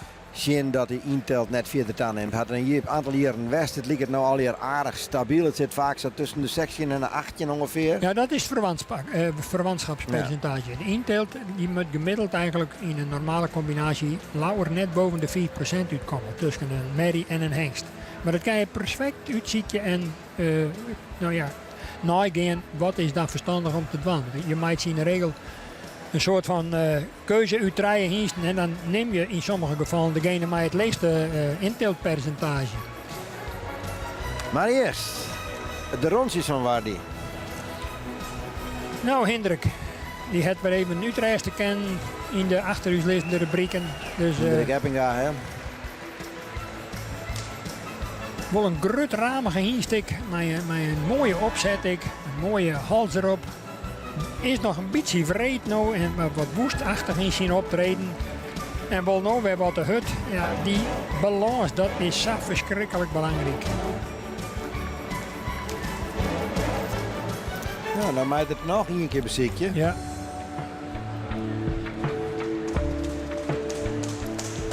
Jalmer de Groot die het dan nou even oerneemt. Misschien dat hij er meer rest in krijgt. De eerste ronde weer toch wel een beetje wat onregelmatig. Terwijl het hinder op zichzelf wel beweging in de hoes had. Gefeliciteerd wordt Bardi. En nou giet het ik maar even wat, krijgt voor de jury even wat te wild. Ja, ben toch hoe het algemeen in deze groep wat wisselende presentaties. Wat wild. Ja. We willen dat toch wel wat meer bevestigen zijn. Wat meer rest.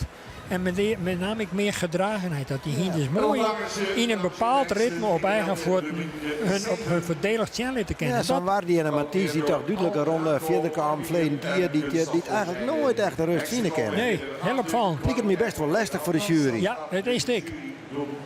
Onder voorzitterschap van Louise Hopper. Was toch een liedgokje dwaan of zei het van, nou, ik let het liever aan de jury hoor.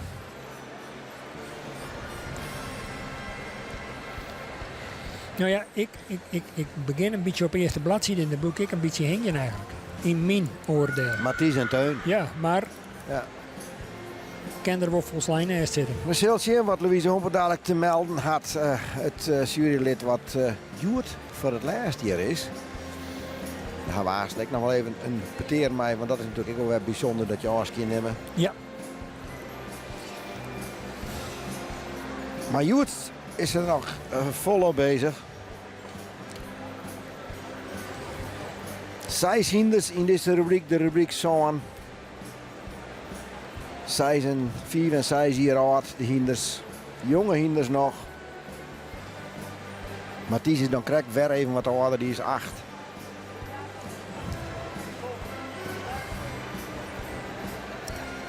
Verleden dier al bij de laatste fjouwer in de categorie jonge hiesten. Ja. Ja, en ik bloed erbij. Het is natuurlijk in het exterieur herinnert je nou vrij dicht bij uw camerapositie langs. Het is wel een bloedmooie hengst, hè? Mooi van verhouding. Maar een hele beste stap ik op dit moment. Maar dat doet Teun uiteindelijk op dit moment ik.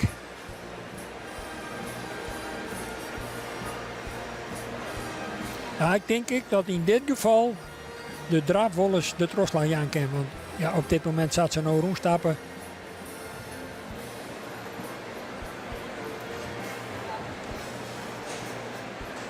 Dat die over het algemeen bij de meesten wel redelijk consistent is.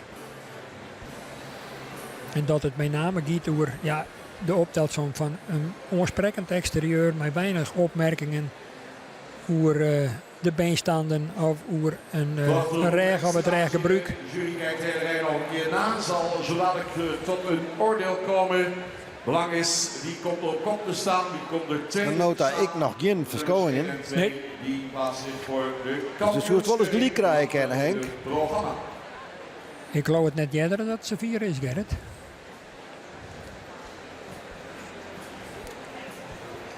Mathies en Teun, wie die gok.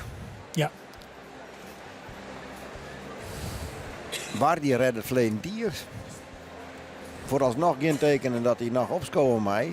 Naar voren, dat hij er ook bij heeft. Ja, maar zo ben ik nog heel druk ontzettend waar die op dit moment zo'n nou in mijn eigen hoek gewoon. Dus zien optreden in deze stapronde kan misschien dat verschil krijgt nog bij mij zien. Je wist het net. Dus dat is de vraag of 4-0 Jochen nog omheen komt, ja of nee. Ja. Denk ik.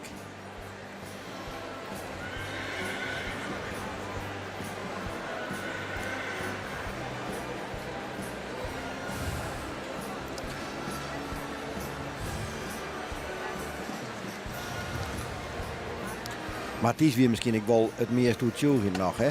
Nou, in de draafronde nevens mij wel, maar ja, is het genoeg voor de groepswinst in dit geval, hè?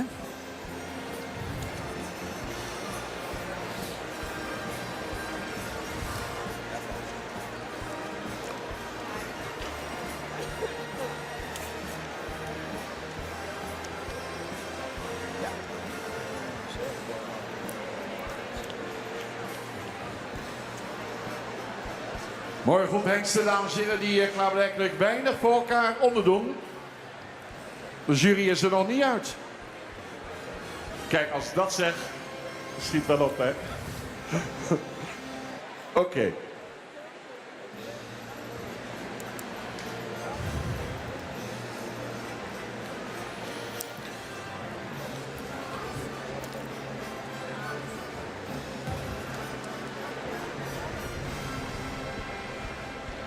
...506 mag even mijn kant op komen. En dan achter 509 aansluiten. 505 mag even een paardje op.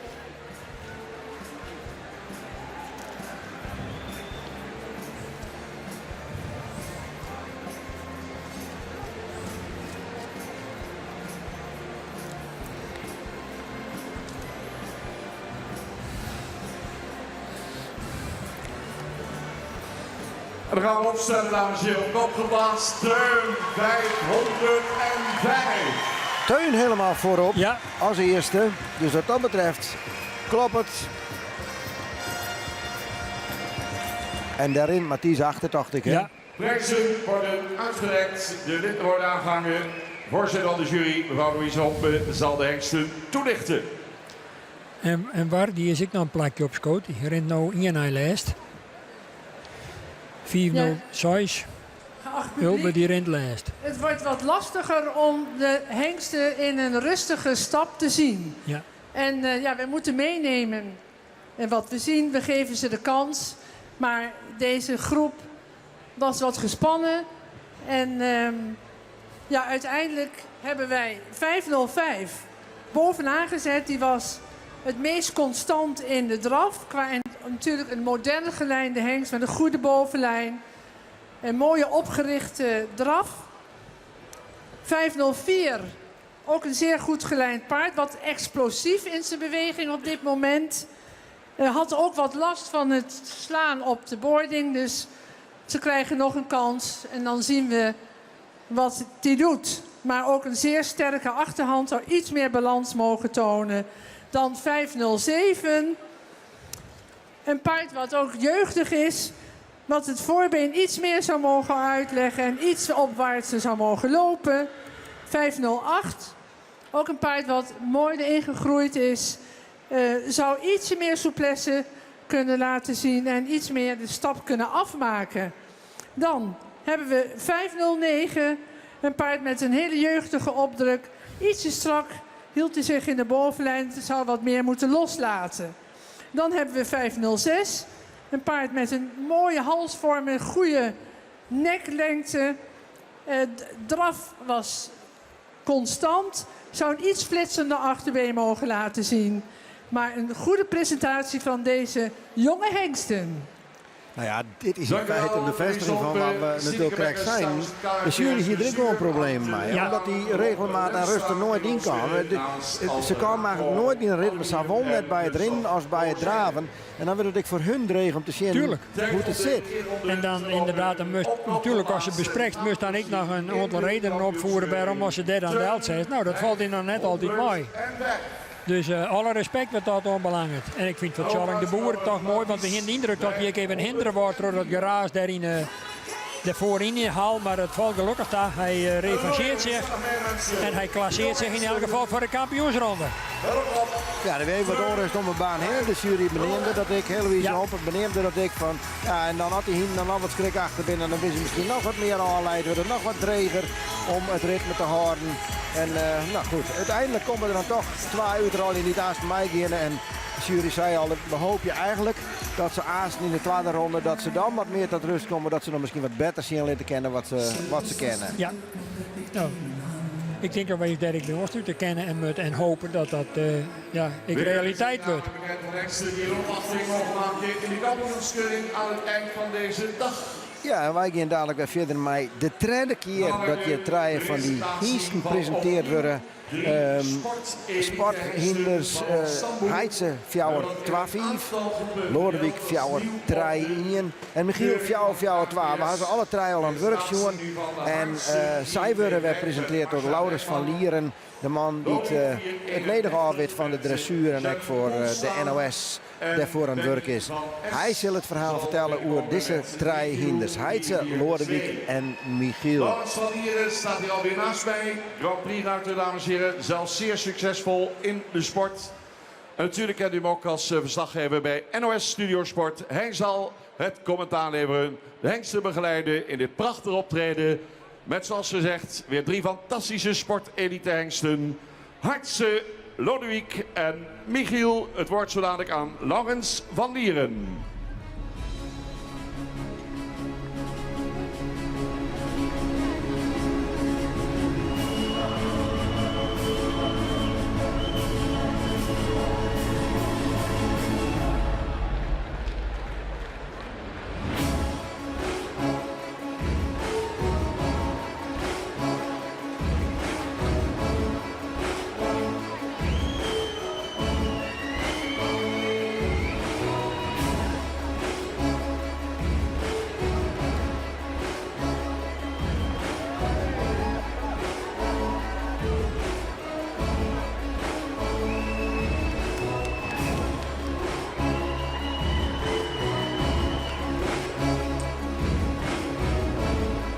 Ja, zo. Daar ben ik. Ik begin even met het voorstellen van Heidse. Want er is mij verteld dat hij vandaag, of dit jaar, 18 jaar oud wordt. En dat hij eigenlijk al met pensioen was. Maar dat hij dus speciaal voor deze gelegenheid weer terug in training is onder het zadel van Marcia Dijkman. Om vandaag afscheid te kunnen nemen. Want dat was er nog niet van gekomen. Een officieel afscheid. En dat is toch wel een hele bijzondere Friese hengst. Met zijn zware tour, zijn Grand Prix klassering. En hij kan het nog steeds.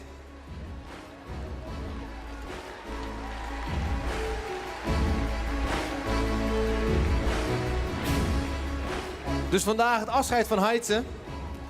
Maar kijk eens naar Benny van Es. Met Michiel. Een prachtige piaf. Heel mooi op de plaats. Precies het model wat je graag wil zien in een piaf. En wat deze Friese paarden in mijn ogen heel erg mee hebben, is dat ze heel veel kracht tonen. Hè? Kracht en afdruk. Aan de andere kant zien we Lodewijk. Een hengst die voor deze gelegenheid wordt voorgesteld door Janine Poelstra. Maar Janine heeft mij aangegeven dat ze nog niet heel ervaren is met de Grand Prix oefeningen. Ze rijdt eigenlijk maar Z1 niveau. Dus om dan op dit paard te mogen rijden, ja, is een fantastische kans. Maar ze kan ondertussen ook gewoon alle oefeningen van de lichte toer, heb ik begrepen. Toch, Janine? Of je even de lichte toeroefeningen wil laten zien zo. Maar ja, daar zijn de Friese paarden natuurlijk ook uitermate geschikt voor. Door hun temperament, door hun werkwilligheid. Het zijn ook geweldige leerpaarden. Als ze eenmaal de oefeningen kunnen, dan kunnen ze ook een jongere Amazone, een minder ervaren Amazone, meenemen naar een hoger niveau. Prachtige galoppade daar van Michiel. Wissels om de pas. Kijk eens. Van de grond. Ja, en dat is het voordeel als je dus die kracht en afdruk hebt. Er gebeurt wat.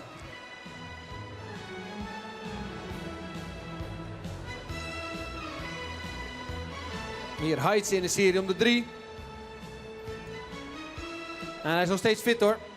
De zoon van Jasper. We zagen hem net al even in het verjaardagsfeestje van Jasper.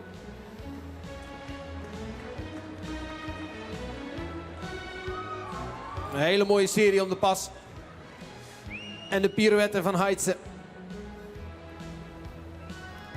En misschien met een klein beetje ondersteuning van het publiek kan Janine ook een mooie uitgestrekte draf laten zien.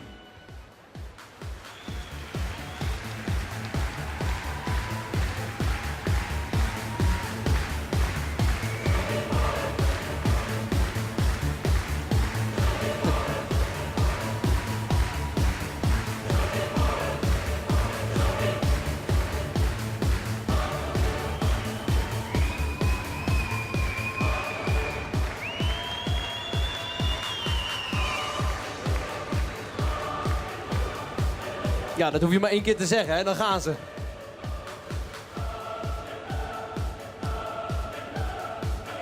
Een hele fijne galopade daar van Heitse.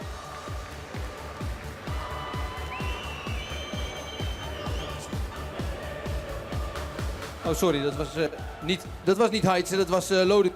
Een hele mooie galopade. Daar gaat hij mooi zitten. Prachtige manier van pirouetteren. Keurig hoor.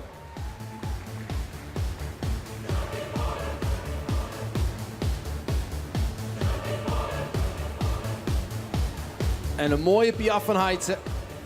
Ook dat kan hij nog, de oude baas.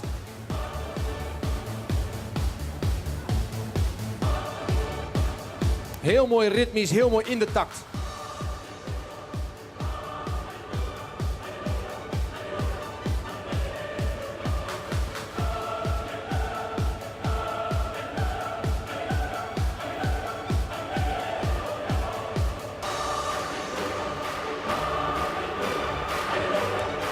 Benny met Michiel in het appiëment.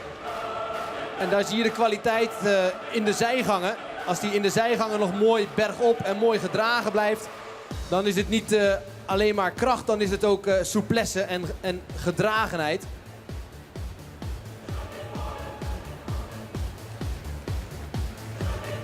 Ja, heel mooi. Mooie uitgestrekte galop. Misschien dat Benny nog een keer terug kan naar de draf. En dan kunnen we nog wat meer verzamelde oefeningen laten zien in de draf.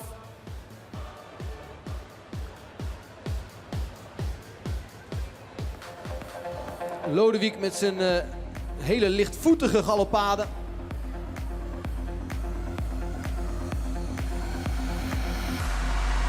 Ja, dit is wat je nodig hebt om naar een mooie dressuuroefening te komen. Kracht, afdruk, heel veel houding.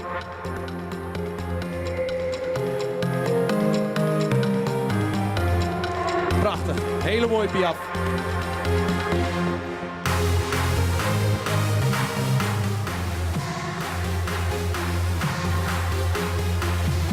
Nou, dan is het nog 1 rondje voor de fokkers.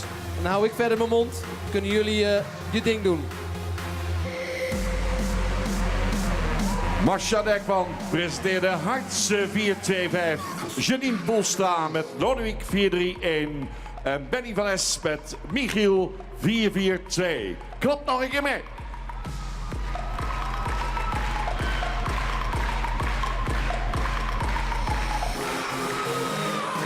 En we gaan even opstellen. Want Vira biedt een mooie dek aan, dames en heren. Dit onderdeel mogelijk gemaakt door Vira. Opstellen graag Heitse, Lodewijk en Michiel.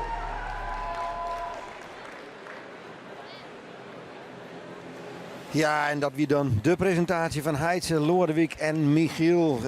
Van commentaar van Sjoerd Roelouders van Lieren. De man die zelf het nederig in de dressuursport dienen had. En voor de NOS er commentaar bij jou. Ze mij hun nou opstellen hier in het midden. En krijgen dan krek als die oren 2 groepen die we zien hebben. Want dit is de treden in een riegen van hinders die ten bewezen hebben in de sport. En dan krijgen ze even een wat versiersloop speelt. En een dekken die is erbij, die er dan bij jet. En dan uiteindelijk verlitten ze de ring weer. Vira biedt mooie statiedekens aan. En wil ook Laurens van Lieren hartelijk danken voor zijn bijdrage. Ja, misschien is dat wel even een gelegenheid om even achter de schermen te zien bij een Amerikaanse vrouw die alles met Jasper had. Die opvangen we door collega Johanna Brinkman. Ja, het is voor mensen die het geen bandje hebben net meer mogelijk om bij de stal en bij de hinders te komen. En dat vinden heel veel mensen heel slim. Liek als Cherry, zij komt uit Amerika en zij is speciaal je notak aan voor het eerst in Europa om je Jasper te zien. Nou gaan we het regelen dat ze even mooi kunnen om Jasper te zien. Dus we gaan die kant uit. Let's go to Jasper. You will see him for the first time. Let's go see him. Thank you. Are you excited? I'm very excited. Just go there. Jasper staat dus daar. Dus we rennen even naar Jasper daar. It's somewhere there. That's the owner. It's the owner. Which one? And that's the daughter of the owner. Hi. Just come here. This is Cherry. Hi. Hello. Nice to meet you. Hello, I'm Boukje. Hi. Hi. I have Jasper's son, who will be 13 this June, and his name is Tjert. Okay. And he looks exactly like him, only a little bigger. Yeah. And she has a question. Is it possible because you want to give Jasper a kiss, right? Yes. Is that possible? You want to give him a kiss? Yes. Yeah, he's right here. Okay. Please, somebody got to take a picture with my camera. And then I'll show you my boy. He's quite special. Shall I take a picture? Okay. Yeah? Hi. Good boy. Oh, you're so pretty. I have a mint. May I give him a mint? A mint? Yeah, but you can give him a kiss too. Oh, what a good boy. Yeah. Oh, now you're my buddy. You look just like my boy. Good boy. Oh, he didn't like it. Sorry. Good boy, you're so pretty. Oh, he's looking for it. Yeah, he's looking for it. How is this for you to meet Jasper? It like a dream come true. Yeah, you're a good boy. He says, I'm sick of all the attention. But do they look like each other, your horse and Jasper? Yes, he has the tippy ears. My horse has the tippy in the same face. Not quite as big of a neck because he's a gelding. See, he knows. I have your boy. Mwah. Oh, he wants to see something else. Oh my God, thank you. Thank you. I was gonna kiss his butt. I would do that, but I'm not gonna do that. Thank you very much. This is already a very special moment. Yes, it's very, very special. It's more that I came all the way from America to come see him, only. So thank you for letting me see him. Is that the owner? That's the owner, yeah. And Boukje. Nice to meet you. Thank you. Nice to meet you. You're welcome. Good boy. He doesn't have as much hair as him, but I'll show you. That's him? Yep. He's gorgeous. He looked just like him. Good boy. Boukje, mag ik daar nog kwart even wat vleegje? Want het is nou net meer mogelijk hè, dat mensen hier komen om Jasper te zien. Tenminste, net alle mensen die hier komen. Wat vies je daarvan? Ja, klopt. Dat heb ik twee meningen over. Aan de ene kant is het heel erg jammer, hè, zoals mensen zoals haar, die vier wij uit Boetelon wij komen, dat die hier net meer even bij de hiesten longs komen kunnen te zien. Maar aan de andere kant, het was vorig jaar zo druk dat het waren gewoon te gevaarlijk om hier in die mensenmassa maar die hinders om te rennen. Dus ja, dit is echt wel weer een heel bijzonder moment. Hè? Dit is heel bijzonder en deze momentjes mis je nou wel. Ja. Dat konden wij even mogelijk maken voor je. Inderdaad, gelukkig wel. Hartstikke mooi. Ja. So you're so happy, I think. Thank you. Thank you for making that possible. Good boy. Ja, nou prachtig. Die vrouw uit Amerika die speciaal werken, zei ze hier om Jasper te zien. Maar ja, je mij niet meer bij de hinders, dus dat moest mij even gaan regelen. En toen koos Jasper dit. De stamheid is van haar eigen hinder, het Sjerk. Die zei ze, krek, liek het op Jasper, maar dan een beetje grutter. Koos het kennis met een meidje, een tuutje aan en een klontje aan. Ze zei, ik zoek hem zelfs op een kontutje als het moest en dat zou me niks killen kennen. Ze weer ook eens gewies mij om zowel Jasper te zien als de eigenaren. En we kennen zien dat Jasper zo starig gewoon een beetje op leeftijd komt. En hij wordt aardig dries aan de sliepen, kan mij voor zeggen Henk. Goed, maar leuk dat dat zo even kent. Ja, wij gaan nou even naar de uitrekking van de Silver Bowl, zat dat dan hier. En ja, daarvoor binnen een verskaat hinders nou in erin. IJzerwilster Tjalle. En de eigenaren Anita en Jelmer Chardon. Ja, wat is dat eigenlijk, die Silver Bowl, Henk? Dat is de ereprijs die je hebt bij het kampioenschap van de Dijkhingsten voor de CS in Droeberham. En voor hen kwam dan alleen nog de winnaar hier op de Hiestenkeuring, die waren hier huldigen. Maar in het kader van meer omdenken voor die stamboekhingsten die in het natuursport om promotie doen voor de sport, het men voor dit hier kozen voor de eerste treien in dat kampioenschap. En daarom staan Wilster en Tjalle hier. Nou, als dit ijs hier, ik al die van die wint alles. Ja, dat wordt wat, dat wordt ze daar gewoon wat gewoon. Maar ik die zien troon, die zal wankelen. Neem dat maar van mij, hoor. Maar dat is net de reden waarom er nog meer hier steren? Nee, hoor. Nee. Het is om er toch wat meer aandacht voor te vregen. Om de mensen die soms wat dreig te krijgen binnen om maakt het wel dat kampioenschap in Droegeham. Om die te stimuleren, want dat er automatisch al vast zit als hem dan hier ik even, als die hier staan vervolgens hier ik even in lauwe tjenlitten meest. Dat kan voor oor-eigenaar een stimulans wezen om te zitten. Ik doe haast in september ik even in Droegeham. Want als ik bij de eerste trein kom, dan mag ik mijn hiest misschien ik even in lauwe tjenlitten. Want je bent, ik zit net van 10.000 vakkers, maar in elk geval wel de leervaders. Dus het zou van invloed wezen kennen. Ja, nou, prachtig natuurlijk voor alle belutselen even. En het is toch nog weer even een gelegenheid dat Aasten wordt het drokker en drokker in het schema. Om nog eens even met Louise Hompen te praten. Want zij, had ik al zijn, als jurylid, zij neemt het afscheid. Het is haar laatste keer. En Johanna Brinkman die had haar even opvangen. En opnieuw de silverbal. Louise Hompen zit hier voor de laatste keer in de piste. Ja, hoe is dat? Ja, heel bijzonder. Ook wel met emotie. Omdat het is zo'n bijzonder gevoel als je 's ochtends om 8:30 begint. En dan is het publiek begint al op spanning te komen. En dan eventjes komt het helemaal op je af. Al die mensen. En dan sta je daar helemaal natuurlijk geconcentreerd. En dan bouw je de dag op. En dan denk je, wie zou goed zijn, wie niet. Ja, het is zo'n bijzonder evenement. En zo mooi om met het publiek samen te werken. Met alle mensen die daar ook actief zijn. Alleen... ik heb het met veel plezier gedaan, maar ik gun ook andere mensen die ervaring. En, dus we zijn een beetje met verjonging bezig van de inspectie. Blijf wel keuren, maar niet meer als inspecteur. Ja, dus het houdt voor jou nog net op. Maar wat zullen jou dan nog dwang? Nou, dan word ik opgesteld in het buitenland, maar ook op keuringen. Alleen niet meer op de hengstenkeuring. En ik zal ook een beetje andere juryleden coachen als ze daar behoefte aan hebben. Dus mijn kennis blijft wel behouden, maar ik maak even plaats. Ja, en hoe vaak ga je dit nou die in deze hengstenkeuring? Ja, dat zat ik vanochtend toen ik ben dan vroeg wakker. Dacht ik, hoe lang doe ik dit nu? Ik denk tussen de 12 en 14 keer. Ik heb het niet geteld.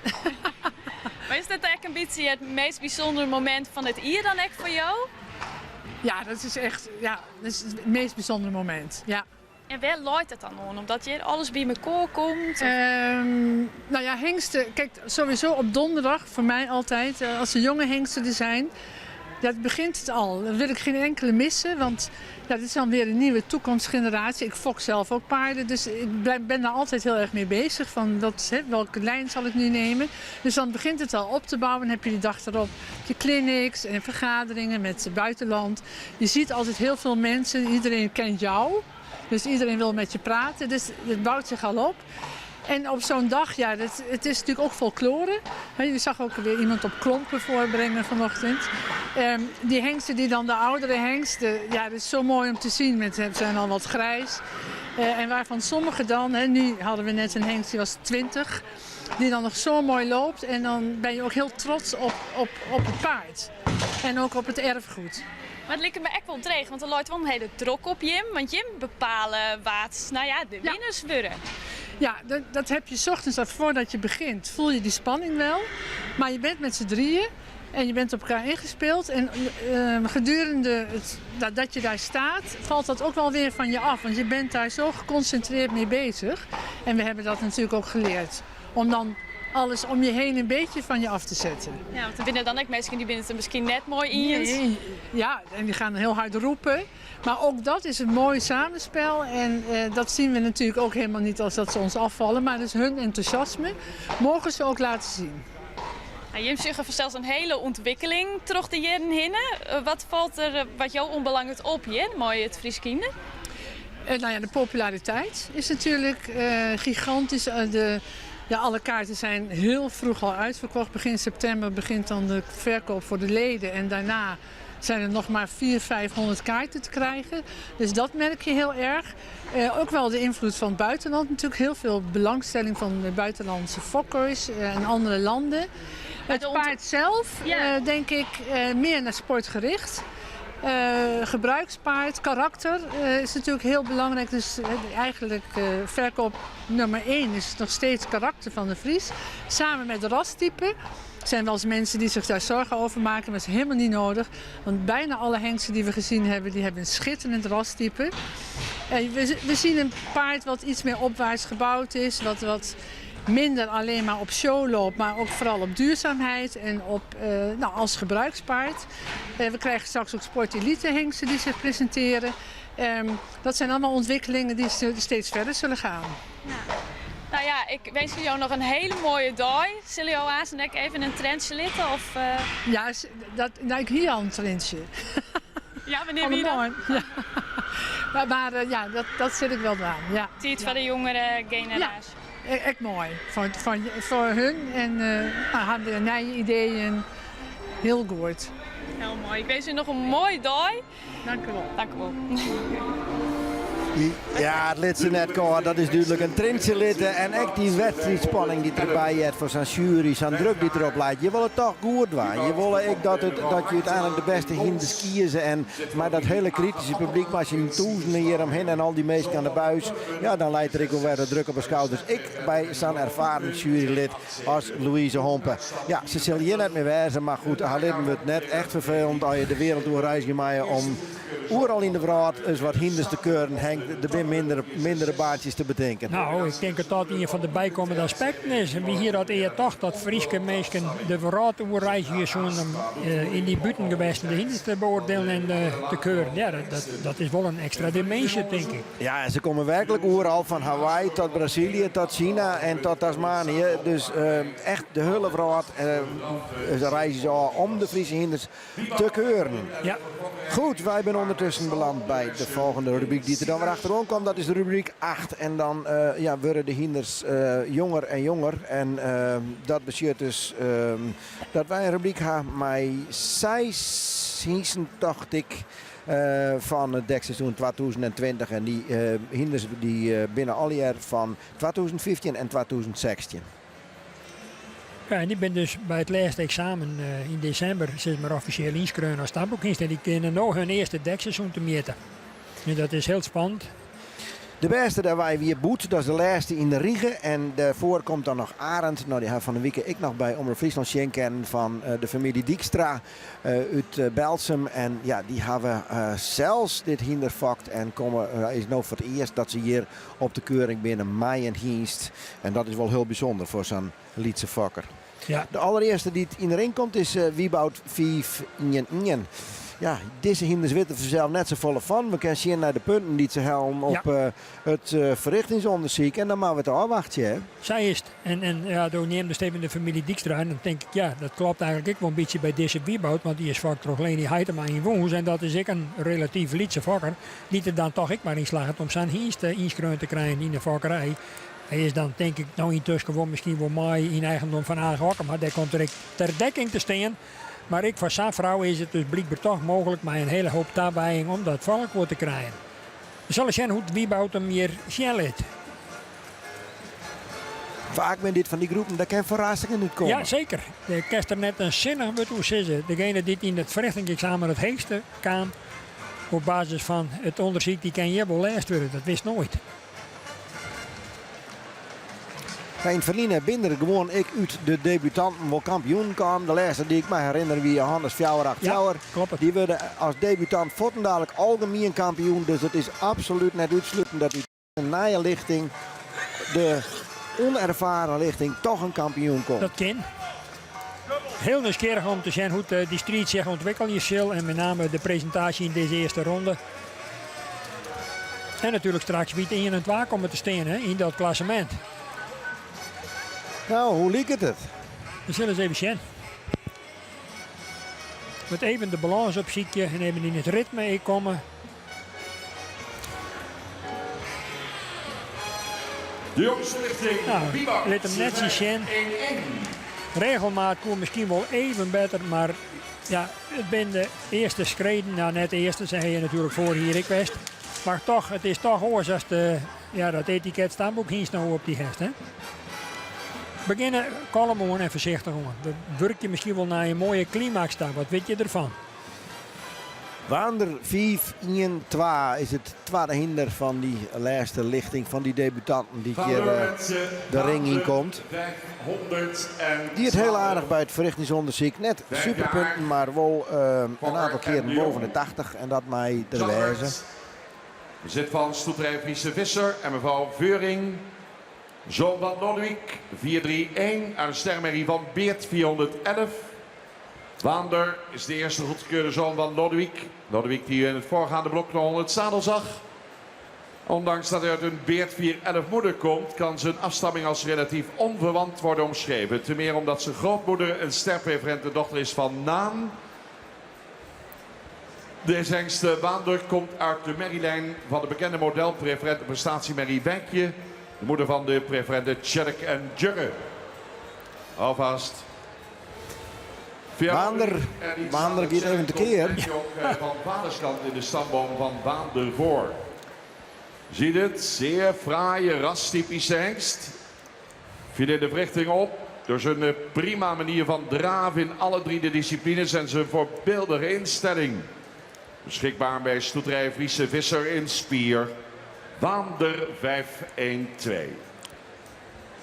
Ja. Spectaculair om te zien hoe ze stijgen. Ja. Dus je het vaak op foto's. Mooi om dat van dichtbij is te zien. Ja. Hè? Ja, Bert eruit zei ik al, hè? Hij komt uit een hele kwaliteitsvolle stam. Benen dik te zien. Bakenvindigheid, de naam Joetel Jeder vooral. Het is een stam die zich kenmerkt door een enorme werklust bij de hinders.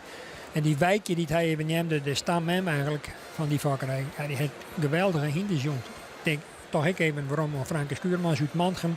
Die het verschrikkelijk succes hier met het twaspan Jelletje en Metsie in de toersport. Meervoudig kampioen en ik Jelletje alleenig.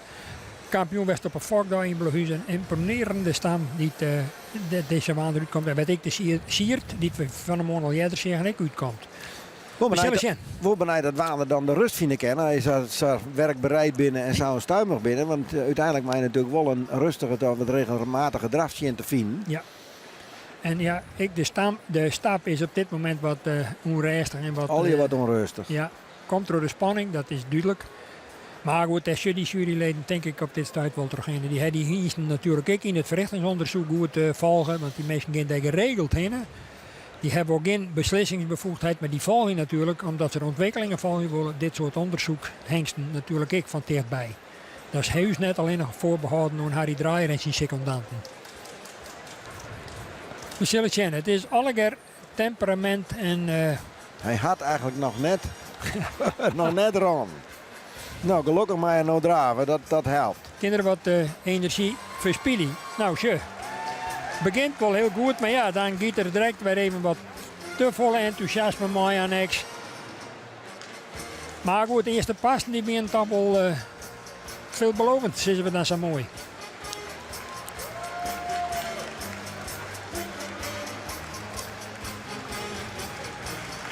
Nou, ik vind het toch netjes. Hij heeft toch ik wel een redelijke balans nou vond in zijn presentatie. En misschien dat die tweede ronde nog beter wordt. En dat is het mooie dan natuurlijk. Je moet de opbouwcenten realiseren, wil dat je de kans krijgen. Dan in de grootste spanning er misschien wat aan. Ja. Zo, en nu brengt Visser hem zelf voor. Dat er stiert in Spier. Zullen we nog eens even zien op een monitor.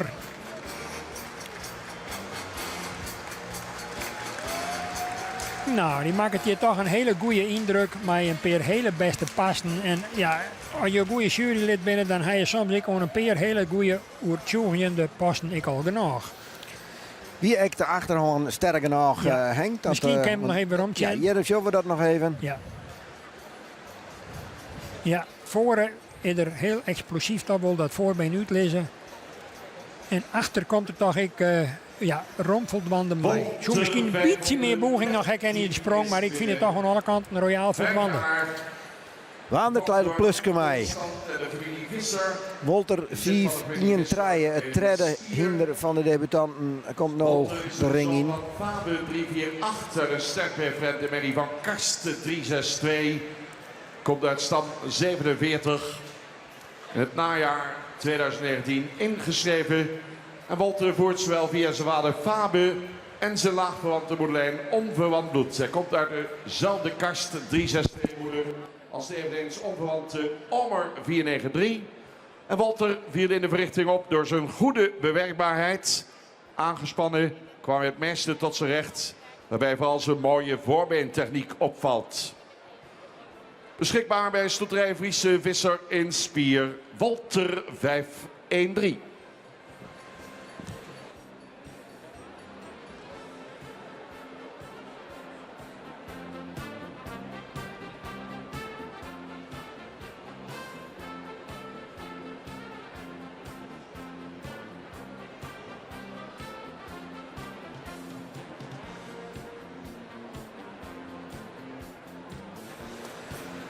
Goed, Walter, die stapt in ieder geval een beetje rustiger dan Wander Sakrek. Want die wie maar net in de pas te krijgen. En dat is nou wel on the water.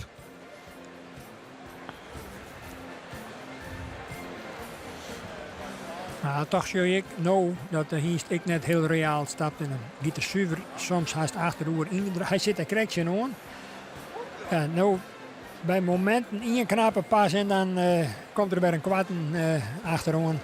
Maar dat je bij de leeftijd, vind ik. En dat komt straks misschien in de groepspresentatie als ze erom stappen voordat ze definitief plaats weer wel. Wordt dat wel serieuzer mijn naam. Want ik deze broest van energie om misschien draafronde te beginnen. Hiervan Hiest niet slagen binnen eigenlijk wat de leegste cijfers. Maar ja, deze Hiest weer wel heel onttrekkelijk terug zien afstamming. Verwantschapspercentage van 15,8 is heel onttrekkelijk. En een leeg inteelt, dat maakt het wel extra interessant mogelijk voor de fokkerij. Goed, zien draf.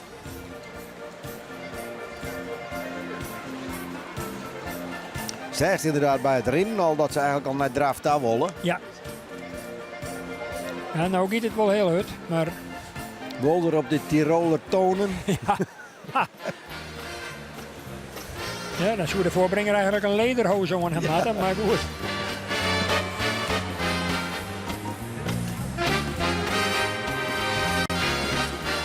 Ja, jongen, het is, dat is rotwerk ik voor een jury. Ja, wat moment moest nou een cijfer aan? Als het was, krijg je een 4 aan. En er zit misschien in het moment niet dat er wel een zang kan verzinnen kan. Dat is een stukje even wat beter. Ja. Nou, de baas zelf maar weer even, dat ik op station stiet.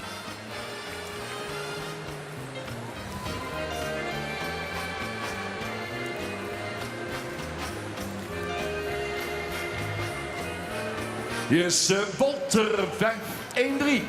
Ja. Hier moeten toch routine krijgen in dit werk. De presentatie nou natuurlijk, ja, net oertjoegen in elk geval. Komt achter net goed mee. Het is heel matig. Ik spiet me dat ik het zit, omdat ik hier heel graag oorswoon. En met ik wil gun. Omroep Friesland, dames en heren, sponsor deze rubriek. De hest maar in een kans en ja, dan kerst het verknallen af door pakste glorie. Walter is voor dit hier waarschijnlijk net slagen. Ik denk het net. 514. Ouder 5 in 4 jaar. Nou, moet nog 4 jaar worden. Van 2016. Ja, maar inderdaad is nog 4 jaar je werk. En dan is nu jongen tussen hinders binnen. Hè. Geboren in maart 2016. Zoon van Johannes 484 uit de stemmerrie van Andries 415. Komt uit stam 25. Eerste goedgekeurde zoon van oud-kampioen Johannes 484 uit een uiterst exterieur sterke moederlijn. Zelf is Auwert ook een fraaie, moderne, rastypische hengst. In de verrichtingen viel hij op met de draf en de galoppade. Sterk gebruik van het achterbeen. Behaalde in alle disciplines een score van boven de 80 punten. En vooral in het tuig imponeerde hij met een score van 86 punten. Voor de fokkerij beschikbaar bij de Nieuwe Heuvel Lunteren. De hengste Auwert 514.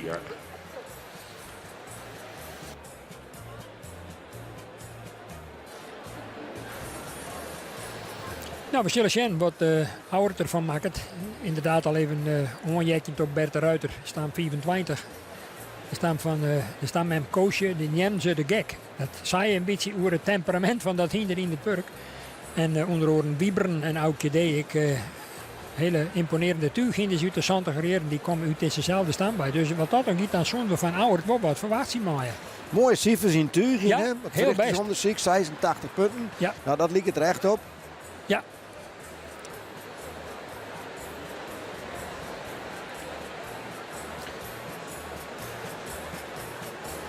Die krijgen we daarnaast niet direct te zien op de concoursen, neem ik aan. Dat is heel opvallend, maar dat gebeurt eigenlijk haast nooit met uitzondering van Ulderik, die keer ik al eens kampioen was van de familie Volmer. Riedend Roland Bettes ook, die dat doet in van zijn laatste jaren dat er hier, want die is nu intussen ook al geëxporteerd naar Amerika. Maar de familie Volmer die docht eigenlijk net of nauwelijks gewoon de tuursport mee. Dat zijn mensen die van de dressuur, die hebben een aantal top Amazones verbond onder stal die hun hiesten onder het zadel uitbrengen.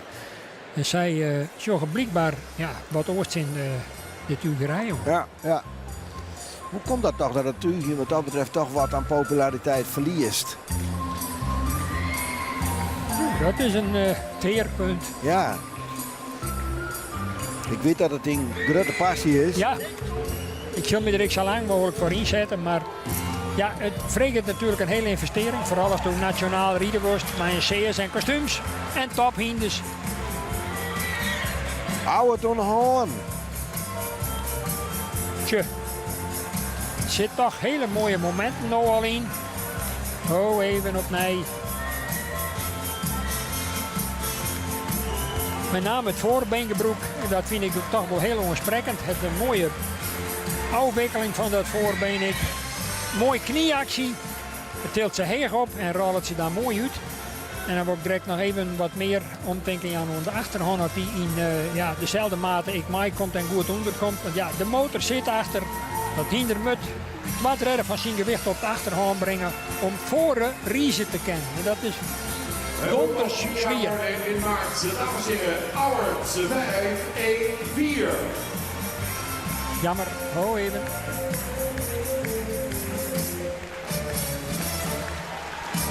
Ja, ik vind het toch een knappe presentatie. Je kan zeggen, misschien achter nog een beetje uitzoekender.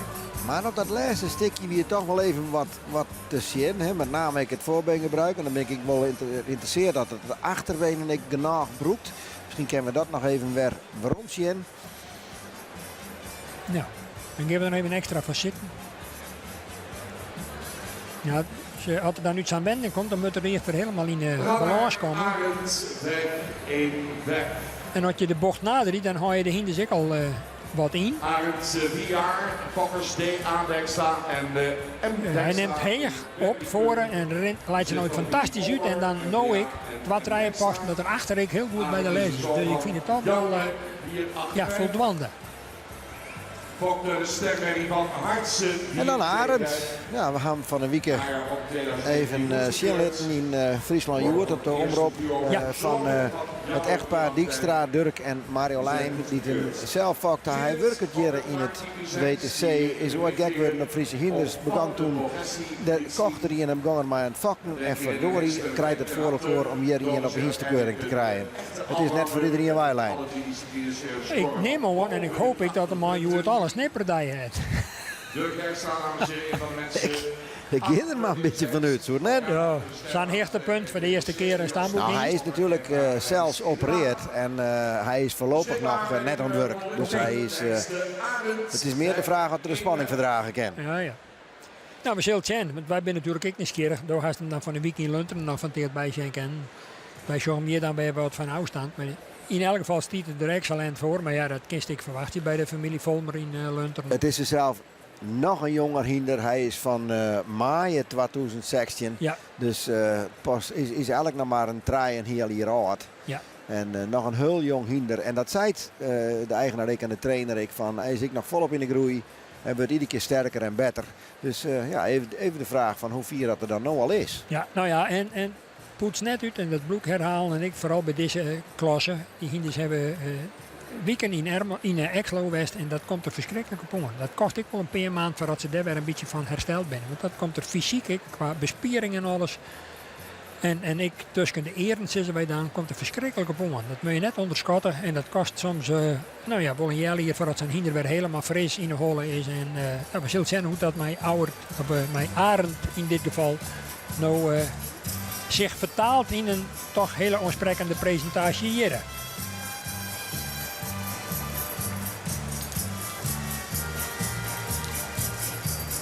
Nou, hij is in elk geval regelmatig ontnood, dat kunnen we wel vaststellen, want hij is er nog net weer uit geweest. Altijd nou dek dan krijgt hij in de bocht even, maar dat mooi. De kwarte zijde en dan ook op de lange zijde komt het toch weer goed. Even een tussenpasje in de achterhand en dan zie je al dat ze in de bocht bij wat het hinder weer opnemen, want dan wordt de achterhand toch wat minder spectaculair. Dan pakt het dan wel heel gauw op. Ja. Want zo'n tussenpasje kan het ik even helemaal miswijzen. Ja, maar deze sprong ogenblikkelijk waarin de goede beweging verin. Nog zonder 4 agenten, dames en heren. Arend, kijk, ik ben. Nou, dan moet nou weer maken worden. Nou, zullen we misschien het voorbeen nog iets meer uitlezen kennen. Maar in combinatie met toch een netjes ondertredend achterbeen is het een nette presentatie, maar net in mijn beleving genoeg voor een koppositie. Maar dat is het, hè. Opvallend hoor, van die jonge hinders, dat is regelmatig. Ja. Een positieve uitzondering misschien wel ontnood in deze groep. Ja, dat is wel opvallend. Maar het spectaculair ontbrudt een beetje. Ja. Nou ja, dan komen we bij boet 4-6. Ja, toch een hinder maar een verhaal. Meest de beste biedt verrichtingsonderzoek. Ja. Ja, er weer wat vraagtekens omheen. Goed worden, dus ook dat eerste duo goedkeuren zouden van jou en 485. Opvallend vraagtypisch hengst met een sierlijke beleiding. Goed was de verrichtingsstopper van het totaal onderzoek in Exlo op het epicentrum. Dit dankt hij onder meer aan de uitstekende 9 voor de stap. Voor de fokkerij beschikbaar bij de Nieuwe Heuvel Lunteren, boet 5-1-6. Ja, Henk, want we kennen het dan het helemaal onbesprutsen.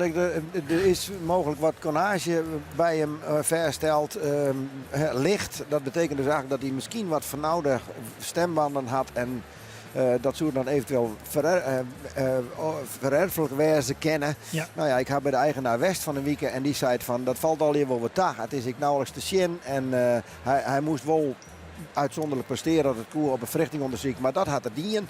Ja, hij stiert je nou. Dat klopt, maar er is ook wat discussie over in de beruchte wandelgangen. Maar de jury heeft meent bij monden van wethouder Harry Draaier om die dienst, ondanks dat min of meer erfelijke gebrek, toch goed te keuren. En die heeft advies ingewoond bij het KWPN.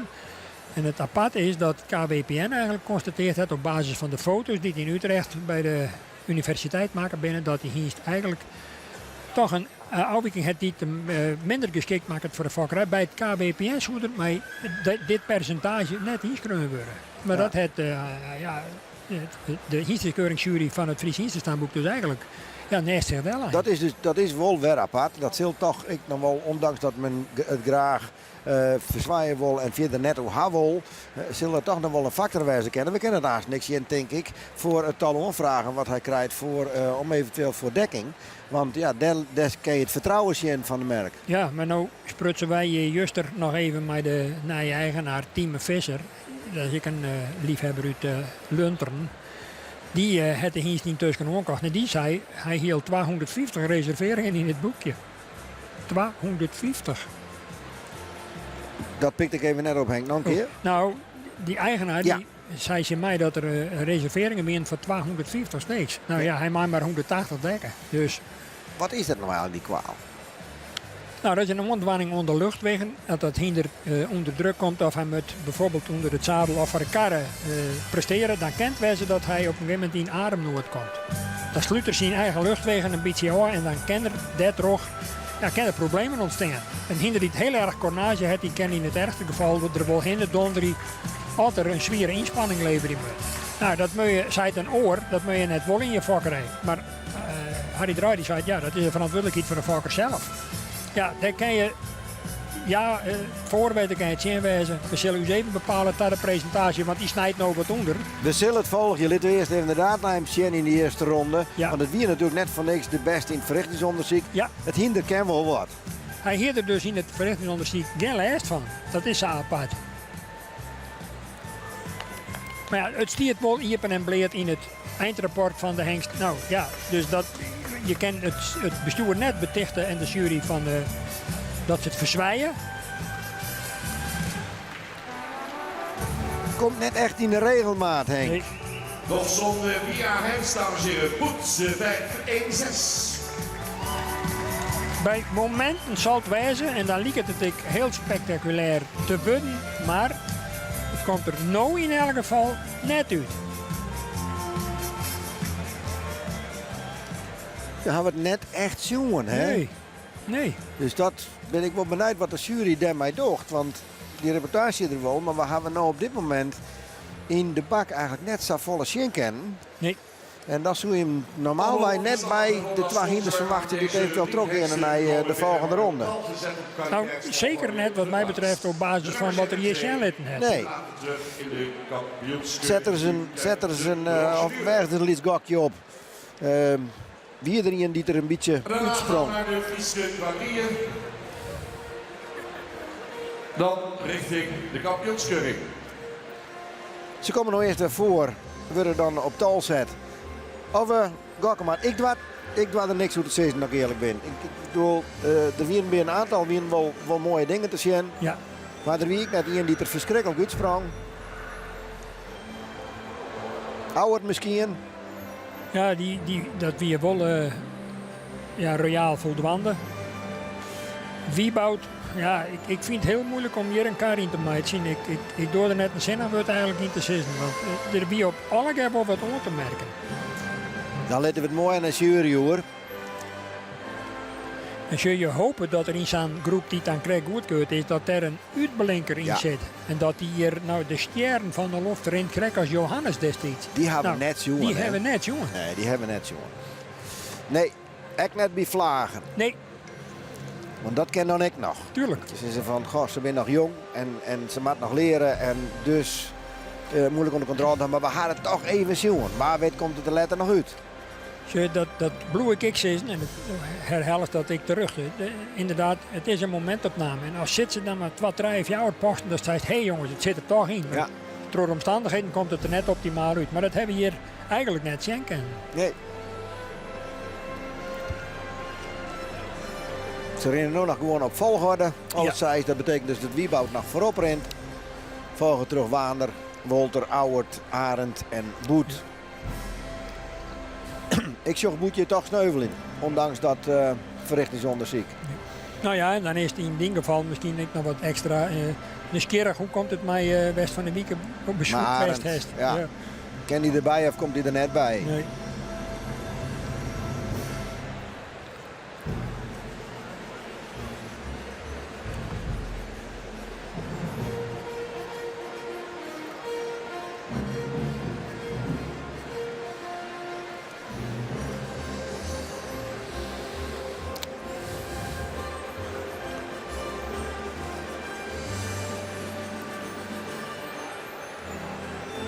Doodse stilte. De jury had duidelijk even wat te bepraten, leek het mij. het is gewoon net makkelijk. Nee.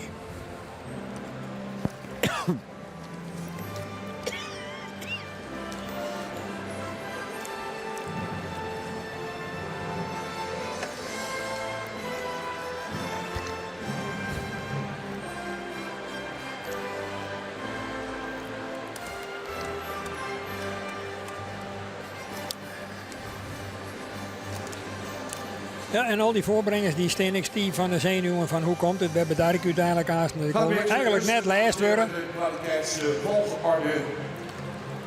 Nou, we zullen jaren. Het gaat om. 13 mag er deze kant op komen en achteraan aanstarten. 511. Even oversteken. 511 voor 513. 512 mag even oversteken. 512 willen we voor 511.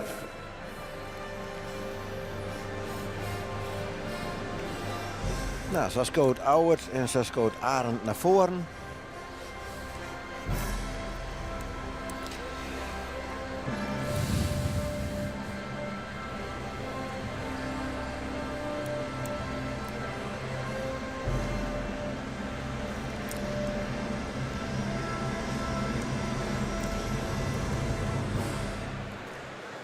Dames en heren, halopstel, kop geplaatst, Auwert 514. Ja, nou, toch zijn we, hè. Auwert 514. Ja. En volgen dan toch terug Arend liek het mij. Nina Wie dan is 2 mei. zal zo dadelijk de hulp brengen. Samen met Wiebe Wieding, onze voorzitter van het KPS. Detlef Elling, bestuurslid.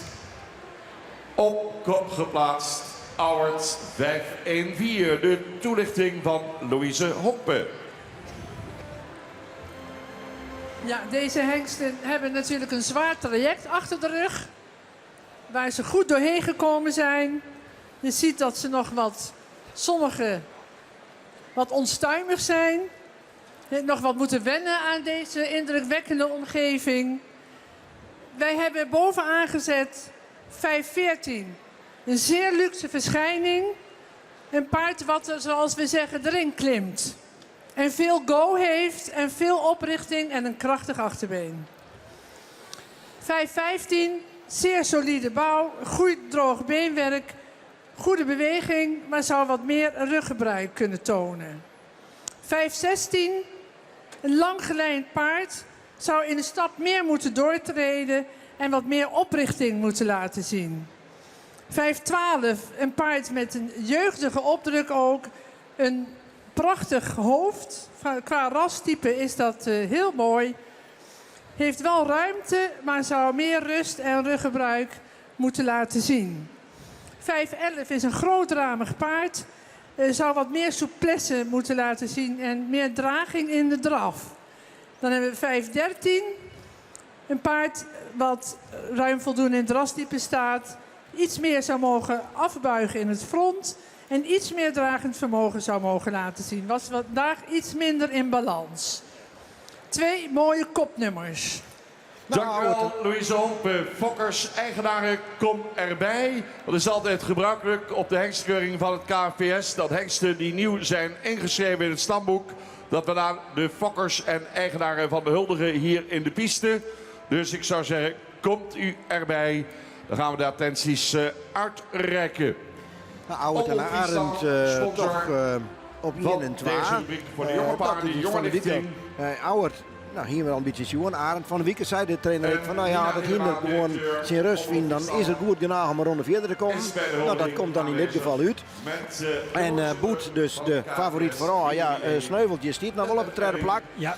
Maar redt het net op om een ronde verder te komen. Nee, maar dat kan ik net zeggen dat de indruk heeft dat ze bewust nou vanwege dat verhaal nou eigenlijk helemaal Australië terug om onderom te zetten. Nee, dat is absoluut net aan de waarde. Ik moet eerlijk zeggen, het verbaast me nog dat er op een tweede plak kwam. Want ik had gewoon net zo volle schoen. Nee, dat maar klopt. het zal misschien toch in de stapwest wezen dat dat de Sjeerwest West is. Auwert 514 door naar de kampioenskeuring. En dat geldt ook voor Arend 515. Dan zijn alle hengsten voor de kampioenskeuring bekend. Ja, want dit wie alweer de laatste rubriek. Hè? En dan gaan we alle hingsten hebben we er aan. En dan begint straks toch altijd het spectaculaire deel van de dag. Waar bloot erbij, waar gaat het terug, waar valt er aan? Ja. Waar hebben we uiteindelijk de kampioen bij de jonge hingsten en de reservekampioen. De kampioen bij de oude hingsten en de reservekampioen. En dan in de absolute finale de kampioen en de reservekampioen van de dag. Nog altijd zit Jurre erin. En de belangrijkste uitdagers, we gaan ze eigenlijk van voren ik wel een beetje onjoen, die zitten er ik nog in. Hier wordt eerst nog de prijs Utrecht in deze rubriek. AP van de Ven in Winkel, ook in bezit van de familie Volmer in Lunteren. Waander, Fokker en de Jong, Chalabert, Rauw Veuring en Soeterij Visser, de eigenaren. Eigenlijk de Omroep Frieslandprijs, hè. Dus van uw eigen organisatie. We sturen natuurlijk ook al een periode live uit. gefokt door... Dus die belutsen dus bij dat Friese hinder en die keuring die eerder en de gewonnen. van de Vinivisser in Spier. Dat zijn de namen achter deze nieuwe lichting hengsten, ingeschreven in het najaar van 2019. Ja, Henk, wij kunnen toch staren gewoon natuurlijk een lietsbietje vooruit beginnen te zien van wat verwacht je een beetje van de rest van de dag. We gaan een aantal indrukwekkende hinders jongen. Ja. En als ik nou totaal tel, ben we dan op...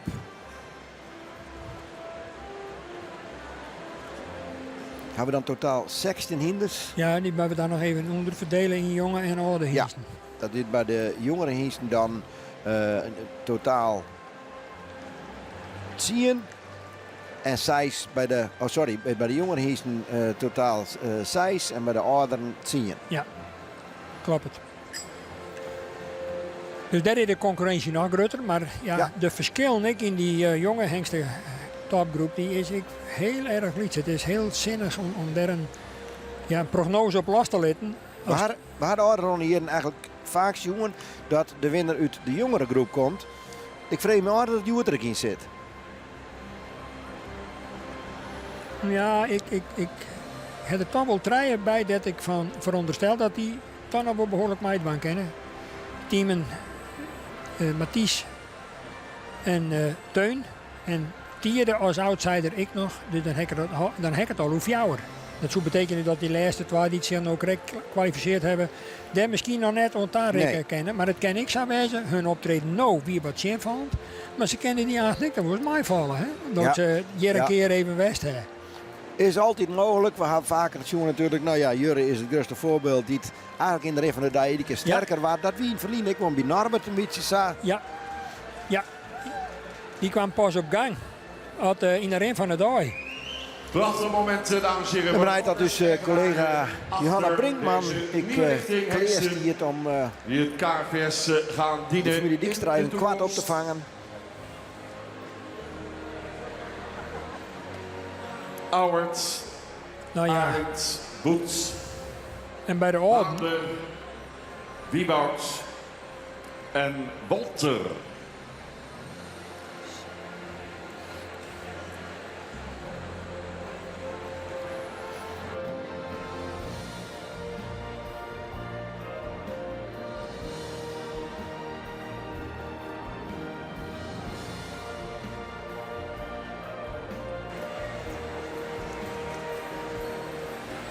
Laatste plaatjes worden gemaakt door onze fotografen.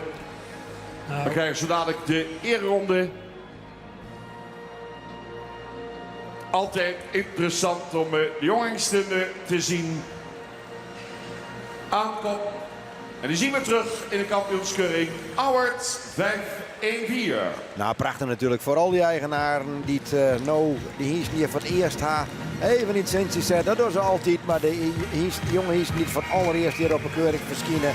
Ja, een moment van grutskes en had je dan ook nog getrokken. En zoals bijvoorbeeld eigenaren van Auwert en Arend. Dan is natuurlijk de dag al helemaal fantastisch. En dan, wat er verder gebeurt. Je hebt een hiest in de keuring, je hebt ook de eerste ronde. Dus het hinder telt mij en het hinder bouwt naar me op. En dat is voor iedere eigenaar fantastisch. Want uiteindelijk is het dan niet zo, dan komt er ook belangstelling voor. Zo zit het. Die ene heeft gewoon met de oren te krijgen. Zo simpel is het.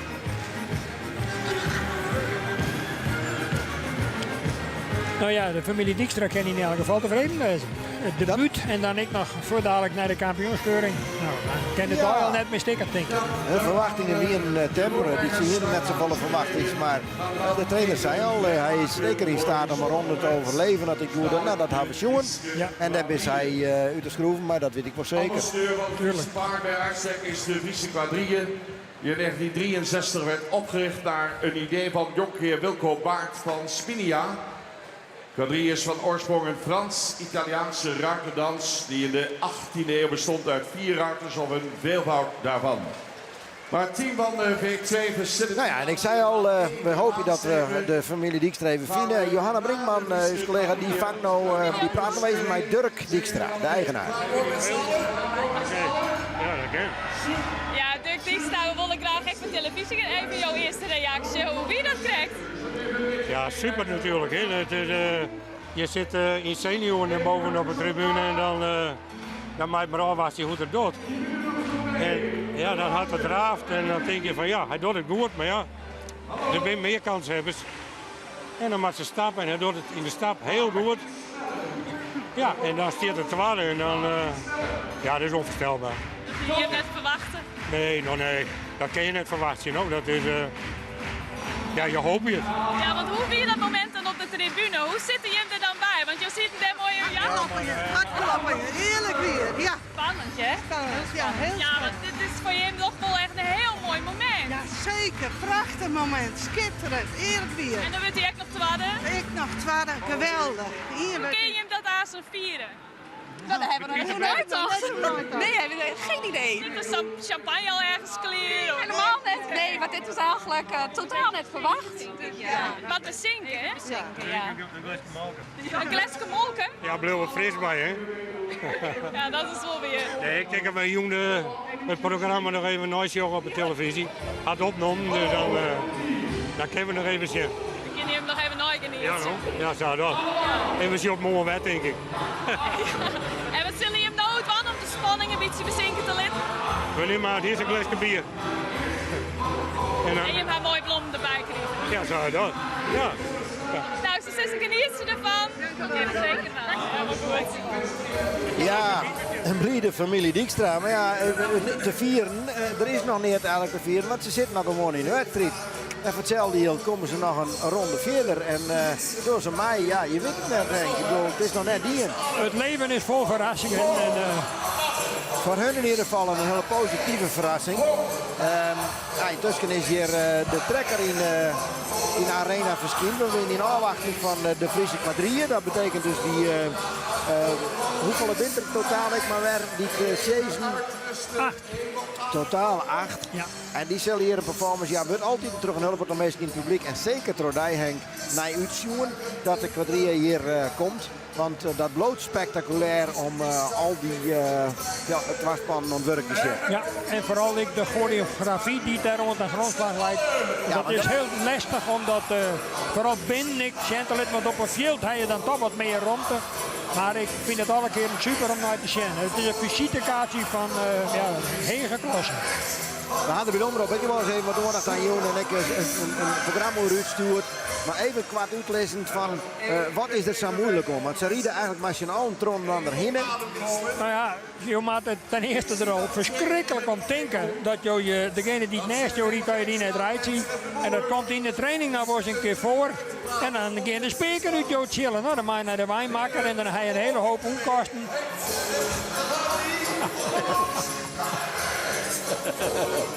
Ja, wees beter uit, er is nog even je stoort. Want we moeten even aan de gang. Maar Henk, ik ben blij dat zijn supporter bloost. Maar dat gebeurde er vaak ongelukkig mij. Zeker in de training.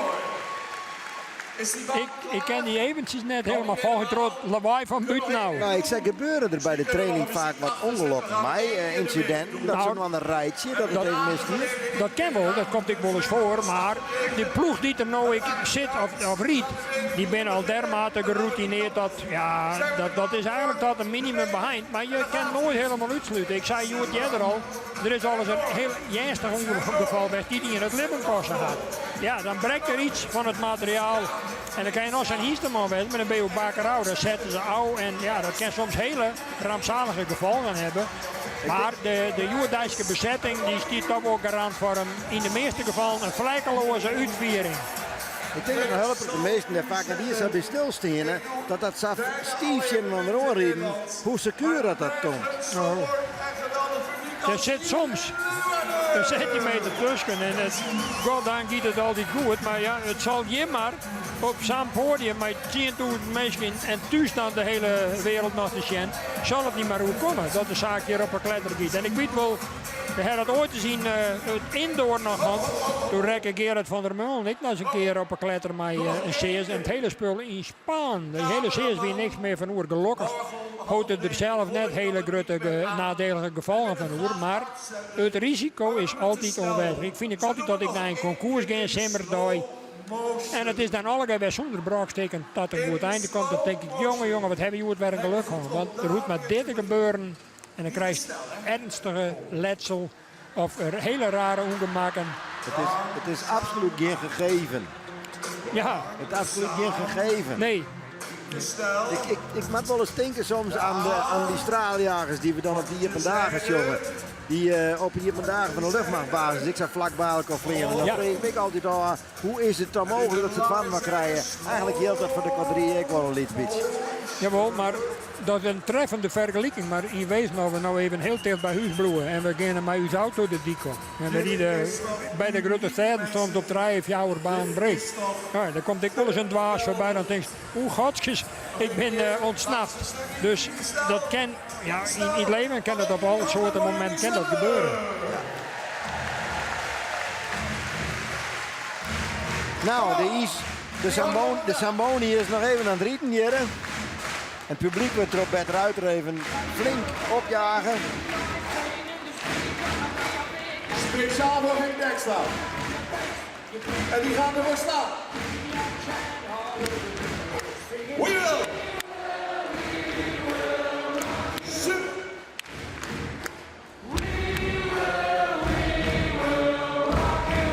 En nog één keer een beetje harder, een beetje harder. Komt-ie!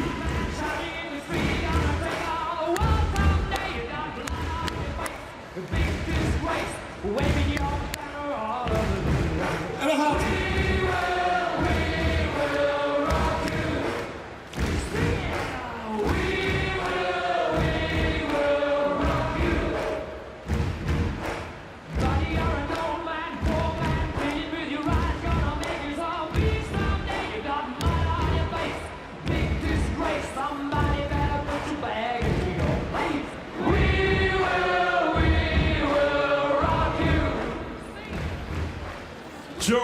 Jongen, wat een sfeer, wat geweldig mensen, maar de show... Nou Henk, ik vond die weer een fantastisch pauzenummer, maar ik eerlijk zeggen. En zoals ik al zei, de Zamboni is binnen van de baan houden, dus we kennen dus kleermaatje voor de quadrille. Ik hoop net dat je zo glad worden is. Maar daar had Bert Ruijter al eerder aankondigen, die quadrille vanzelf, dat nog op de meest nu joggen. Ja, die worden hier nou opgesteld en die zul je dadelijk uit de ingang tevoorschijn komen matten. En dan maken we daar maar gewoon even naar zien en Sanon dan misschien even een kwart van commentaar voor zien.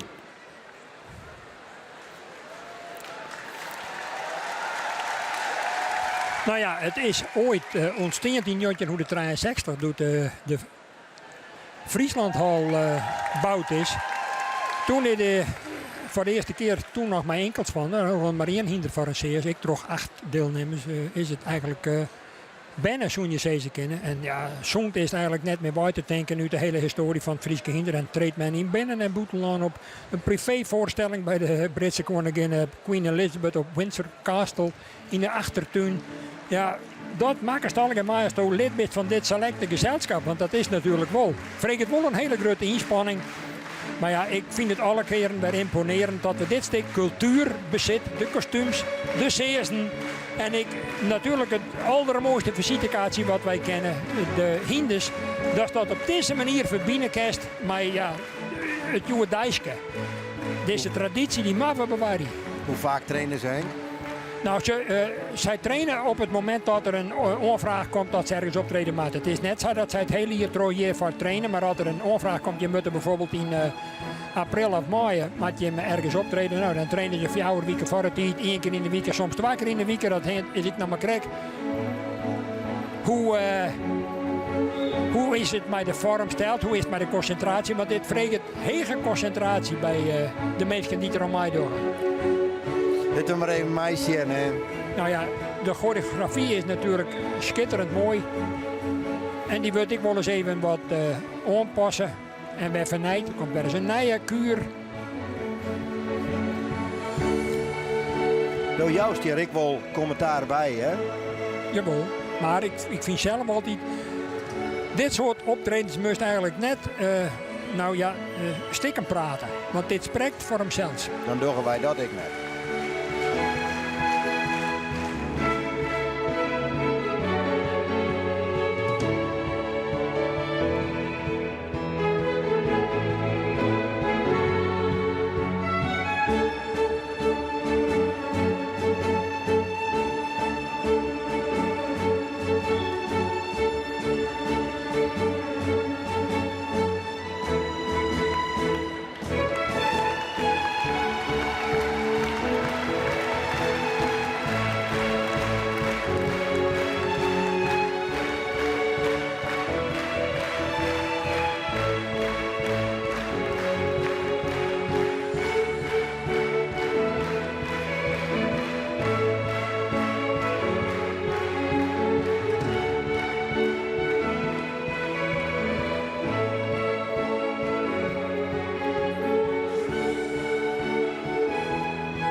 Nota een prachtig optreden. En ja, ik moet even mooi aan dat het is heel traditioneel. Maar dan juist nou bijvoorbeeld de muziek van Coldplay. En dat jouwt dan ik weer aan dat men ik wel weer aan hier bestiet van nieuwe en moderne invloeden. En dat men zijn kuur daar ik op afstemt. Ik in de muziekkeuze. Dat het heus net alleen maar hele traditionele klanken binnen die vieren. Maar hoe knap hè, dat op dat liedse rondte dat tron van erheen kruisen. Ja. Dan moet het al je kloppen. Opperste concentratie is het sleutelwoord. En ja, continu opletten.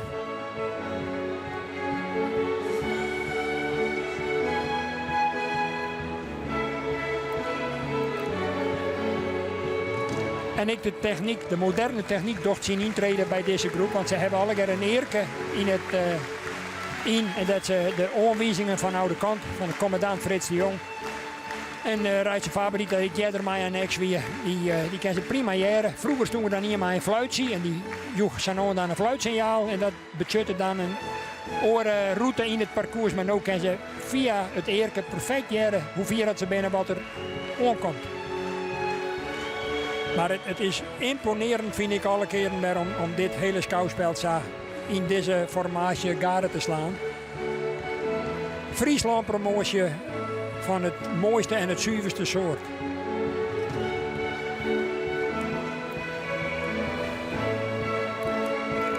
Mooi ingeleid nou, denk ik, zo staat gewoon de finale.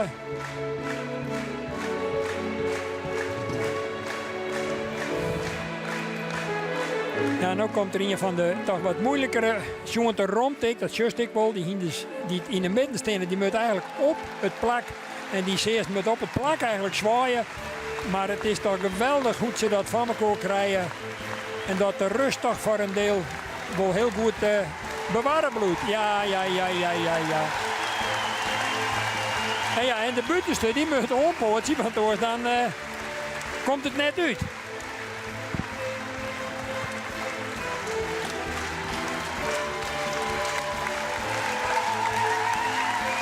En de opluchting is groot dat het verslagen is. We gaan even staan voor de Friese Grand Prix.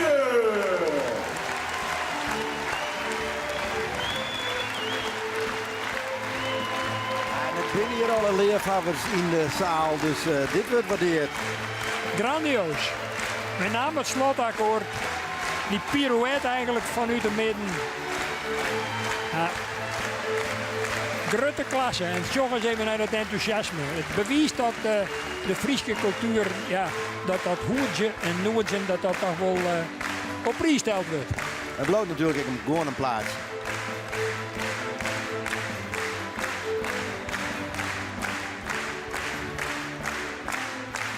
Dames en heren, wat een team. Nog één keer met z'n allen voor de Friese quadrille.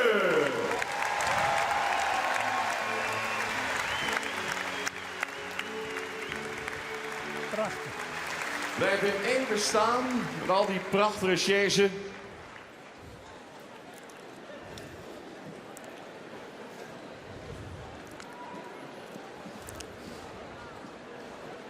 Dan komt er nog een mooi span binnen, dames en heren, met een heel ander rijtuig weer. Die gaat plaatsnemen voor de tribune.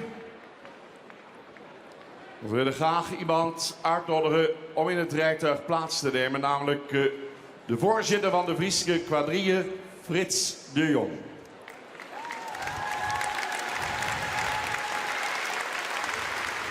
Frits wordt hier verrast. Neem plaats hier.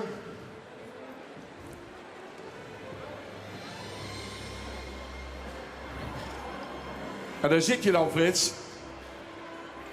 Ken hem allemaal, dames en heren. Razend populair. En als hij weer zijn wedstrijd had gewonnen en ik deed een interview met hem, dan was het altijd weer genieten met die antwoorden die hij geeft. Frits de Jong, de voorzitter van de Friese quadrille. De kerst hem goed, Henk. De kerst hem goed, hè? Ja, ik wil je vragen om hier even midden in de piste plaats te nemen. Maar ik denk wel dat ze hem nou even te pakken hebben. We wachten even nou wat er al een keer komen hier. Dat blik ik wel uit de woorden van Bert de Ruiter. En dat dochter Zetske, mijn haar zus, mij de Landauer, mij Rinske, de vrouw van Frits. Er is Je bent er speciaal iemand voor jou hier naartoe gekomen. Dan wil ik uitnodigen. Burgemeester van de gemeente de Friese Marren, Fred Veenstra. Nou ja, dan weet je wel ongeveer wat er ons zit te komen. Weet je wel hoe het dat is, Gerrit? Daar spreekt u uit ervaring. Ik heb er vaak bij geweest, laten we het zo zeggen. Ja, ja. Dames en heren, dan hebben we een prachtige show van de Friese quadrille. En wat een bijzondere uiting van het Fries cultureel erfgoed. En mooi dat ik er als burgemeester van de Friese Marren vanmiddag bij mocht zijn. En ik sta hier samen met een groep andere mensen om even het woord te richten tot Frits de Jong en hem even hier in het zonnetje te zetten. Want Frits is al heel lang betrokken bij de quadrille en daar sinds 2009 voorzitter van. Maar als je het over Frits hebt, dan heb je het over het Friese paard. Heb je het over het Friese paard, dan heb je het over Frits. Want sinds zijn jeugd is hij actief met en voor het Friese paard. En daarnaast heeft hij naast zijn eigen boerenbedrijf nog een heleboel andere dingen gedaan in het maatschappelijk leven. Ik noem het schoolbestuur, ik noem de KAF, ik noem de Vereniging voor Volksvermaak Tjerkgaast. Ik noem de Friese Mei voor Landbouw. En zo is er heel veel meer. Maar terug naar de paarden. Vanaf 1970 is Frits lid van het KFPS. Actief betrokken bij het promoten en organiseren van evenementen rond het paard. En met verschillende tophengsten heeft hij het Friese paard weer op de kaart gezet. Altijd betrokken bij concoursen en shows. En natuurlijk bij de quadrille. Als lid en als voorzitter promoot u het Friese paard en de Friese cultuur. Tienduizenden mensen over de hele wereld hebben daarvan genoten. U hebt er heel veel tijd in gestoken.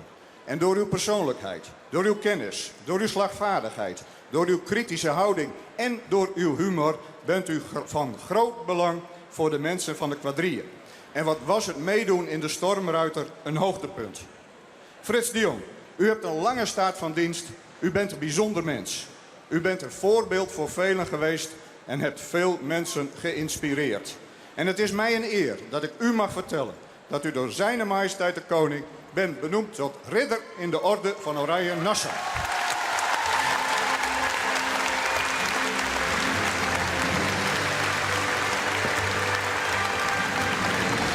Benoemd tot lid in de Orde van Oranje dat is de Nassau. zin.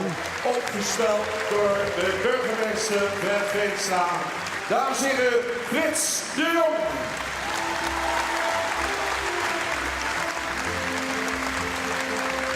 Gruts. Bloemen van onze voorzitter Wiebe Wieding. Prachtige woorden van de burgemeester. Dit is meer dan verdiend. Met z'n allen nog een keer. Voor de man die het Friese paard in zijn genen heeft als het ware. The one and only Frits de Jong. Nou, en dat hoeft er hier niet in, dan verzin je dat ik wel, denk ik, Henk. Ik gun het hem van harte als just naar zijn lijst van verdiensten.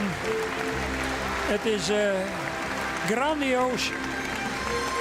En dan had de burgemeester nog net eerst volslijn best in zijn onbevelingsverhaal. Maar Frits, nog even een reactie. Door Hasse Dobskren, ik krijg even wat een langer brief kan die jongen. Van veel woorden, ze zijn op. Ook dat is Frits de Jong.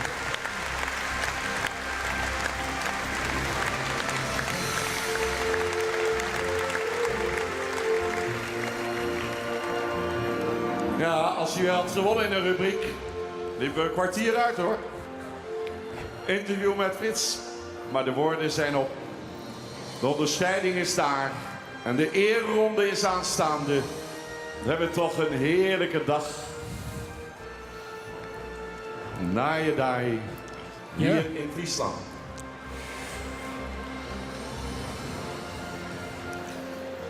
Ja, we zijn lekker aan het erin, Henk.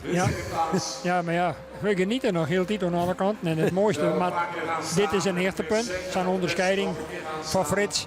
Maar ja, de spanning die neemt alleen nog maar daar. Het mooiste maakt nog komen vanzelfs, hè?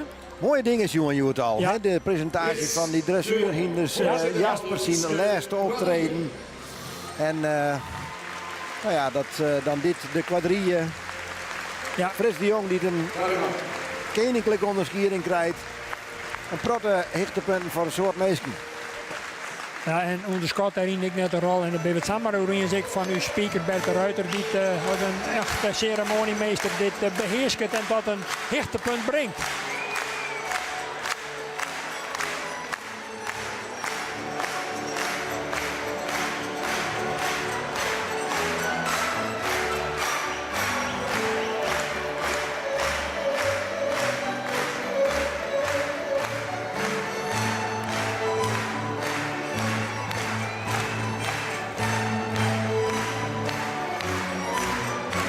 De hele quadrille erachteraan. Frits de Jong, voorzitter van de Friese quadrille en Tagelik en in de ring. Mij al die season, die 8 season, maar die dubbelspan ervoor. Werd hem zo hut van maken, werd hem voor inzet. Al 50 hier eigenlijk.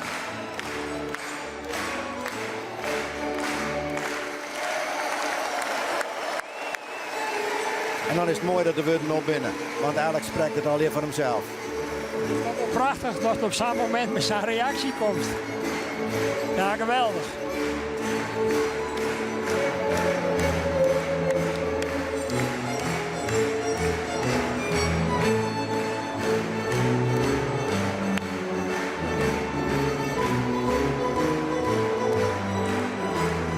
Ik zie ook dat ze voor de gelegenheid nog een nieuwe kuur instudeerd hebben. Koninklijke onderscheiding voor Frits de Jong. Satellit Frits de Jong, meisjevrouw, de ring. En wat hebben ze fantastisch gedaan. Volgend zien. Mooi optreden. Geliefde quadrille. Voor de Friese quadrille.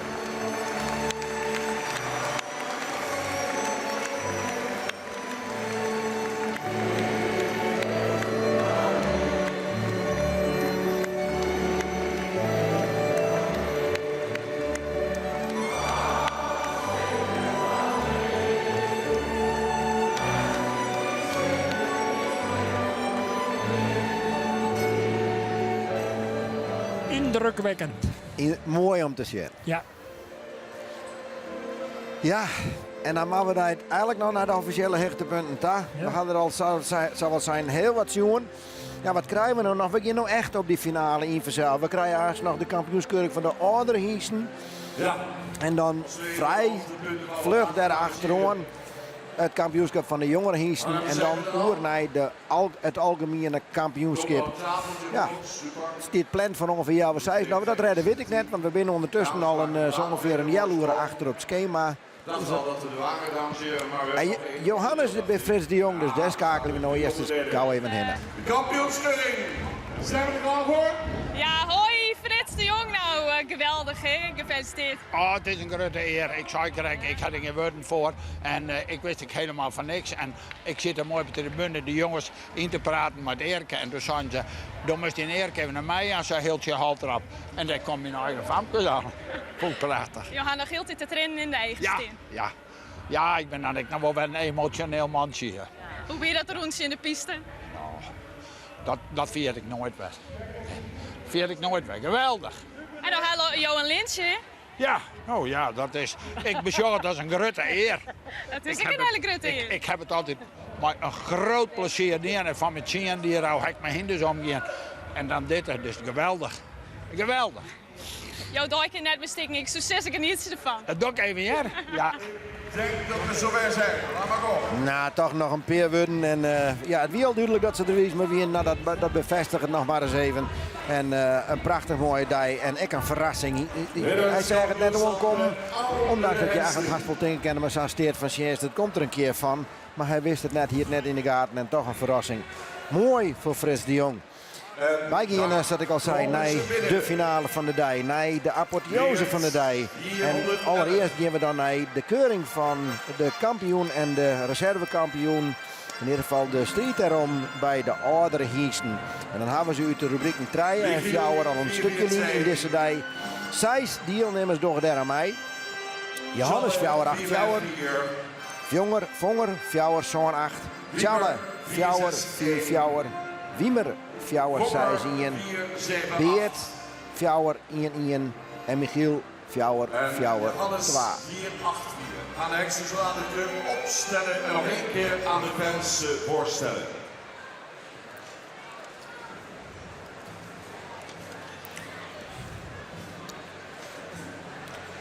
Zij is fantastische hinders. Die al zichzelf meer dan bewezen hebben. Ja. Sommigen hebben kampioen West. Tjolle, Beert, Johannes. Mis ik nog hier? Nee hè, dat missen. Ja, ik denk dat wat ik zou zeggen, dit is een eregalerij van de kampioenen. En het is op zich wel een prestatie als bijvoorbeeld even de Beert zoals 20 hier, dat hij dat op deze leeftijd nog een keer weer vorderlijk krijgt. En zo zijn er wel meer van die toppers uit het recentere verliezen, die je toch weer schitteren op een wijze die weer rugdocht door hun betjutting en hun belang voor het Frieske hinder. Maar ja, er bloeien uiteindelijk maar 2 uur. En dat ben de kampioen en de reservekampioen. En ja, het zal heel nieuwsgierig wezen. Maar ze staan hier net uit de betonen, hè? Ze staan hier op hun kwaliteiten. Zo zit het. Ja, op basis van wat ze u zo het zijn laten komen. Ja, soms in combinatie met een stuk achtergrond, denk ik, van de betjutting van de fokkerij. Straks een beslissing moeten nemen. Al deze kwaliteit in 1 keuringsbaan gaat om het kampioenschap van het kerstverse nieuwjaar 2020.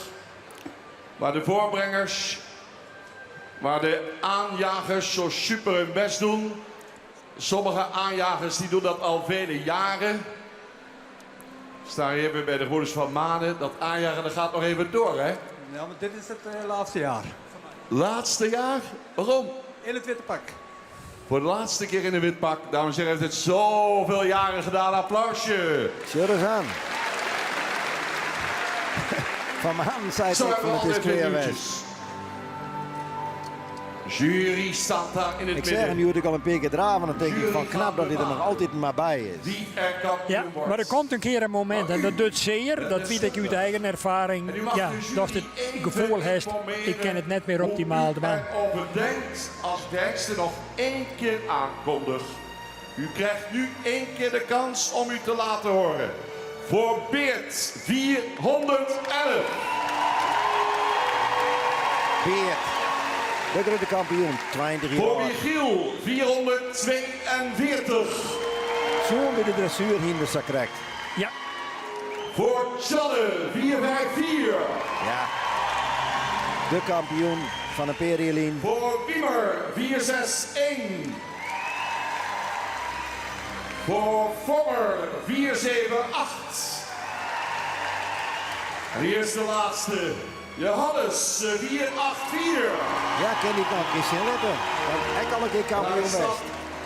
Op basis van het lawaai hier in de haal zoert had ze dat Johannes het meeste respons meekreeg. Maar goed, hij maakt het je waarschijnlijk letten. Goed gedaan, Hagen. Hij hoort me toch niet.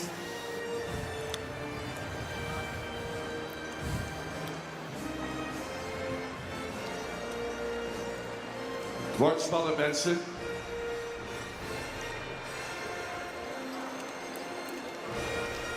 Alle jaar nog 1 keer in de ring.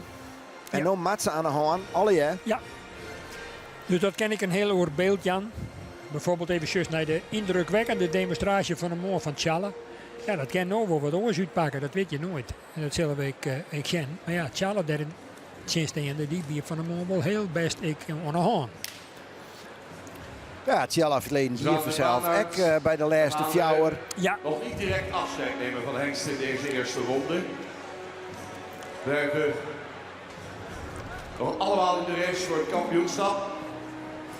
We laten zich zo dadelijk nog 1 keer individueel zien. Een constante de laatste hier. Ja goed, Agen die zoenige hulgratie. En natuurlijk dat er een keer echt nog kans bij maken op het titel. Want ach, ja, die ene hinder, je had al je leef. En die ene had je toch uiteindelijk misschien nog wel het leerst van alle jaar. En dat hield bij hem een beetje zat, denk ik. Het zou wel, ja. Ja, gokken maar. Ik denk wat de hal aan te lieds is. Dat zou samen kennen. Dat het door de boarding heen ging. Nou. Jury wil de Hengsten nog 1,5 ronde in draf zien. Oral ronde krijgen ze dan. Winnen bij Beert 4-1-1. Nou.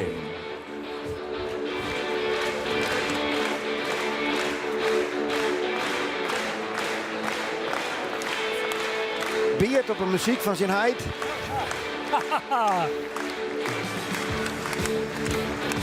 Whatever you want.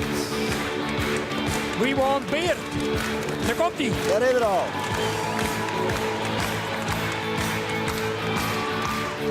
...20 hier.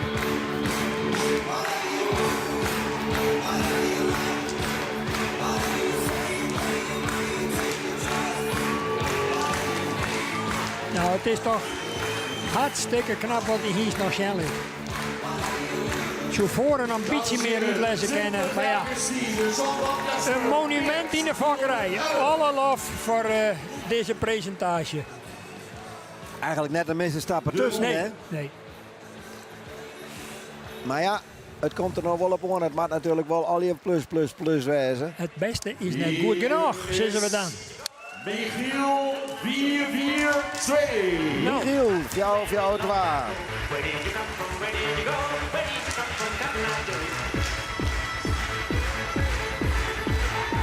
Dus even zijn op een korte zijde.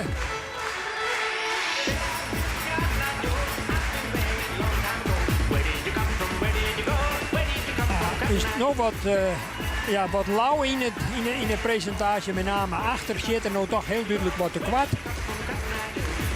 Maar ja, op zich al een prestatie op zich om van dit selecte gezelschap deel uit te maken. Maar zo achter meer intreden, ja. meer naar voren komen, Maarten. Het komt net in aanmerking, denk ik, voor de kopposities.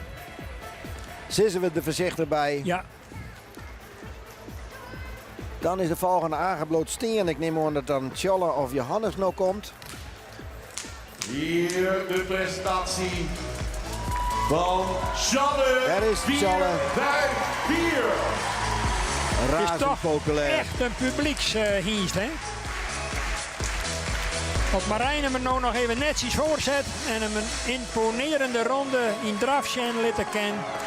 Ja, daar stiegen de kansen, maar dan moet het nou ik wezen. En wat jammer. Er stelt het wel weer, maar is net constant genoeg. Ben ik bang. Even een lietstukje. Ja. Maar het houdt net vast. Nee.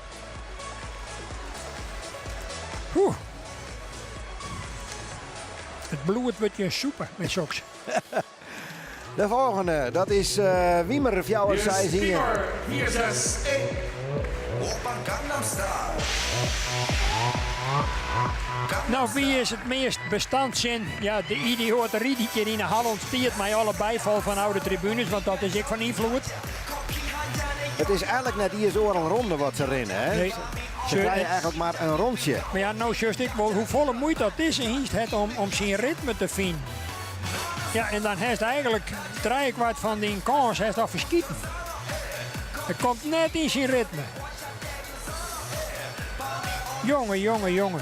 Wat een anticlimax eigenlijk van een optreden van Van der Moorn. Het is eigenlijk de zonde. Nou zal het wezen. Ja, nou pakt er het bol op. Maar ja. Dan is het dien. Ja, of ze moeten dit stukje, want ze stonden hier nooit te zien. Dan moeten ze dit stukje nog meenemen. Het is eigenlijk geen ronde. Het is gewoon een ronde. Ja. Meer is het net. En dan, als je binnenkomt, dan moet je eerst nog in het ritme komen. Ja. Nou ja, we gaan zien weer Wimmer dat het eigenlijk gewoon net slagen. Oude Hengsten voor 4, 7, 8. Ja, dan krijgen we dus nou Vonger Fjouwers zo'n 8. Volgende kanshebber van Hendrik Eppinga. En dan hoop je dat hij dat wel doet. Als je die begint in elk geval beter. Het zat dus helemaal geen lijst van de omstandigheden en let hem heel best zijn, vind ik, op dit stuitje. Moest dus even zijn.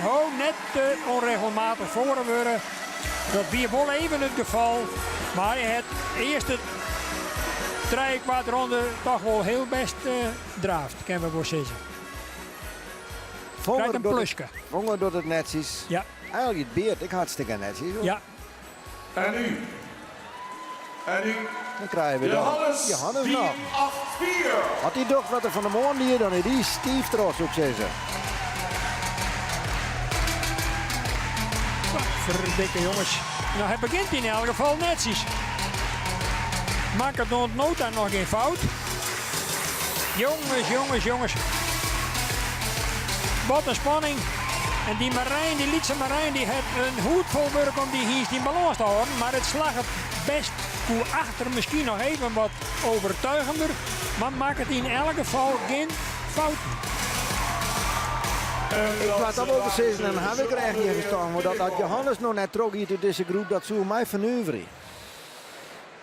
Ja, ik heb me ik bij. Een van de beste optredenden, maar ik vond toch Vonger niet correct wel heel oertjoegend in zijn optreden. Nou, het is toen dus heel nieuwsgierig water bij ons, Luther mij. Ja. En ja, alle waardering en glans voor Beert. Ik kan me net voorstellen dat een hingst van 20 hier nou in dit zeilschip nog de kampioen uitroepen wil. Nee, dat kun je haast net voorstellen. Oude Hengsten. Oprecht binnen het jurykorps. Wat gaan ze beslissen?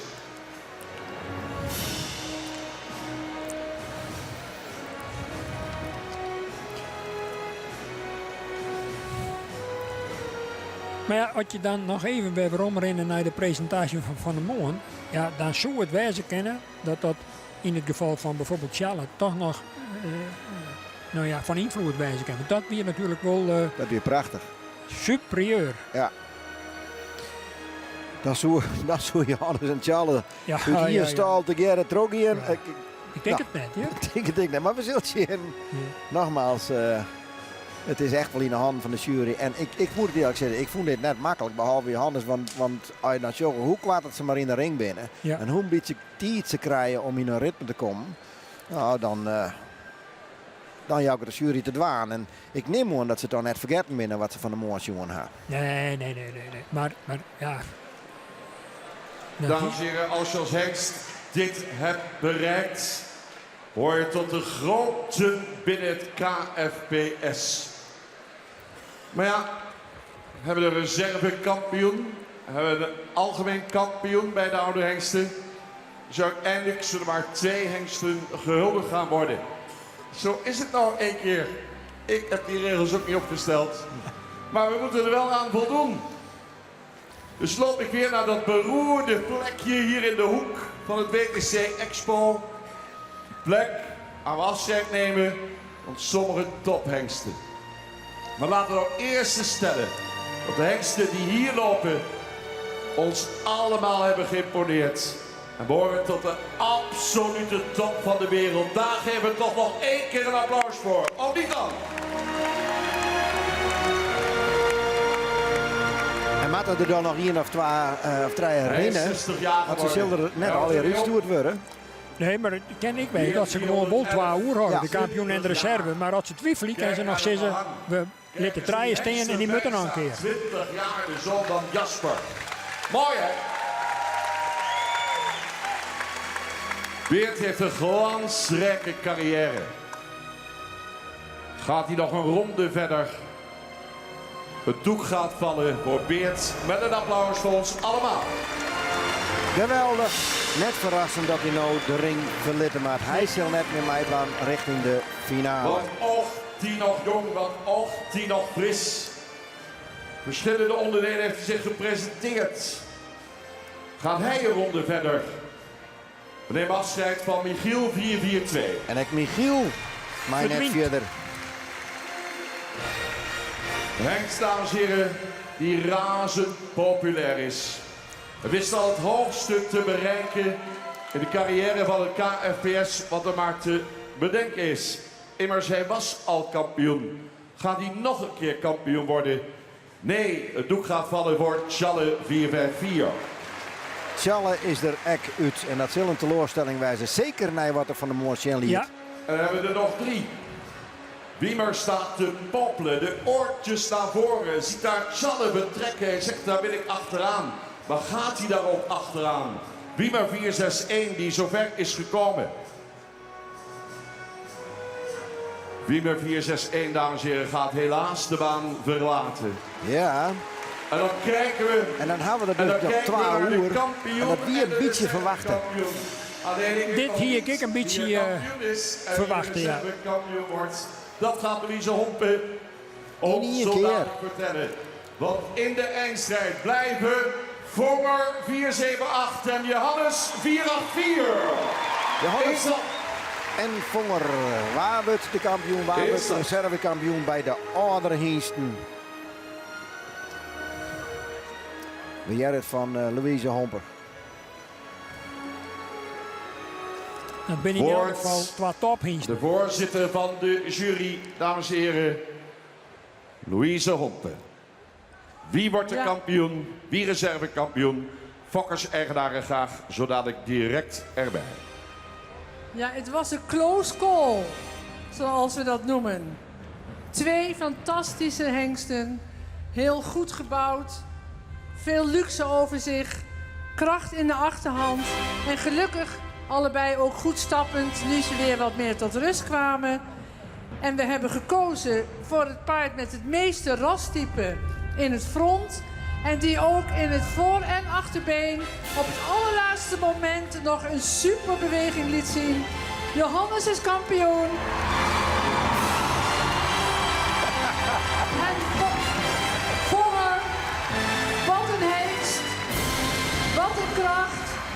478 Vonger, reservekampioen. Ja, en aangehuurd zien dat ik aangokken, maar dat is een miljoen, dat is een multaf vertrouwd.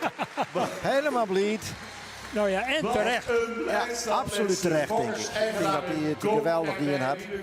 Johannes gaat mij naar de laatste 4 jaar en maakt dus ik koers op de titel van de algemeen kampioen. Ja. Dit hier. Zoon van Tjalle 454 moest het opnemen tegen zijn vader.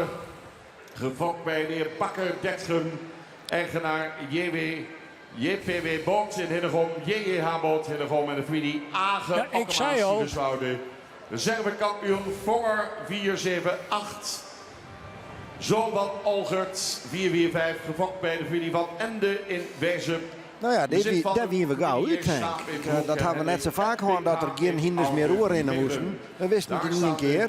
En ik vond hem dadelijk waard dan de eerste en tweede. Ik die hoeden er net meer voor erin.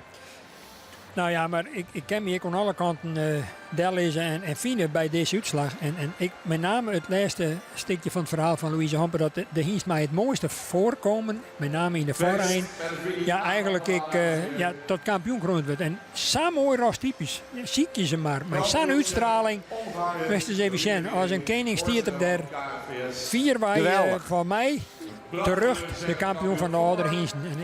Toen wist eigenlijk Fortendalek dat ras typisch is. Toen staan we al te springen. Ja. Toen hield er natuurlijk Fortendalek wel in de gaten. Dat is Johannes. Als steen dan natuurlijk gewoon 12 schitterende hingsten jongen elkaar. Nou ja, en ik bloes is, had ik er nog even bij Helly, hoe succes dat is hingst de oude Simmer op de keuringsbaan gaan het en op de centrale keuring. Dan vind ik het eigenlijk een extra bekroning voor de vakkracht en van de vakkwaliteit van deze hingst. Hij hield ik wel nodig het succes. Dat wie even een peer hier, dat het even knipte. De Sjors gewoon het straalt raar. Hij is er wel. Maar ja, ik, de reservekampioen, nogmaals, ik onder Team Eppinga, mijn lokwenschen, want ik voor haar is dit een hechtepunt natuurlijk. Hè? Fantastisch. Maar Vonger. Die Aage de eigenaren van Johannes 484. Nou, in het verleden die weer Vonger nog in je veld nog wegen te bekennen. Ja, hij heeft wel heel erg indruk maken in de ABFP-testen met zijn afstammelingen. En dat zal zeker bijdragen in combinatie met de hele goede presentatie hier, Joet. Dat er tot reservekampioen kroond is. Geld en bescheiden. Die pitten niet zo snel de baan in. Maar ja, als er één schaap op de dam is. Ja, humor. Komen er meer. Dat zal toch belangrijk wijzen, want eerlijk zijn, hij komt natuurlijk een beetje voor deze keuring uit het Neertwij Vonger. Ja, maar dat vind ik bij de charme van zijn keuring.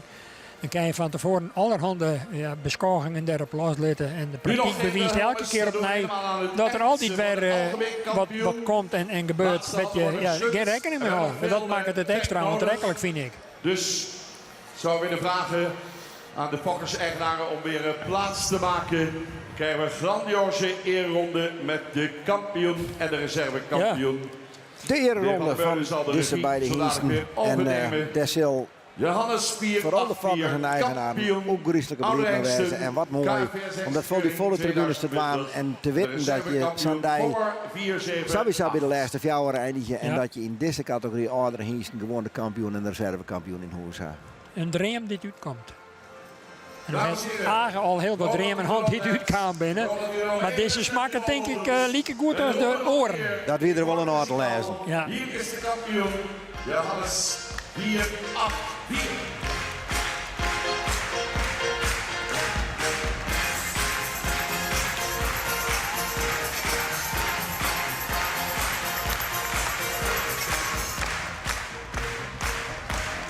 We zijn de kampioen Vonger 478.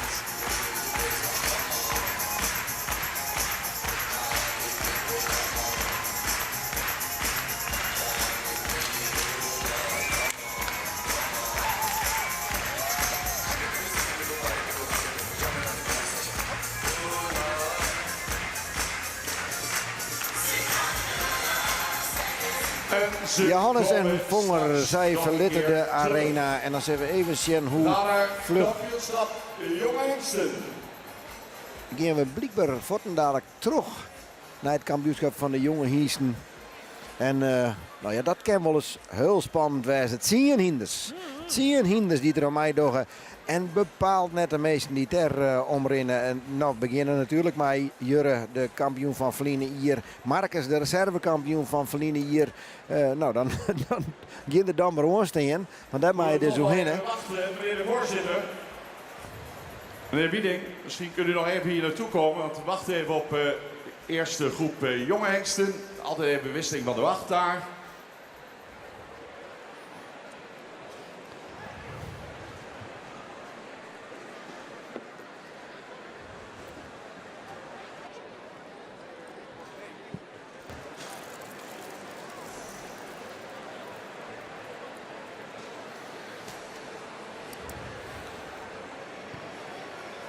Nou, even een intermezzo. Wacht maar even. Ik neem aan dat nou. We hebben al die hengsten weer op rij krijgen. De afskeer neemt de Louise Hompe eventjes in het zinlicht. Maar de Linte dames verzoeken deze kant op te komen.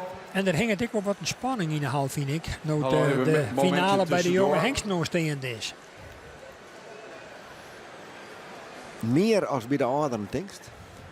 Ja, dat denk ik wel. Want, Met name omdat jij heel vaak de laatste jaren de algemeen kampioen uit de categorie jonge hengsten komt. Dus. En dan zul je natuurlijk haast wel een dermgoem aangeder, denk ik, maar Johannes nou ik heel gauw uit. Net meer inspanningen. Sparrie, want we moeten direct nog een keer om het algemeen kampioenschap. 9 als inspecteur. En dit jaar, ze wordt laatst lid van de inspectie, gaat ze het wat rustiger aandoen. Louise blijft nog wel verbonden aan het KFPS als senior jurylid. Maar we zien haar dus niet terug in deze keuringsbaan. En dan willen we toch even bij stilstaan na al die inzet. Geweldig applaus voor de voorzitter van de jury, Louise Hompen. Ja, ik zei al even in het zintje zetten van Louise Hompen. We hadden natuurlijk al even met haar praten. Johanna Brinkman had met haar praten. En Ja. ze zei ja, dat het toch natuurlijk toch een verantwoordelijkheid is. Dat het spannend is, dat ze het een beetje kalmer ronddoet. En dat het een best wel een moeilijke taak is. Maar een hele eervolle taak is die ze heel graag dienen had. Nou, zij neemt een afscheid. En wordt even in het zintje zet, wat natuurlijk wel logisch is. Want ze is hier al zo lang bij belutsen bij die hullekeuring. Al vanaf 1984. En de laatste jaren als senior jurylid en voorzitter. Dat kan je met twee opvatten, maar ik hoop niet dat je dat doet. Afscheid van Louise. Maar eigenlijk ook geen afscheid, Louise. Want je stopt als inspecteur. Een keuze die je heel bewust hebt gemaakt. En dat tekent je persoonlijkheid. Je zit in het onderwijs. Jonge mensen opleiden voor de toekomst. En die houding van opleider heb je doorgetrokken naar het stamboek. Je neemt heel bewust afscheid als inspecteur om ruimte te maken voor nieuwe en jonge mensen. Je bent begonnen in 1985 als jurylid, in 2006 als aspirant inspecteur en in 2008 volgde de benoeming als echte inspecteur. Sinds 2014 ben je ook voorzitter van de herkeuringsjury van de jonge hengsten en keur je op zaterdag de oude hengsten, zoals we de hele middag van je genoten hebben op de manier zoals dat gaat. Binnen de inspectie heb je je vooral ingezet voor de juryopleiding. En daar is een gedegen opleidingstraject uit voortgekomen waar we nu alweer een aantal jaren mee werken. Maar ook bij de ontwikkeling van de professionalisering van de inspectie had jij, Louise, een helder beeld voor ogen en heb je je daar enorm voor ingezet om dat bij het bestuur voor elkaar te krijgen. Recent heb jij de aanzet nog gegeven tot de vernieuwing van de beoordelingscursus die dit voorjaar van start gaat. Succesvol was en ben je ook in de fokkerij. Als mede-eigenaar van de fokkerij van de Grubstelpaden. Een bekende fokkerij. Waar onder andere de dekhengsten Gaaien 295 en Tjalke 397 uit zijn voortgekomen. En recent had je nog succes met twee volle zusters van Norbert 444 als vader, de kroonsportmerrie Gaaien van de Grubstal en de voorlopige kroonmerrie Louise van de Grubstal. En volgens mij ook reservekampioen geweest. Louise, wat ik ook even ga benoemen, is een andere kant. Want in het veld zien wij alleen maar een buitenkant. En dat is de kant die je ook meegemaakt hebt. Je hebt ook verdrietige tijden meegemaakt binnen de gebeurtenis van je familie. Met ziekte en ook jouw eigen ziekte. Hoe je daarmee om bent gegaan en hoe je weer teruggekomen bent gekomen, dat verdient niet alleen bewondering, maar ook heel veel respect. Na zo'n zware periode was je er weer. En door die levenservaring wijzer, ambitieuzer en ook wat zakelijker geworden. Louise, we kennen jou als een wijze, open, warme en belangstellende persoonlijkheid. Je charreert over de hele wereld. Je bent er geliefd en wordt er zeer gewaardeerd. Je spreekt de talen en dit alles zorgt voor een goede bijdrage aan de ontwikkeling van een stamboek in het buitenland. Je wederhelft Ralf, die reist er altijd mee. En die zorgt voor de gezelligheid en fungeert als aanspreekpunt voor de mensen. Want hij bezit de eigenschap om met iedereen van hoog tot laag op een aangename manier te kunnen communiceren. Louise, het is vandaag niet, het gaat je goed. Het is gewoon tot weerziens op de keuring in de komende jaren. Want jij blijft functioneren als jurylid onder die mooie, opmerkelijke hoed van je. Zeer herkenbaar in het veld. En je blijft als opleider en als begeleider van nieuwe juryleden. En zeker ook als een uitstekende KFPS-ambassadeur voor het buitenland, voor het stamboek aan het werk. Dank daarvoor. Zij Harry Draaier, die keer zelf ook afzwaait is als jurylid, had ik me net verkeerd herinneren. Nee, dat is nog net zo vier. Harry Draaier. Louise, daar hoort iets bij. En ik hou het heel kort. Maar hij is er hier net bij. Gouden Nee. KFPS-veld. Je hebt hem zeer verdiend. Dank je wel voor alles. Gouden speld van KFPS. Ja, en we gaan Thomas Jonas zien dat ze ik nog wel aardig bewegelijk in de heupen is, Henk. Want ja, toen weer Helmut Lotte die een soort potpourri van Elvis Presley noemen. En toen ging Louise Hompen flink los. Ja, schitterend. Maar Ja, je zoen dat net achter hem is. Dus als je dat joggen, dan denk je, oh ja. Ja, zit ik een hele andere kant of zo Ja. een beetje. Krijgen zonder hij en mij. Ja, nou ja. Ja, maar zij heeft elk een verborgen kant die net voor elk zichtbaar is en wordt. Zij is het. Ja, dat is absoluut een feit. Kampioenskeuring. Wat wie grappig om te zien. Ja. Komen binnen. Hoor de muziek al. Nou. Nou, maar Louise moet nog even terugzetten, want Ja. de klappers moeten nog komen en daar staat zij in het front om dat te beoordelen. Dus nou ja, naar die jongere hinsen successen. Ja, het mag toch ik om op zo'n manier afscheid te nemen. 492.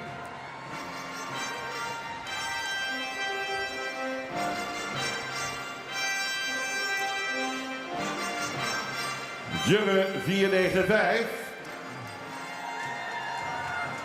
De kampioen van Vlienen hier en het hier daarvoor en het hier daarvoor. Melle 496.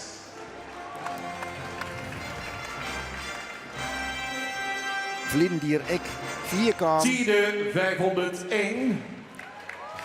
Ze rennen nou op catalogus volgorde. Tiemen, Net in de volgorde zat ze in de 503. rubriek weer. Mathies 504. Teun 505. Auwert 514. En Arend 515. Nou, dat is ze, Gerrit. Maar nog eerder vanzelf eerst een Peruut. Ja. Ik denk al in deze stapronde dat er al een selectie maken we dat ze misschien size. Ging het ik een beetje van, ja. Als we joggen naar de klok, dan zou je haast op het 2 matten. Maar dat zal er zeker meer wijzen, want we krijgen nog een aantal hinders te zien. Maar er zal van die zien zeker een stuk als 4 aan de boeten gaan, denk ik. 3 of 4, misschien nog meer. We moeten het even afwachten. Daarna komt Bert uit de wol hier naar deze hoeken. En had die wit van de jury welke hinders de ring verlitten moeten. Ja. Had van tevoren een uitsprutsen favoriet, Henk?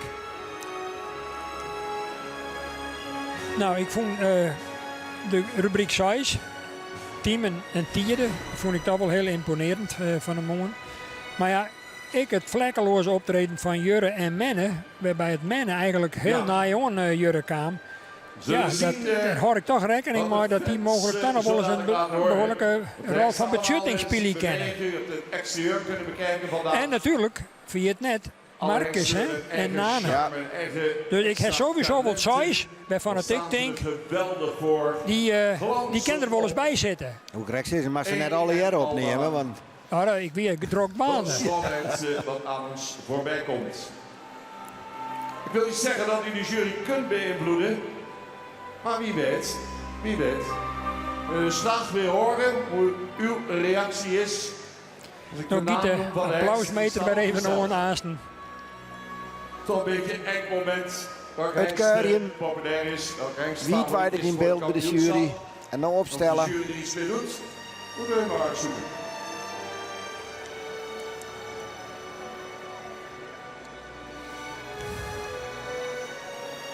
Let op hè.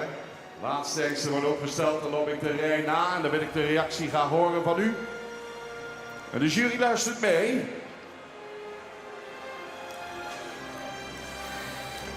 Nou, ik denk dat ze er eerder dappermin hebben.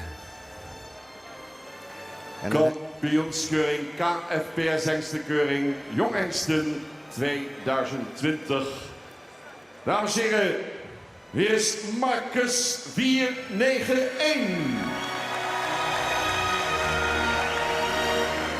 Hier is Nane 492.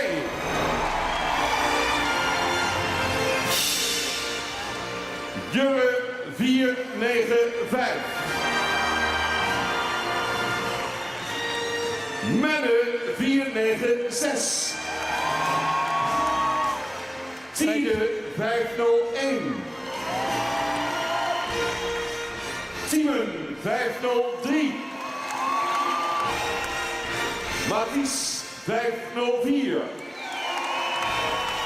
Teun 505. Auwert 514. En Arend 515. We gaan stappen. Nou Henk, daar ga ik de winnaar net uit Jerken. Nou, ik persoonlijk vond qua volume dat Nane de meeste bijval van oude tribunes kreeg. Absoluut. Maar dat Zijdveer is natuurlijk helemaal niks. Oranje natuurlijk, ik altijd al populair aan het publiek. Ik de teleurstelling had het eruit moest. Ja. Flinier.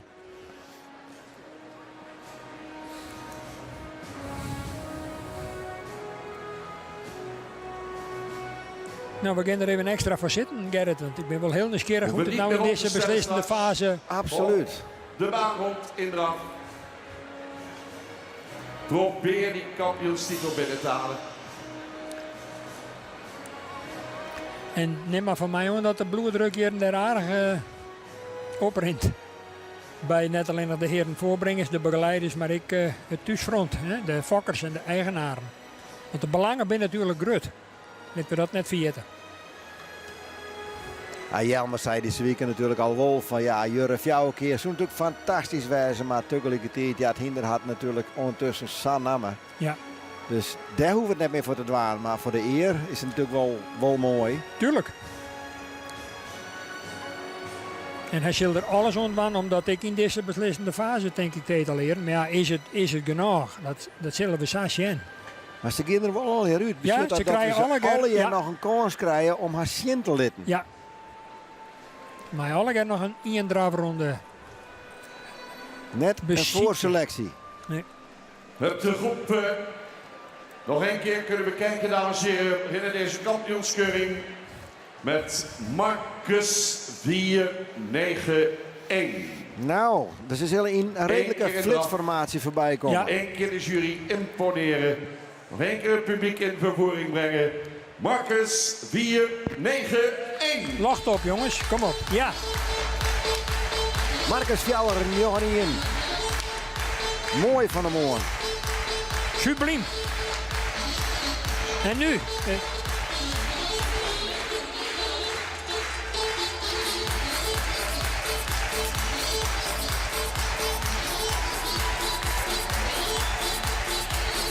Beetje onregelmatig van voren. Ja, het is de vraag of dat genoeg is om het kampioenschap binnen te slepen. Zie je toch wel wat schoonheidsfoutjes zien. Met name voren. De kampioenskeuring Jong Hengsten. Nane 492. Kan die regelmaat vinden? Zorg eens even hoe het vertrekt. Die krijgt direct zitten en klimt erin. En is op dit moment al heel elastisch. En zorg met name hoe het dat voorbeen optilt en uitlaat. En dan in combinatie met deze keer een perfecte voorhand. Ik even een paar missertjes erin. Maar 3/4 van zijn ronde wie toch wel heel best. Het is krijg een balletdoezer. Zo die rond eens even. Nana. Hij komt bij mij heger dan Marcus. Maar ja, er komen nog een aantal, hè? 5. Streep erachter. De kampioen. Jurre, de kampioen van de laatste 3 jaar. Oei. Ik denk, ik ga hier de baan uit, maar het valt mij. Betrouwbaar, zei Jelmer altijd. Ja. Ja, nou is het er even uit. Ja. De druk kan natuurlijk ik op zijn hinderroer gaan, hè. Ja. Bloed nog wat lauw in haal ik. En nu moet het wijzen, Jurre. Moest ook die titel prolongeren. Schitterend model. Ik denk dat het toch in de beweging ietsje minder is dan vorig jaar. En het is voor mij de vraag wat er deze eerste skifting wil oerlibbet. Deze ronde wordt spannend. Ja. En dan nu Menne 496. Die het vanmorgen echt geweldig. Ja, hoe die binnenkomt ik weer, hè. Ik druk bij de les. Dat is juist de professionaliteit van zijn trainingsstaf van Maan Ronau. En die is ontnood daar eigenlijk nog fout lees. Net Hudder, Jasper zoekt ze willen. Ja, formidabel. In een perfecte cadans. Ja, springt nou ik even voet. Maar het hele lange eind wie eigenlijk zat het bij zijn mat. Maar dat is natuurlijk een heel duidelijk punt. Hij kwam fort goed binnen. Ja, hij kwam je zo imponerend in oprichting eigenlijk al. Ja, Ben Daverin. Tiende 501. Tieren.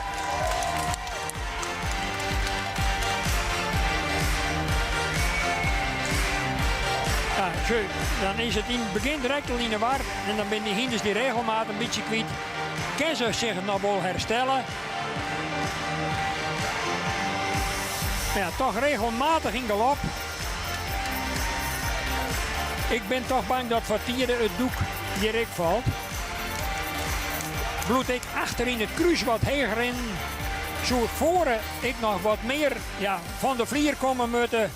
Maar meer oprichting. Kampioenschap jongsten. We gaan kijken naar Teamen 503. Nou, wat kan Teamen dan? Dus daar komen ze. Echt een wat moeilijke start. Voort uit het ritme.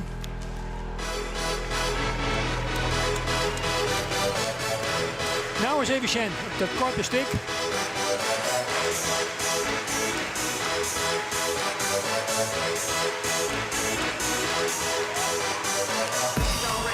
Ja, nou komt het pas goed.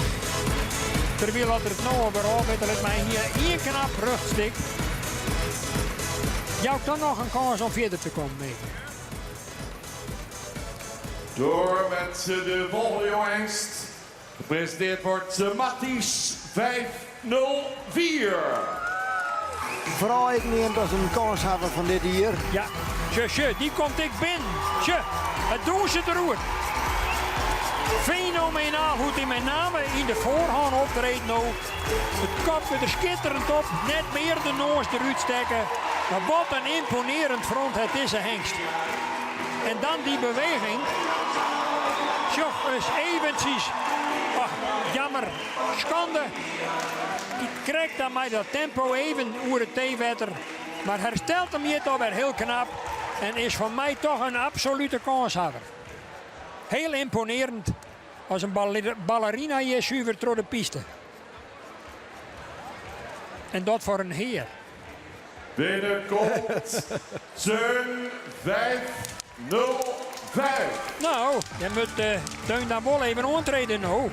Nou, wie is Jedring en daar aardig onder indruk. We zullen zien wat er nog kan. Ja.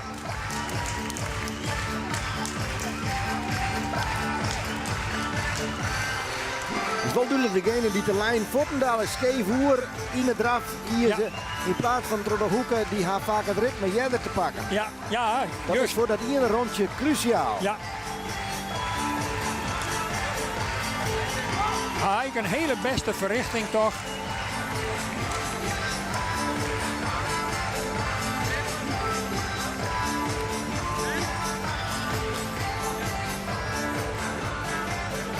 Nou ja, in de rubriek stond Teun in.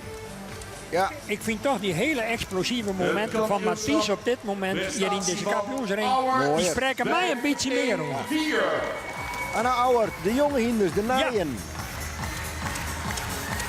Ja. Auwert, 4 Auwert. Even opletten. Edwin Gotter zit zeer serieus en geconcentreerd te Sjen.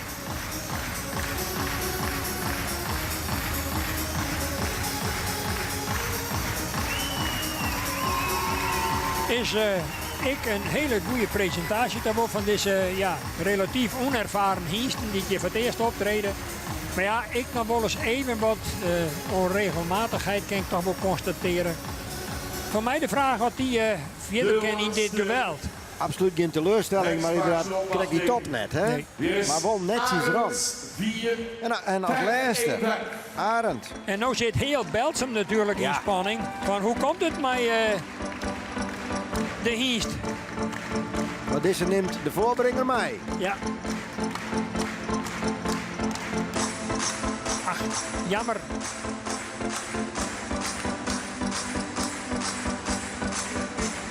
Ach, ja. Het eerste stuk wie geweldig en nu komt er eigenlijk net meer. De tweede fase, met name der Jelver de korte hoeken en de lange zijde, die winnen toch wat rommelig. Maar ja, misschien krijgt er het voordeel van de twijfel, ik kan het me haast net voorstellen. Ik denk toch dat de jonge garde, die vergelijkt die goed kunt binnen, of een jest mag zijn, dat die net in het grote spul helemaal mooi komen kennen. Verwacht ik. Als ik nou, wat je, dan denk ik mannen bijvoorbeeld, een hele goede, duidelijke kans hebben. Ja. Nane. Ja. En ja, dan gaat het tussen Tiem en Mathies. Die fjouwer, als ze nou een selectie maakt, dan verwacht je die fjouwer er in ieder geval bij, denk ik.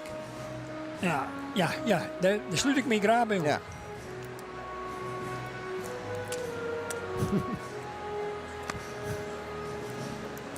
En dan is de enige onzekere factor in dit verhaal even, wat doen we met Jurre? Nemen wij al in dit stadium afskiën van de 3-voudig kampioen? Dat is toch wel een hele prangende vraag. Jurre wie natuurlijk vanmorgen gewoon geweldig. Ja. Maar nu wat minder. Ja, nou zou eerlijk maar week wezen. Ja, kwam nooit echt helemaal in de slag. Nee. Hier is het te zien.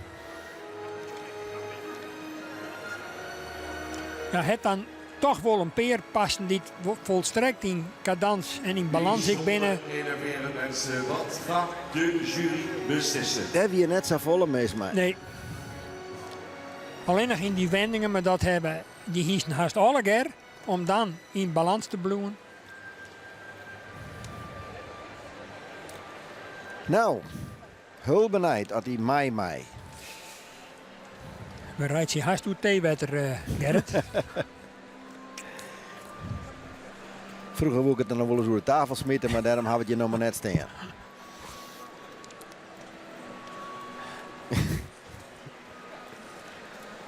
We zullen de kiel even smarren. Het is toch heel nieuwsgierig dit van blauwe er 3, 4, 5, meisje nog een keer roer in. Wat is de bedoeling? Wat docht de jury? Ja, wat zei ze? Dan ben ik al even de waande. Nou ja, Sijs is wel een hele grote ploeg. Die staan nog bij een keer in Wolle Soest. Fjouwer, dat zou daar nog gaan. Maar dat zou ik betekenen dat ze dan misschien nog wel een keer ontreden matten. Ja, je moet er ergens op een gegeven moment rekening mee houden dat die hinders in de rin van de dag toch ik bijvoorbeeld onder de indruk rijdt van zijn entourage.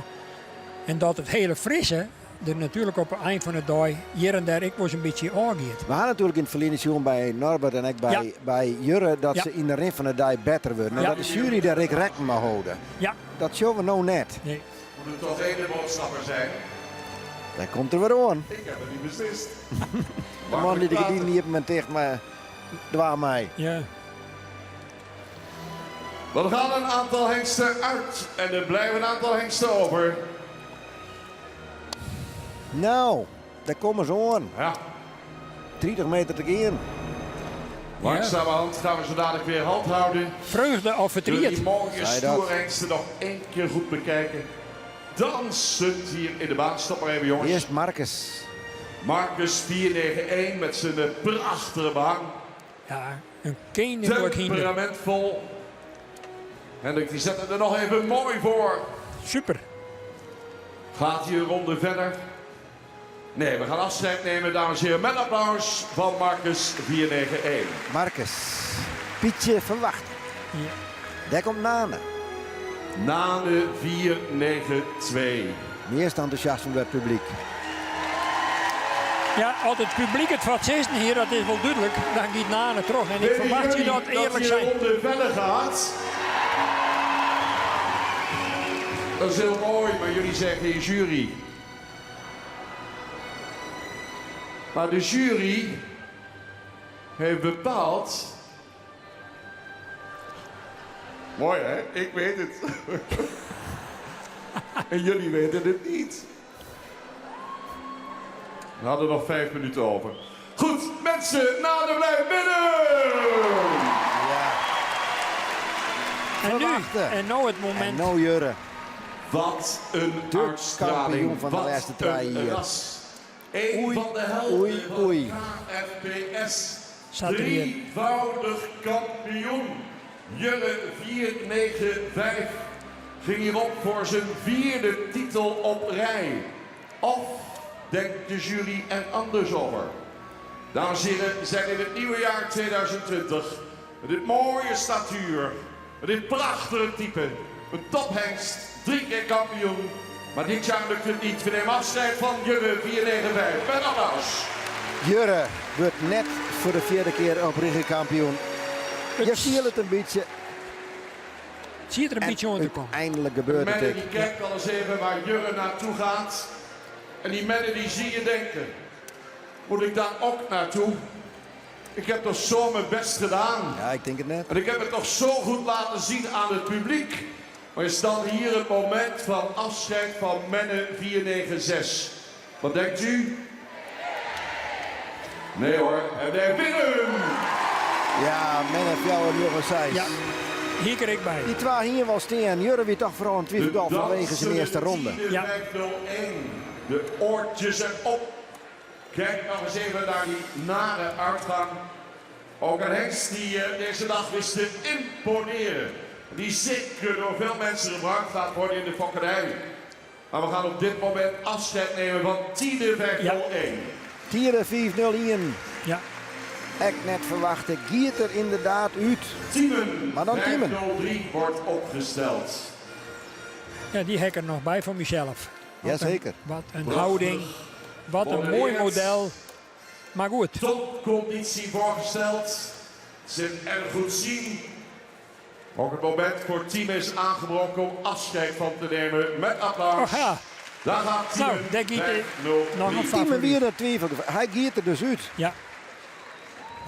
En dan zet er maar even neer, jongens. Teun wel eens blauwe kennen. Ja. Beeldschoon. Modern. Luxe. Ja, Mathies. En wat kan die draven? Maar dat is niet alles wat ze meenemen. Stad nemen ze ook mee. Model nemen ze mee. Mathies 504 wist te imponeren. Ja. Dus Henk, wat zegt de jury dan? De hengst blijft binnen. Ja, terecht, vind ik. De jonkies. Draaien nog, Henk. Is de nummer, Teun is de naam. Ja. Staat er al heel mooi voor hier hoor. Wat een hengst voor de toekomst, dames en heren. En dan heen de grote toekomst in de verschiet heeft het vandaag al geweldig gedaan. Bracht het tot de kampioenskeuring. Maar het doek gaat vallen voor Teun 505. Nou. Tot nou, daar zitten we aardig op schema. Ja. Zo mooi zijn als ze de 5 overhouden. Opgesteld staat Auwert 514 uit die nieuwe lichting. Afgelopen jaar geweldig ontwikkeld, nog meer bespiering gekregen. Ook een plaatje om te zien. Hij is nog jong, hij heeft de toekomst. We nemen ook afscheid van de Auwert 514. Ja. En de laatste is Arend 515. Kijk, zijn stalgenoot nog even achterna daar. Arend 515, dames en heren. Ja, de jongens die hebben ook super voorgebracht, dat moet gezegd worden. Maar de jury kan helaas niet alles meenemen, dus ook Arend 515 gaat de baan verlaten. En Zagier, ik Arend, die is van de familie Dijkstra. De ring uit en horen we nog draaien hoer, Henk. Ja. Heel goed gedacht, meneer Van der Meulen. Die dacht, ik stel ze mooi op die 3. Dan kunnen ze de kampioen en de reservekampioen eruit halen. Maar ik kijk even op mijn klokje. Dat is er een van de HEMA, die heeft het best al aardig goed. We hebben nog even tijd over. Ik zou zeggen, deze 3 er even uit. En die mogen nog 1 ronde zich bewijzen. Matties, Menne en Nana, we krijgen ze alle jaar nog 1 keer te zien. Heerlijk. Als het tijd weer, dan wordt het nachts 2 uur. Geen enkel bezwier. Ik weet het, ik zag het. En het is vanzelf prachtig om te zien. Opvallend wel dat we maar 3 uur hadden. Ja. Dat betekent dus wel dat er echt wel verschil is. Dat ze van nou die 3, daar giet het ik tussen. Ze selecteren gewoon hartstikke scherp, hè, terecht. Ja. Bij de vorige groepen die order hiezen, die helemaal geen selectie meer nodig. Hier we gewoon 1 en 2. Dan hebben we nog 3 uur. En die krijgen al je nog even een kans. En die hebben hun natuurlijk geweldig zien. De hele dag al. Dicht bij elkaar zitten. Dus dan is het ook aan u om nog eens een keer extra aan te geven wat uw mening is. Het zijn echt 3 toppers, hè. Die je direct nog een keer in draafroem gaan zullen. En dan is het makkelijk. Uiteindelijk zou je nog wel toch in die tweede ronde waar ze een Shen liet, dan ben ik leuk. Wat een ontknoping. Wie wordt de kampioen bij de jonge hengsten? 3 hengsten nog in de strijd. Binnen mag komen Nane 94. Nou. Waar zijn de fans van Nane? Nana, die de meeste support hier had in de zaal, dus dat zijn wel even lastig. Maar voor Nana komt het er nou wel op om. Ja. En hij is al eens eerder in het zicht van de finish voortstuurd, maar hij komt nou weer heel goed in binnen. Laten we een zandje de reservekampioen. Ja. Maar sure, die hiest dus even draven nou. Het er nog net 1 keer uitwest en sure eens hoe opwaarts. Ja, geweldig in het front. Ja, springt nou krek maar even eruit. Ja, dat is zonde. Ja, de regelmaat is dan even te zieken. Maar hij heeft toch wel hele beste momenten snel litten. Begin weer heel goed. Ja. Ja. Maar het komt nog op de details. Ja. Hoe wisten ze het wel? Daar komt het ik wel schriftelijk uit. 496. Daar komt Menne. Oh, ach, zonde.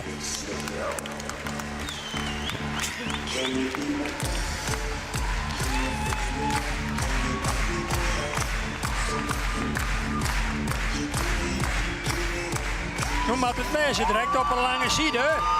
Menne. Ja, nou is er in balans. Met wat rennen, vind ik. Heel netjes, maar iets minder power als in de vorige ronde. Klopt. Nou, en dan nog Matties. Waar zijn de fans van Matties 504?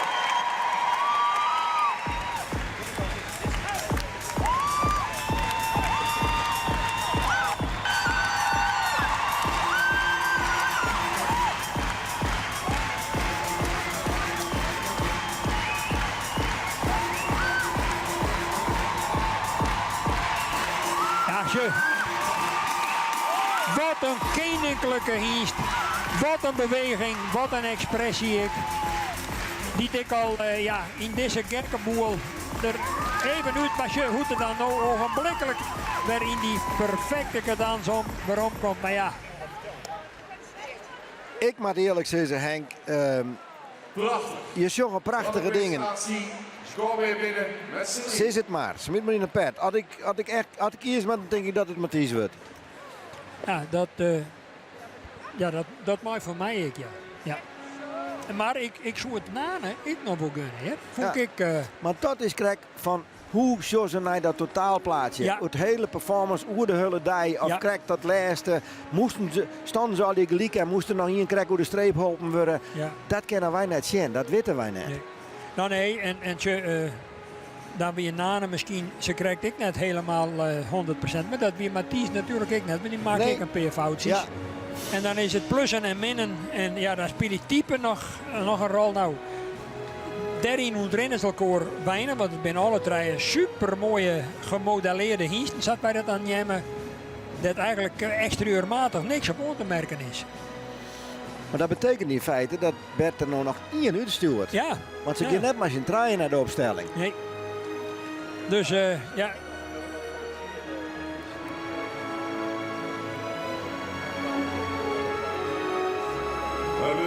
reservekampioen. We hebben een kampioen. Volgens mij zijn er dan 2. Maar ik heb 3 hengsten in de baan. Dus ja, je weet het wel weer, hè? Mag het weer zeggen? Ik ben weer de pineut.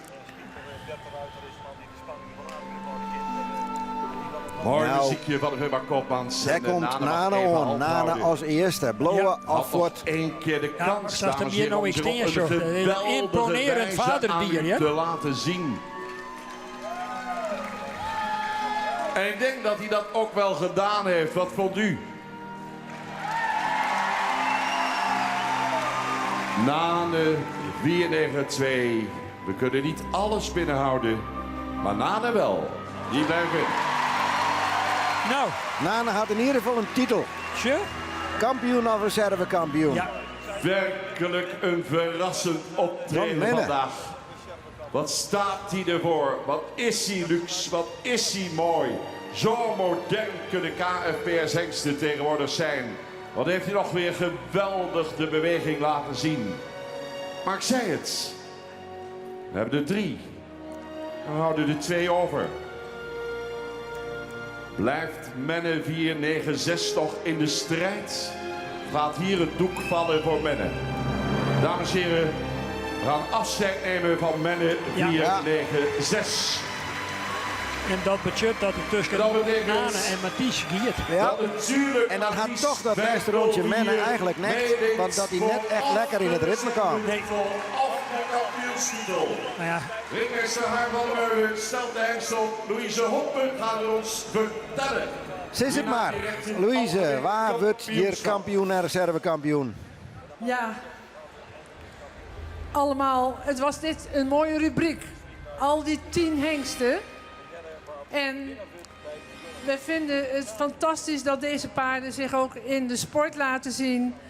En dat ze allemaal voldoen aan stap, een goede stap, actieve stap, met tact. En ook een goede draf hebben. Maar voor ons is het totaalplaatje als exterieur, bovenlijn en kracht en regelmaat. Kampioen 504. Ja.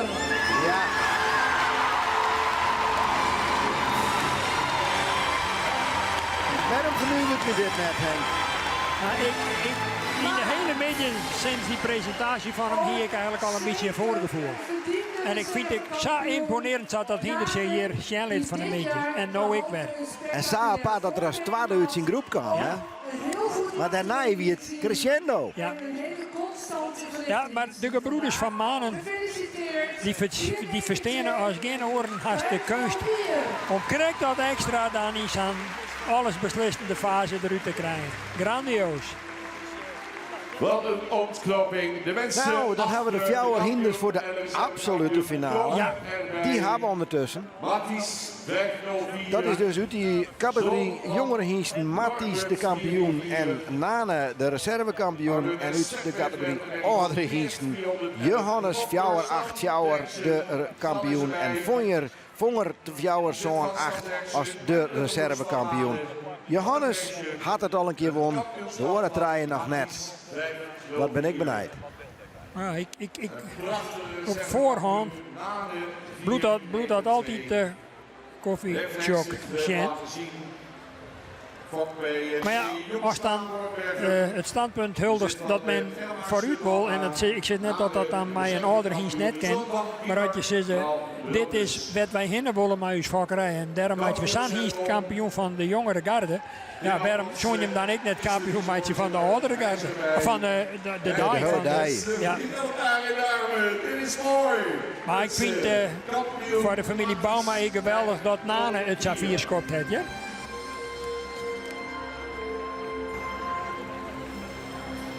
Ja, super mooi. Wat een finale. Ja, de teleurstelling van Vliene hier een beetje voortspeelt, denk ik, toen we de voortstuurd hier daarvoor, hè? Ja.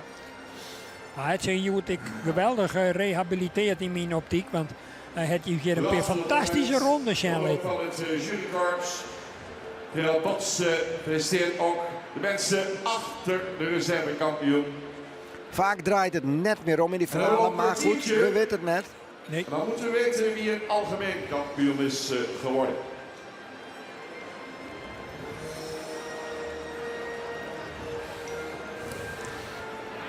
Prachtige plaatjes die gemaakt worden, dames en heren. Blije gezichten. Dit is het moment in je fokkerij. De eer krijgen. De kampioenhengst en de reservekampioenhengst. Dit maak je natuurlijk niet zo vaak mee. Maar dit is het moment van de mensen achter de hengsten. Ja. Matthijs 504 en Nane 492. Hulde van het jurykorps. Fantastisch. Dan denk ik, wanneer de laatste mooie woorden hier gesproken zijn. Daar hast het echt wel een goed gevoel van, wij hebben hier geen hinders de ring verlitten, waarvan je zei van nou, die moesten er eigenlijk inblowen. Nee. Ik ga dat uit het publiek ik net echt net. Nee, heel vaak krijgt dan inderdaad hele auwkeurende reacties. Hebben we het nota net niet. Zelfs publieksfavoriet Alwin, die de eerste ronde al sneuvelen net. Nee. Bij Jurre wie dat net het geval. Bij Tjelle wie dat net het geval. Al hier publieksfavorieten, publiekslievelingen die al hier eruit moesten uiteindelijk. Nee, dat klopt. Heel opvallend dat dat nog niet. Ja. Nane 492. Nou, een fantastisch slotstuk van deze jonge hengsten kampioenscompetitie. Ik heb het net oorzien. Even opletten met de kinderen daar in de baan. Ja, levensgevaar. Kunnen we? Kom maar even hier naar het midden, mensen. Willy Bouma, kom maar even deze kant op. Dan gaan we de ronde lopen, dames en heren. De kampioen Matthijs 504, de reservekampioen Nane 492. Het is aan jullie. Matthijs, koninklijk komt te zien. Als er iets in de ritme komt, als er iets in pas komt. De mensen gaan staan. Een Dit is feest komt te mooi. zien. Dit is de kampioen.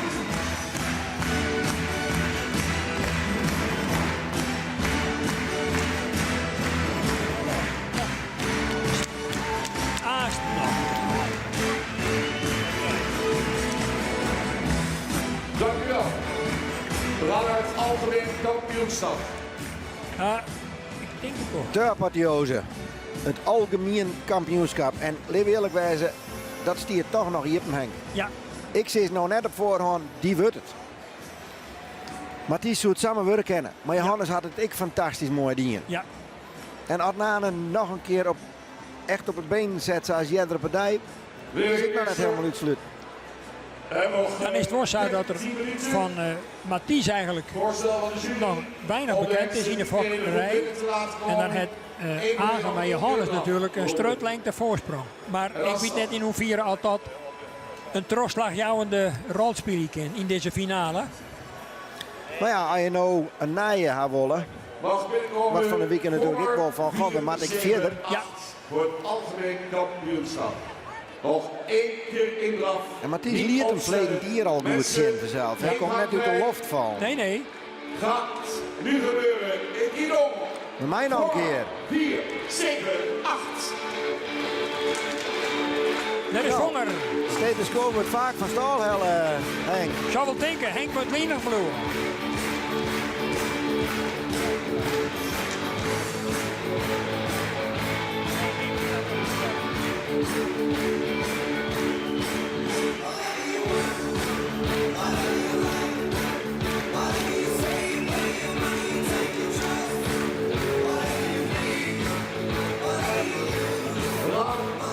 Net genoeg. Vooral netjes. Ja, maar net meer. 4, 8, 4. En dan komt dus favoriet, toch wel een van de favorieten in elk geval. Johannes. Als hij voet dat ritme oppakken kan, daar gaat het nou om. Ja. Ik vind het toch jammer dat hij net voet en dadelijk oer steekt. Oh. Ja, maar hij gaat wel goed voor start. Hij heeft nog net een fout maken, maar is het genoeg?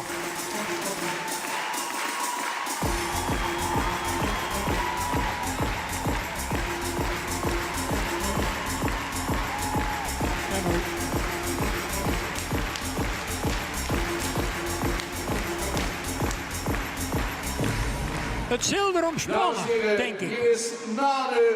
Op Nane en Matthijs een perfecte rondeaflevering. Tje, die komt wel direct. Voet dwarsoer, dat werkt het. Je zult dat. Voet goed in het ritme.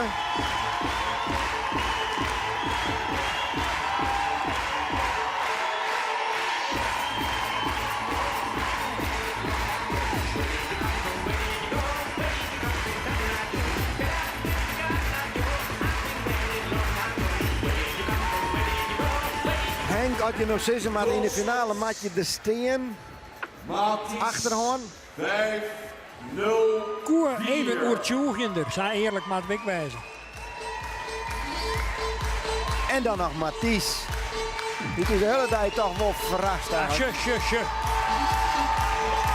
Godverdorie nog, want daar komt een kampioen ben, hè? Zo'n je hart zitten. Hij had nog net een fout maken. Wat een koninklijk voorkomen. Imponerend om naar te zijn. En schön nou eens even naar die bewegingen. Sprong achter. Ik wil eventjes onregelmatig voort. Maar mijn naam is hier voorhand is als elastiek. En zo mooi. Hij komt mooi omheen. Ja.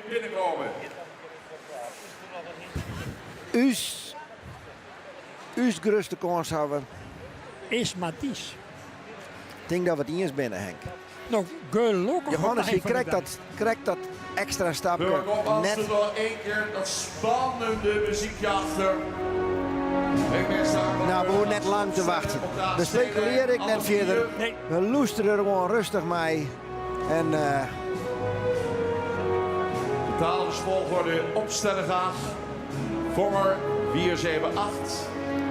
dan hebben we dadelijk van Louise Waard, uiteindelijk de kampioen en de reservekampioen wordt. Van der Dij, de algemeen kampioen, de Fries, de Nederlands en de wereldkampioen. Ja, 40 bestuurverhuis, maar dat is inderdaad zo. Algemeen kampioenschap KFS 2020. Een bijzonder enerverend moment. Je zult daar maar staan. Louise Hompen, Piet Bergsma, Jan Hennings gaat het nu bepalen. Nog even de argumenten daarover en weer. Wat heerlijke muziekje erachter. Ze kijken nog een keer. Piet aan het woord op dit moment. Spannend, hè? België die kijkt even mee. De spanning is op de snijden hier. Je twijfelt Je gezicht al ergens bij die meesten langs de kant. Ik zei, weet het net. Mensen, we hebben nog 8 minuten en dan moet het wel helemaal gespeeld zijn. 8 minutes to go. Spannend, spannend, spannend.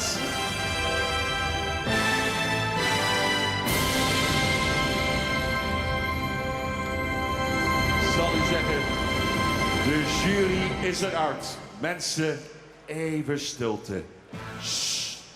Het woord. Wat een Louise. spanning. Wat een prachtige presentaties.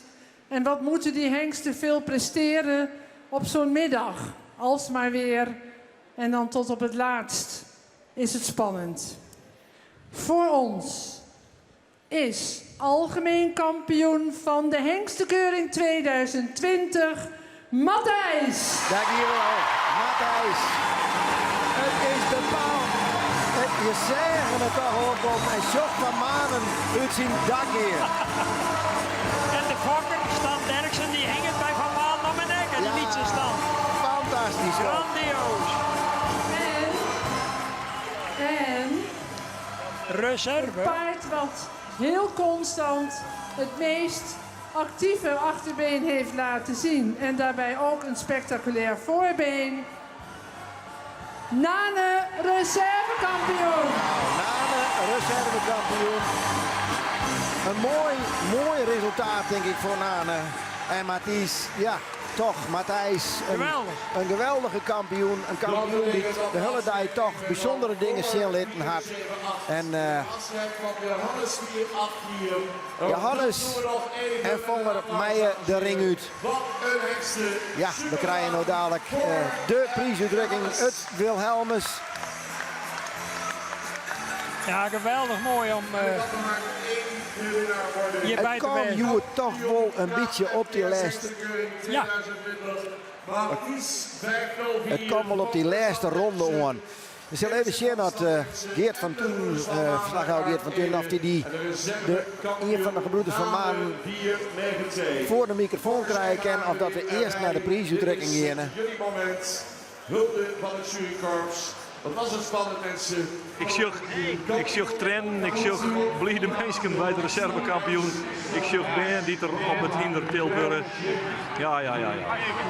En dit is dus een enorme ontlading, hè? Ja, dit is gigantisch. Reservekampioen. Ja, reservekampioen. Fantastisch. Maar het wordt vierd als dat het een kampioenschap is. Ja, dit is... dit is wel... Ik won hier stapje heuger ooit een keer, maar dit is gewoon geweldig. Ja. Een spanning. En wat zie je er dicht bij elkaar, hè? Ja, ik ontzettend dicht bij elkaar. Het weer voor mijn gevoel om elkaar gewaagd. En jury beslist, maar dit is gewoon fantastisch. Echt. Na de fjouwer nog een twa. Sjöom en Steen, het is toch een pracht, hè? Ja, het is geweldig. Een top karakter, hè? Ongelooflijk. Karakter, is het een karakterbeest? Ja, wereld, goud, echt goud. Ja. Mooi man. Is super, ja. Even ziek, Helly. Ja, even ziek, Helly, ja. Dank u wel, Lokweesken. Ja, dankjewel. Mooi. De reservekampioen. En dat je daar zo'n prachtige emotie bij krijgt. En dat is natuurlijk meer dan fantastisch. En dan komen we natuurlijk bij Mathies 5-0 Fjouwer. De kampioen van 2020. En daar zit de hele familie om de Lokweesken in ontvangst te nemen. De fokker Stan Derksen uit Oosterhout. De eigenaars gebroeder van Manen uit Ede in Stan Derksen Oosterhout. En ik kies er net, dus ik mag maar gokken wie het waar is. Ja, de familie Derksen denk ik, hè? Dan maar, hè? Ja, wie is de grote leider, zal ik maar zeggen. 1, 2, 3. Nou, dan begin ik toch gewoon in. Dit is de grote leider. Ja, hier loopt de spanning nog van het gezicht trouwens. Ja, dat is niet te beschrijven. Nee. Zo'n dag als vandaag. Het is ongelooflijk. Ik heb er eigenlijk geen woorden voor. Maar... Zag je het aankomen, Mathies? Ik zei, hoe was ik? Een beetje sluipmoordenaar. Pakt hij de macht of zo? Ja, het is, op de voorbereiding was het wel goed, alleen het moet hier altijd maar weer gebeuren. En hij is gewoon enorm veel energie van zichzelf en dat moet wel omgezet worden naar hier. En dat was de vraag, maar het is gelukkig goed uitgepakt. Ja, en de verschillen waren klein, dat zat dicht bij elkaar. Ja. Ja, en dan staat hij daar. De kampioen, Mathies. De kampioen, ja. Van harte gefeliciteerd. Ja, dank u wel. Ja, want er moet er nog wat plichtplegingen pleegd worden. Nou ja, dat pikken we voor de televisie wel even mooi. Prachtig mooi. Hij heeft een geweldige sjerp om. Mathies 5-0 Fjouwer. De algemeen kampioen van de Hienstekeuring 2020. En dat is echt wat erop zit. En dan die hele familie uit Oosterhout in omstreken die daarbij staan. Het is een prachtig plaatsje op de Sjenhoed. Ja, hoeveel aanhangers dan hinder dan ik er had en wat er dan voor gevoel bij zit. En dan is daar de ceremonie.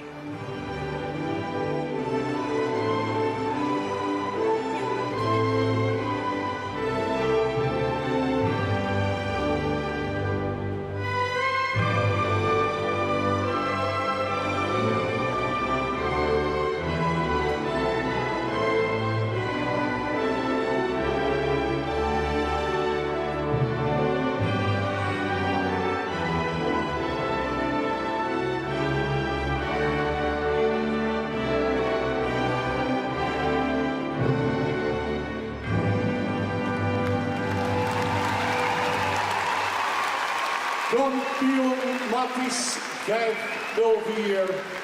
Reservekampioen Nane 4-9-2. Wat was het een dag? En ik kijk even naar het team van Omroep Friesland. Het is nog geen 6 uur. We hebben het gered. Gerrit en Henk, jullie ook bedankt. We gaan afstarten, dames en heren. Mensen achter deze paarden gaan in het midden van de piste staan. U was het beste publiek ter wereld. En hier komen de beste Friese hengsten van de wereld. De kampioen Mathies en de reservekampioen Nane. We maken er nog een keer een feestje van. Manen uit zijn dak. Helemaal bleed. En Steden scoorde er nog een keer onder. En Mathies Fjouwer 5-0 Fjouwer. Dat in de ronde. Volgen terug Nane Fjouwer nog een 2. We hebben de laatste jaren net vaak zulke bliede winnaars zien. Ook als de winnaar van het reservekampioenschap. Want wat winnen de meesten uit de schroeven. En wat wist het de blied mij dat dit dat dit het resultaat van de dag is. Matties had het verzinnen, denk ik. Fantastisch. En nou de Fokker die hem zelf even een beet krijgt. Wat wordt nog meer mijn kampioen onthouw je door de piste.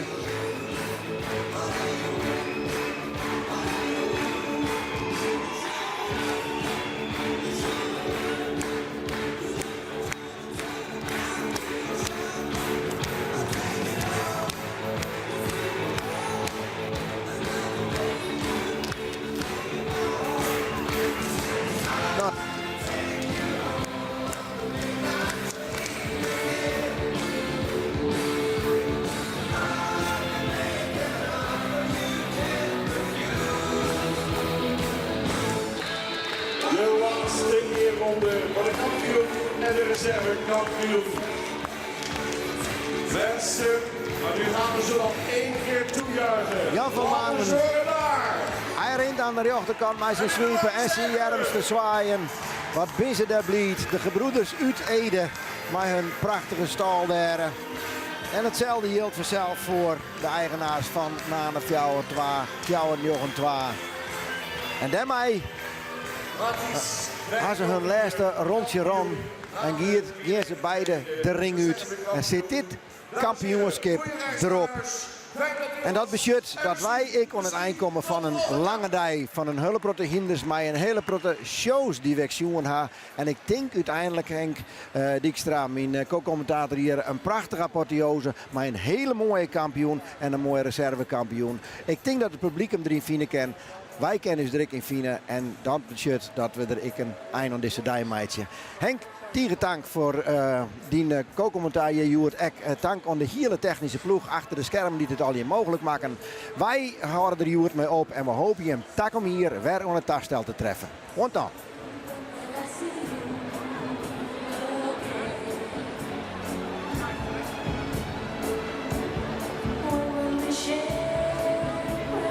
Dit programma wordt mij mogelijk maken door de Koninklijke Vereniging Het Fries Paardenstamboek.